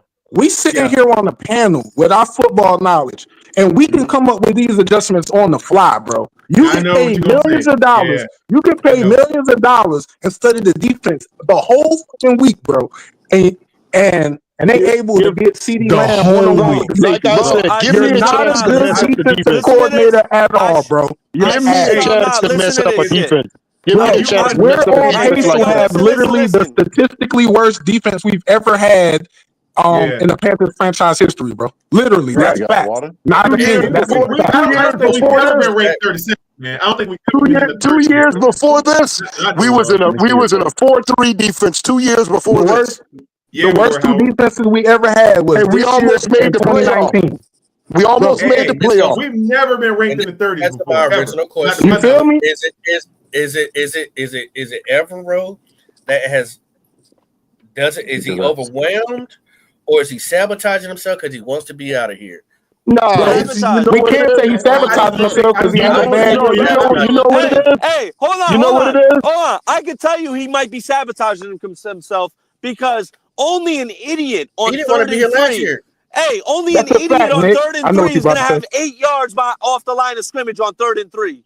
Only Why an would he idiot. be You have to be sabotaging an idiot. when he wanted to be a damn coach? Bro, Why I'm would he screaming be that.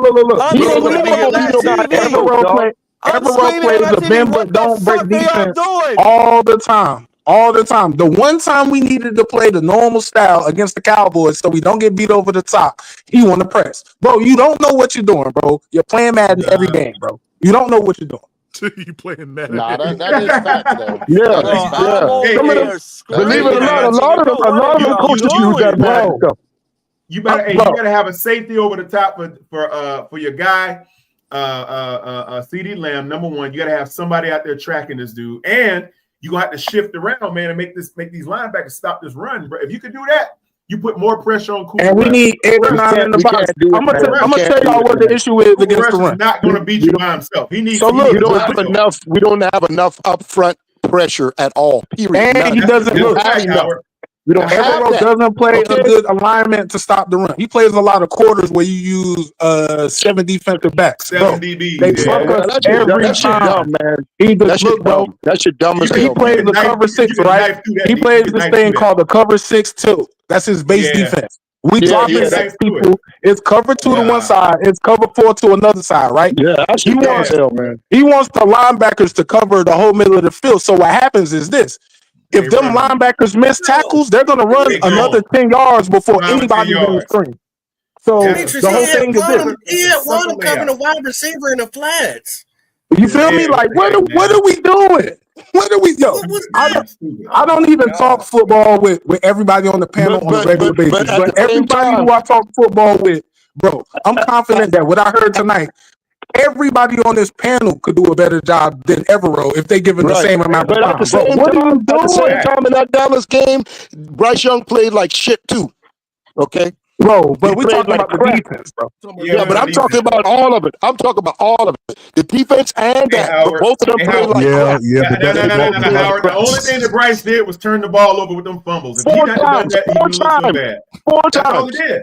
But that's all he did, though. He just fumbled the ball. That was terrible. Look. That's all he did. That first interception wasn't Bryce's fault because the ball got tipped in the air. Skip past no Bryce Young. He looked like crap. He looked like shit. That first interception was not his fault. It got tipped in the air, bro. Come on now. He looked like crap. Okay, Howard. Without the fumbles, how does he look? Without the two fumbles? Yes, without the two picks. How does it look? The bottom line you look like crap, man. The bottom line is Dallas Cowboys defensive line. Dallas Cowboys defensive line gave our offensive line the business. I ain't gonna lie. Y'all sitting here talking about Bryce. They worked on our fucking offensive line, bro. That was the worst our offensive line looked all fucking year long. Bro, that's Mike Zimmer though, bro. This is the same Mike Zimmer that shut down Drew Brees in the playoffs and held him to 0 for the whole first half. Hold on, but y'all. But I'm just saying though. Hold on. This is Mike Zimmer, bro. Deion Sanders love this coach for a reason, bro. Didn't get eat the fuck up. One mic. Oh, my bad. Hey, just real quick, everybody make a good point. I'm gonna make a real good point. Ain't none of y'all defensive coordinators. Ain't none of y'all defensive coordinators. Ain't none of y'all gonna be no defensive coordinator. All right. At all. If you was, every offensive coordinator in the 31 other teams gonna run up 100 points on y'all top. God damn it. What you say? Look, 336. I believe this, yo. I believe you better than Evero, bro. That's why the Celtics will win the next championship. Hey, how about that? Hold on, man. Why you gotta come in here and be Captain Obvious, man? Chill out, man. Come on, man. What you say then? 336. Hey, that's why the Celtics ain't winning nothing this year. 336. I don't agree with that shit, bro. I don't think nobody worse than Evero, bro. But I'm gonna step off for a minute. My phone going stop dead again. 336. That's why the Celtics ain't winning nothing this year. Look, our team was founded in 1995, yo. We on pace to have the worst statistical defense in our history, bro. Like by a wide margin. Team money. Team money. Yeah, I'm cool with it, man. You know, stay with me real quick. Now, as a asshole like myself and you. We probably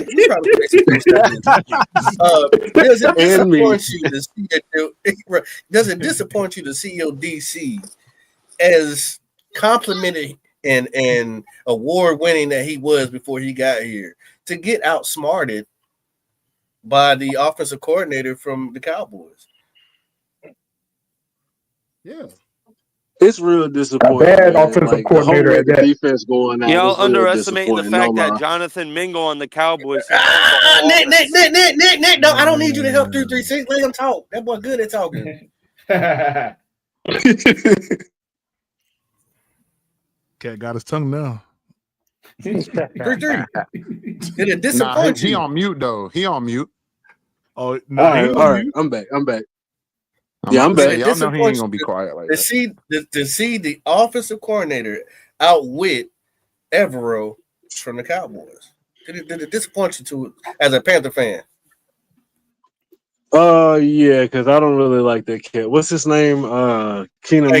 Thank you. See, that's all I needed to hear. Thank you. I don't really like Moore. Nah, yo, Kellen Moore's with the Eagles, it's disappointing to see the defense like this every week, though. But like I said, Kevin man, Moore was here at one point, y'all. Did y'all know that? Yeah, Kellen Moore's on the Eagles. He's not on the Cowboys. No, but Kellen Moore was here at one point too. He was here. Yes, he was. Yeah. Not anymore though. He was the offensive coordinator in Dallas, but now anymore he's in Philly. But ain't that crazy?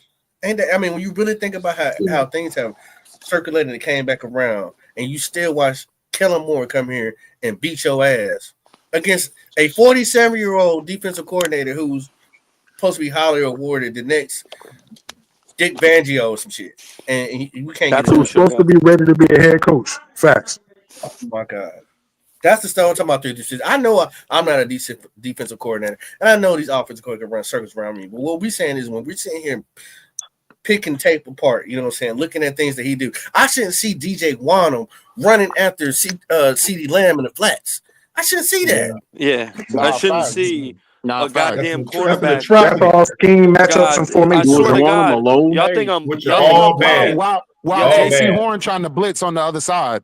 I'm gonna throw a sneaker at a TV if I see corners 8 yards off the line of scrimmage on 3rd and 3, bro. I swear I'm gonna throw something at my TV one of these Sundays. Well, bro, your TV gonna be broke, bro. It's No, gonna I'll buy a happen. new one. I'll buy a new one because I'm sick and tired of seeing that shit. Yeah, Gyro ain't it, man. He's not it. Why do y'all think that a lot of the times when we send them blitzes, they send JC Horn in there? He's the fastest. He can get to him the best. Yeah. Not only that, though, is he the only fast cornerback that we got? They're not expecting it. Probably. Yeah, they're not expecting us to turn our best corner because we're so bad at pass defense. It's because of his tackling. JC Horn is one of the better tacklers we got on defense. That's why he sent him on blitz like that. He is. You said what? 336? Most agile too. Is it a problem when It's JC Horn sad gets when your home best and gets tackler is a the fucking cornerback. Okay. So what you were saying, 336? Yo, real Of course, quick, I mean we could say that Hold on, about anything, but go ahead, Charlie. Go ahead. No, I was just gonna say I have an interesting JC Horn stat through this week. He's the 4th highest in the league with the lowest catch rate allowed. He's top 5. He's 4th in the league at 51.4. But our coordinator won't let him travel, bro, because we don't know where the other wide receiver is going to end up. Fucking bro. He's using JC Horn like a box safety, bro. I don't like that shit. Right. Sorry. That shit don't make sense. Who said it before? I think you said it, Pop. I think you said it before. You got to let a dog eat, bro. Let that man eat. You gotta let him roam and eat, let man. him follow. Yeah, He's like he's scared to let the guy go out and do it. We should be letting them do the same thing. In 2015, Josh Norman told Ron Rivera, "I want to guard the number 1 wide receiver on the other team every week." Yeah. Why can't he do that if that's his strength? Because our coordinator's an idiot. I don't want to play people in positions where they can help us. I want to look. I just want to look like a genius. Like, bro, get out of here, man. I don't like that dude, man. I don't like that guy, bro. Even the press conference he had, not the one today. I ain't watching yet, but the one against the Eagles. I just want to thank our secondary for doing a great job against the 28th ranked pass defense. Man, get the fuck out of here, bro. I remember. Get the fuck out of here, we man. had a combined practice with the Jets. This was the first year when Aaron Rodgers came, right? And I remember Robert Saleh telling damn, what was the head coach we had we fired him? Right. The old man. Oh, Frank Wright. He said you either the dictator or get dictated. Because like they were going back and forth, with a lot of fights breaking out. But that was his quote to Frank Wright. He said, "You either the dictator or you get dictated," and he walked off. I said, "Wow."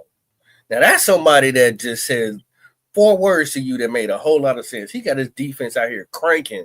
I mean, they're ready to run through walls, and they just practicing. So I'm like, which one are you? Are you getting dictated, or are you the dictator? Head coach. Yeah, that's the year they came here and bullied us around. I remember that. The biggest problem that I see with Evero, especially this year, is it does have a lot to do with the players that we got on the field, and you can see it because a lot of them boys don't 100% know their identity. They don't know whether they're there to be a pass rusher, a coverage guy. Them guys be out there. That's a fact. You know what I'm saying? Kind of looking around. That's why you see motherfuckers when they play so off of the ball, motherfuckers getting beat so bad because they don't know, okay, am I supposed to chill back here or am I going, cheat up and get on this receiver? Them boys, it's bad. It's looking bad out there. So look, I'm with you, bro. But see, this is the thing. I might not have the physical skills to do what you asking me to do. But if I don't know what to do, that's the coordinator communicating it to me. So one of y'all might say, yo, hold on. You really just admitted to there being weaknesses on the defense, and then you complain that your number 1 corner can't travel. How can my number one corner travel if the rest of the defense can't hold up their end? Bro, we talking about simple adjustments to stop things that we know are coming. When we played Dallas, the only weapon they had on the outside was CD Lamb. And they just kept putting him in the slot and throwing him the Does ball, it change bro. the and what we're fact that saying the is rest of the this: corners let this on the man rest of the travel. They kept secondary putting him can't in the hold up slot their because end? they knew Evero wasn't going to let him travel, and he chopped us up. My whole thing is this, bro. You Don't, skip past what I like I said. said with Evero. You Evero really just skip always past gets what I beat said. with the obvious thing. He got 7 of his 9 catches You in the skip clean slot. past what I said. I asked you a specific question. You mentioned the fact that there's problems in the secondary. Like people don't know where they're supposed to be. So how can I travel my number one corner if everybody else can't hold up their end? Bro, you're not making sense. You're trying to make a case for the coordinator, and you're trying to convince me it's not the coordinator's fault that No. I'm trying the to players don't ask understand the you defense. something very And specific, his defense don't know what and their you're not position trying to of. respond. Bro, It's a direct you question. keep changing the question because I'm I'm not not making answering a it the case way you for want me to. anything. It's a direct question. What's the question, bro? Based on a statement, it's a direct question based on a statement that you made, actually. I'm waiting, bro. What's the question? So I can give you another answer. I Then you can said, change it. you mentioned the fact that there are problems in the secondary, like players don't know where they're supposed to be. So how can my number one corner travel if everybody else don't know where they're supposed to be? Bro, okay, hang on. Pause. Now, bro, if I got my number one corner following somebody else around, what does the rest of the defense have to do with that? Only thing he has to worry about is what he has to do. Everybody has to do their job, bro.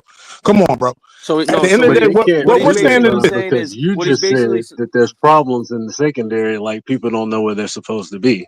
That's your statement. And we all see bro, that. That's you're where you not see all making the sense, bro. miscommunication. Everybody on the panel So know you're my not number making any one sense. corner You're can't saying travel if everybody else my isn't corner doing their can't travel job. because You everybody guys else aren't don't know even where they're doing supposed their to be. job when my That number has one nothing to do corner with that, isn't bro. That's traveling. two completely different things. That don't even That's make what I sense. don't understand. These guys can't You're hold up saying, their end in the position that they play on a regular while my number one corner isn't traveling. But my number one corner is supposed to come out of his position and travel. And I'm supposed to trust that these same guys can play in different positions? That's yes, crazy. bro, because the only weapon the Cowboys had was CD Lamb. We're not playing the So they Packers. We're can't not play playing their the Chiefs. position on a Bro, regular come on now, without bro. miscommunication. But Come they can on, move to a bro. different We're position and talking they know where they're about supposed to Evero be in the not letting his secondary. corner So travel that's so That is insane. 336. to cover the That's obvious why you number one practice wide for that. receiver. As a defensive coordinator, Yeah, as and that's the Evero, I thing. How know long have that. they I been know the only practicing? two players They've that been they got practicing on all offense season. are that running back Listen, and they've CD been Lamb. implementing this So scheme I'm since the all week offense. long in practice. So if I'm they saying, still don't okay, know where to goddamn it, go, if you it's the got to Scheme coordinator, travel, bro. since the off One at season, a time, bro. fellas. One at a time, fellas. One at a They're time. So, implementing this. 'cause y'all They've trying to been get the ball. implementing this scheme since the off season, bro. They have. If these guys You're don't know where making they're our supposed point. to If be at they've this been point, it's implementing this since obviously the a problem with offseason, the they should know players. where they're at.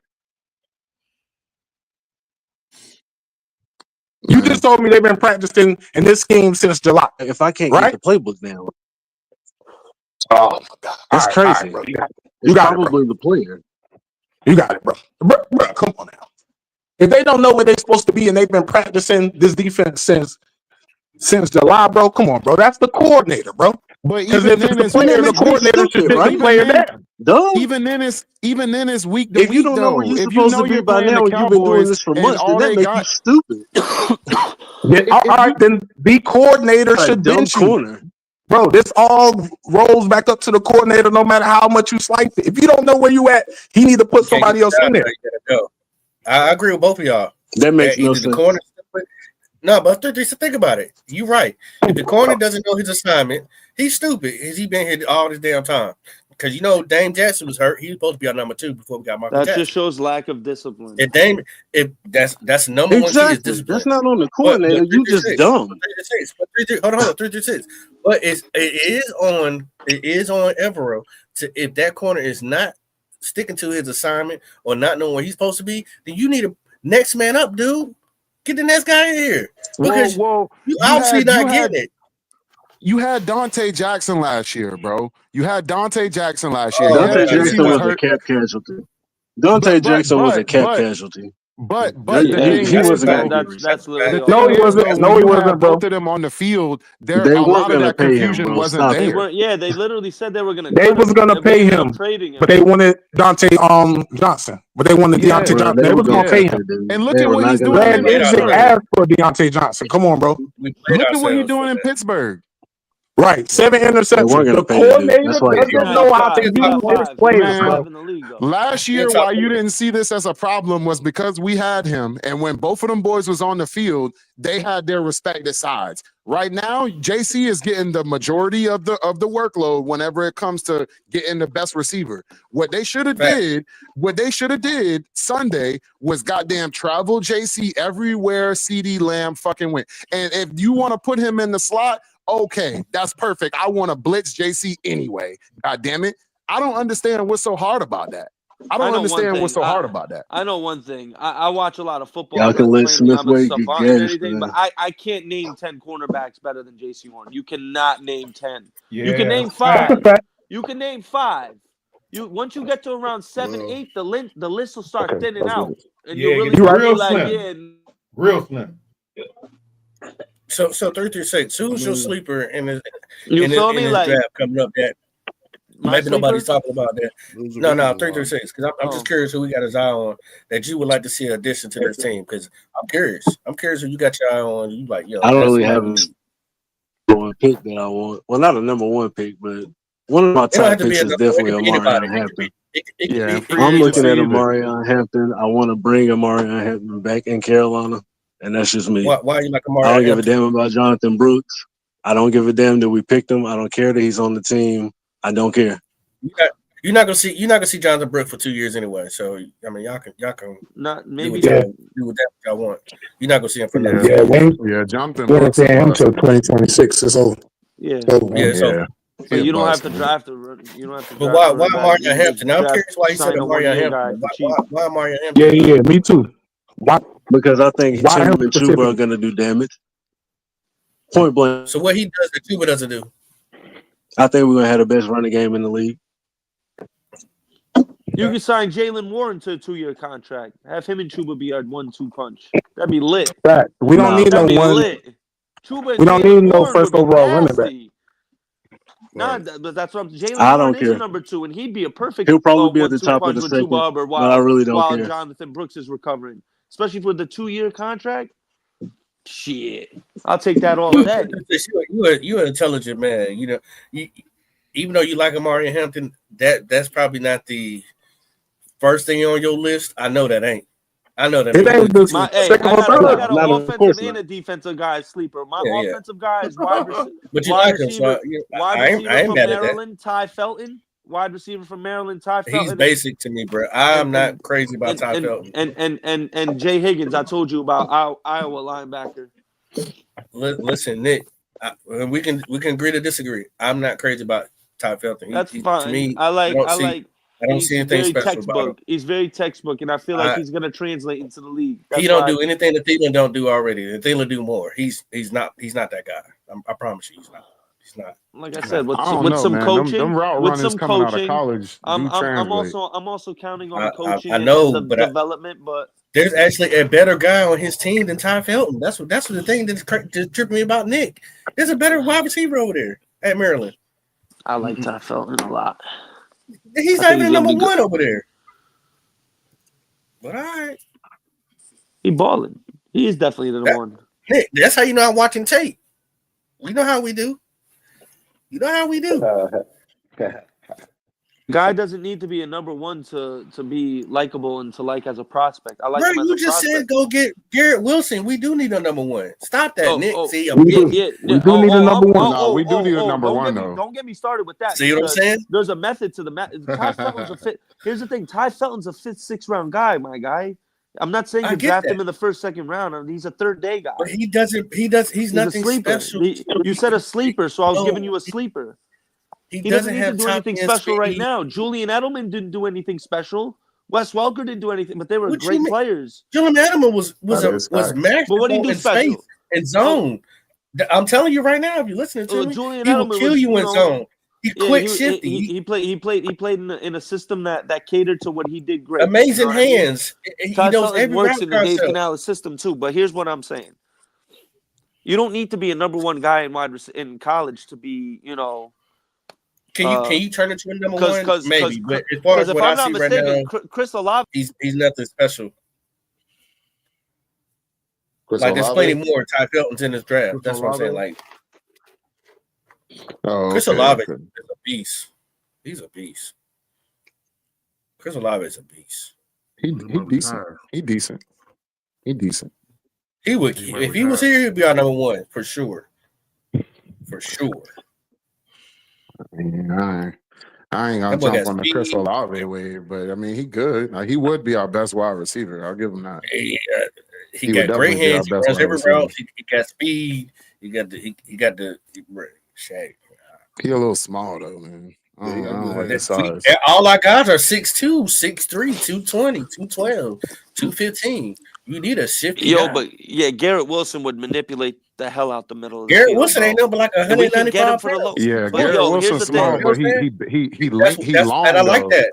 But He here's long the though. thing, bro. We can get That's what I him like for about the him. low, I like for the low.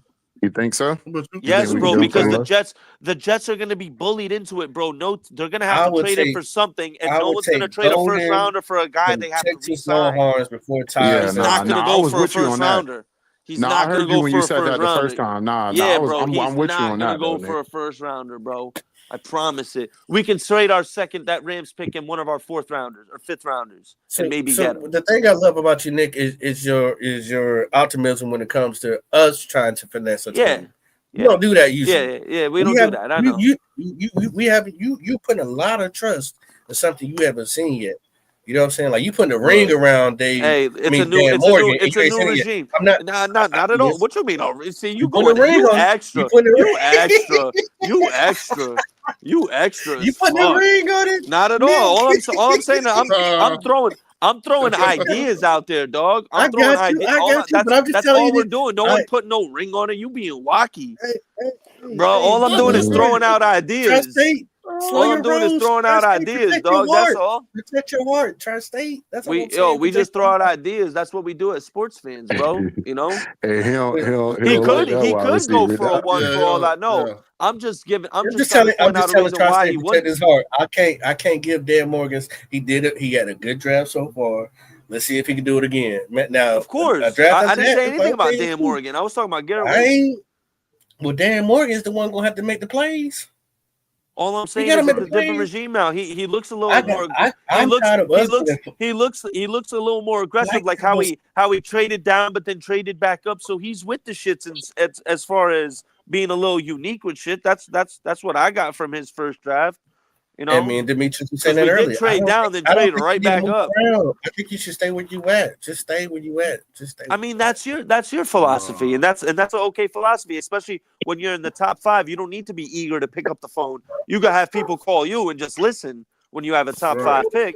Yeah, So if they get you don't have to goofy, call. yeah, and pick that up is you're facts. gonna get. You're Hang probably up just on gonna their get ass. calls. Like, nah, I don't Yeah, like it. you don't need to call no one. You don't got to be eager to do all that because people gonna call Right, you. right. Yeah. Right. And if it works And out it that ain't way, nothing to listen. It ain't never nothing to I just listen. don't like us getting finesse. I just don't want to. Yeah, I don't want to get. Yeah, bro. I We can't. need to have get fleeced again. You gotta dog. feel me on this shit, bro. Especially as a We need to hope one of the quarterbacks can't be in finessed this by draft squad, like rise up quickly. Yo. We need to hope like one of them quarterbacks have a great like pro day and a great combine and all that. Yeah. Now, here's the thing, fellas. The quarterback draft is just 2 guys this one. Next year is light. The year after that, there's going to be not 1, not 2, 3 prospects. Are y'all willing to wait? Are y'all willing to wait 2 more years? Because that's the Arch Manning, Dylan Raiola, and Eli Holstein draft, 2027. That's going to be the draft. And mind you, Arch could technically come out after next year. He could technically, but he probably won't as a redshirt sophomore or as a actually Arch can't come out next year. Is he a freshman or a sophomore this year? Arch. Shit, I think he's a freshman this year, ain't he? Yeah, right here, redshirt freshman. Redshirt freshman. Oh yeah, so he can't come out next year. So yeah, 2027 is the year. 2027 is the year for the quarterback, fellas. There's 3 of them coming out. Because Holstein is the Listen. forgotten one, bro. Because Pitt's gonna be nice Let's next slow year. down. Let's slow down, Nick. Let's slow down You because think we're gonna be you about bad 3 next years year? ahead. Yeah. All I'm saying is, Yeah, that's what I'm saying. That means you got. Hey, y'all see T Money? hey man, the Bills Right. waited 30 That's my years. T Money. Pull up, T Money. Hey, like I said, the Bills been waiting 30 years, and they were drafting guys like J.P. Lossman and E.J. Manuel because they thought they had to. You don't have to draft a quarterback because you think you have to, because you can end up setting your franchise back 3-4 years by just drafting a quarterback and he's the wrong guy. I mean, because the best Buffalo quarterback got in it the now. league, Buffalo got it was a now, random but draft you pick. feel me? That's 30 years. You're bound to hit one time. You feel me? Just like you at the roulette Yeah, machine. yeah. You keep betting on black. It's bound to hit. It's bound to hit But at some you got us point. being bad next year, right? You right. You right. That's But what I hey, said. look, in my philosophy, I feel like you should draft a quarterback every year. It don't matter where you draft him. You should always keep competition coming in the door. That's how I feel. You I can't always- waste draft picks on quarterbacks that are going to sit. Come on, bro. You can't do that. But nah, that's how Seattle used to do it. That's how they found Russell Wilson. You can get young guys in free agency for cheap that you think Because has they signed potential. Matt Flynn to that big contract, drafted Russell Wilson, then let him fight it out. Right. They didn't even like Russell Wilson in the beginning. Are Though. they gonna do that They with actually, Bryce? he was a third rounder. But, Yeah, he beat out Matt Flynn. You know, Pete Carroll was like, he was going to give him a shot, and he gave him a shot. Matt Flynn was set to start, but he got hurt. Yes, Right. they paid him all that money, bro. They paid him a shit ton of money at that time. And it worked out, didn't they? They got a And they had Lombardi. Tavares Jackson. Yeah. And they got a Lombardi. So don't knock it because somebody else did it and it worked. Yeah, no, true. It happens. Anomalies, but it happens. We ain't doing that. We ain't doing that. We got to get our act together. Hey, all I know is you Bryce can't handle mess me better. up. All I'm looking at is we in a sense, and I know this pains me because at the end of the day I'm a competitor, but I need context. We 3-11. At this point, I don't want us to win another game because if you fall out of that 4, 5, 6 range, don't say that. Don't say that. You're missing. No, you're missing out on Mason Graham or Abdul Carter. You need that, bro. You need that. Pray for him right now. Yeah, you need a blue that. chip defensive player. You Yeah. need that game changer on defense, bro. And one of We those need a generational defensive player. Yeah. that's gonna inject a shit ton of life in our defense, bro. Get one of those two guys. If we stay at number 5, there's If two we stay at great 5. defensive players, and both of them are going to definitely upgrade your team. And no matter all what. depends. It all depends what I happens, now bro. came around over for Carter. I've always liked Mason Graham. I think he's a little smaller, so I would put him on the opposite side of Derrick Brown. I wouldn't put him in the middle, but that's just me, me personally. But I mean, hey, that's whatever. But We need Vegas to beat Jacksonville this week. Well, y'all already saw the report that came out. We're not, despite Bryce's bad game last week, we're not going to go quarterback early. They said we're going to hit the draft and free agency hard for edge rushers. Yep, I saw that. There you go. All right, so everybody get if you have your laptop or extra phone by you or tablet, y'all, I want y'all to go look at the free agency right now for edge rushers that are going to be available that are not already locked up. These are things that when they say that, I think Matthew Judon. I don't think they said both. I think they say either or, like either the draft or free agency. Khalil Mack will be a free agent. Yeah. No. It's too much. You're now paying for a name. There's not edge rushers out there. That's what I'm saying. Yeah, not in free agency. I think we're gonna get the edge rusher in the draft. Listen. The only way you're gonna get somebody crazy in free agency is somebody who's gonna be a game changer, and you're taking off their team. That is a starter. Like I gave y'all Myles Garrett. That's something that you give up future picks for. You're not going out here. Facts. Get some bum out the team.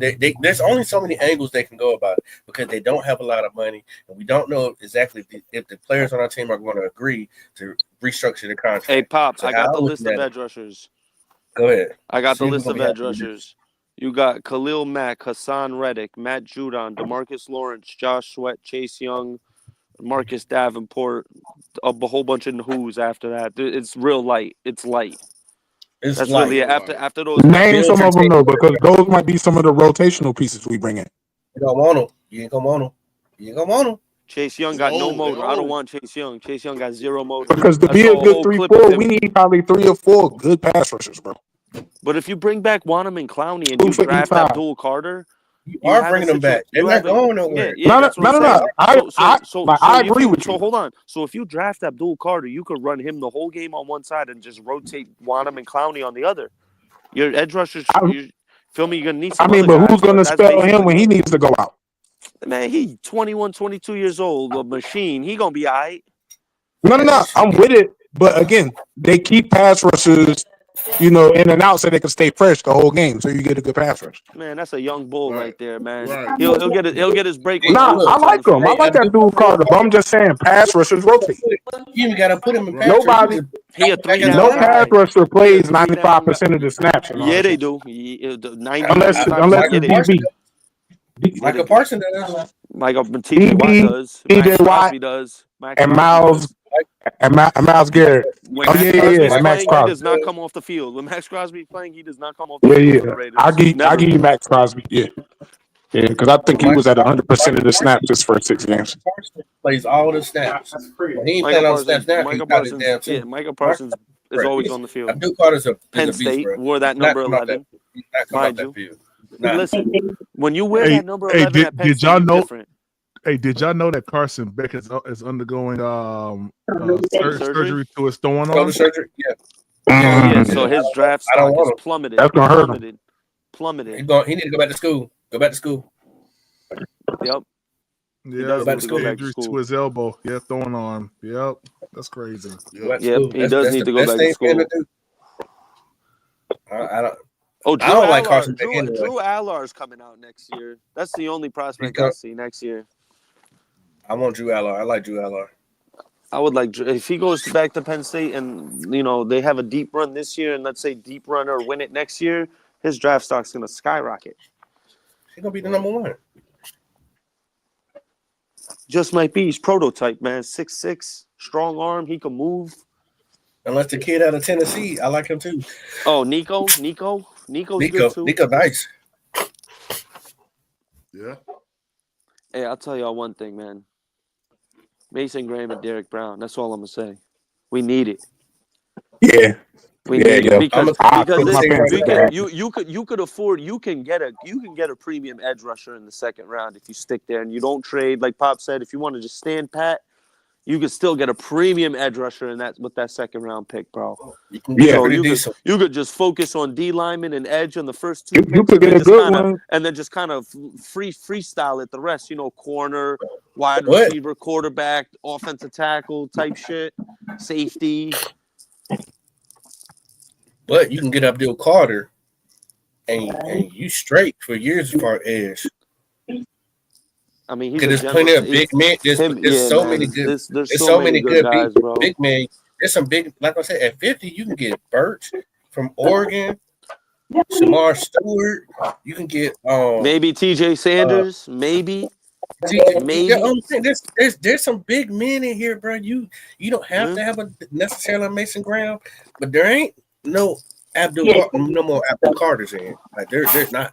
There's no more. I don't know. James Pierce as a prospect.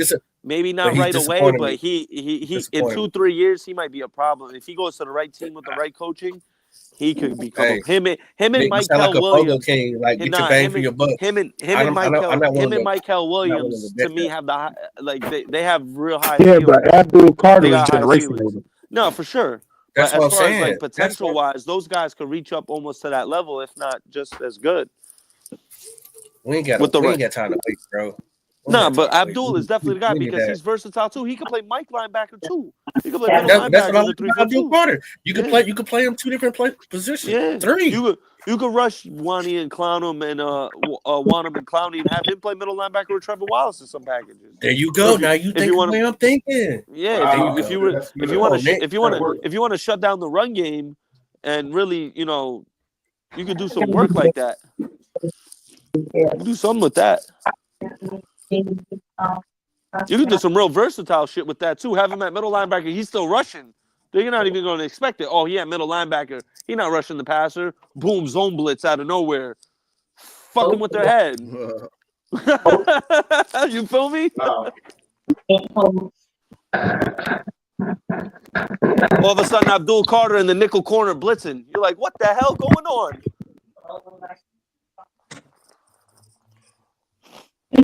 Yeah, man, you could do a lot of different ways. You definitely got to go one of those two cats, though, man. But what scares me is if you drop to 6, 7, or 8, they might be gone. So now you're looking at a situation. So now you're looking at a situation. Mason Graham gone, Abdul Carter gone, Will Johnson gone, Travis Hunter gone, and then it's like we might be forced to take Tet McMillan at that point. Realistically. Bro, If we drop to 8 or 9, that's a realistic possibility because of how the draft board's just gonna fall to us. I don't see us dropping to 8 or 9, bro, because we got two tough divisional games. Bro, but there's 6 teams that are 3-11. This shit could change in 1 week with one. You seriously think we're gonna beat the Cardinals? I mean, I know they're not great. I feel you. In my opinion, I think we're gonna lose out. But if we win, man, trust me, we can go from 5 to 9 or 10 out of nowhere. You'd be like, "Oh shit, yeah. What just happened?" Yeah. I just don't think we're gonna win. Cleveland probably gonna lose again. They got a tough game. Atlanta, you don't know. They got the Giants, but I still think they're gonna beat the Giants. So, Vegas got to play Jacksonville. We need Vegas to win. So I mean, there's a lot of mad domino pieces that still got to fall, man. It's gonna be wild how this shapes out. Like I said, one win we could drop from 5 to 9 just like that, bro. It depends on who gets in front of us because I mean, you got to think that the Patriots going wide receiver to help out Drake, man. That or offensive tackle. They're gonna. The Giants are going quarterback. Yeah, Vegas is going. Quarterback. The Raiders are going quarterback too. And then Jacksonville's gonna end up taking either Travis Hunter or Will Johnson. Yep. So then, the whole defense is bad. So then, if we win, then that means Cleveland goes ahead of us. Cleveland's probably gonna take. They might take Tet McMillan. They would probably look at receiver. Would they look at quarterback though, Nick? They would look at quarterback, but with Shador and Cam Ward gone, would they really reach for someone? I mean, that would be a mistake. I think. They would have to really fall in love with someone. If the Giants and the Raiders don't take a quarterback, who would they take? Nah, bro, they're saying that's a given. Giants and Raiders are both going quarterback. They just whoever goes to who at that point. You feel me? I got you. Yeah, they're saying that's a guarantee that Cam Ward and Shador are the top 2 picks. Yeah, they're gone. They're gone. First 2 picks. But if we win, then if I'm not mistaken, Cleveland would go ahead of us. Who else? Jacksonville, Tennessee. Yeah, we could drop from 5 to 9 real quick, bro, with a win, and other teams lose, and then it's like then trading down really becomes, I think, something that we should do. If we go to 8, here's 9, the or question: 10, what would then Tennessee I would definitely do? trade down. They would probably go quarterback. Well, look. Tennessee. They would, but the quarterback that they want is probably not going to be there. They're not going to take quarterback. They're going to take an offensive lineman. See, this is the thing. I was talking about this with my brother, bro. Like, there's only 2 first-round quarterback prospects, and there's going to be about 5-6 teams that need a quarterback this year, bro. You got both New York teams that are probably going to look at quarterback. Vegas, Cleveland, New Orleans, Tennessee. There's mad teams that need a quarterback that are going to be looking at quarterback. So there's going to be a real bidding war for who's trying to tank the most. And even if teams fall at 6, who knows? Maybe it's a dark horse. New Orleans trades or Tennessee trades a whole bunch of picks to move up to 1. Or you never know. That's what I love about the NFL and when draft time comes around, because you never know what type of trade can happen. Yeah, because something crazy always happen with the first 10 picks. Something crazy tend to happen, bro. But like, it's interesting because Tennessee could definitely go receiver, but New England could go receiver. Nah, New England's definitely going receiver. Tennessee's last 2 first-round picks were offensive linemen, so they're not going O-linemen. They lost D-Hop, they got Ridley, they got Pollard. They could go Tet McMillan. Their defense is pretty solid, if I'm not mistaken. I think they're top 5 in the league defensively. So they have a solid. Which one of them teams y'all think could get that wide receiver, Ashton Gentry? The running back? I think Dallas is all over that. I think Dallas. Oh, okay. I think Dallas might draft. If there's a team, he almost won the Heisman. A running back in him, it would probably be him or Denver. I think Dallas or Denver are the only teams who would look into drafting after. Yeah, bro, because you don't know what Javonte Williams you got. You got Bo Nix. Sean Payton likes to run the ball. Yeah, he needs his Alvin Kamara. He makes sense in Denver. I think Denver or Dallas are the only teams who would draft a running back. Yeah, that's where he's gonna go. Somewhere, probably Cowboys. I don't see him. He's not gonna slip past the Cowboys. Aston Gentry still being there. Even that other running back from Arizona State. I forgot his name. What's his name? Cam Scatterbo. Nah, what's his name? Nicer, bro. Caleb Johnson. Yeah, Scatterbo's nasty. So those teams that'll run first type of offense. Yeah, he's Scatterbo going in the first round as well. So that might be one going to Denver, one going straight to Chicago. I mean, not Chicago, but Cowboys. But yeah, I mean, I don't know. What you think, Pop? I just if we fell to 8, let's say just hypothetically, right? And then you got the 2 quarterbacks gone, you got Trav gone, Mason Graham gone, Abdul Carter gone, Tet McMillan gone. What do you do? Like honestly, at that point, I would trade down, dog. I'm not. I'm not. You don't got none of the guys that are the game changers like that. This might sound crazy because the next person I would want to get is probably gonna go around somewhere around 15. So this might be a reach, but because he's so deadly, I'm taking a guy from Kentucky. I'm taking the defensive Deion Walker. I'm taking him at 8. If I 8, I'm taking him. Oh, not even Walter Nolan? I like Walter Nolan no more, dog. I mean, you can't go wrong with either one of them. I mean, but I feel they both nasty, Deion Walker's bro. a dog. Deion Walker, bro, 6'6", disruptive as hell. I mean, he got so many moves to be that big and that nasty. I mean, it's put him aside there, bro. I mean, I know everybody like Mason Graham, but this guy is that's valid. I rock with that. 3 inches taller, 30 pounds heavier, and still can do the same thing. I mean, he's not as nimble as Mason Graham is. Mason Graham can spin and get out, and he'll still try to run down a running back coverage. But I mean, it's like I don't necessarily need Mason Graham to do that. I need somebody who's just going to be a bear, just dismantle everybody, fear, and that's him. He's a problem, bro. And I know he's going in the first round. Me and my cats, they be talking about we might be able to get him in the second round. I said, not that type of guy. No, sir. No. Not him. No. Nah, he ain't falling to the second round. He gone by 15. He out of here. Oh, Deion Walker? Nah, I don't know if he goes top 15, want to see him go to this. Yeah, he is. He going to either fall to like the Saints, the Atlanta Falcons, Seattle. No, sir. I don't want that over there. No. Seattle just drafted Byron Murphy. I mean, that would be interesting for them to go Deion West Coast Walker. Carolina, you can get Jack Sawyer. You can get Jack Sawyer in the second round, bro. You can get Jack Sawyer in the second round. You can get. You ain't got to reach for Jack Sawyer. Bro, this draft is heavy on edge rushers and DB guys and D linemen. Heavy.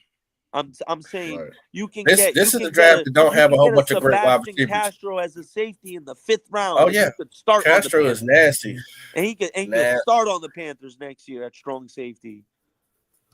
You know what I mean? You could draft a Maxwell Hairston, Kentucky in the 3rd round, and he could start on the Panthers next year. So Nick, my boy on Black Cat, he said, looking at the roster, who up to get out of here, this, that, another. You're going to have to replace both of your safeties because both of them gone. Unless you sign them. Fuller gone. Yeah, I'm big on. I want Kevin Winston, dog. I want Kevin Winston bad. You might have to. He's saying that they probably going to draft a safety within the first 3 picks. I said, oh, okay. I see. I don't want to do that, but he said that's probably what they're going to do. And I'm with it. Hey, I'm not. I don't want to get a safety spot in the 4th round. There's so many safeties in this. You're right. Yeah, you can get Makuba. You can get boy from ATM guys later. If it's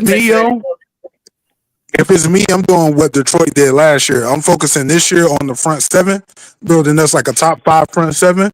And then what they did the next year, they did the whole secondary. They overhauled the secondary. Because I think year before last, they was number 1 against the run.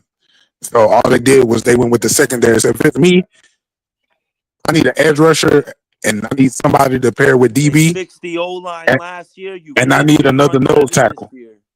Facts. Facts. Because think about it, bro. If we fix the front seven, yeah. Now, nose tackle, they don't grow on trees. This is true. I wanted to honestly, bro, last year, Pop. That's what I wanted. But honestly, bro, I think that's the main weakness with our defense. Like in a 3-4, the nose tackle got to be at least 330 or 340 because he has to command the double team to let the linebackers flow. Shy Tuttle is 300 pounds, bro. He gets blown out the ball all the time. That's why they kill us up the middle. Shy Tuttle is Kirby. He's the black Kirby. He is soft. So to me, I mean, like I said, my number 1 pick is edge rusher.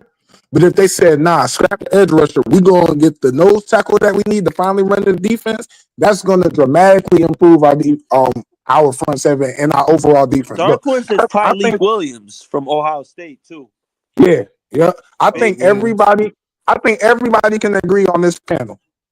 If we make an incremental improvement on offense and we have a top 15 rushing defense, even if we're 15, let's just say we 15. Let's just keep it realistic. We make our change, bro. We're winning the division, bro, and we're probably like we got a good shot of winning that first game. I don't know about the second one, the divisional game and all that, but yeah, we got a good shot of doing that. Imagine how tough we would be with a top 15 rushing defense.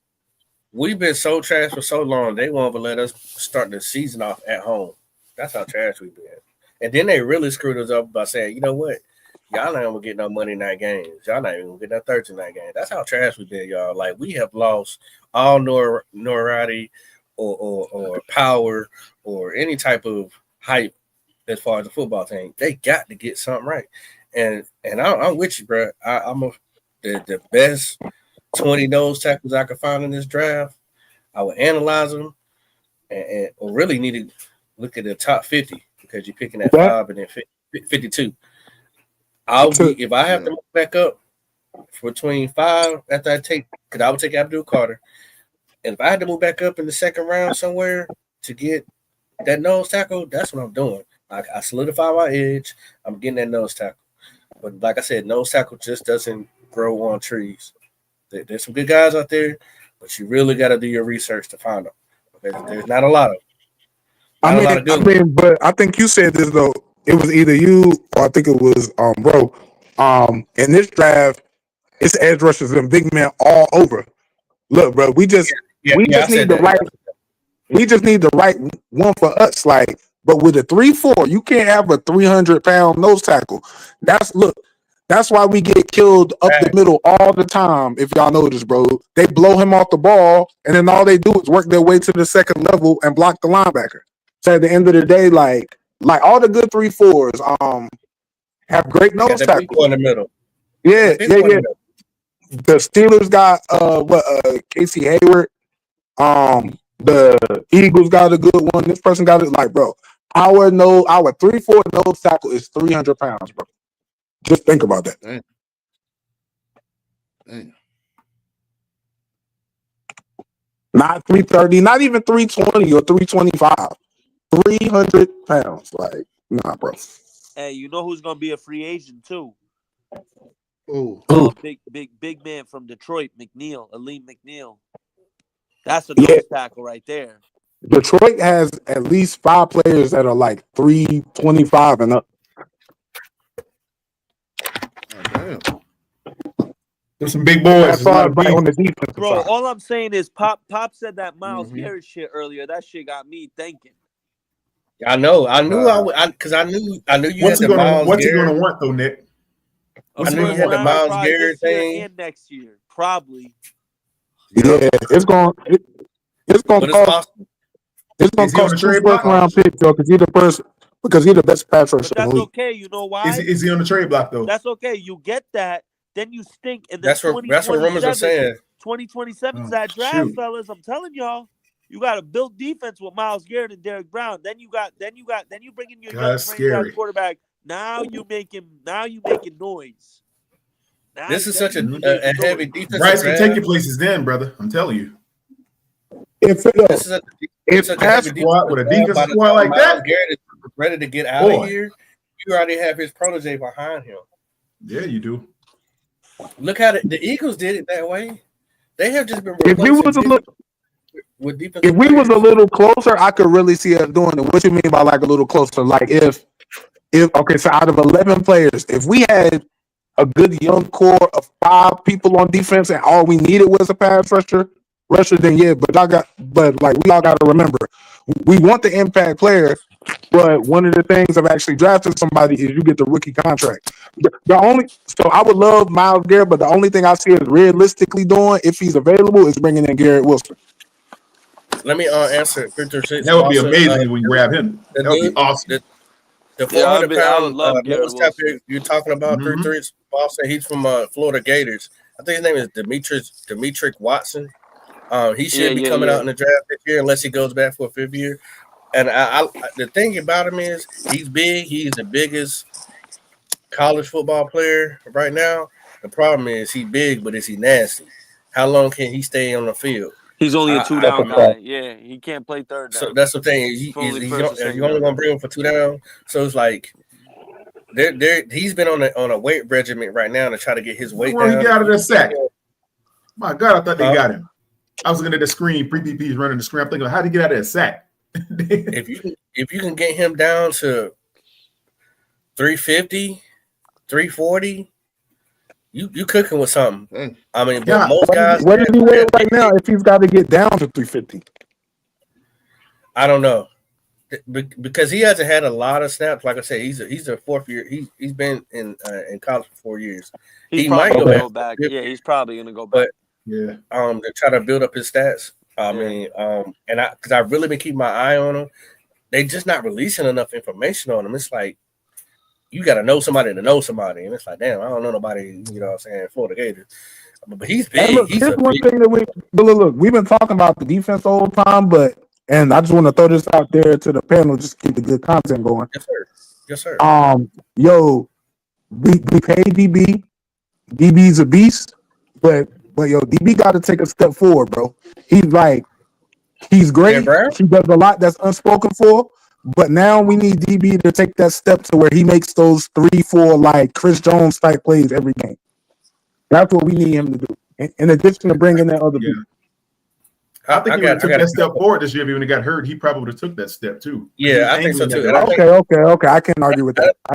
Yeah, he was on his way. He was on his way. I think he's been putting his cape on for us. But you got to understand that Derrick Brown has been in how many defenses just like Brian Burns?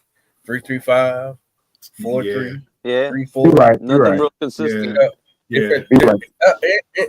They've even made that man change his weight, playing different positions. So what I don't understand with the Carolina Panthers is if a person is good at a certain job, like Matt Rule concept was, I want to have one person that is good at several different things.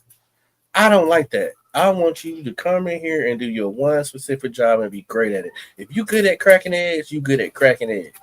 That's it.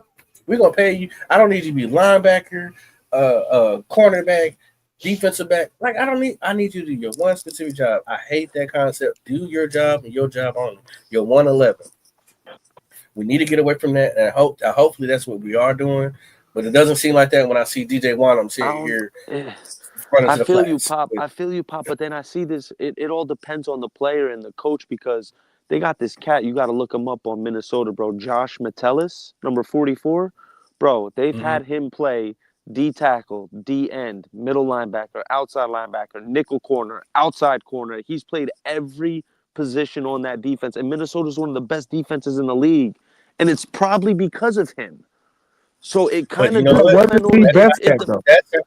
That sounds like an anomaly. He plays special teams, and he plays special teams. That sounds like another Jeremy Chin. I'm telling you, and Jeremy Chin couldn't fit. Metellus, bro, from Minnesota. Josh Metellus is his name. I mean, that sounds like another Jeremy Chin. And look, yo, that's another knock on Evero. Look, yo, sometimes you got your system, and then sometimes you got to like create ways in your system to make certain players get accented. Bro, we had a guy who was borderline defensive rookie of the year, and you come here and you can't find no use for him, bro. Like, I understand it from a football standpoint because he's too small to be a linebacker and he's not fast enough to be a safety. But, bro, come on, bro. Right, and you were saying like that would work for Evero because you want to play zone anyway. You want to play all coverage anyway. So he was the best safety for you. Safety / linebackers. What you want to do? Like, which one is it? And he was healthy sitting on the sideline. Like, I don't know, bro. I don't know, bro. I just call stuff and hope it worked, bro. Right. And look, before when Jeremy Chin got back and he was safety, it was like, yeah, he's a superhuman. He's super athletic. This, that, other, yada, yada. And he was just sitting on the sidelines and they weren't even putting him in. Like, this man played 20% of the snaps in his last year, bro. Healthy. How? Healthy. How? Gone. Do you know that he's having a good ass year with Washington right now? Like, he having a good ass year. He having a good year. Louisville having a good year. Dante Jackson got 5 or 6 picks right now. Like, bro, Dante Jackson still runs like 4.3, 4.4, bro. You don't have no use for him at all. He wouldn't have been good to actually put on CD Lamb as far as keeping up with him from a speed standpoint. Come on, bro. You don't know what you're doing, bro.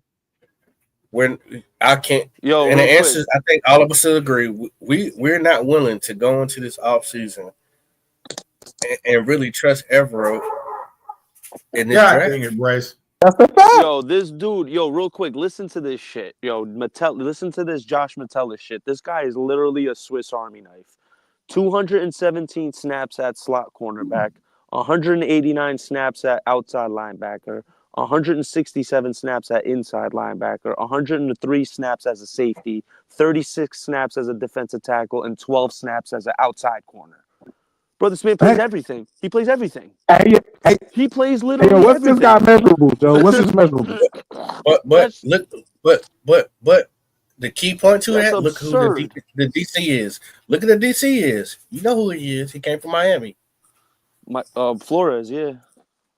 There you go. Great defensive coordinator. Great defensive coordinator. Great defensive coordinator. If we had him, oh man. Nah, Tapper couldn't deal with him because he's alpha. Yeah. Yeah, alpha. Well, see, we got beta, man. I just was talking about Flores earlier, man. And that Vikings Flores defense. is a beast. I know who I want us to bring in, but y'all gonna laugh. But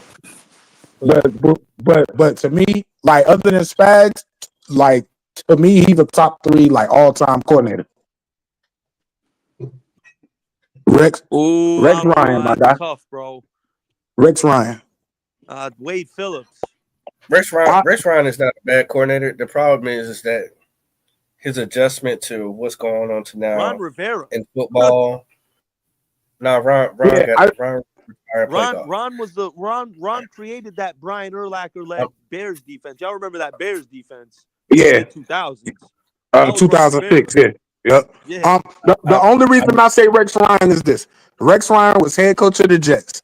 Rex Ryan took the Jets to the AFC Championship in 2009-2010. In the year 2010, they beat a prime Peyton Manning and a prime Tom Brady. They was 14-2 that year. Sanchez. They beat them in back-to-back playoff games with Mark Sanchez. Yo, they beat Peyton Manning 17-3, bro. How do you hold Peyton Manning to 3 points, and then how do you beat Tom Brady when he's 14-2? Tom Brady said that's the worst loss of my career, bro. If he can shut down prime Peyton and prime Tom Brady, and then win with Mark Sanchez, bro, please come be our coordinator, bro. You can get whoever you want to get, bro. Demetrius, the problem is not that it's nothing wrong with his philosophy. Is how he's going to treat people, how he's going to be able to get people to get on his bandwagon. He is stuck in the old ways. These new generation, I get it. I understand. No. I agree with what you're about to say. You're saying that he's not going to correlate with the young guys. You're saying that he's not going to be able to adjust to the league in this time. No, he can adjust to the league. He can't adjust to the players of the new generation. Okay. The only thing I got to say is this: Rex Ryan, to his detriment, sometimes has been known as a player's coach. You know what I'm saying? You know, like some coaches going to come in and be like, Tri-State, you got to play better. Rex Ryan is known to actually come in and say, Tri-State, I got you at safety. I got the best safety back there. I got the best free safety. Like, so historically, players have said that they love him. Yeah. Yeah, but that was back in the day. So I'm not sure where that's coming from. Is all that. Brian Flores is a great. Well, it's been noted that he might be detached from what's really going on in reality because of the differential of age barriers, right? That's what I'm trying to say. See, he going to say some things that might come off offensive to some of these young guys that they can't take it like how they could back in the day. They're too sensitive now.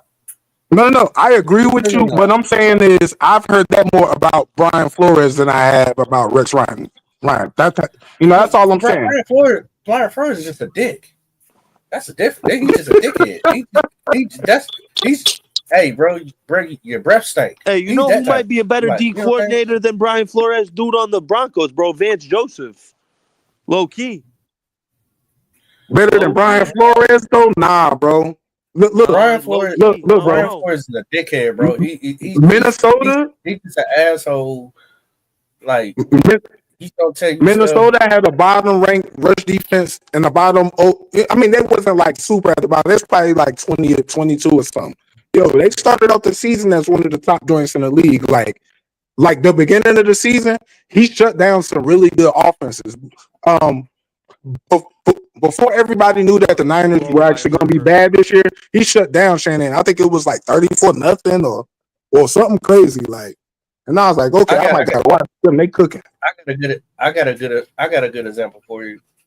Okay, Flores will probably hurt your feelings personally. Rex Ryan might say something that are going to hurt you offensively from maybe is borderline. You don't know if it's racism or or some like colonizer kind of shit.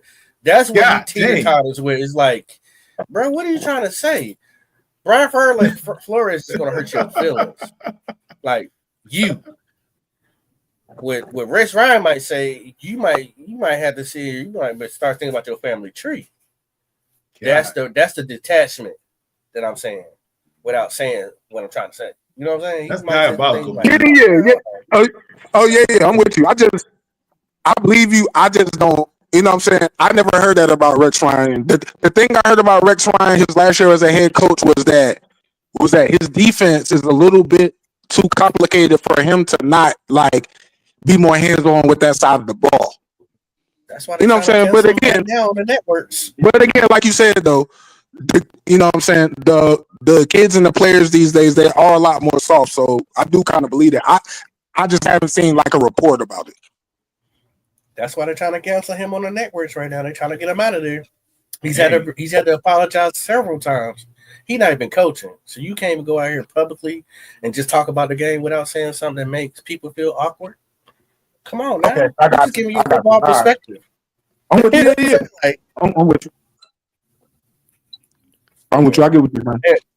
And if anybody that thought I was saying something an hour early when I was saying, hey man, like mentally, like let me give you like a mental thing you can use. Only thing I was saying for him to help. Bro, you won't say nothing to him, bro.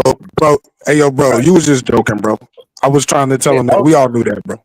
Yeah, I was just saying mentally, how I do for myself is, man, we building a team for another quarterback. That's all I was trying to tell you. 2027. Yeah. I think he just thought you was trying to be funny. That's why I was like, bro, I don't think he was clowning you, bro. Like, yeah. Well, you know, some people be around the fence like you're trying to like jab at him. I wasn't trying to jab. I missed it. I ain't even. We was having a great discussion. So I don't know. He get mad about that Bryce. Any other coordinators? Any other coordinators that run a 3-4 that y'all would bring in? Yeah, I'll take the one from the Ravens. Todd Monken. Nah, yo, he's an offensive coordinator. Why not Todd Monken? The other guy. Damn, I'm not thinking about I wouldn't take him because their defense was top 5 last year, and now they're like in the 20s. I think it's like Zach Weaver or somebody like that. His last name starts with a W, but they're talking about firing him. They're getting old. The Ravens are getting old on defense. That's their issue. Ever since they got Hamilton, he solved a lot of their problems. You see now he's a safety, but he's playing linebacker and safety. They're getting yeah. He's a box safety. He's all pro too. Right. They haven't replenished the same defensive players that they've had for ages, you know what I'm saying, over time, which they've aged well in defense. That's all it is, bro. So they're thinking the guy is washed. He's not washed. The man has a great scheme. The man knows what he's doing, but he's another guy that runs. Nah, bro, this is his first year. We can't say that he know what he's doing because we don't have no other good seasons to compare it to. Yo, sometimes if you remember, Mac McDonald was a defensive coordinator. Well, Matt and Matt McDonald went to the Seahawks. Bro, I said this earlier on the live, like what the Packers did, bro. They went and got a college coach that fit their players, bro, and he was the head coach at Boston College. He's the D coordinator for the Packers. They forced the most turnovers in the league. Why? Because his scheme fitted the players that they had on the roster. So sometimes it's basic, it's simple. You go and get the best coordinator whose scheme best fits the players that are on your team. How do you know that? It's working for the Packers. How do you? Well, look. How do you know that? How do you know that he's the best coordinator that fits your team? You don't know that until he actually goes out there and use the pieces that you have on your team. That's and put it in play. So Green Bay took a chance. Yeah, they took. And the only thing I'm saying is this, Tri-State, you can't say that fit your players because he changed Green Bay from a 3-4 to a 4-3. Nah, Green Bay runs a 3-4. Nah, they run a 4-3 this year. No, they don't. They have Quay Walker yes, they do, and bro. Cooper as their middle linebackers. I'll put 10 on it right now. I'll put 10 on it right now.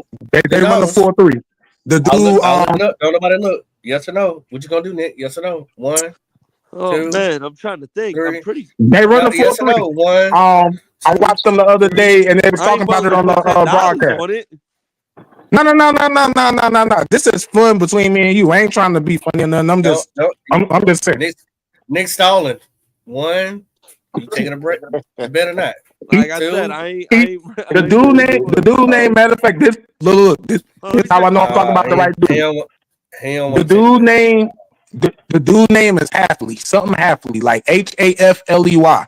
He switched them from a 3-4 to a 4-3, and now yo, I do like what you were saying as far as just bringing in a coordinator to maximize your actual players, because one of the things that he told the Green Bay defense, he said, if I'm watching film and I stop the play and you're not in the actual picture, he said you're not gonna start next week.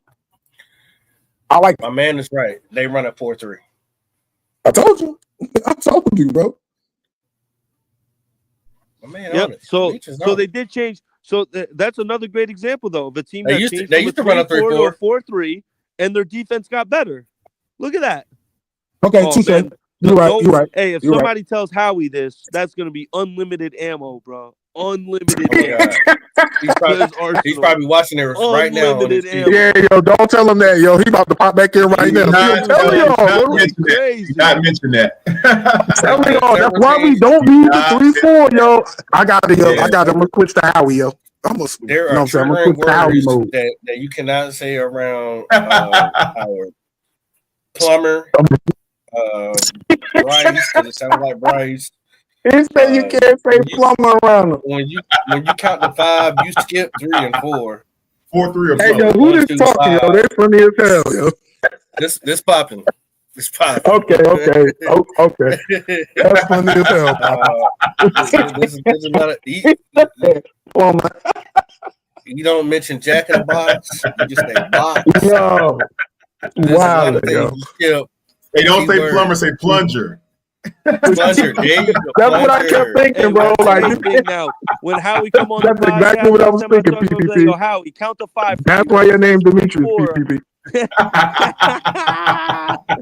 gotta Be skip like 1, because 2, 4, 3, 5. if you You said a what? You said what? Try to say. hours of I'm argument. saying, I'm gonna tell Howie he can't count to 5. He can't count to 5 normally. He can't say 3, 4. He has to say 1, 2, 4, 3, 5. Like, yo, can't do it. Don't do it. No. Don't do it. That's an argument. It ain't gonna go nowhere. But you know, I just try to stay in reality. I think if we do I switch, really fear the fact that they're gonna let Evero finish out this contract, fellas, and he's gonna really get to pick his guys in this draft. right, and he's gonna set us back 2 or 3 years again. Oh my God, that's a scary thought, Nick. Oh my God, I really fear it. I'm just praying that we get rid of him, bro. Even if we change the system, bro, get rid of him. I have no problem with us bringing in Dennis Allen. That means everyone's on the hot seat. He should be. After this draft, he's in the hot seat if we don't have a top 10 defense. He's got to get out of here. Bro, we all seriously trust him to pick our players. When he asked us to draft DJ Johnson 2 rounds early, and we see what he's come on. Yeah, Jamie Robinson don't even see the field on defense. You picked him, bro. Stop picking safeties, bro, because every safety you bring in is cheeks, bro. every safety, bro. What's the dude? Nick Scott. What's the dude? Jordan Fuller. They get burnt, bro.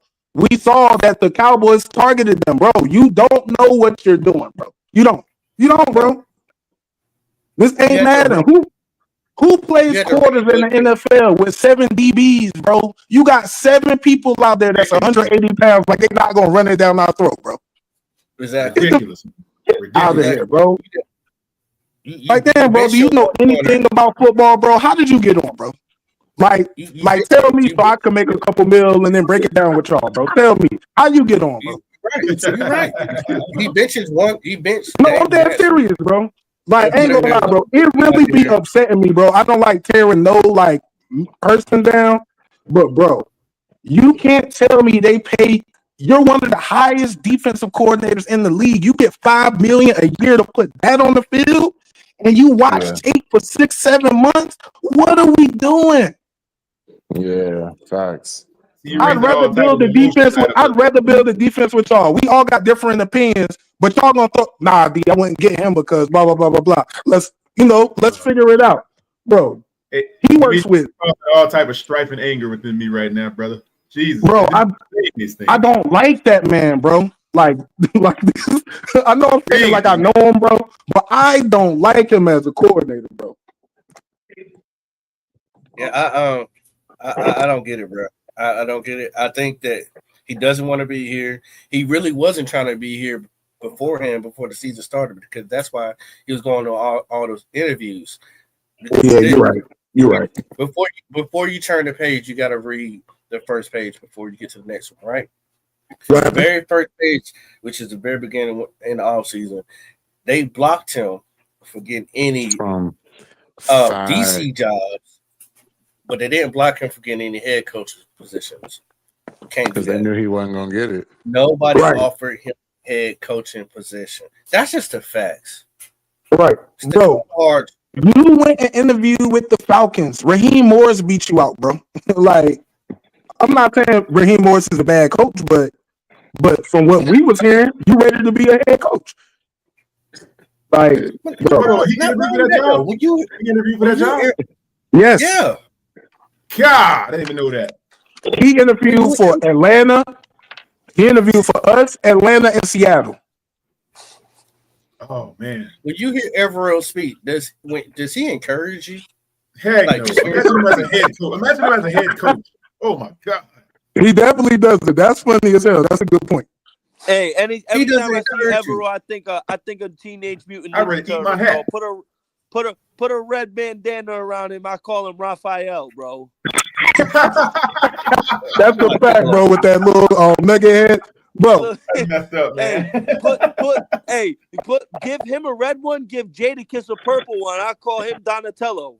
Oh man, that's messed up. But bro, again, bro, before the Cowboys game, bro, I just want to remind y'all this, bro. Like, I can't make this shit up, bro. He started the press conference, bro. He said, I want to thank my secondary as if they did a great job shutting down the top five offense, bro. He thanked his secondary and recognized them for shutting down the 28th ranked passing offense. You want to know why he did that? Because he knew the Eagles have names on their offense. So maybe if I build up the fact that I shut down all these names, maybe I'll get to keep my job. No, bro, nobody's giving you that. That's like, bro, I just don't even know like how to explain it. You want credit for doing something that you're supposed to do. It's like when the kid is 5 and 6, we not gonna say good job for going to the bathroom anymore, bro. Bro, you been potty trained since you was 3 years old. Get out of here. Yeah. Did y'all hear something like so when we went into the Cowboys game like the week going into it, like we was favored to win the game, and like there was like a whole type of like hype behind something. There was a rumor or some type of hype, like they were giving. I don't know if it had something to do with the running back. They was calling him Louis Vuitton something. It was something going around. They were giving him like some gracious name to Chuba, like Louis Vuitton Don something. As far as I gotta look that up, but I was just trying to hear if anybody else heard. That's because he took the whole team to Louis Vuitton and bought them luggage and stuff. That's why.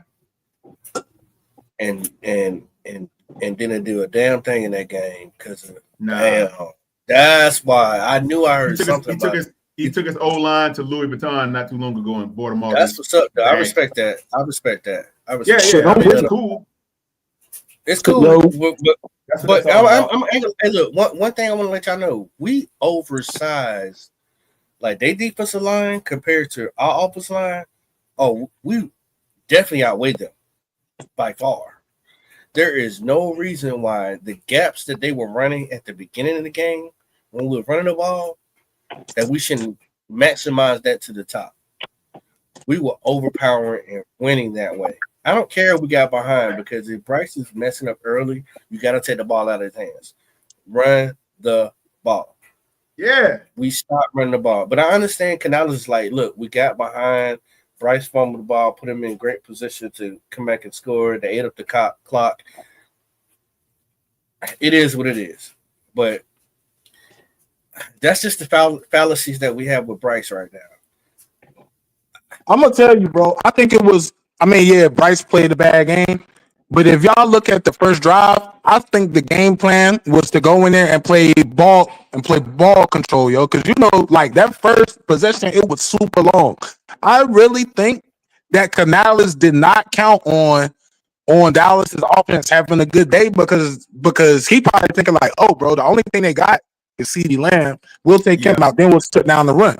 So at the end of the day, he's trying to play ball control because he figured, if we get up by 10 points, 7 points, 11 points, Cooper Rush is not going to be able to pass Dallas back into the game. And what did he do? Go off for 200. Why?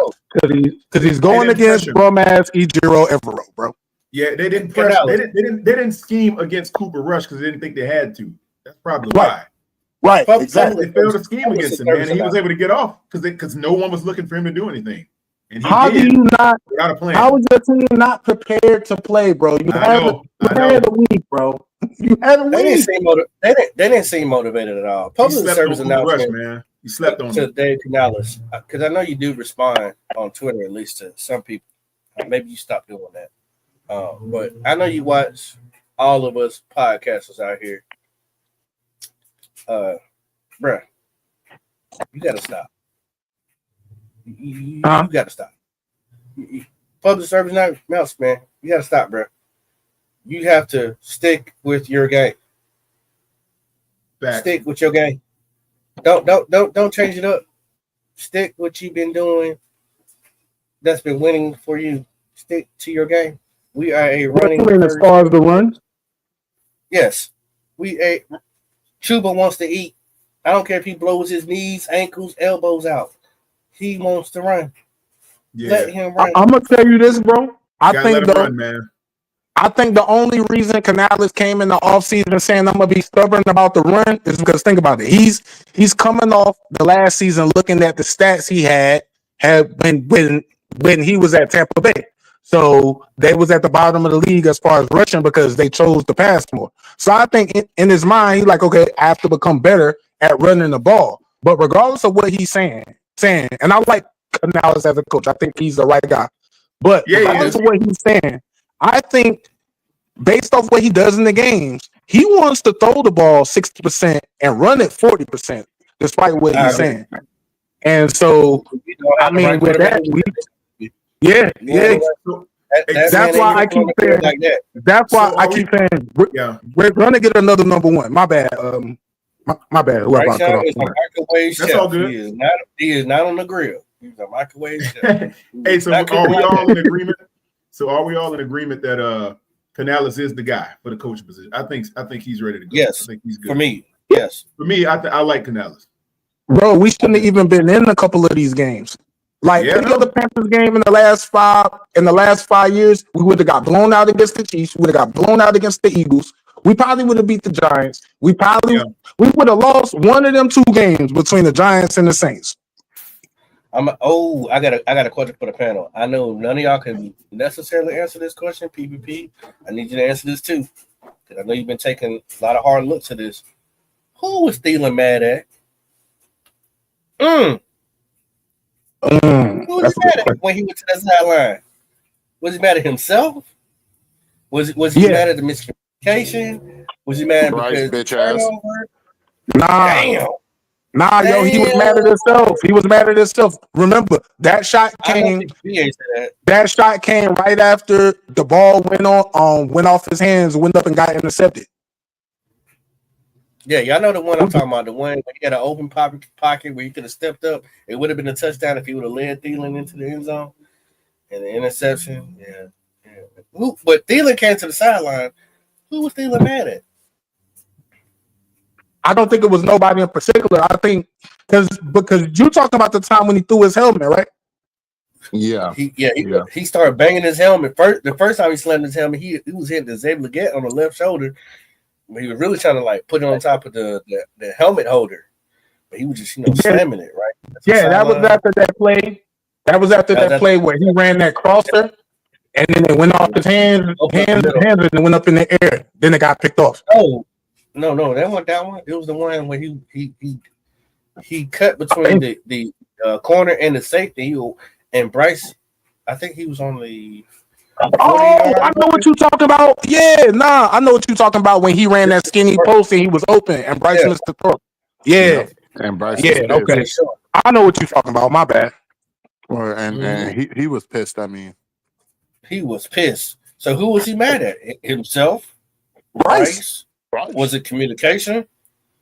Nah, Bryce had a bad throw because today Canales said he would have wanted that throw back. Because both picks, now I want y'all to dig deep. Both picks was passes thrown to Thielen. Bro, come on, bro. That's his most dependable receiver, bro. Yo, that's crazy. That's crazy. But he don't go through all his reads. That's just a fact. I think well, I don't know because other plays he does. I think the issue though, to your point though, is most of our plays are like designed to go to Thielen, and because they're designed to go to Thielen, then sometimes on that play that'll affect him going through his progressions because it's like, yo, this should come open after this person runs this and runs that and runs the clear out. He should come open. So when he don't come open or something go wrong, then that's when it's an issue. Yeah, but that's just what I think. Yeah, and hey, I can't disagree with that. Man, we got a young team, guys. I'm not giving up on them. Bryce ain't my guy, but I mean, hey, I have to look at other parts of the team to get better in order for him to get better. That's how I look at it now. That's why I was talking about the whole mental thing. They're gonna have to be other pieces there on that step up to me. My If they thing feel with like that's the guy, Bryce, then, what can I do? well, look, my thing with Bryce is this 3 year. I mean, this 3 games is gonna make it up. Because if he looks great these 3 games, okay, he's the guy. No worries. If he looks okay, then we're gonna be like, well, I don't know. If he looks bad though, it's gonna be an issue, bro. Again, this is a coach that did not pick him now. That's known as a quarterback whisperer. He did not pick him, and he benched him, and he wouldn't have started him again. Huh? I hate that stereotype because Cam to give himself the name Superman. It was actually a reporter and a writer who stepped away. One of the best reporters and writers of football. I forgot his name. I'll remember it tomorrow. He gave him Superman, but he took on that name. Same thing as quarterback whisperer. Canales has never came out and said, "I'm the quarterback whisperer." Society has given that name, and so we hold on to that as if he believes that too. You know, he's just done. I mean, but we call him that because of his proven work, though. We prove, it's like we feel comfortable calling him that because of his track record. We're not going. Okay, well, let me put it this way: we're not going to call Adam Gates no quarterback whisperer. But I mean, you feel me? We're not going to call him no quarterback whisperer, and he had a great first year. Shoot, Peyton Manning helped him get the head coaching job. I mean, well, like he did for like a couple other people, but y'all get what I'm saying. I'm only going willing to do that if a head coach gets to pick his guy, and every time they're successful. You know what I'm saying? I don't want to throw that baggage on them. You know what I'm saying? Because if it don't work out, then that's just another slash across your resume. Like, oh, you supposed to be the quarterback whisperer. You know, it's like I didn't give myself that. Like it's like me calling you a player. And all your homeboys call you a player. Like, I never said I was a player. The girls just like me. But bro, if it doesn't work out, he's got a built-in opt-out clause, bro. I did not pick Bryce Young. I didn't pick him. I didn't pick him. Y'all can say whatever y'all want to say. I was not in the room when we went to the pro days. I wasn't on the plane. I wasn't reviewing the film. I didn't build the playbook. None of that. Yep, you're right. That's why I stand on this right here too as well. With that, he only went with Bryce though because it's like, okay, there's somebody here. He was the number 1 overall pick. He should be good. So I don't even have to go through that. I can put them draft picks somewhere else. We should have the guys so I can go up for Leggett. Hopefully he's blessed with enough time where his house ain't gonna be on Xylo. I think on quarterback. this is the thing, bro. I think that I think next year, bro, gotta win.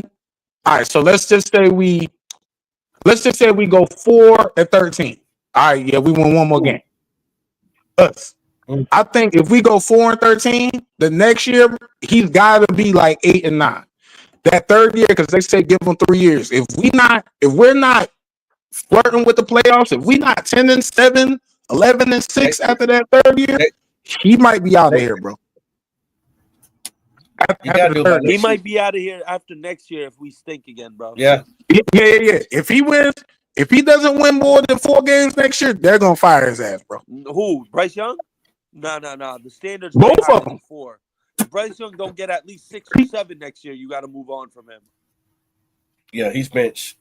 And I think I'm saying that if we don't win at least 6 or 7 games next year, the quarterback and the coach might go. I don't know about Canales. He's not. I don't think he's gonna. I don't know about that. Without him getting a chance to. I like him. Guy. I like Canales. I want him to get his guy too, but at least give Canales. But he got to show a result. Draft his quarterback to see what he can do with the quarterback that he wants. Yeah, I think if he's brought the best out of Bryce and it still doesn't get done, no matter like what has happened, Tepper will give him a chance. Money, I think Tepper. I'm my fingers crossed. And not on that, another change I don't want Canales calling plays next year. He's had his chance to call plays. He's had Chad Izzik beside him to see how it looks out there. I want Chad Izzik to call the plays. I want Dave Canales to focus on time management and things of that nature. Making adjustments during the game. I don't want him calling plays now. He knows how to do it now. He can pass the reign on the Chad. Is it? That's one thing I want. But that's future. That's if he's even gonna be here. But I think Canales, like you said, he has an ace in the hole. Like, hey, I didn't choose this guy. I've done the best I can do with him. The last guy didn't get nothing. And we gotta all y'all Bryce lovers, you gotta understand. Bryce is only giving you 2 wins, just like last year. I don't. Andy Dalton got So one I this year. agree. I would rather he not call plays, but what I think Canales is doing is this. He like, this is my shot. This may be my only shot. So if I go down, I'm gonna just go down on my own sword. You feel me? Yeah. He the power. He running the ship now. He's like, hey, I'm gonna go down with my ship. I understand that concept. I ain't even mad about that. You know, I don't want them to, but I get it. At the end of the day, I ain't even got the cap. I ain't got my captain. This is Tepper's guy, and Tepper, at the end of the day, we know he's showing how stubborn he is. He's gonna want to make sure he gives Bryce every single chance to succeed, because if Bryce doesn't succeed, they're gonna look at Tepper and be like, oh, well, your first choice at franchise quarterback didn't work out. And Tepper doesn't want to be looked at as someone who's wrong. So he's going to give Bryce the benefit of the doubt more times than not, because he wants him to succeed. Facts. Which is another reason why I think we're going to bring in that number 1 in the offseason. We need the number 1 receiver regardless of it's Bryce or not. You know what I'm saying? Yeah. But they want Bryce to work, though. You know, kind of how Tri-State was saying. I think they definitely going to give him a chance. It's like, I think they're going to put him in a position in the offseason to where it's like, bro, if you don't damn near have a Pro Bowl year, you ain't the guy. I know if Bryce don't work, I don't think we should experiment too much with a rookie anymore. I'm gonna be real with you. I know everybody's saying we need to go in the draft, but I think we need, at least for the next year or two. Yeah, you know bro. That's why I'm saying you signed Justin Fields for a 2-year contract as a bridge quarterback, bro, and then you get your guy in 2027 when it's Arch Manning, Dylan Raiola, and Eli Holston. You'll be able to get your quarterback then, and then you'll have your team set up for your young franchise quarterback. Yeah. I don't know if I'm 1000% sold on old boy either, Justin either. I mean, it sounds sweet. I think he can produce running the ball behind our offensive line, but you know what I'm saying? He another project. Team in the league, bro. The thing about him though, he another project though. Yeah, factual. You know, and now it's going to have to develop him as a passer. Him too. Because think about it, though. Me and Nick had this discussion all the time. We argue about this. I don't want to take on somebody else's project that I have to lean into, especially from the time. So you get paid for the time you've been in somewhere. You know what I'm saying? There's just for instance, like Nick at your job, right? The new kid comes in, y'all doing the same job, but you have knowledge, right? You have so much knowledge you could pass down to him. You actually should bring him up. But he shouldn't get paid the same amount of money as you. You should get paid more money than him because you've been around longer and you've seen a lot more. I don't want to bring, but if your issues that you're still working on are still hampering the team, you're going to stay kind of stagnant. You know what I'm saying? I don't want to sit here and tamper with Justin Fields and pay him the type of money that he feels he should get paid because he's been in the league this long and still dealing with his deficiencies. I'm tired of being the rehab Carolina Panthers. I don't want that no more. I want to. We need to start off getting our own guys and building the draft. I don't want nobody else's trash or rehabilitation or AAA meeting ass niggas. I don't want that no more. I'm tired of that. It doesn't help us financially. Whether you think you can get them cheap for 1 year. Justin Fields is not. Steelers did a smart thing. They put him on display for a reason. They babysitted him. They put him in a pocket, and now when they're going to shop him, and people are going to over. They're not going to shop him. He's going to become a free agent. Man. Okay. Oh yeah. They did try to shop him before the trade deadline. So yeah, you're right, Trusty. But he's going to become a free agent. Okay, that's what I was saying about shopping. He's not going to command starter money. He's not going to command starter money. it's too much more than we need to pay for him when we can just draft our own guy. Like, don't get stuck on him. Like, hell, I really try to get the guy off Detroit Lions. He was the starting quarterback for Tennessee. But we haven't I even really seen get him the in guy the from. NFL field against NFL action against starters. Who you talking about? Jared Goff? No, the backup for Are you talking about Hendon Hooker? Hendon Hooker. I really take a chance on him. He's I never see him playing in I preseason. think snap in the I league. think Canales needs more of a pocket passing type, and even if He needs he's a not pocket passer. 100% The a pocket pocket passer's passer, dead. he has to dominate that area. The pocket You know what I'm passing saying? era is dead. They don't necessarily got to I be a wouldn't pocket say passer, that but though. but I wouldn't say that though. Canales wants him to I have don't a big mean arm. I Big wouldn't arm. even Gotta have a say big he got arm. to be 100% a pocket passer. That just has to be somewhat of a strong suit. You know what I'm saying? You got to be able to play in the pocket to play in Canales' offense. Like he's not a running quarterback style. You know what I'm saying? That just don't fit what he try to do. He want to throw the ball Yes, a it lot. actually does because Dave Canales, what did he say he wants to do when he comes in? He wants to run the ball. Justin Fields, when he's a starter, every team when he's a starter, they're a top 5 rushing team in the NFL. And I know But we've had our quarterbacks throwing 40 plus times a game this year, though. While he's been a starter, he's one of the top 10 most accurate deep ball throwers in the league. So if you're running the ball and you hitting your shots, And Dave Nick, Canales said he wants I've to heard run the your ball. He argument. wants the I've heard quarterback to make 3 to 5 throws a game. Nick, I've heard your argument on the deep ball throwing thing, but your running game has to set that up. Justin Fields and Chuba Hubbard would chew teams up. Hold on, Nick. They would chew teams up.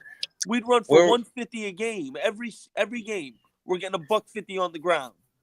But I showed you evidence of how many fumbles Justin Fields have had in the past. Yeah, but I looked into that. He's been very fortunate. He's fumbled a lot, but he's only lost 2. He's fumbled a lot. He's only lost 2. But how many turned into turnovers? I mean it's fair to say that he plays better behind a better offensive line because he played better behind the Steelers' offensive line, which is better than what he had in Chicago. And if he was to come over here, he would have a considerably better. And he got benched because he wouldn't throw down the field. That's why he got benched for I don't Russell know. No. He got benched because he was a perfect filler for Russell Wilson.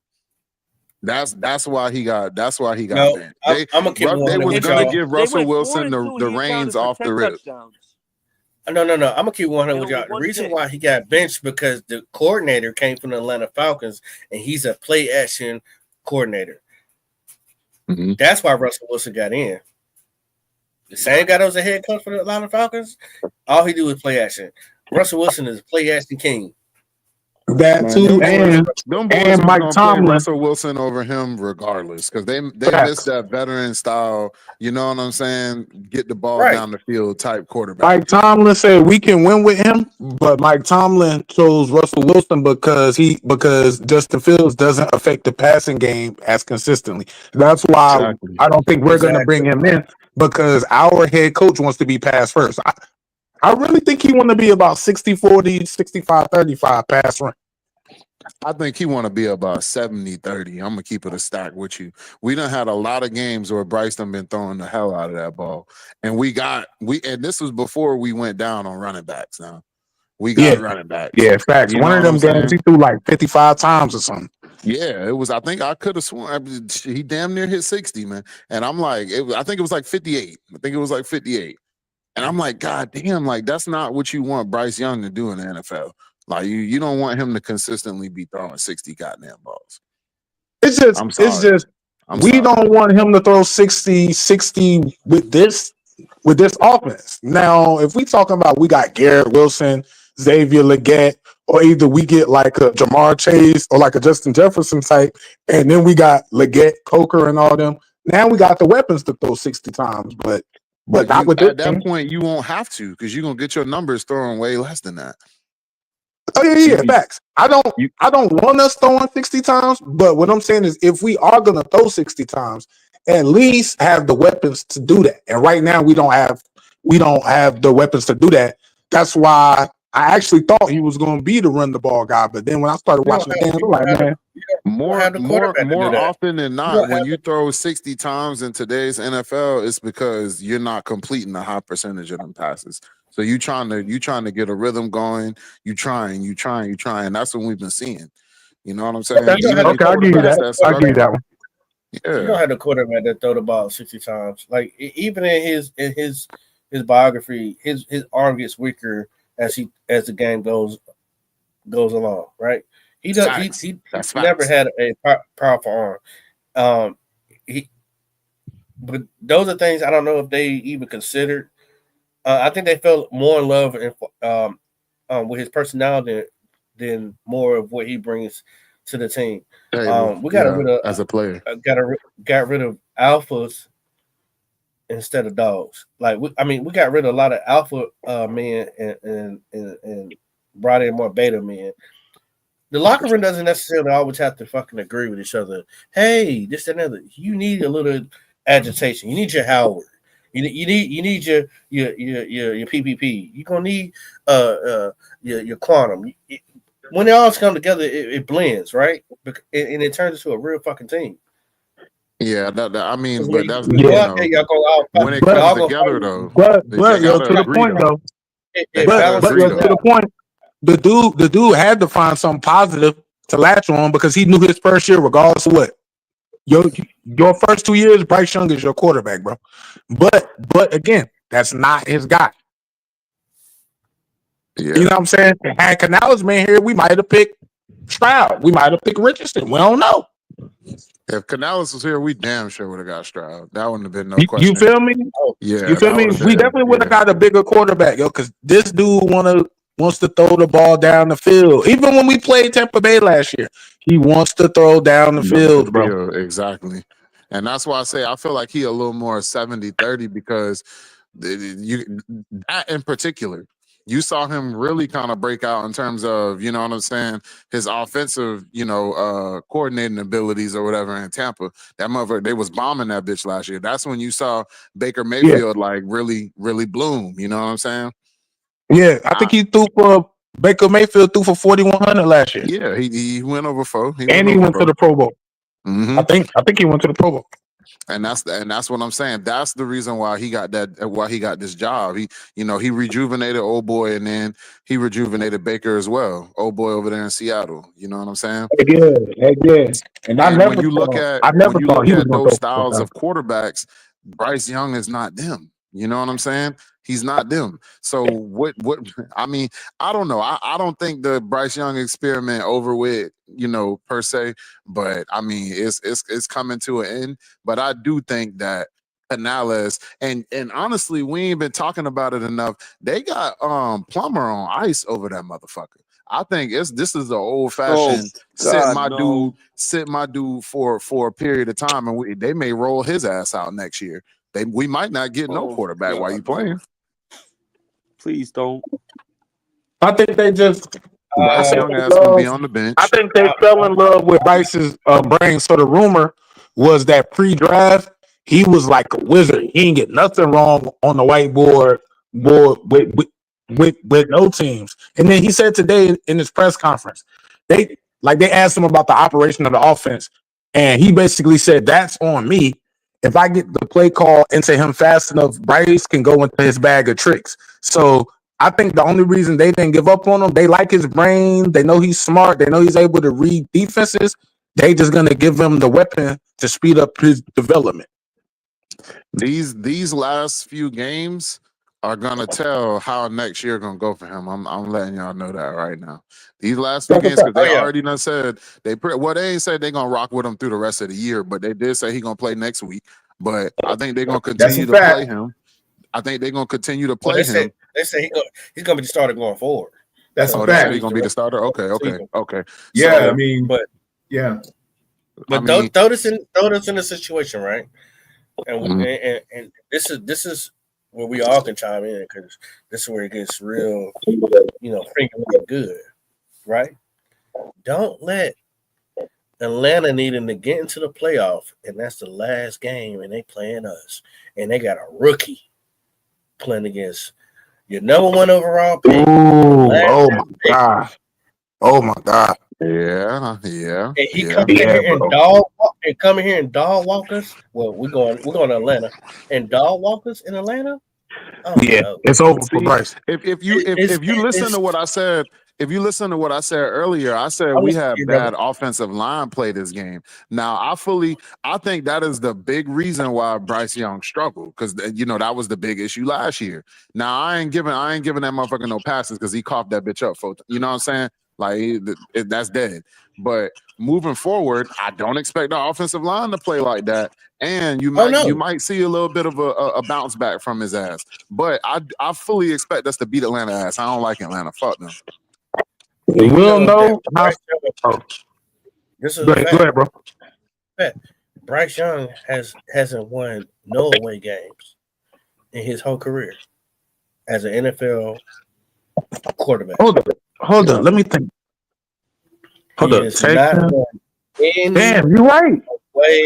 Game. No, that's 90% of you're right. Quarterback. We have not beat Atlanta. We have not beat Atlanta since they rebuilt the Mercedes Dome. Ever since they built it. Wait. Didn't we beat the Raiders in Las Vegas this year? Yeah. We was in Las Vegas this year. That was I think that was an away game. That was Andy. Because I know a homeboy of mine, I think, went to that game. That was Andy. Yeah, that was Andy Dalton. Oh, damn. Yeah, you right there. Yeah, that wasn't Bryce. I forgot about that. Okay, my bad. Anytime y'all can check my facts. This is off the dome.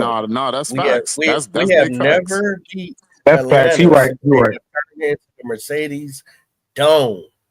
Yeah, facts. That's over 7 years. Do you really expect us to go to Atlanta? Michael Penix, if he has won the next 2 games, and we're going to beat them, and they need to get to the playoffs. Man, Atlanta defense is terrible. I fucking hate this. I'm just talking about the pressure.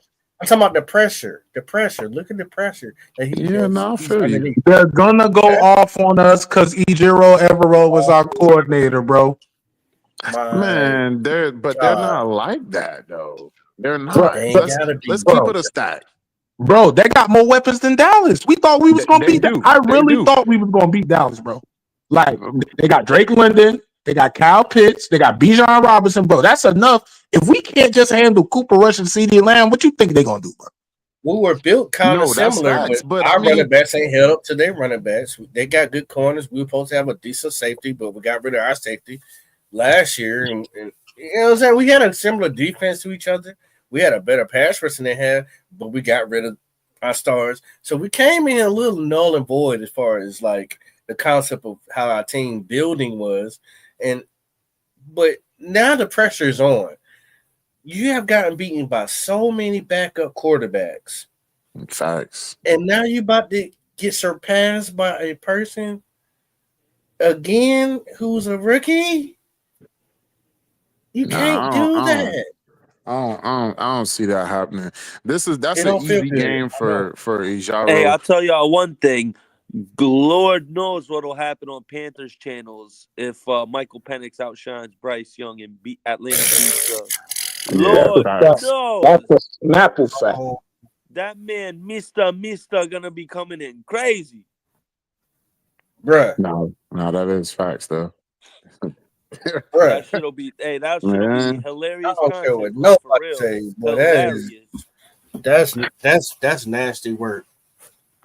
I'm just gonna say I'm hoping that it was the offensive line play, which is the reason why Buddy had a bad game last. And then Dallas just outplayed us, man. They had a lot more to play for in that game than we did. But I'm hoping that that's just what that was. And you saying the same thing. That's what Atlanta got. That's what Atlanta got. Similar shit to play for. But I mean, bro, I'll tell you one thing. Pop really opened my eyes on that, bro. Because like for real, if Michael Penix comes in these last games and Atlanta's got a must-win game and he comes in and outshines Bryce, Lord, that's gonna look bad. Exactly. Yeah. Fact. That's gonna look real horrible. Bad. And especially last week of the season, you end the season on that. That would be horrible. But look, Here's what especially if hurts they about beat the us. here's what hurts about the Dallas game though. Yo, I don't know if y'all remember, but like a few weeks ago, Michael Parsons and Mike McCarthy got into it because Michael Parsons called Mike McCarthy lazy. And if y'all remember, right before he got fired out of Green Bay, they were saying like on a lot of his late nights where you should be game planning different stuff like that, he would skip the meetings, go get massages, everything of the sort. Apparently, he's doing the same thing in Dallas. Michael Parsons called him out for that. This is also the same guy that got called out by Aaron Rodgers, which we know how, he's not a winner, but his offense is still the same. Rumors started popping up. Then they played us, and bam, he looks like a great, top 8 coach against us. It's like, bro, why does everybody look good against us? And they got hella injuries, bro.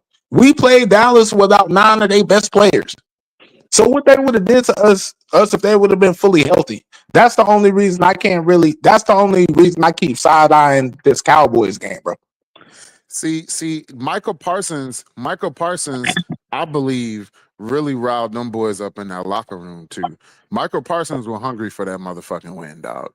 And that's the difference between motherfucking Atlanta and Dallas. Michael Parsons is really that dog, bro. I just now I'll give Atlanta on their defense. They got them boys, but they just ain't been, you know what I'm saying, 1,000% having them performances this year, especially on defense. Atlanta, here's a stat for y'all. Atlanta blitzes more than damn near everyone in the league, and they're still bottom 5 in sacks. So that shows how bad their front seven is. They blitz the quarterback. They've had a bad front seven since the Super Bowl. They still can't get sacks. If you look at the names that they have, this is what makes it so bad. If you look at some of the names, they have a Pro Bowl defense over there, bro. They got a big star on every level of that fucking defense, dog. Bro, they got AJ. Yeah, they got AJ Terrell and Jesse Bates. Yes, bro. And they got motherfucking Matthew Judon on the line. They got motherfuckers on the line too. That's what I'm saying, bro. But they have not been performing like that. They're not really. Now they got something to play for, but none of them boys are Michael Parsons. I'm gonna keep it a stat. They're not. The only reason I'm willing to give them a pass is because Raheem Morris just got there. Now, if this year we don't see no improvement, I don't know. You know what I'm saying? But you see what Michael Parsons just did against his head coach, though. That boy, I'm telling you, he riled that locker room. He told them boys, nigga, if we don't win a game this season, motherfucker, we gonna get this one. God damn it. We gonna get this one. And now you saw what them boys did. You saw how that boy was playing. That boy was running the hardest. And I saw that shit. I'm like, God damn, everybody is hungry as fuck. Them boys trying to kill Bryce Young ass. But that's just the difference. When you got somebody with that desire to win, motherfuckers understand, okay, I don't got to go out here and 100% show my ass. I'm going to say what needs to be said. And if you look at it, that's what he did. He ain't really disrespect Buddy. He just called Buddy out, like y'all said. Yeah, but I'm saying, bro, like, you get called out for being lazy, like, not bad at your job, I'm tired of losing. You get called out for being lazy, and that's the dude that we let run circles around us from a coaching perspective, bro. Come on, bro. I mean, Dallas is another team that they low-key got talent. I mean, they beat up on the defense too. But I mean, their defensive line has been They don't lack confidence. They don't lack confidence. They don't matter what happens. I don't know, man. Their defensive line has been like that for the past. Them boys have had Hey fellas. Hey, I'm sorry it's taking me a minute, man. I just got a call that someone that I know just had a ruptured valve on their heart. So I'm talking right now, and we're getting ready to pray. So I'm gonna keep the live going. But just know that's kind of what I'm doing right now. Okay, so let's pray. Let's pray. Let's go. If we can have a quick prayer, ask that to bless this person, ask that to touch them, and we ask that to send the angels to actually cover them. Amen. Amen. I appreciate that, man. I'm gonna be right back. I'm about to go pray with the people real quick, and I'll be right back. No worries. Yeah, shout out to that family. God is with you. And look, he can fix anything. Shout out to that family, man. We all going through it. but help us right around the corner for sure. I believe in that.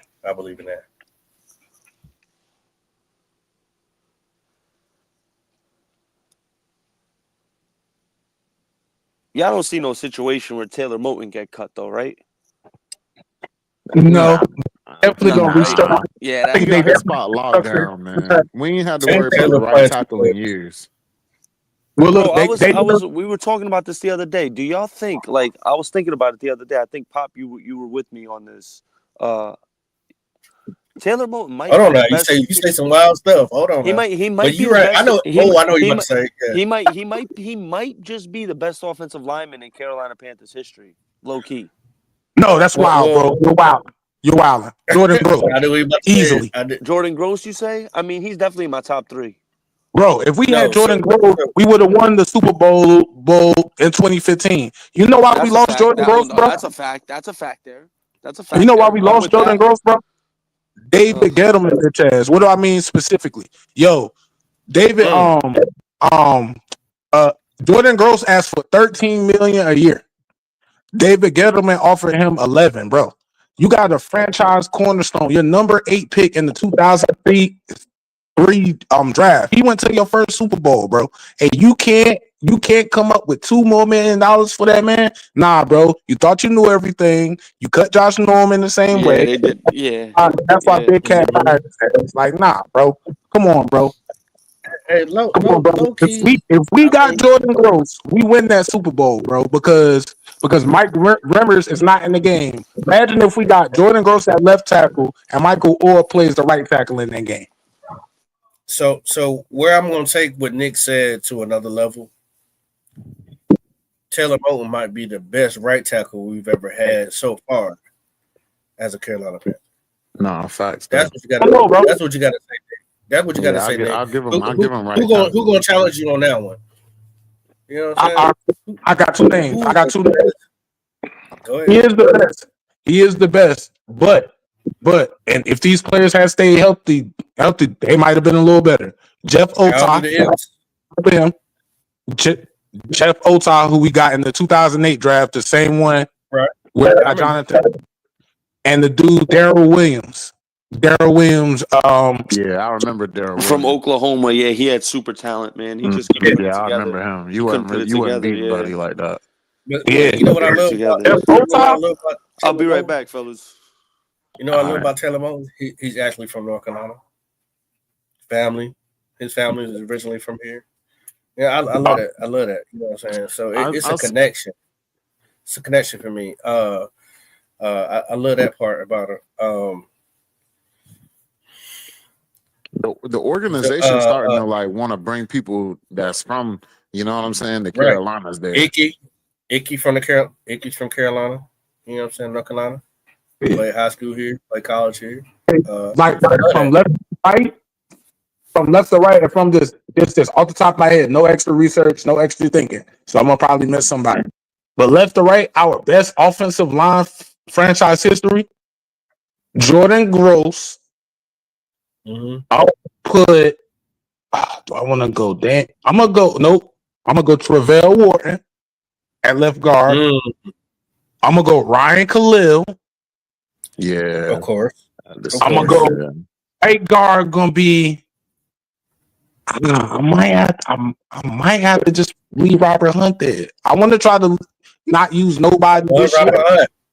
I got to throw Robert Hunt in that bitch. Nah, Big 50 like that. Big 50 Big like that.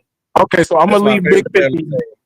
And then if they healthy, only because they're a little bigger, he 350. He like 6'6", 350. Give me Jeff Otah. Okay.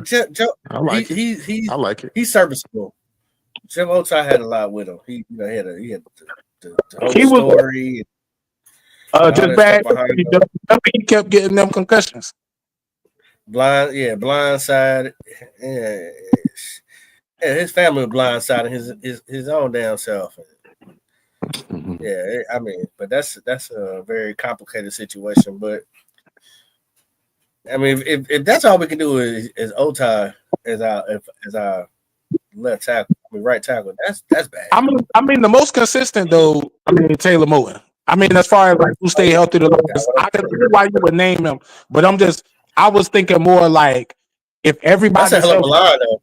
they That's a hell of a prime. line. That is a And hell of a line. put Cam back there. Oh, Oh, you shit. cutting up. You cutting up. The running back, give me I D'Angelo. gotta go D'Angelo. I gotta go J Stu. I'm sorry. Ooh, we don't have some good ass running backs, boy. We don't have some good D'Angelo ass D running backs. Stu. Give me Tober at fullback. Give me Yup, Steve. Tolbert at the fullback. Receiver, give me. Hey, Greg at the tight end. God damn it. Yep. I need Ted again. Nah, I ain't. Well, I guess. I mean, no.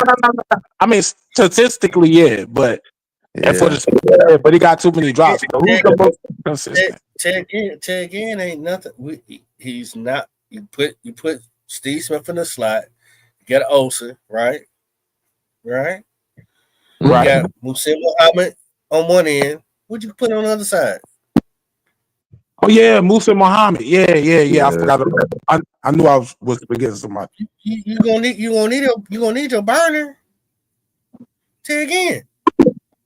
Yeah, that boy fast. You got Musim, Slim. You got Ted again, Musim Muhammad, Steve Smith, and Greg Olsen. What? Now the defense is retarded. Yeah. That where you gonna stop me? I got the intermediate, middle, and up the field. You can't stop me. I don't know, bro. The defense that we could build might squash that offense, bro.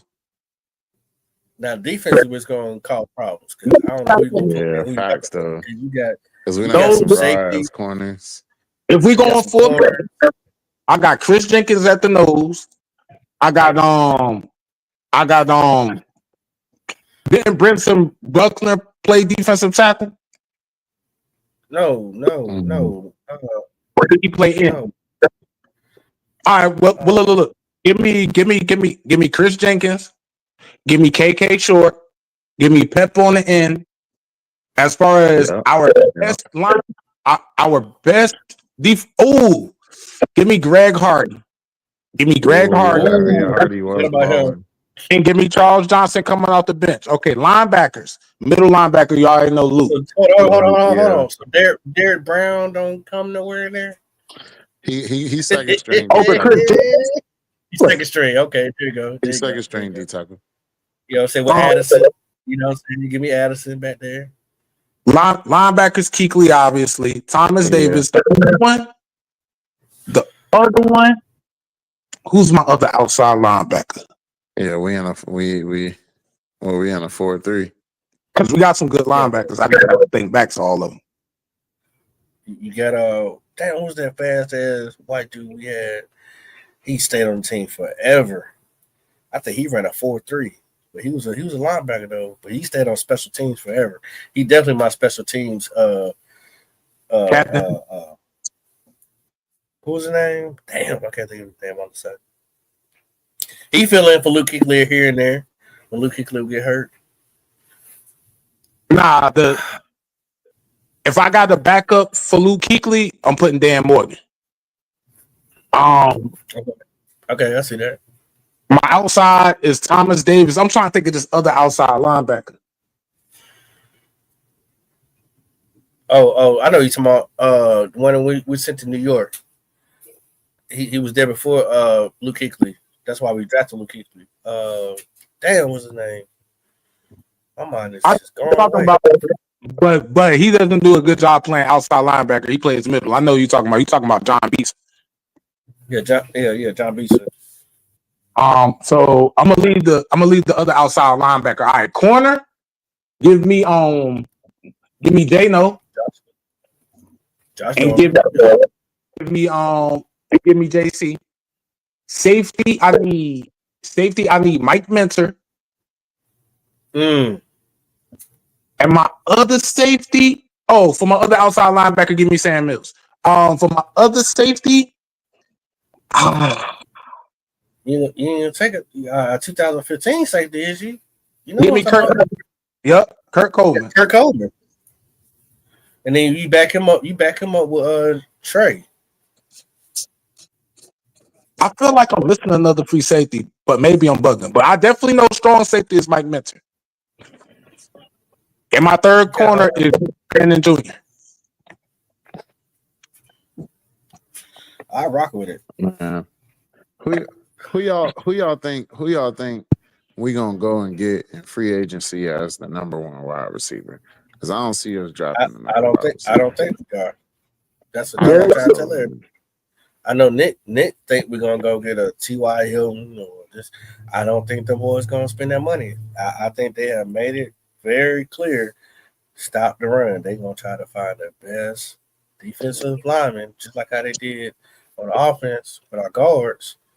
We'll find the best person to help us stop the run. It only makes sense.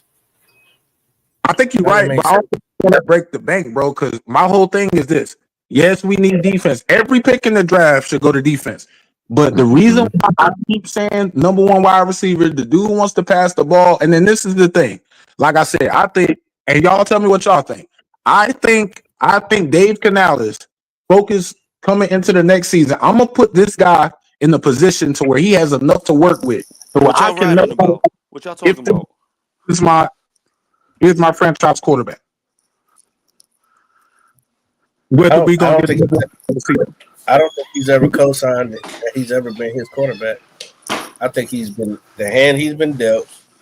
Yeah, that's been that, and he's trying to do the best that he can with that. What they gave him. But nah, we got to find out if he can play though, bro. We definitely getting the number one wide receiver though. That's got to. Have to. Garrett Wilson or T. Higgins. You are a Panther. Yeah, that's Chris been Godwin. outside of everybody wants to keep pointing at Bryce, but that has also been a question mark. Nobody has been our emerging number one wide receiver throughout this year. Well, all Xavier our wide Legette, receiver I numbers think are down. Xavier Legette was definitely a project player. Yeah, I think he wasn't Dave worth the number Canales. one draft pick. If you I ask think me. Dave Canales is kind of treating Xavier Legette in a DK Metcalf sense, in the sense that he was in Seattle. He sees a young, strong, big, God-gifted athlete. So DK didn't pop off right away. It was his second year where he started popping off. So next year is really going to tell a lot from Excel. The one positive I do have with Excel, even though he's having his drop issues, he's shown an ability. His route running has gotten a lot better throughout the season. So to me, that shows he's committed to getting better, and he is getting better. So that's at least a good sign. The catching stuff, I'm not worried about. That's going to work itself out. He's not going to have that problem later on. Just got. Hey Nick, that one route he ran on that third and eight route he ran. It's definitely man, worrisome. Don't get me wrong, but I have. It's better. He didn't have a catching issue in college. Like he had a high percentage of catching the ball. No, what I want y'all to but his numbers in college was low too. Though he only really had one good year, and even then, I was like, His route running has always been the best, though. That's what he's got going. There's history behind why he was in college for 5 years. He was hurt for the first 2 years. He had a coach that didn't want to use him. And then when he finally got a coach that was like, you know what? I see something in you. And look, he did 1,800 yards and 15 freaking touchdowns. Like, it was sometimes. He did go off his fifth year. He went off. Right. I would say it was a considerably better year. And they had other wide receivers. He definitely was the best one. He definitely had, you know what I'm saying? But come on, man. To go that crazy, you don't go from 100 yards to 1,800 yards just out of nowhere. That tells you it was the scheme, coaching, and everything else. If somebody doesn't believe in you, you're never going to shine. So you think his overall body of work was worth a first round pick? No, I'm not. No, I don't. I don't think he should have been a first round pick. He wasn't my guy on my list as far as who I wanted in the first round. But we got him now. But what I'm thinking is from an organization standpoint is that I think it would be highly disrespectful that Dan Morgan sit here and watch us keep getting ran on, without him going out here and get somebody who's gonna help us stop the run. That's just Carolina Panthers' way. I don't see it other way. Facts though. So that's what I I'm saying. think we look more towards the draft and for our defense though, especially our line though. I'm gonna be real with you. I think, and I don't even think we need inside like people say. I think we need more effective at the edge. If we can cause problems That's from the exactly. edge, then our inside lack of play won't really be as detrimental as people make it out to be. See, It just Andre, looks I bad love right now because we don't got no edge play. I love how you say that, Andre, because that is Andre Word who just said that. Yeah, that's me. Because when people get edge rushers mixed up, yes, you're thinking pass rush, but the most important thing that an edge rusher is supposed to do is set the edge, bro. Set the edge in the run game, bro. Like, right. That's the most important thing. So who's number one? Who's number and one we at haven't doing that? had that this year. We haven't had that. That's why I say I think that's more of an importance, and then you could get better play out of Big Grizzly like that. You know what I'm saying? No, Nick. What I'm saying is, who's number one out the draft right now? Who sets the edge and gets to the quarterback? Abdul Carter. Exactly. That's your guy. I see Abdul Carter in Carolina. I see him. I already got a nickname for him. I know he's gonna be here. I already got a nickname. His nickname gonna be the Prowler. He's on their ass. He on the their Prowler. ass, bro. Abdul Carter, the Prowler. That boy gonna be like other number 11 we was just talking about, Micah. He gonna be just like him. Watch. 2.0. 2.0. Watch. Bro, we were talking about this, bro. When you wear that number 11 at Penn State, that's for special players, bro. LeVar Arrington, Michael Parsons, Abdul, like, you feel me? Only real ones rock that 11 at Penn State. And he can get that number 11 here. That's fine. Yeah, you can have that. Don't nobody got 11 right now. We'll save that for you, my guy. Right here. Facts. Sign it up. Yeah, we'll save it Drive for you. right around the corner. Exactly. Right, and he can make it his own. He's going to be a problem. We need to get.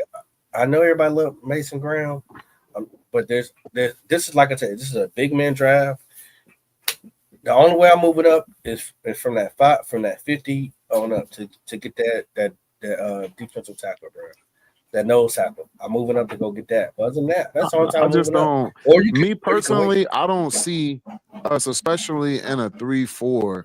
I don't see us, benefiting 100% at where we are as a team right now. With not and going and getting, I think Big Grizzly can hold that shit down a little better than y'all think. If we had good pass rushers, rushers, Big Grizzly gonna get some motherfucking pressure up the middle, dog. I'm telling you. I agree. He gonna get some pressure, bro. But look, that's why Big Grizzly don't play a nose tackle. We want to take advantage of the fact that for a 330-pound dude, Big Grizzly can get back there. Big Grizzly moves great side to side. When you asking somebody to play nose tackle, you asking them to go just straight forward and just basically hold the point of attack. Nah, we want him on the outside. His athleticism. Look, I would put him I would keep him where he's at, in the 5 technique, put Ashawn there, and then, bro, we just need a 330-pounder in the middle. Somebody like a Dante type. I don't know if y'all. Nah, you're right. Brought down Terry Poe. I want y'all to know. He's the only person that played great that year that we had the 3-4 was Don Terry Poe. Right, and I want to let y'all know, Sean Tuttle contract is up too.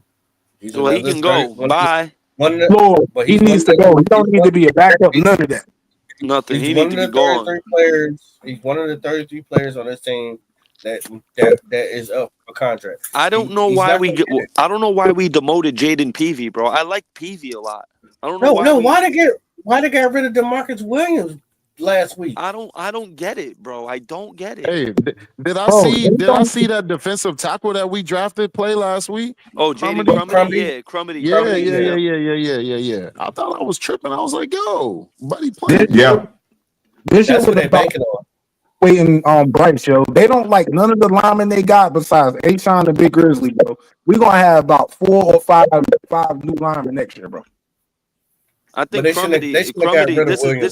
This is his rehearsal these last 3 games. Crumedy needs to put on some film, bro. He needs to show some shit these last 3 weeks. He got a lot of especially catching as a up to 6th round. I speed. know he's a 6th round pick. He got a lot. He's been out the whole year. Right. He got a lot of catching up, bro. He got a lot, bro. He probably lost so much muscle mass and everything else over time. This offseason is gonna be key for him. This offseason is gonna be key for him to see what as big as it is for Trevin Wallace too. Yeah, bro. We need Trevin Wallace to take that. Arnold, your ass is out of here. Bye. Shaq Thompson's gone. LaBravion Ray. LaBravion Ray gone. Yeah. While you playing, we gonna see another switch up in this secondary too. Y'all saw how we struggled at the beginning of the year. I only want us to re-sign Brady Christensen, Cade Mays, and I'm on the fence with Mike Jackson. I'm leaning toward re-signing Mike Jackson though right now. I'd say That's literally only it. Mike Jackson doesn't need to be a number 2 corner. He needs to be our number 3 corner. He needs to be our nickel corner because he's physical and he can play a run game. He needs to be our nickel corner. I like him at nickel corner. And, I like and him he a lot comes at different nickel ways corner. than what we're using him right now. And he comes to play. Yeah. Oh, I love he comes with that 100%. energy. Yeah. He comes with that energy. Yeah, you do. Yeah, I like my. I like him in the slot because he's not in gonna that get slot, scared. he gonna wreak He's not havoc. scared to get dirty in the run game. And that slot, he might fuck around and get you a few picks while you playing. And He I might think get you a Johnson few May picks. could play safety. I really don't think he's a corner. I think he's a safety. For real. What y'all think about Coppin? What you think of Xavier Watts from Notre Dame at safety? I'll take him. Yeah, I like Xavier him a lot, Watts, bro. He's a baller. There's so many good safeties, bro. Kamari That's where Ramsey, you Malachi gotta Moore, Rod reach. Moore, You gotta reach. Makuba, Sebastian Castro, So Kevin basically, what Winston. y'all saying There's is so that many safeties in this draft, bro. But Edge is gone in the second round. We need one of them. We're gonna get one of them safeties. We're gonna get one of them. We definitely gonna get one of them safeties. Yeah, we're Gotta gonna have get one him. of them safeties. So This Kevin Winston. This is the choice you have. Come tell you how it's gonna go. You're either gonna get Mason Graham and you don't get Abdul Carter if we stay where we at. But you're gonna take a hell of a dip if you don't go ahead and get your edge rusher immediately. That's why I gotta take Abdul Carter. Yeah, that's what I'm saying. It's all You subject to change, bro. Because edge rushers is free agency, gonna bro. run, but Nick, edge rushers are gonna flood the streets. But what if we second throw round. money? They're But gone. then, edge rusher. They're Edge rusher gone. looks like because we looked at free agent edge They're out of rushers there. before, and free agency is before the draft. You have a way better feeling if we don't throw There any you go. money at an edge rusher. It probably looks like if we throw money at a D lineman, and we sign a D lineman, it's probably looking like we're going to draft Abdul Carter. Yeah, If we spend money on that D lineman. And then vice versa. If we sign an edge rusher, we're probably going to draft me. We ain't got no edge rusher. That's the thing. You ain't got there is no edge rusher. Unless you want to bring Hassan. I think Hassan Reddick back. That's the only outside linebacker I'd consider bringing back Hassan Waddle Reddick. coming back. We signed Exactly. And I wouldn't even want him to come back. This draft is really going to be how good our front office is. Because we got to take advantage. We got to take masterful advantage of the fact that this draft is so deep at edge rushing. If we do it right, bro, we might be able to get Mason Graham and still get a top flight edge rusher in the second round, not even counting what we bring in free agent. No, but we need to go Abdul Carter and go like Jack Sawyer. We need the Titans or the Jaguars to keep losing, and then we need the Raiders to jump the Jaguars. So if we to me, this is my perfect. If the draft order goes Giants, Jaguars, us, then Raiders. Jaguars aren't going to draft a quarterback, so the Giants will get their quarterback, and then the Jags will probably get Travis Hunter, and then a team is going to want to trade up with us to get their quarterback at 3.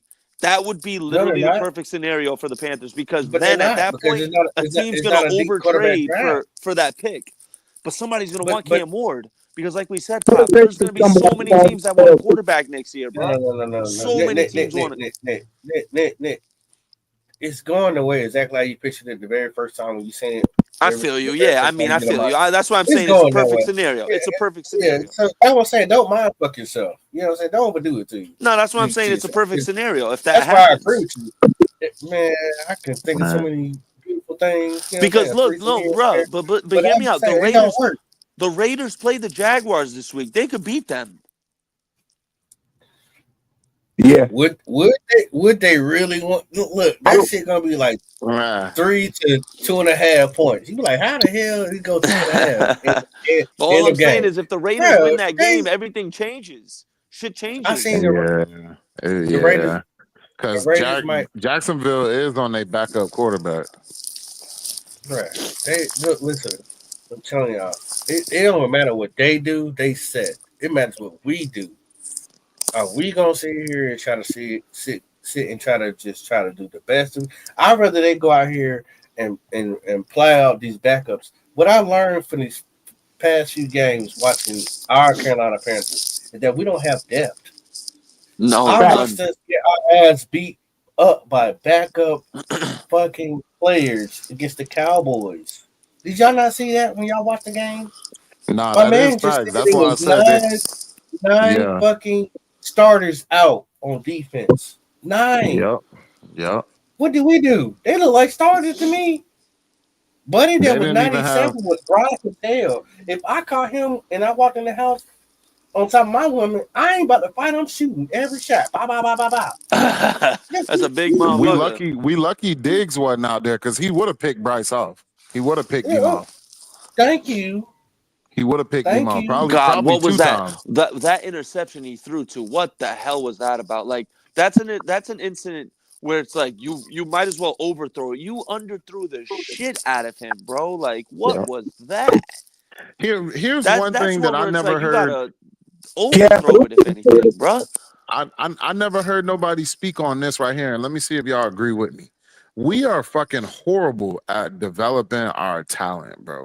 Yeah, we do not I got a develop stat players for you, well bro. at all, bro. I got a stat for you. That's Since the 2019 draft, bro, or 2020 draft, since this new decade, there are only 4 players that are still on the roster since that 2020 draft. Yeah, only 4. Yeah, but bro, like, motherfuckers leaving left and right. We let more talent go than goddamn anything. Yeah. Everybody who leave Carolina fall the fuck out. Think about I blame think about this. I blame Think Scott about the Fitterer. compensation I blame we got Scott for Fitterer because he could have changed. He could have changed he could have changed the atmosphere. Yeah, think Scott about was the a dumb compensation. motherfucker. Think about the changed the compensation. atmosphere here because Think about he the had compensation, at his bro. palms Jeremy Chin, Louvu, Golly, Brian Burns, Derrick Brown, J.C. Horn. Who wouldn't want to have all that talent, all these different positions? For real. Let all the motherfuckers go one by one too. Yo, just think about the what did you compensation do? we've got in totality for Brian Burns, Christian McCaffrey, and DJ Moore. Think about the compensation we've gotten for it. It's shit. It's We don't get shit absolute for 'em. shit. We ain't get shit When you for think 'em. about it. Bro. It's a few thirds, a few fourths, a second, a fifth, and then we traded DJ Moore and a first and a second to get Bryce Young. And whole Brian thing. Burns was under goddamn Dan Morgan too, wasn't And we could have gotten 2 firsts for Brian Burns, and we settled for a second and a fifth. Yeah, they let that shit get out of hand with him. They let that shit get out of hand with him. Let me ask you a question, fellas. Hang on. Go ahead. I'm try. We had one of the worst GMs in NFL history, bro. Bro, everybody on this panel, regardless of what we think we need in the draft and all that, nobody on this panel would have kept Brian Burns over 2 first-round picks. No, bro, for sure. He should have been fired right after that. Yeah, Bro, the fact that you that you declined 2 first-round picks from him and didn't get a deal done for him right then and there because honestly, I don't blame Brian Burns because the Panthers showed their cards. It's like you declined 2 first-round picks from me. You're not going to sign me. Sign me. You're not going to get give me the money I want. You just declined 2 first-round. So I picks. kind of blame the Panthers because you showed your cards. You showed Anybody your in their right mind would you have feel asked me? for That's a top dollar at that negotiation point. tactic. I don't blame Brian Burns for that. You know what he was doing. You know what about it though? When you think about the history, did Scott Fitterer draft there? I mean, Brian Burns. No, I don't think so. No. I don't think he was there yet. Nah, Brian Burns got drafted by Marty Herney. Yep. Right. In the 2019 draft. So who the fuck is he to sit here and get rid of your top tier talent? I think Scott Fitterer's first. Bro, for his 2 first pick was hang on, Toxic. Yo, I get what you're saying. Whoever just said that, but bro, for 2 first-round picks. Oh, my bad. Oh no, for 2 first-round picks. For 2 first-round picks, I'm with you. But for a dude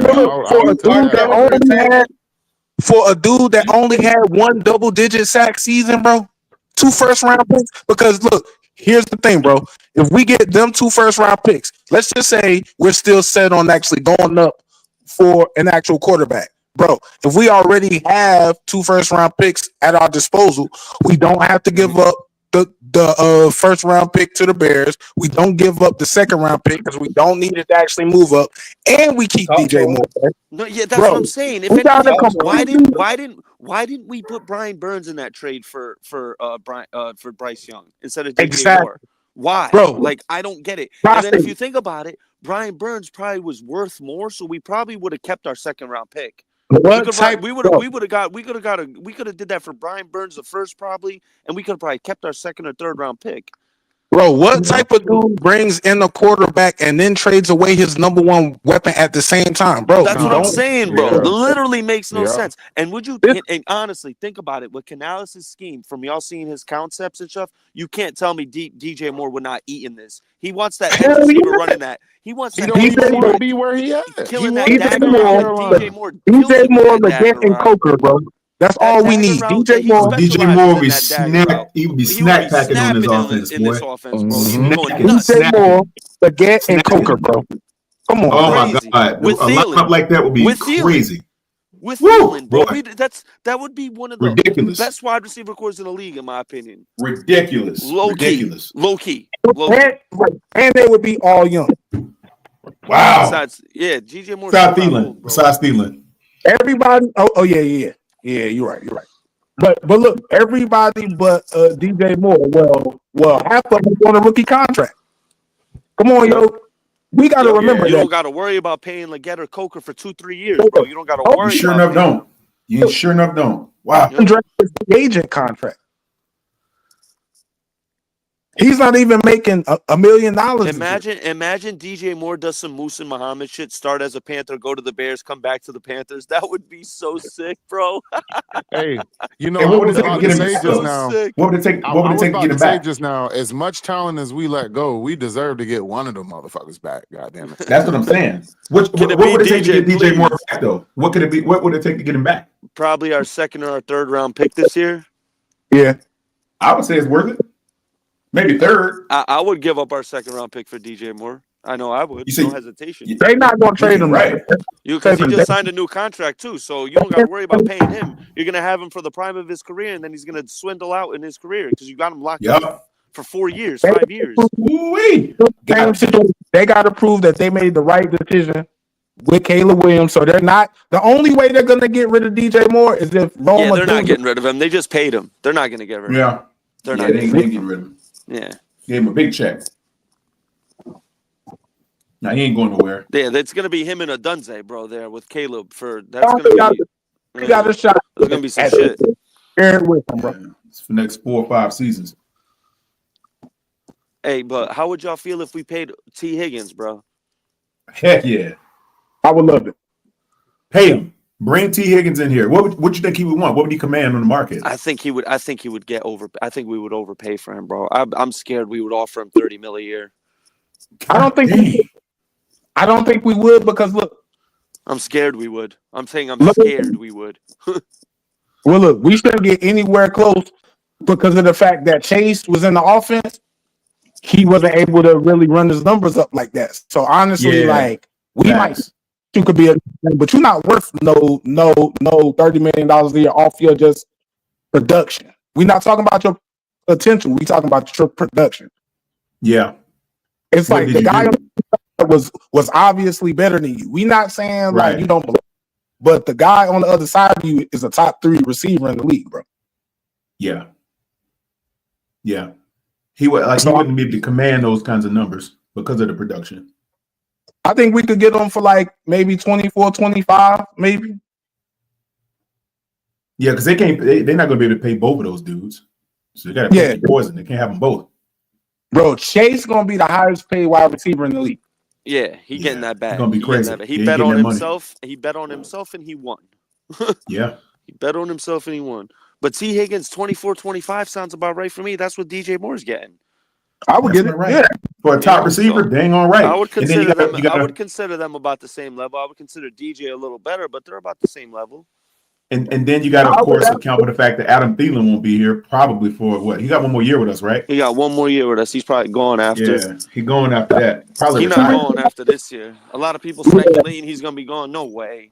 No way we're letting I don't think he's going. No way. If for anything, they Bryce got connections. They gonna keep him the mentor, Leggett and Coker too, bro. Correct. He ain't going Coker. nowhere. I like Coker. Coker could develop into a real threat. Coker could be that guy, man. He could be that guy. We got if Leggett could just progress, because we're not Coker's undrafted, so we're not expecting him to be the number one. If he does, hey, got all power to him. But I'm not expecting that. We drafted Leggett to be that one. I think, like I said, Canales is taking that DK Metcalf approach with him. He's treating him kind of like that. So it's about the progression for now. So if you can get him and Coker to be your outside guys, and Thielen be that slot guy to manipulate the middle of the field, man, you got something going there, bro. Especially if those guys progress. As long as Coker and Leggett progress, and Jatavian Sanders, if those guys could just get a little better, man. like my favorite player, Kobe Bryant, used to say, it's just about getting better every day. You want to get a little better every single day. It all adds Nick, you know what I'd like to do? You know what I'd like to do, Nick? I'd like to try Coker at the 1, because he's gonna get a shot this week. He's gonna get a shot to start at the 1. So you run him at the 1, put Leggett at your 2, and Adam at your 3, bro. That could be kind of nasty. Because Coker knows how to go up and high point the ball. He makes big contested catches. I like Coker a lot, bro. 3-yard score. Do y'all remember when he caught the ball? The DB had an angle on him to run him down. He's bro. So look, bro. Look at the speed that guy has. If you go back and watch that play, I don't know if you could pull it up, PPP, but if they pull up that play, one of the DBs has an angle to run him down. He still stretches away from that DB, bro. Oh, Coker, Coker, he got some getaway speed. He was on his horse on that touchdown. Like, yo, I was surprised when I seen him run away from that corner. I'm trying to figure out how he went undrafted, man. I still can't figure it out. How did that happen, bro? It happens, man. Because he went to Holy Cross, bro. That's why he was. That's what I was thinking. It's got to be the school, man. That's why he's a Christian or something. Is it Christian? Nah, this school called Holy Cross. Just Holy Cross. I said, but is a Christian though? Is that why he went there? Yeah, it is. It's a Catholic Christian school. It's a Christian school. Yeah, that's got to be it. That's the only thing that makes sense, man. A guy like that, man, that's got that kind of talent. I don't see how he slipped through the draft like that. Nobody got him at least the 3rd or 4th round. I don't see how that happened. I think it's what were all the NFL executives doing? Because I remember us talking right after the draft, like, yo, Jaylen Coker. I remember fans talking about it. Bro, I remember this man, Panthers Prime, right? I remember PPP right here talking about it, bro. He was talking about it months ago, bro. PPP was banging that Coker drum since like August. July, August, he was banging that Coker drum. Word to everything. Yeah.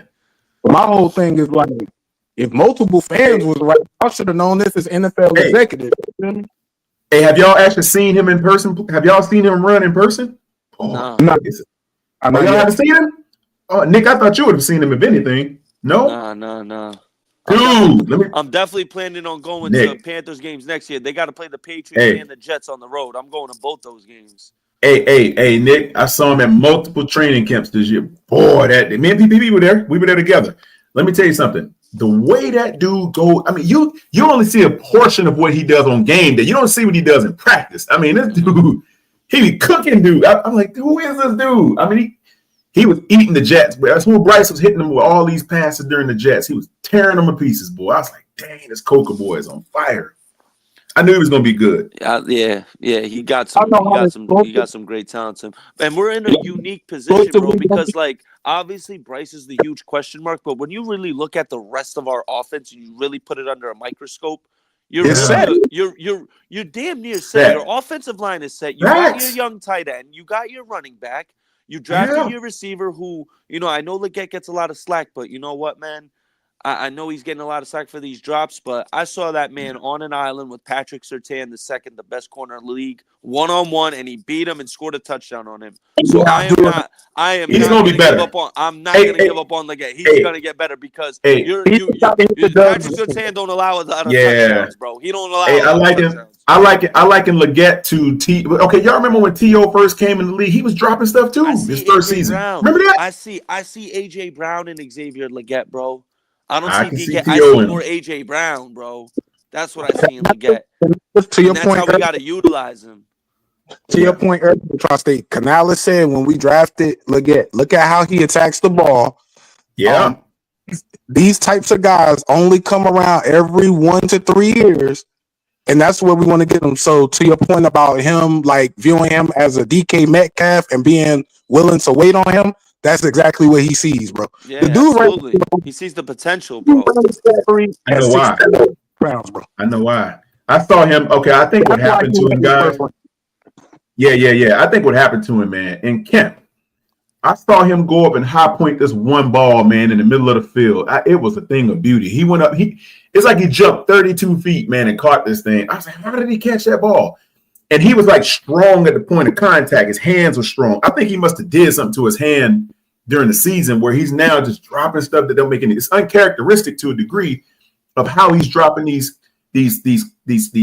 critical passes, like the one where the guy ripped it out of his hand for the Saints. That one. Yeah. I'm like, this ain't the guy I saw in training camp. He was going up over 2 and 3 DBs, taking the ball out of the sky like a condor. Just poof, take it. I'm like, God damn, dude. It goes to show you, bro. Practice in the game. Something happened to his hand. Yeah. I think that hand must have got injured or something during the season. Something he aggravated it or something because he's not catching the way he was back in camp. That too, and I think the part of the play calling. What I mean is this: so one of his big strengths out of college was him being able to run in the open field. But we know right now he's getting used to the speed of the NFL. That's why Canales keeps trying to run all these bubble screens to get him free and like everything of the sort. So I think a lot of times when he catches those little short routes, he's focused on like turning upfield and running. And he's not looking the ball into his hands before he get ready to make that move. It's like that person from the boundary and they drop the ball because it's like 30 yards of grass right in front of them. So I think part of it, I think it's just a concentration thing. I think once he gets on the dress machine, bro, with the fact that we have a wide receiver building staff, I think he's gonna be fine. It's just, but you know what? Go ahead, Jimmy. I'm sorry. Go ahead, brother. I'm sorry. Go ahead. You weren't done. Go ahead. Oh, no. Go ahead. I'm done. Go ahead. Okay. No, what I was going to say to add to what you're saying is you'll see him drop the ones that you think he's supposed to catch, but then he catches the one you don't think he's supposed to catch. It's like, what the heck? Like, how did he catch that ball? Like, okay, you remember that one play against the Chiefs where he was running that drag route, almost going to the sideline, and Bryce floated that ball out there, and it just dropped right in his hands, and he went out of bounds with it, caught it, and then ran out of. Yeah, it's like, how did he catch that ball, bro? The ones that you say he should have caught, like against the Eagles, right? When he dropped, that was an obvious catch. He should have caught that, right? But then he'll catch ones that he's not supposed to catch. It's like, bro, it'll be backbreaker plays, and he'll catch it for a first down. And you're like, how did he catch that? So that's what lets me believe he has a lot of upside and potential. I don't think he's a bust. I think he just has to develop. Yeah. I think that the jugs machine, and to me, his worst play of the season, bro, was a play where he actually caught the ball. I think he got to get stronger at the catch point. For him, the ball against the Saints and then let my man take it out of his hands. That was the best play, bro. What are we doing, bro? You gotta be still live strong at the catch point. My man was 5'9", but we knew if it's you versus him, bro, you're losing, bro, because he's going up for the like. He got a dog at the catch point, yo. Because honestly, if he rips the ball out of the air, the DB can't just stick his hand in there. You feel me? That's a fact, because he's coming down with it and he's gonna cradle the ball where you can't get it out. And that dude, man, he has but the thing about his athleticism, though, he has an uncanny route running ability. That's something you got to give him credit for. He gets open too. It's not like he ain't open. He gets open. He knows how to run routes. Earlier, the way that he's improved in his route running when that was supposed to be his worst area coming out of the draft, that shows that we are a hard worker. But now we're going to find out how hard he really worked, because we're going to see if he really hit this jugs machine. Facts. Yeah, he's got a lot of upside, man. I only see him getting better. Now, he doesn't have the numbers like, okay, you remember Kelvin Benjamin? I hate even bringing his name up. He had 1,000 yards with the catches his first season, but he turned into boo-boo right after that. Now with this dude, had he caught some of the passes that he dropped, he'd probably be around 600-700 yards right now. I mean, he dropped a lot of good passes. He's going to be way better than Kelvin Benjamin. Kelvin Benjamin Kelvin Benjamin got about 90-some targets his first year. He had way more. He had over 100 targets. Yeah, had to. How many did he catch? I think it was like 110 or something. Yeah, how many did he catch though? He had 73 catches for 1,000 something in like 1,008 touchdowns. 1,008. Yep. I think he had like 1,008 yards if I remember correct. Yeah. The big But- body. He knew how to use his body though. That was the thing about him. Well, the point I'm trying to make about him is he got a lot more targets because he was pretty much one of the only weapons that we had. Now because we're building Devin a more Funchess was better than him. yeah, facts. Yeah. He was Better work ethic. because we building a more well-rounded offense. Now you got to share the ball, Coker, Leggett, Sanders. If we bring in another receiver, because the only thing we really need to Tri-State's point about the offense being almost set, the only thing we need is a speedy wide receiver and another tight end, bro. Because Canales is based I offense. like Harold Fannin, bro. Man, Harold Fannin at tight end. If we drafted him instead of a wide receiver one, imagine trading for Garrett Wilson or getting T. Higgins and then drafting Harold Fannin. Our offense would be silly. Why are you like next year. so much? That'd be crazy. Our offense would be crazy. silly next year. What do y'all think about giving Devin Tompkins a couple more targets? I like him as our 5th receiver. Yes. Yeah. I like Devin Tompkins, man. He's fast. He's squirmy too. He gets he gets out there, boy. You can't really grab him that easily. Like a little mouse. I like him as our gadget guy. Yeah. See? Like in the rounds, little little tunnel screens, bubble screens. Right. Out routes. Change of pace. Out routes. Yeah. But see, that's why I wish we would have a speedster, because could you imagine putting Devin Tompkins with his speed along with another speedster on the same side of the field? Oh my God. Defend that if you will. Jeez, that'd be crazy. Devin Tompkins is strictly going to be used as like a jet sweep kind of guy, the guy you have to put in motion and get him the ball quick, because he's twitchy, man. He could turn a little 2-yard catch into a 9-yard gain real quick. Just like he did the other day. He actually had a pretty good play on that one where he actually squirted out of the backfield and picked up some. So that was pretty good. Yeah, he could be a problem if you use him the right way. But going back to your boy, if we can get Leggett on that jugs machine, do y'all think he's gonna have like the surgery on his wrist or something? I'll keep hearing he's supposed to have like a surgery or something like that. Oh yeah, because if you watch film of the last game, it looks like he's got a break wrist. So that's what I'm saying. They had surgery on that motherfucker. Oh yeah, you did make that point earlier. Okay, I get that. Right. So it's kind of like if because I remember in training camp, man, this dude, if he didn't catch it, he was going up for it with confidence. It's like now, okay, go back to that play where he dropped that touchdown against the Eagles. You see how it's like he's favoring that hand or something. Like the way he shifted his body and he moved his hand out the way. It's like he didn't want to come down on it or something. It was almost like he said, "Oh, let me switch the ball to this hand, so if I come down on it, I won't hurt this hand." That's almost what it looked like if you go back and look at it. So I think he's favoring that hand because of. I don't think it's 100%. It's definitely not 100%. Okay, I can see that.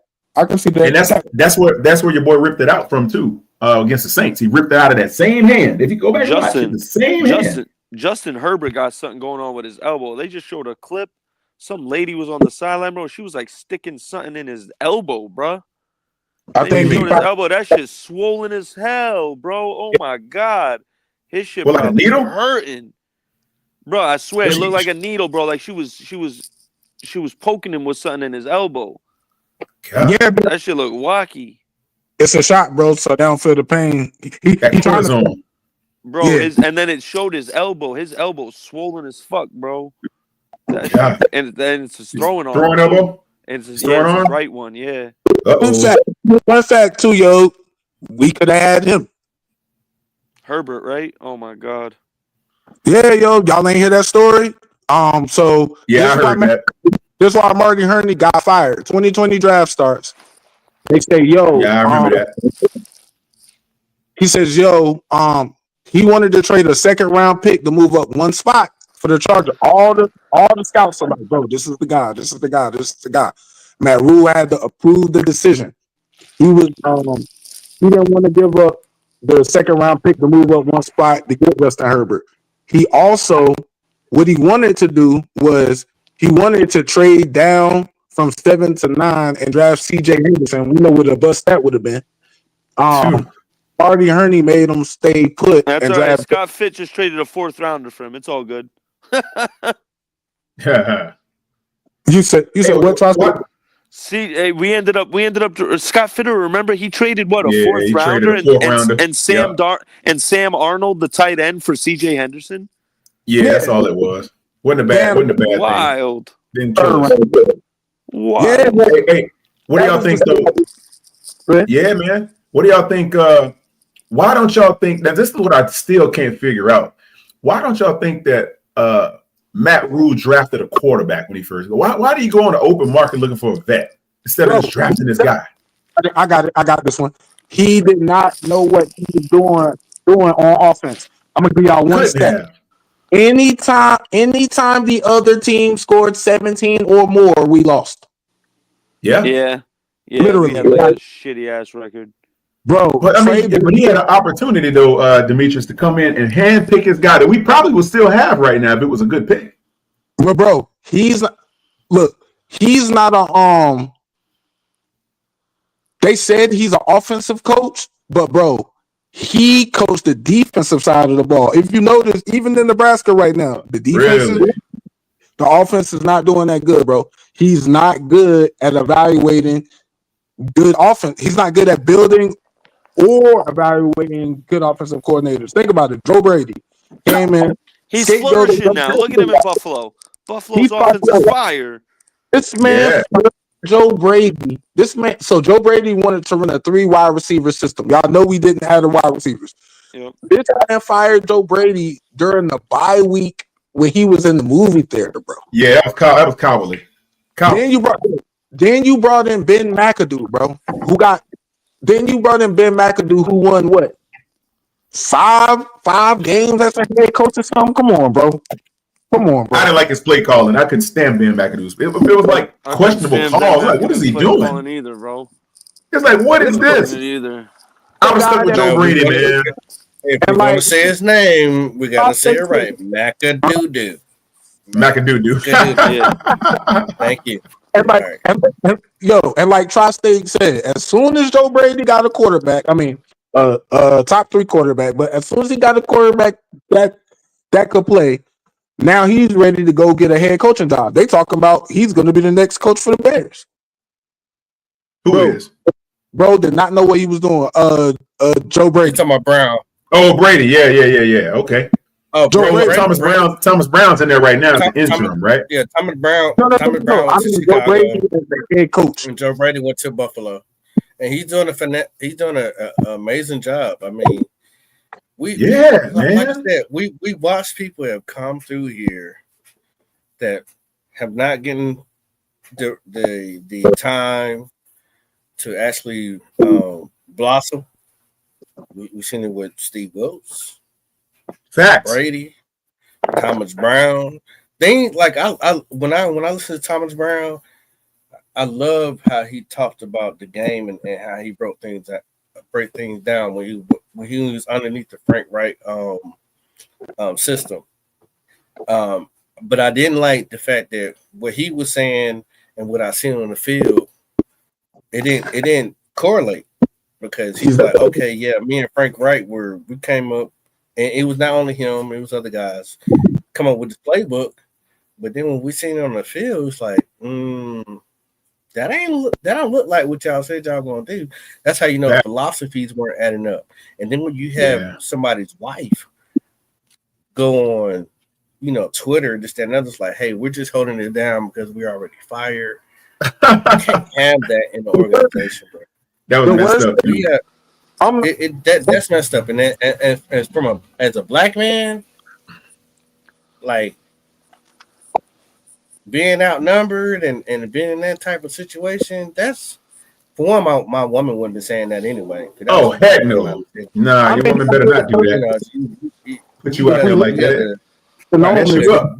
Yo, y'all see that? Y'all see that? Y'all see that clip You of ain't coaching Dominique nothing. Foxworth's wife?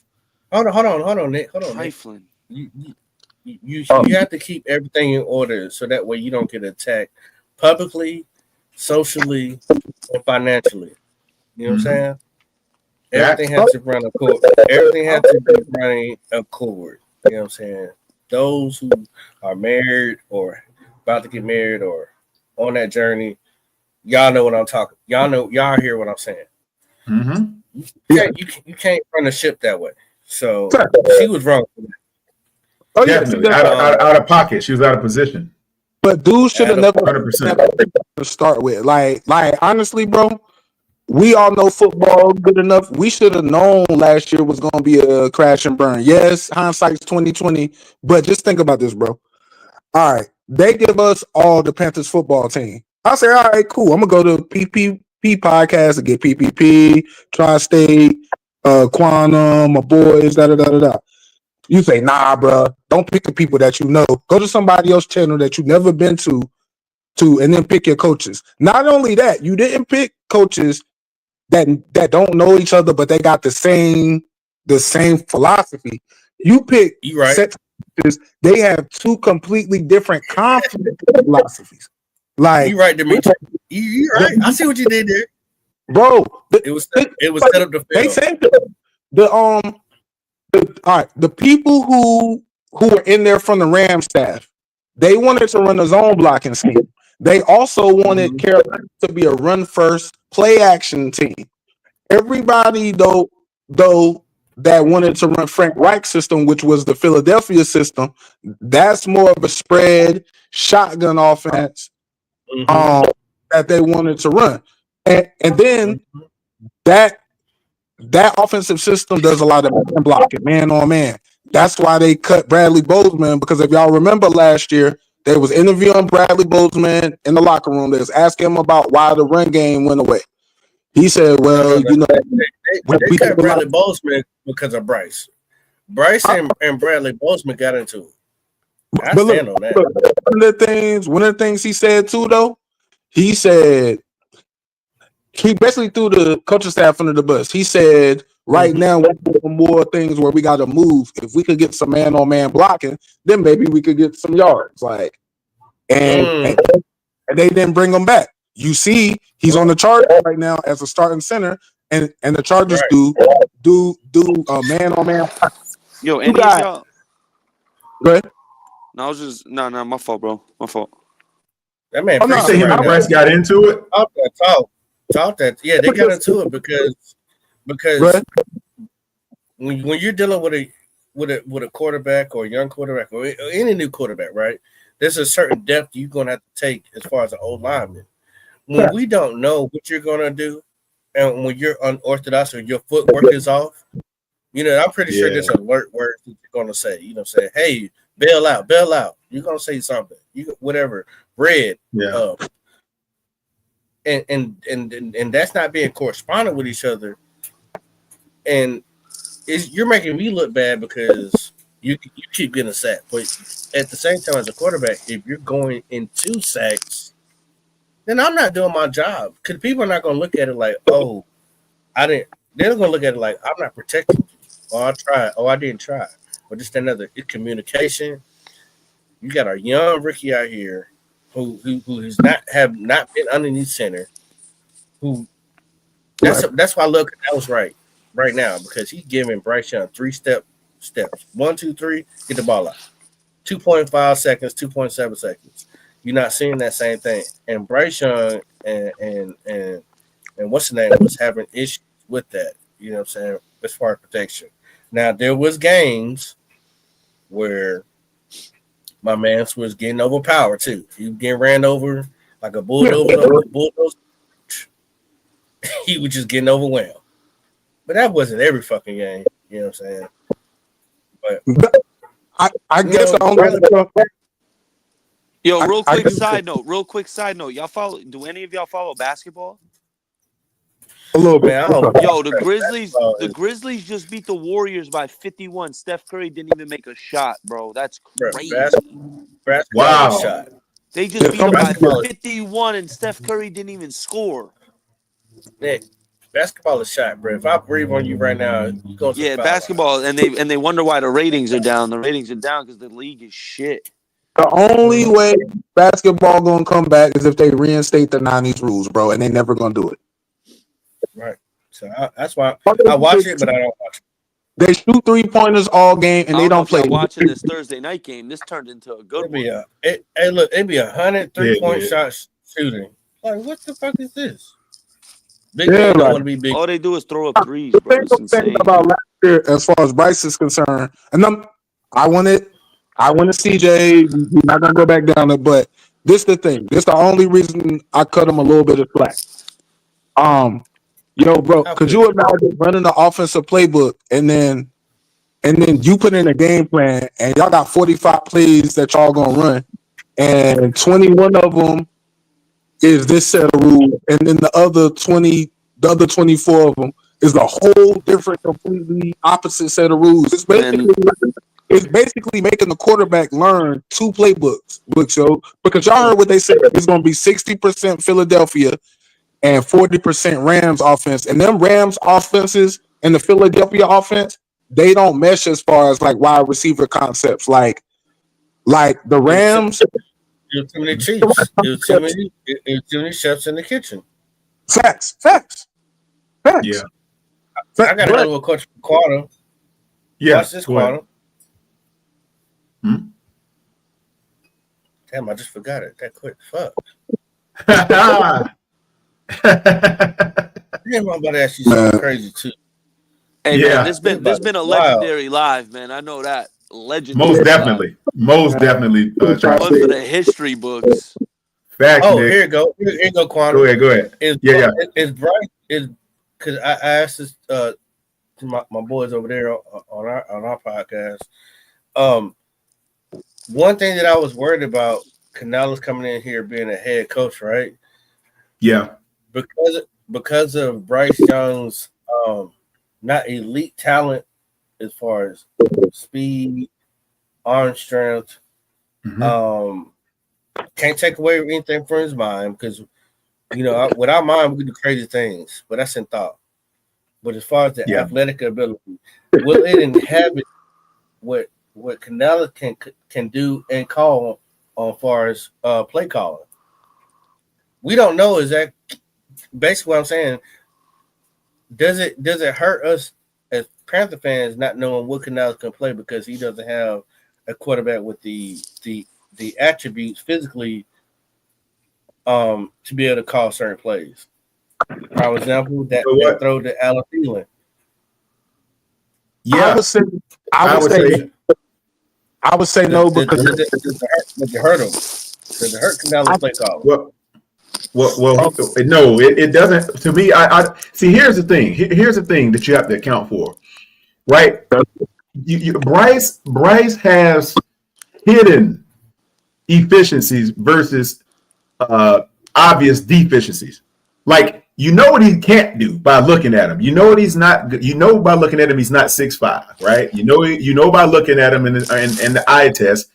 He can't thread the needle on a 35-yard pass. He's going to lob it to some degree. So he doesn't have a cannon. He's not Josh Allen. What a throw by Justin Herbert. Oh, my God. Or Justin Herbert, for that matter. Throw. Oh, Meet your mic. Meet your mic. Meet your mic. Hey, and then he's not Michael Vick. He doesn't have Michael Vick's speed. But I'm going to tell y'all something, man, and this is just my observation of seeing Bryce up close and personal, seeing him play on television, seeing him play in person, just understanding what he does have. And I'm going to continue to say this is why I think he's still in the starting position, and the fact that we haven't given up on him. It's the ability to run Dave Canales' offense with the ability or the uncanny ability to anticipate where those guys are going to be. Just go back and look at some of the games that we've played the past 5 or 6 weeks and just really look at where he puts that ball. It's like when the receivers most of the time don't even get the break on the cut and the ball is already out. And I think what he's learning to do, because he's so deficient with his physical characteristics and his inability to be able to do what bigger and stronger quarterbacks can do and can accomplish, what he has to understand to make himself formidable, he has to learn how to think faster than the defense can react. I think that's going to be his power. I think that is going to be his strength. If you look at every completion he made in the Chiefs game, in the Saints game, the Giants game, and even that Broncos game, go back to that one. He wasn't the best that he has ever looked, but look at the way he got the ball. When the ball comes out of Bryce's hand, for the most part, if it's going to be a completion, the receiver, for the most part, has not even opened up yet. He doesn't wait like the receiver doesn't turn and like, where the ball at? As soon as that guy turns, that ball is right there. And you'll see, if you go back and look at most of the tape for most of these games, especially the past 3 to 4 weeks, that ball was on the money. And if it wasn't getting dropped or the defensive guy was able to somehow get his hand in there and knock it down, I think he is able to outwit the defensive backs or defensive scheme to some degree that makes his style of play a little bit hard to guard. That's about the biggest thing I can say about what he does. That's just with the plays. Yeah. To the point, bro, I think what we have to do with him, like not to put they in the same sentence, but we got to give him that Peyton Manning, Cam Newton 2015 treatment. What do I mean about it? So late 2014, Ryan Khalil talked about it. They started installing a system for Cam where Mike Shula would give him 3 plays at the line of scrimmage, and then he would pick the best one. That's why by the time he got to 2015, we saw him doing all that stuff at the line. That's what we got to do, Bryce. If I'm Canales, I'm gonna start to transition you to, all right, bro, your superpower is supposed to be processing everything of the sort. And your participation is your number one thing. To your point, that's what Nick told the Eagles. They told Nick Sirianni told the Eagles they do not have a good record, but you need to understand they're a much better team, and you're about to play a quarterback with rare abilities. Talking about so what I would do is, and look, one of the reasons I'm saying this too, what's the problem that we always run into every Sunday? Canales don't get the play calling in fast enough. He actually says it himself. Not speculating. So what I would do, give the dude 3 plays, let him put his number one strength to the test, and let him get into the right position. Because if we go no huddle, bro, you've been at the line for 35 seconds, bro. You should have time to go in that bag of tricks 2 or 3 times, bro.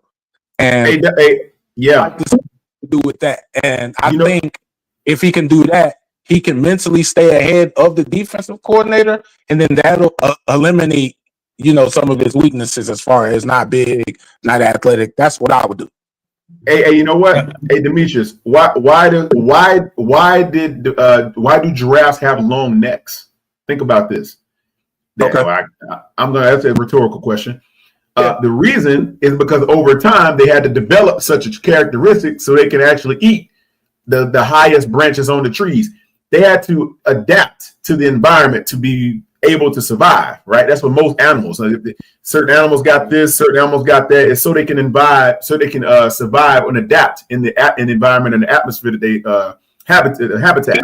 If you look at Bryce, he's not big. He's not the strongest guy, but he can play the quarterback position. We all can agree to that. He can play it. Now, how good he is at it, that's a whole other debate, whole other topic. But in order to play the position, even at the level that he's at now, to be drafted number 1 overall, even if you went through college, you never went to the NFL, to have the level of success, even though he had stacked teams and all this other stuff was built for him or whatever, think of the reality. I would say his teams weren't really that stacked. I know, but people are going to say, "Oh, well, he had elite receivers on all." They're going to say all kinds of stuff. But I'm just making that assertion just so that people can understand. I'm not going there. What I'm saying is, if you look at the way that Bryce Young plays the position, he had to adapt to his inabilities and his insufficiencies so that he can develop something. And I think that's what his anticipation adapted. Hold on, because I got I gotta push back a little bit. Go ahead, You bro. said a giraffe. Definitely. You said a giraffe had to grow a long neck. You know, so that means he had to hit the trees, right? You know, he adapted to his environment, and over the overcome games that we've watched Bryce John. Pop wow, man. GM said that he wants dogs. Right? What animal do you think Bryce is adapting or is right now? You know what a porcupine is, right? You've seen a porcupine. Because right now, I think right now, at least from my standpoint, he might be a koala. Okay, well, like a flop in the tree. He might be a koala. Well, like yeah, a koala. Well, slow pace, taking their time, doesn't have a lot of pressure, but is still suffering from syphilis. Hey,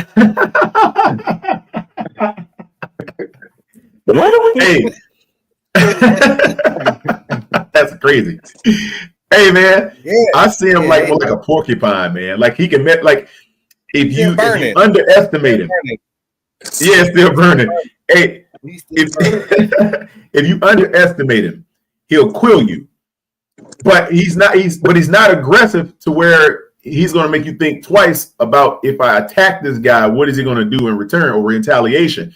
But he has it. Like I said, the ability that he possesses to outthink people is got to be his superpower. It's got to be what makes him better than everybody. Or if he's going to be good, it's going to require that. That's going to be his signature. Because, like we know, he's not going to he ain't going to run through 8 defenders like Cam. He ain't going to launch the ball 85 yards. He ain't going to do none of that. He ain't going to outrun you at a crazy pace. But what makes him good. What makes him, I believe, he's a playmaker. Okay, he will scramble around until he can find something, and he'll make chicken soup out of nothing if he can. And the fact that he can put the ball. Go back and look at his tape. Go back and look at here's a better way to say it. Go back and look at the only thing that we can see something like what you're probably going. I don't know. I don't want to sit here and say I don't want to assume, but the only thing we can go back to where he played that magical is college. You know, that's my point. I think it's been, but we no longer can look at college no more because you got take on you. You've had facts. 21 something games and like I tell anybody, you know, who's heavily invested in this team, whether we put a dime in it, we are emotionally, physically, mentally attached to this team. And even though we didn't put one single dollar in, we gave up a lot. So how Bryce has played in the last 5 games is exactly what we would have thought he would have played in the first year of year the one. season. Yeah. Year. Right. So now that we're here, it's almost like I need my money back. You know what I mean? Like I get what you're saying, bro. Honestly, bro, I think receipts ain't working out. Look, and I feel you, bro. It's not, but look, here's the best thing, and I'm gonna tell you what I think. In 3 games, we'll know whether he's gonna be our quarterback next year. If he does start next year, by week 6, we'll know whether he's gonna be our franchise quarterback or not. Because ain't nobody because Canales is not gonna hitch himself to him for more than this year if he's not showing drastic improvement. And one of the things that I just thought about while I was listening to y'all talk, excellent conversation, is, you know what? Like, this guy had to come in from college. We all agree that his superpower is his processing. But before that superpower was going to show on the NFL stage, he was going to have to learn the speed of the game, get the whole offense, learn how this does. That's why I keep saying As long as we get him a little bit more support, especially if we get him a number 1 wide receiver, I believe he'll have his breakout year next year. Because another thing Canales said, he said he can go in his bag of tricks. And every week he adds like another hand signal, another solution. He said he adds another signal or another solution to our offense. So think about how many more, quote unquote solutions he'll have next year with another thing under his belt. Because this is the only thing that saves Bryce in my mind. We all knew that Aaron Rodgers sat, and then he ended up becoming Aaron Rodgers. I'm not a big Aaron Rodgers fan. He's not a winner. That's a fact. He sat. He was able to sit. I go with you, if Aaron Rodgers had came in, he might have looked cheeks too. Patrick Mahomes. Patrick Mahomes. Yeah, I was going to say that. If he had played his first couple games, we might not have thought he would be the guy he is now. But my thing for Bryce is, Bryce, by the time this 3rd year hit, bro, you got to, out of 17 games, you got to, all right, out of 17 games, 10 of them got to be great, 5 of them got to be good, 1 of them got to be okay, and we'll give you 1 bad game, bro. It's got to rock out, man. Yeah, he's got to rock out. It's a hell of a standard, and I tell people this. They got mad at me several times, but I hold any of our first round picks to a higher standard because I'm supposed to, as any organization should, because you spent that money for them. You poured that time into them. You looked at them being a franchise player of some sort. But I mean, that's how I would do it if I was looking at a GM or being a GM. But I'm out. You know what I'm saying? I wish him the best. I want him to be successful. I don't think it's going to be here because unless this franchise change things around how they do financially, draft-wise as well, talent-wise, I mean, I have to even look at him like, man, he didn't ask to be drafted here as well. If I'm being blunt, he didn't ask to be here. But at the same time, I mean, hey, it is what it is. From what I've seen as far as play and production, it doesn't seem to be up to the standard of what I per se would say we need here right now. You can have flaws. You don't have to be perfect to be a Carolina Panther. Nobody is. But there's a certain way I think you have to carry yourself. Facts. There's a certain attitude that I want you to present. There's a certain encouragement and humbleness that I think you need to also present yourself when talking to others. I think he's a great guy. Like Pop. You know what, Pop? Bryce, go ahead. I'm sorry, brother.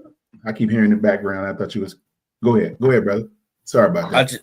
I just think he just out talented right now. Great college football player. Mm-hmm. Don't know if it's going to translate to the NFL. But go ahead, brother. Oh, I feel you, man. I see Bryce is good for the NFL right now. He's got the image. He's got the talk game is that he's getting that. He looks good for the NFL. I mean, he's what you want the NFL to be. He's a picturesque type of representative for the NFL in terms of marketability and things like that, which is why, the media jumped behind him so much, which is why even though he had a terrible season last year, people start, leaving the stands early and all that, but they came back. When he had a resurgence, people came back. It's not like he had to campaign to get people to come out to the games anymore. They start coming back. He's like a guy that you want to like. You want to like Bryce Young because he's a positive dude, and you know what I'm saying. It's hard to not like him, but you just don't like his play. You don't like his play, but you just don't like his play. But those who come behind him can't outplay you. But let me ask you a question, then, Pop. Let me throw this at you. I'm gonna ask you this. I'm gonna try to catch. I know it's gonna be messed up for me to say it, but I'm gonna say it anyway. If you walked into a let's say you were invited to a draft party, but you didn't know who the team drafted, right? So you walked into the draft into the draft room, and let's say let's say the team says, "Hey, we're going to introduce our new starting quarterbacks, but you got to select which one you want to represent our team." And so they bring out two quarterbacks from both sides of the stage, right? They both have a number 0 jersey. Let's say one guy holding the jersey is Bryce Young, right? Mm-hmm. He's got the clean cut mulatto look going on, light skin and the whole nine, right? He's got that going on. Everybody's like, the girls, Bryce, yeah. So they're loving it. But then you look to the other side, and your boy Lamar Jackson comes walking out holding his jersey. Who do you think people want to see? By just the look of it. Who do you think they want to listen to and look at? From that standpoint, he's more marketable. Lamar is being somebody that seems like everybody knows, and then these guys are coming out as rookies. Are we saying Lamar because he's already been in the NFL, or are we just saying no? I'm saying like the rest of I'm saying just by pure. Okay, so I'm saying this because Lamar has all of the upside as far as physical attributes and gifts, right? We know he can play. He can throw the ball. He can run it. He's got all the physical talent, right? Stop right there. Yeah. Before you even got to the physical talent, what you said before that? What's that? The ability to run it, throw it. No, I said he has the ability to run it, has the ability to throw it. He has the attributes, all the physical stuff. And we playing a physical sport. That's what I know. That's my point. Yeah. I don't need. There's a difference if I'm trying to find somebody to marry my daughter.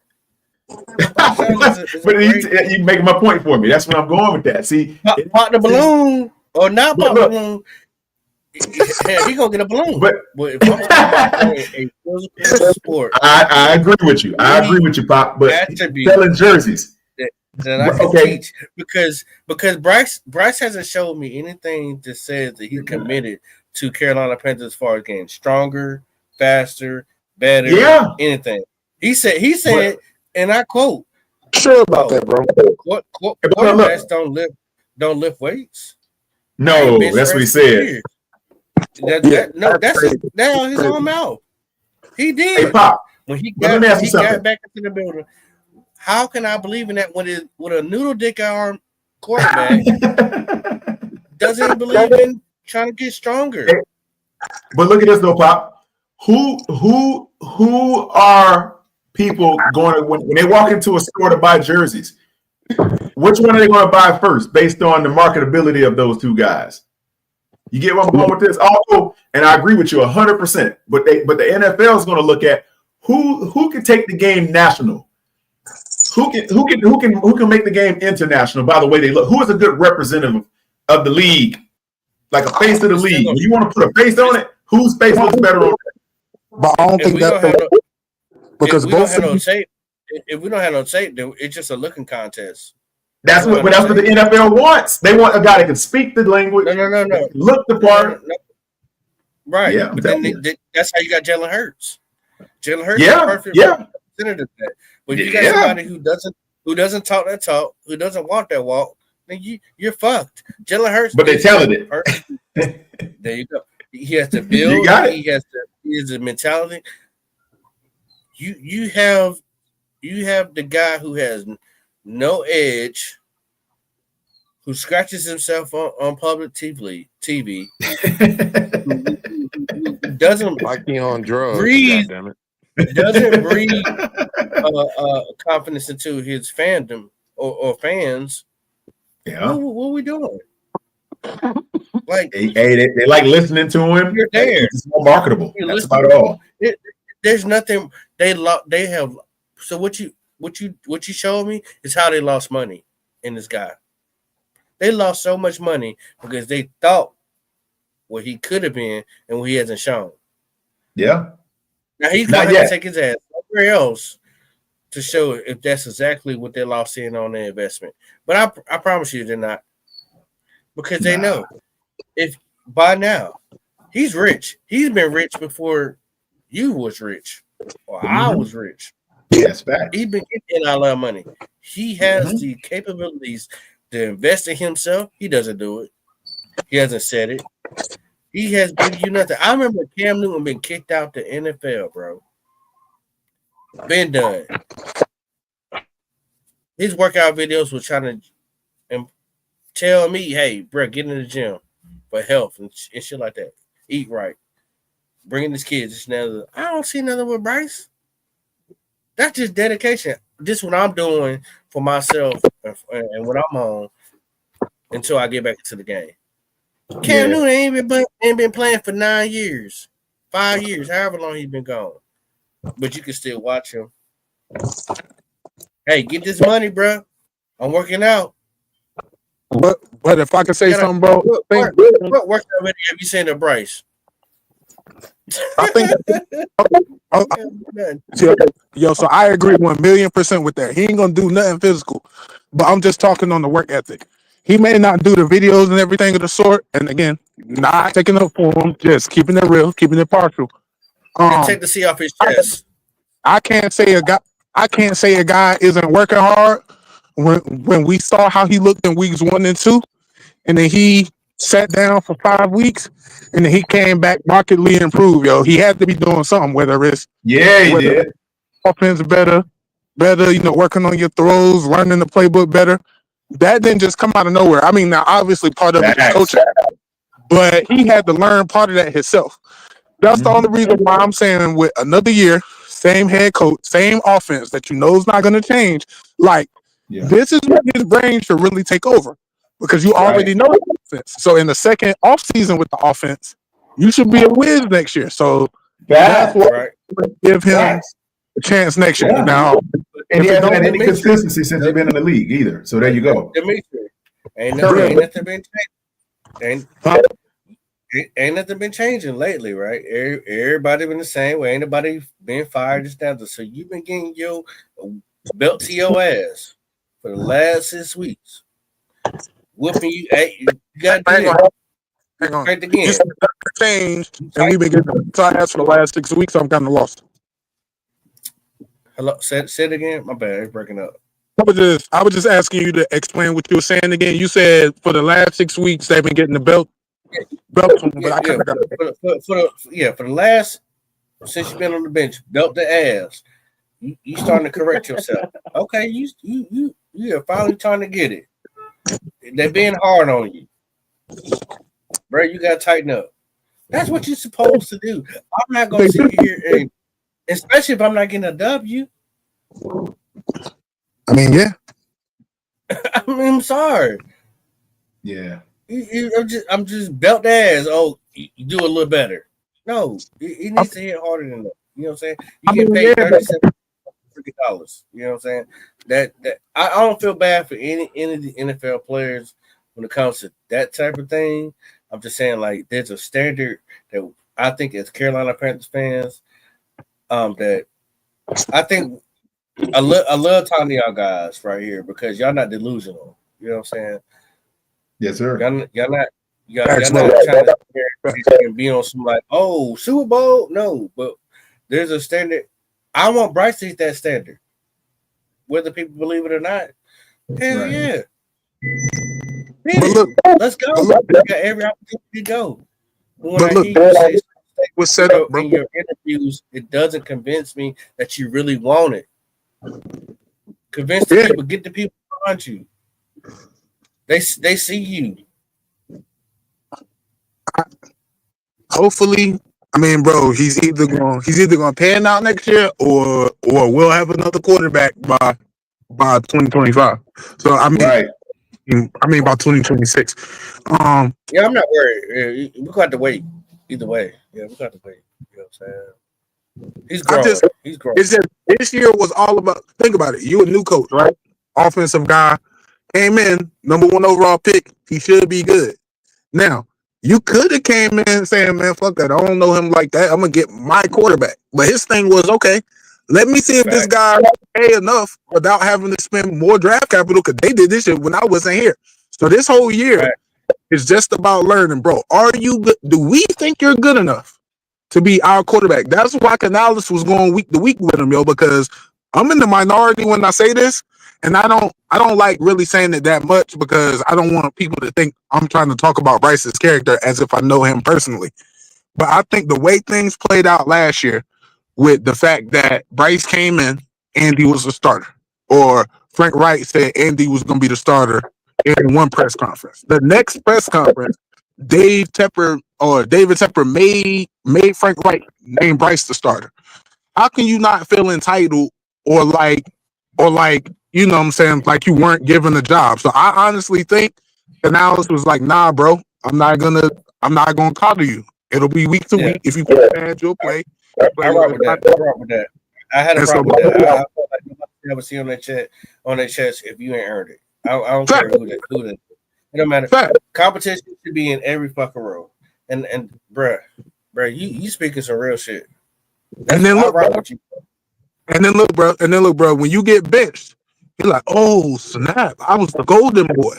I didn't really think he was gonna bench me. It's like that girl that you tell, yo, bro, we keep having conversation after conversation. You keep doing this. I'm trying to be patient, and then you break up with her. She's like, I didn't think you was gonna really leave me. No, Like, facts though. That's what I was saying when that shit happened. I was like, yo, this nigga acting like that bitch that you broke up with. Yo, because look, and he actually got broke up with, and then he can't even throw a fucking football. Like, listen, bro, you can tell he had a mindset change because before he went to the bench, he wouldn't throw the ball more than 10 yards. As soon as he got in the game against the Broncos, bow 25 yards, bow 30 yards, bro. Because he knew within himself, bro, if I don't start playing, I might not ever get another shot in the NFL, bro. Because his whole life, he been told he was the one, modern day, Alabama, blah, blah, blah. Bro, he been told he was the one. Canales had to bring him back down to earth. Now that I think, when he came back to earth, he started playing better. So what the defensive coordinator started doing, because I'm going to be real, before he started playing good in these last 3 or 4 games, I don't think defensive coordinators took him seriously, bro. Seriously, like, I don't take him seriously. But when he started playing against the Chiefs, in a box, he's the kind of quarterback where defensive coordinators are telling their defense, like, yeah, we're going to get some sacks this week. Yeah, we're going to get some interceptions this week. You know what I'm saying? So, look, we didn't really, Chiefs didn't take them quite as serious, chopped them up a little bit, play good against the Eagles. I really think the Cowboys went into the game like, yo, this kid, he might be figuring it out. Let's shut his ass down. And now that NFL offensive coordinators are really taking him seriously now, it's going to be another part of learning for him. So now that they actually believe that you can play, now what are you going to do? You really gonna have to dig into your bag of tricks. But facts though, he need a number one. And here's the kicker about that. He gets his number one. Either way, we're good, because if he don't perform with the number one, now we can really say this offense is set for us to drop a quarterback in and ball. You feel me? And if he does ball with that number one, now we got our offense. You know what I'm saying? We build our defense in the draft and we're good. But how sad is that though? Like, you know what I'm saying? Like, looking at our history and going from where we come from, one of the youngest organizations, you know what I'm saying, and having quarterbacks that we didn't have, you know what I'm saying. I'm not saying that we got to force feed somebody, me and my mic, but it almost like everybody needs help. Not, you know what I'm saying? You're gonna need help. You know what I'm saying? Especially this is a difficult ass league. You know what I'm saying? Shit, I can't play in it. Not how the hell they do things, but I don't want to handicap him, because when we had Deontay Johnson, I felt like he was around one read guy. Mm-hmm. You know what I'm saying? He kind of went back to them same type of habits with Adam Thielen. Yeah. And those are the things that I'm not trying to handicap him, but at the same time, I don't want to enable him either. If he's that fucking great, then be fucking great. You got to share the ball around. You know what I'm saying? with your attributes, Yeah. you're supposed to be like this think guy. right- I think it's gonna take him longer to grow, but I mean, I don't know how long Panther fans can sit here. Hold on to watch and see how long we can keep drafting in the top 10 for him to be great. I know I can't do it, but I think he's so smart. He's too smart, bro. And here's what I think: like, sometime during the game, like he got to get out of his head. So, like, think about it, bro. So we got Coker, Leggett, Thielen. All right, you know Coker went out for like 2 or 3 games. Starting with the Kansas City game. So you down Coker, who always goes up for the ball. All right. Every time you throw the ball to Leggett, he drops it because of his hurt wrist or whatever's going on. But you don't really trust him. So now you in a situation to where Jatavian Sanders still out. He still got his neck injured. The only guy that's on the field, basically, and the only guy you trust is Adam Thielen. So now, just like you said, you go back to them habits of staring down Adam Thielen, and now you throw that interception against Philadelphia. Now you throw that interception against Dallas. right, So I he think, should have been decoy. but he got to get out of his head, bro. Yeah, he gonna have to. Also, what you're seeing, Leggett is got to get out his head too. He can be a number one, but he's got to get out his head too, bro. My bad. Yeah. Well, no. What you're seeing is, and see, I'm gonna be on Bryce Young's side on this one now. I ain't gonna lie. He has yet to find that comfortable. Okay, outside of Adam Thielen, because Adam Thielen did have 1,000 yards last season. He has yet to find that comfortable. Okay, this year they went and they got a Jaylen Coker, Jatavian Sanders, and a motherfucking Xavier Leggett. And now they're trying to, like y'all say, force feed him these guys.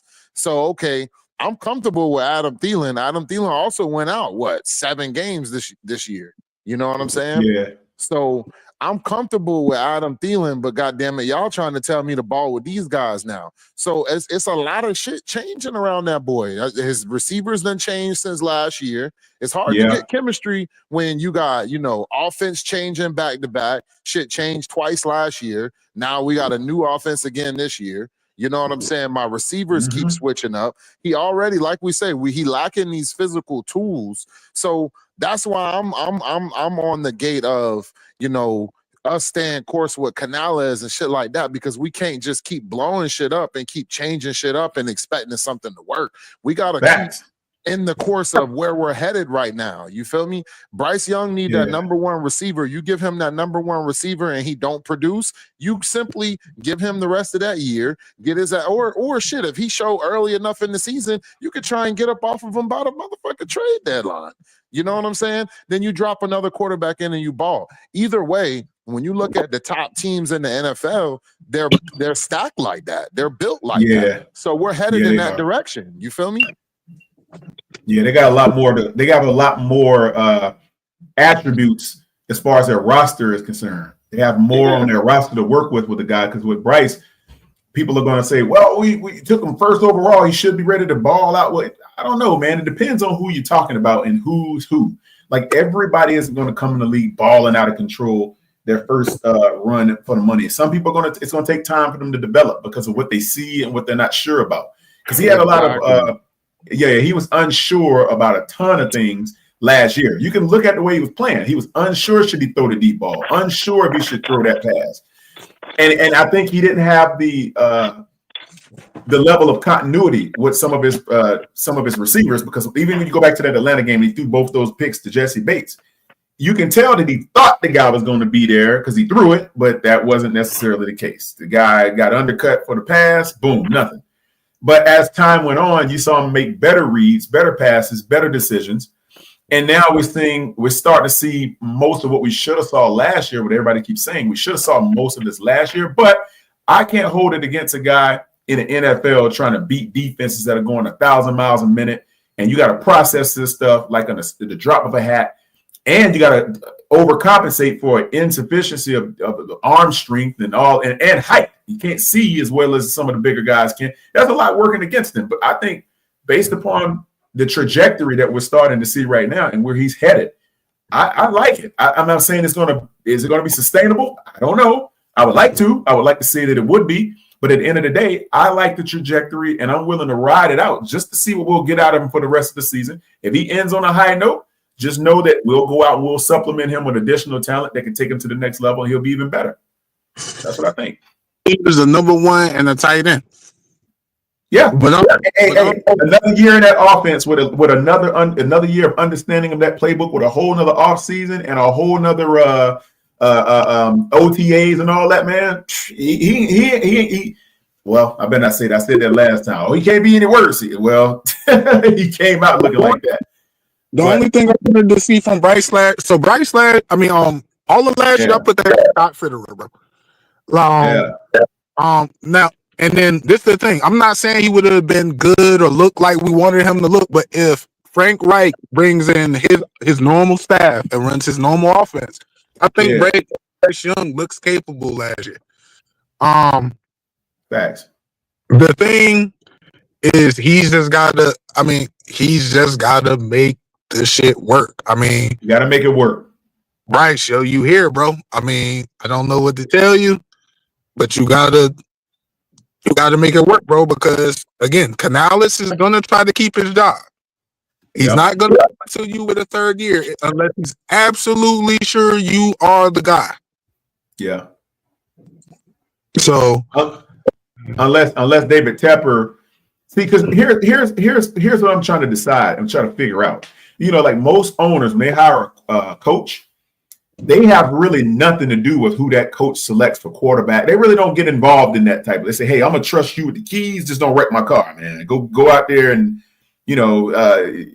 put miles on it in a respectable way. Don't trash it out or nothing like that. And I'm gonna let you take the keys." But in this particular case, that didn't necessarily happen because obviously David Tepper wanted Bryce. Bryce is his guy, and he brought in David Tepper to just oversee his investment. Like, I invested in this guy. I need you to get the best out of him and to oversee his development. So it's kind of different. Is he going to hold David Tepper to the degree that, hey man, since you didn't necessarily pick Bryce, I wanted you to keep playing Bryce. If he doesn't perform very well, can I hold it against you and fire you if the guy doesn't perform very well? Or will I give you the opportunity to set this dude down or trade him, and then you go out and get who you want and to elevate the team, and then I'll hold you accountable at that point when it's all you and not half of you. Dave Canales got to have some balls, bro. Like, at the end of the day, that's what I'm saying. This. Say Bryce Young has an awful last 3 games, and it's clear, like, yo, we need another quarterback. If I'm Dave Canales, I'm like, bro, I know this is your guy, but do you want to win? Like, if you really want to sustain success, like you said you wanted when you first came, I will use his own words against him, bro. Bro, let me pick my quarterback. I got it. Like, bro, like, nah, bro. That man's not going to hit his car unless Bryce plays at a fringe Pro Bowl level, which I believe if he gets a number 1, I believe Bryce will be a borderline Pro Bowler next year, assuming he got the same coach, same offense. Yeah. I don't disagree. I think the opportunity for him to excel is going to be right within grasp of his fingertips if he continues to develop, and if he just studies a little bit more and try to figure out what these defenses are going to do to him, because he's okay. The play calling on the defensive side with the Cowboys last week, it hasn't looked like everything we saw him get defeated by earlier in the season and last year. Like that single high safety, it's kind of like they boxed that up. Like, okay, he's figured out how to beat that. So what are we going to do to him now? And you look at Mike Zimmer's defense, they've clearly decided to throw some other stuff at him because they hardly ever. I didn't see a whole lot of single high safety. I seen some of it, but they moved around a lot. So I think they like, okay, now we need to figure out how to get him off a square because he's finally learned how to beat the single high safety, which he did. And now they're like, okay, so Zimmer went back to the drawing board, probably studied what he did to beat the single high safety in the previous 5 games. Now he's looking at what he's doing, what he needs to do in order to thwart that progression going forward. And that's what I think we're looking at now. So if he can't beat the new defensive schemes that they're going to run at him, he's going to have a hard time finishing the season on a high note. I mean, he'll be able to do it. He's just gotta, like, this is the thing.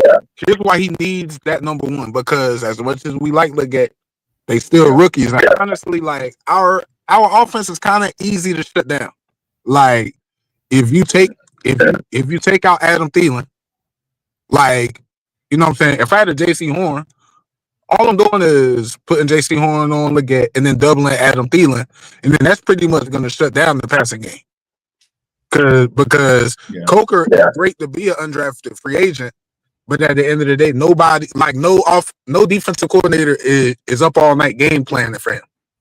So at the end of the day, if you can do all that and take away the run, especially the fact that Canales is like bro said earlier, he's only going to run probably 30% of the time anyway. Yeah. I mean, yeah, so we don't have a wide receiver that commands a double team, or we don't have a wide receiver that you got to roll coverage to. That's the issue, and they knew that. So it's like, bro, you don't have to. You can pretty much man up, take away the middle of the field, and then bam, yo, it's over. Again, this is Mike Zimmer that Deion Sanders loves. This is the same Mike Zimmer that when the Saints played the Vikings in the Stephon Diggs game, the first half of that, Drew Brees and them didn't score, bro. Yeah. This the same Mike Zimmer that was their head coach and was calling the defense. The dude know what he doing. So, like I said, this Bryce, just like you were saying, he's gotta, bro. Now that they respect you, you're gonna see stuff you've never seen before. Exactly. That's my point. Like the respect to start. You can tell the Cowboys respected him because look, if you go back to those games where he was not beating the defenses too often, they never came out of that single high safety, hardly ever. Like they were in it the entire game. That package was on the field for most of the games. I'm like, God, man, are they going to show him anything else? Nope. We just stand a single high safety. We stack the box. We know we don't trust his arm. We don't think he can throw it. Boom. And when he finally did, now it's starting to see that the defense is starting to respect his ability to at least get the ball out and complete some passes. So now they're like, okay, we can't run that anymore because he's gonna expose our secondary. And he's been doing that for the most part for the last few weeks. Making exceptional plays.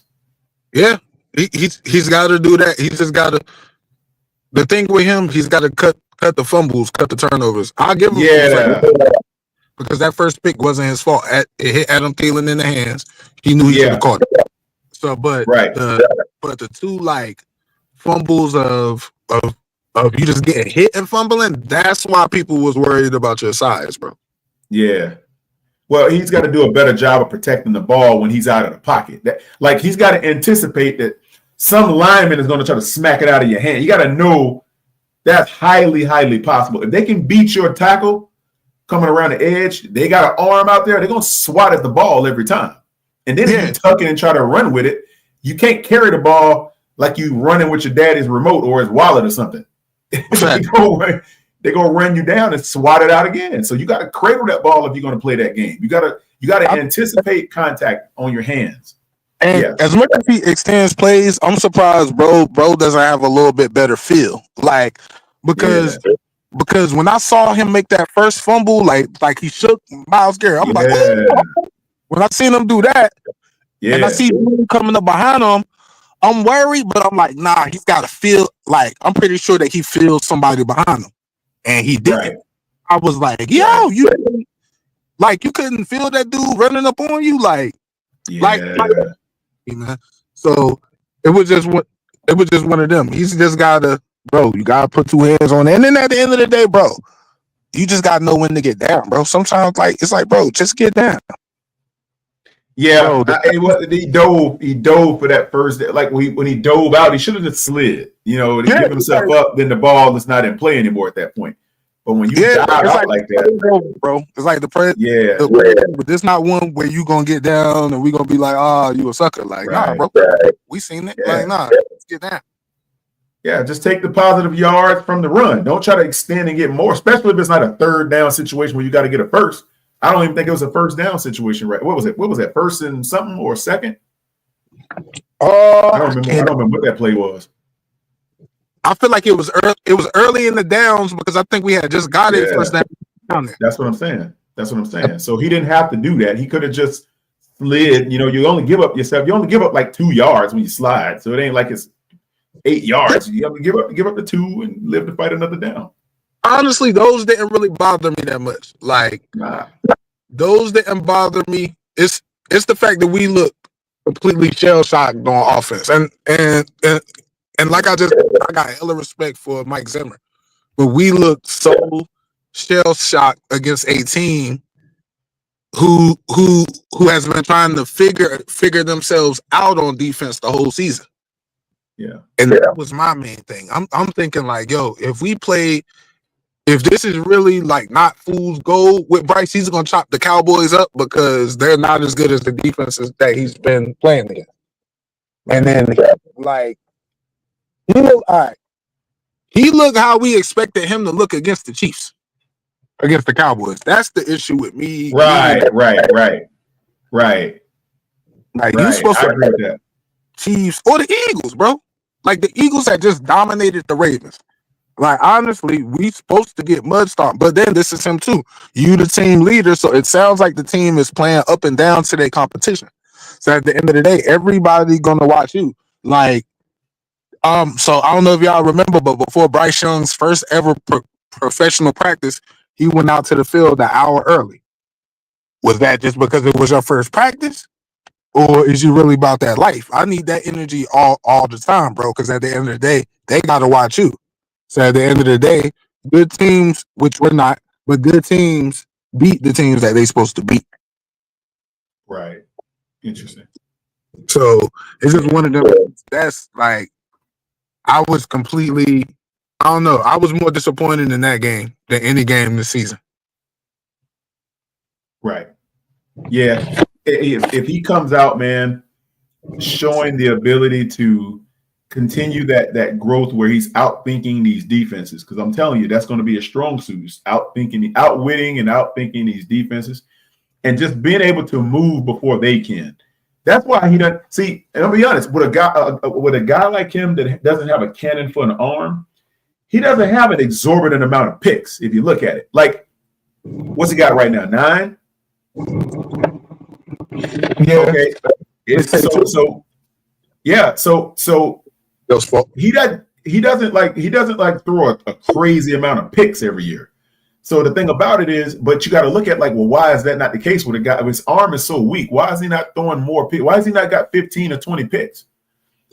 Look at Peyton Manning's rookie year. He had what, 20 picks, 20 touchdowns, something crazy like that. He had like 30 picks first year. Yeah, it was a lot. But 28.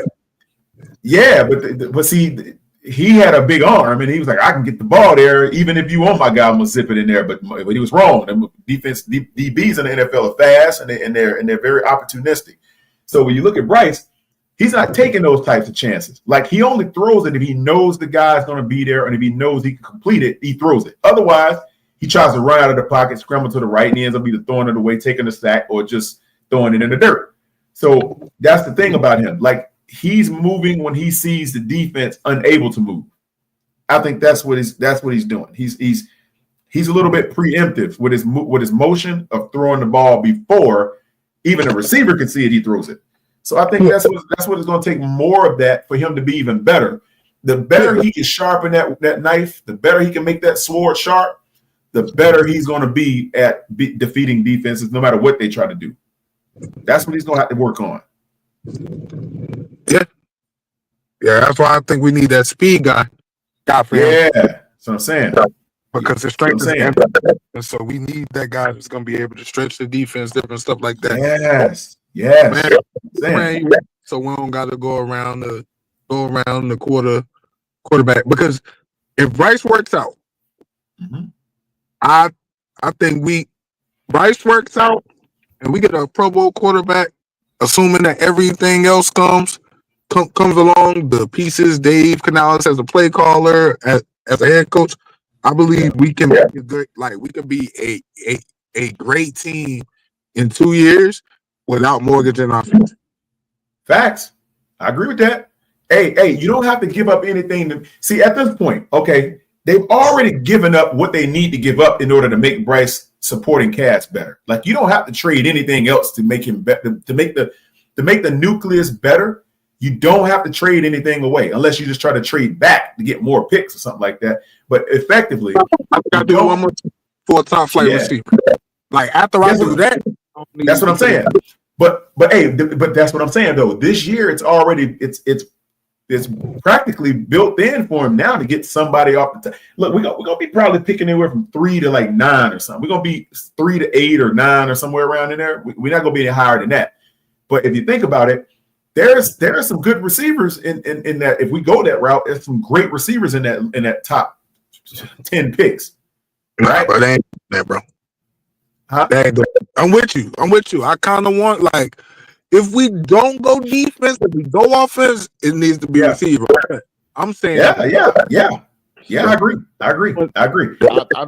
I just don't like that aspect, man, because of our development, man. I think we need a slight veteran at the receiver. We need a slight veteran that's of that T. Higgins a better quality.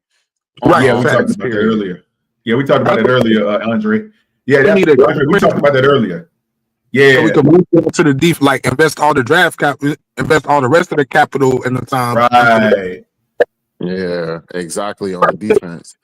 Yeah, we got the trade. We got the picks to trade to maybe get them for some picks. Maybe we got the money because we under the cap. So like it's built. The roster is in a position now to where we can only make it better. You can't make it worse with what we got. Like if you got to be stupid to mess it up. Like you can only build it up from here, and you got enough quality pieces on the team now to add and enhance it. Like offensive line is intact. That's one of the main things with Bryce. Got to have a good line. He's got it now, right? We got a good running back. You can only add another running back to bolster that running attack. You can only make that better. Receiver, we got some pieces, but we can only make that a little bit better. You see, and the only thing I think we need to worry about is getting one more quality receiver, whether he's a vet or whether he's a dog in the draft that we know he's going to come in and be a day one starter or something like that, and then shifting to your defense. You give Bryce a top 15. If you field a top 15 defense with Bryce, you're going to give him more opportunities on the field to do more. That's what I'm saying. It ain't going to be 3 and out. That's it. 3 and out. It's, stop. But we're 3 and 11, bro. If we had a top 15 defense, bro. That's what I'm saying.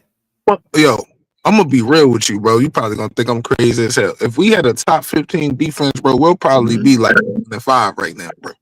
That's what I'm trying to tell you. Because look, the games we lost, we would have won if the defense would have let those teams back in it at the end.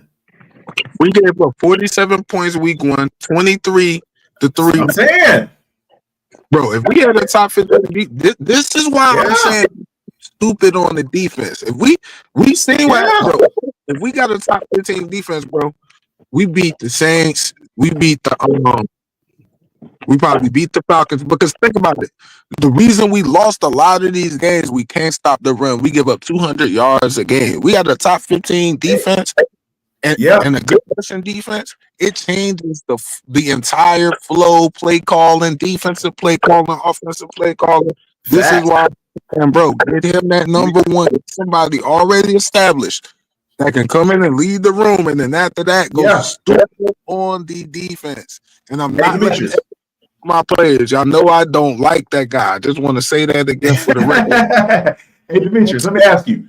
The last time we went all defense on the draft, how did it work out for us? Remember that? I think we had one season we went all defense, right? Was it like 3 years ago? First season. Yeah. So and we got some good pieces out of that draft. Brown. Yeah.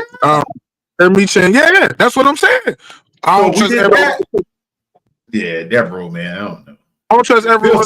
Phil Snow had a better defense than he did. Way better. If we don't Phil Snow defense, we'll be 9-5, bro. Oh man, we had his man. See, that's what I'm saying. Like when we went into that draft, we went all defense, right? We need to do something this year. We need to do it again. Yes, just get you. Like I said, you get you one good quality receiver if you have to. If you can't get someone in free agency that you know you can get at a good price, a good trade bait or whatever, and then go defense, man. Start at the line, work your way back. If I got my choice, I want Rex, but realistically, I think it'll be Salah because of the relationship. He'll build a solid beast, man. I take Salah. But the guy I would want from a strategy standpoint, I'm gonna throw this at you, Dennis Allen. If we're gonna switch back to a 4-3, he's been a head coach before. I was thinking that too. He's been. I just don't like him. I don't like his face, man. No. Yeah, I don't like him. But look, think from a I don't like anyone from our division, man. I can't stand that idea.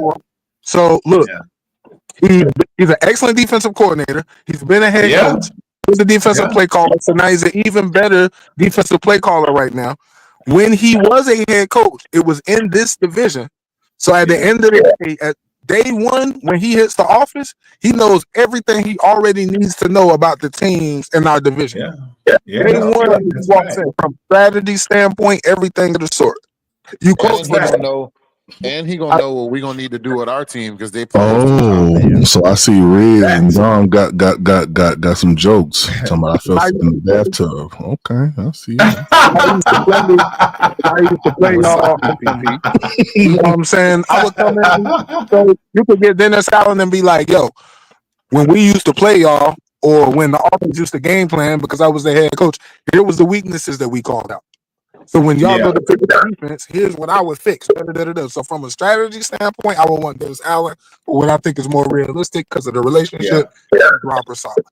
And I take one of them over Evero all day, every day, even on Evero. Yeah, I take him too. I hate to say that, man. I don't like Dennis Allen. I don't like the Saints coaches, man. The Saints that fielded some. The Saints that fielded some. Bro, we don't like this thing. It's cool, but look, just consider coach for the Saints. Just consider his record as a defensive coordinator. Think about it. Yeah. I'll take him. I just don't like him, but I'll take him. But defense for about 12 years. Dennis Allen finally came in and finally gave them a top 10, top 5 defense. That's the year they as much as I hate to admit it because I'm a division rival. That's the year they went to the Super Bowl. With that pass interference against the Rams. With the defensive coordinator then. All them years they was good on defense and they made them deep playoff runs. He was the coordinator, bro. He could come in day one and get us right, bro. Yeah, I don't deny that. I'll take him. I'd like to have him as far as his mind. Them Saints coaches, man. Sean Payton started it for me, man. That ugly smirk he have on his face, it make me want to smack him upside the head the way he be looking sometimes. But other than that, I mean, they're good coaches. They're great coaches. You can't take nothing away from them. We only need him for defense. That's right. And at the end of the day, you're gonna come in and make my head coach better because you're gonna be able to tell him, hey, here's what I see is wrong with your offense. Right. Because remember, Canales got to continue to grow as a play caller as well. Right. I can't hate on him now. I can't hate on the guy's accomplishments. I mean, he is a good defensive coach. You can't take that away from him. I welcome it. Jamari, let me tell you, man. I prayed, boy. I went to sleep. I ain't gonna lie to you, boy.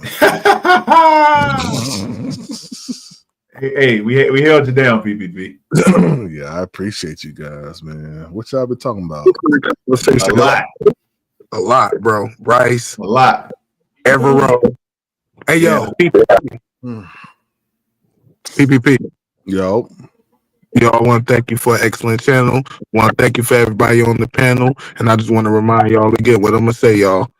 Yo, I don't like that guy, bro. I don't like his I don't like his play calling. I don't like his adjustments. None of that. I'm going to go straight.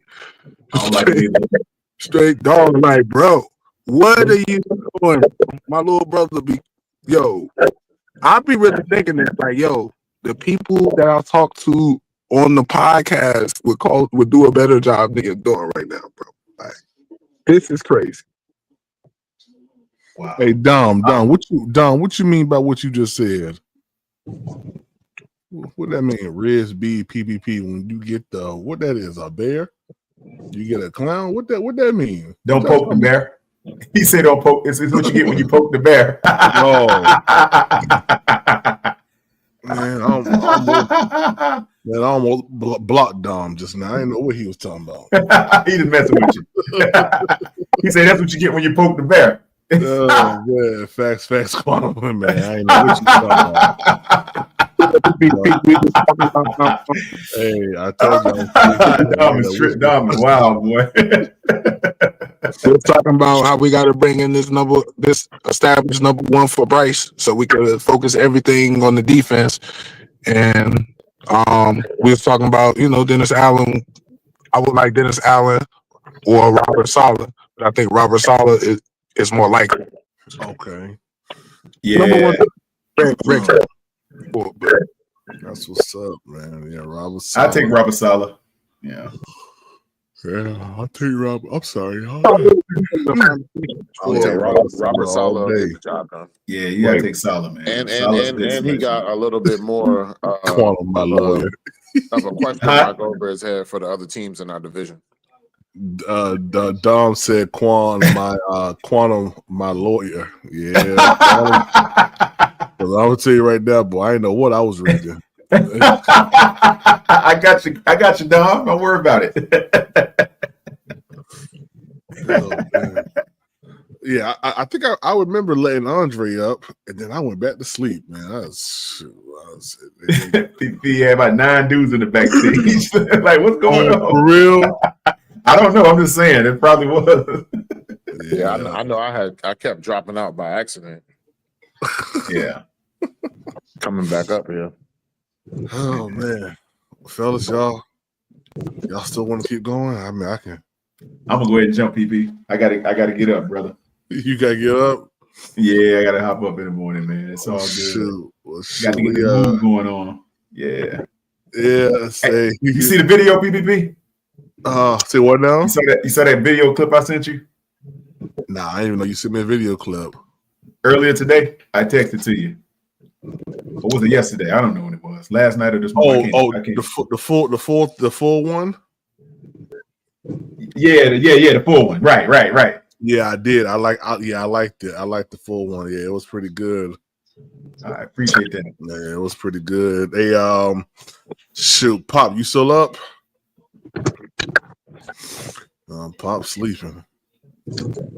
Okay, well, Andre, Demetrius, let them know where they can find y'all at, man. Earlier, y'all find me on any Panther podcast. Showing love, Big Cat, PPP.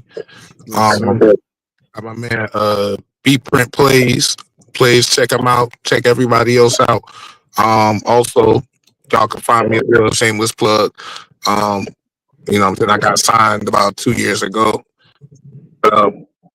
Doing some things with some major artists. Just dropped a joint with Royce the 5'9". So you can find me at THARALDEME.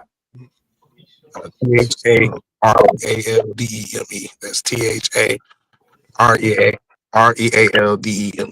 on Instagram. So that's dope. That's dope, right? Yes, sir. No, PPP. I'm not asleep. Okay. Shoot, hey, poppin'. I was knocked out, boy. Doing this like just the football. Huh? What you guys say? Oh, my bad. I thought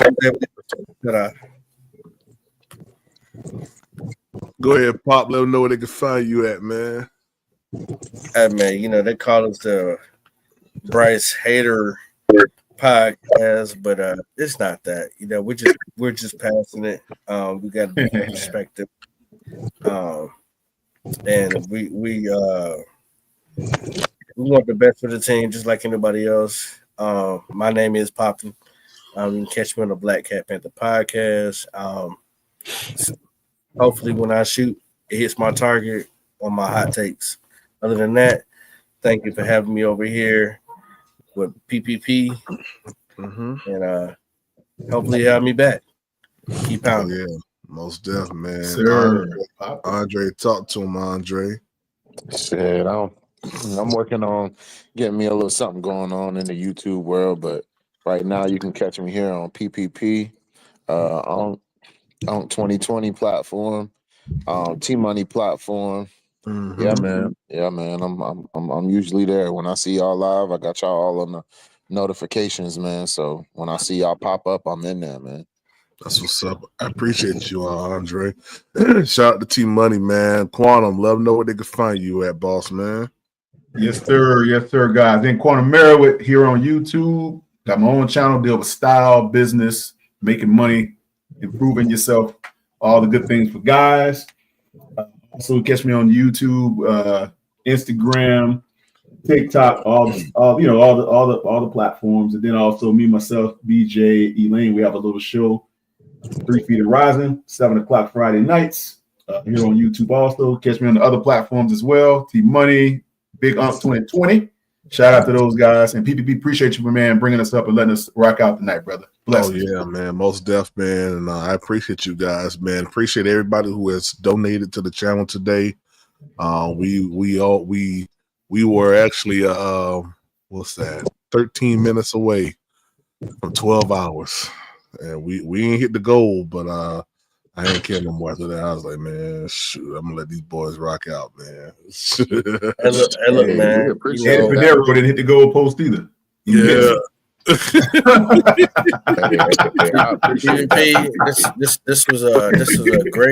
was a great idea, and I think that people are probably gonna bite you. It's coming.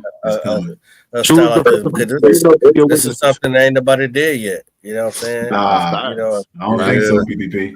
Yeah, nobody ever done no 12-hour just straight up letting people just It was just rock out. You know what I'm saying? Rocking out, talking, and really just working through stuff and scenarios. Like it didn't feel like that long. You feel me? Nah, it didn't. It didn't feel like that long until I got tired. Y'all notice nothing really went south today either. You know what I'm saying? It was smooth.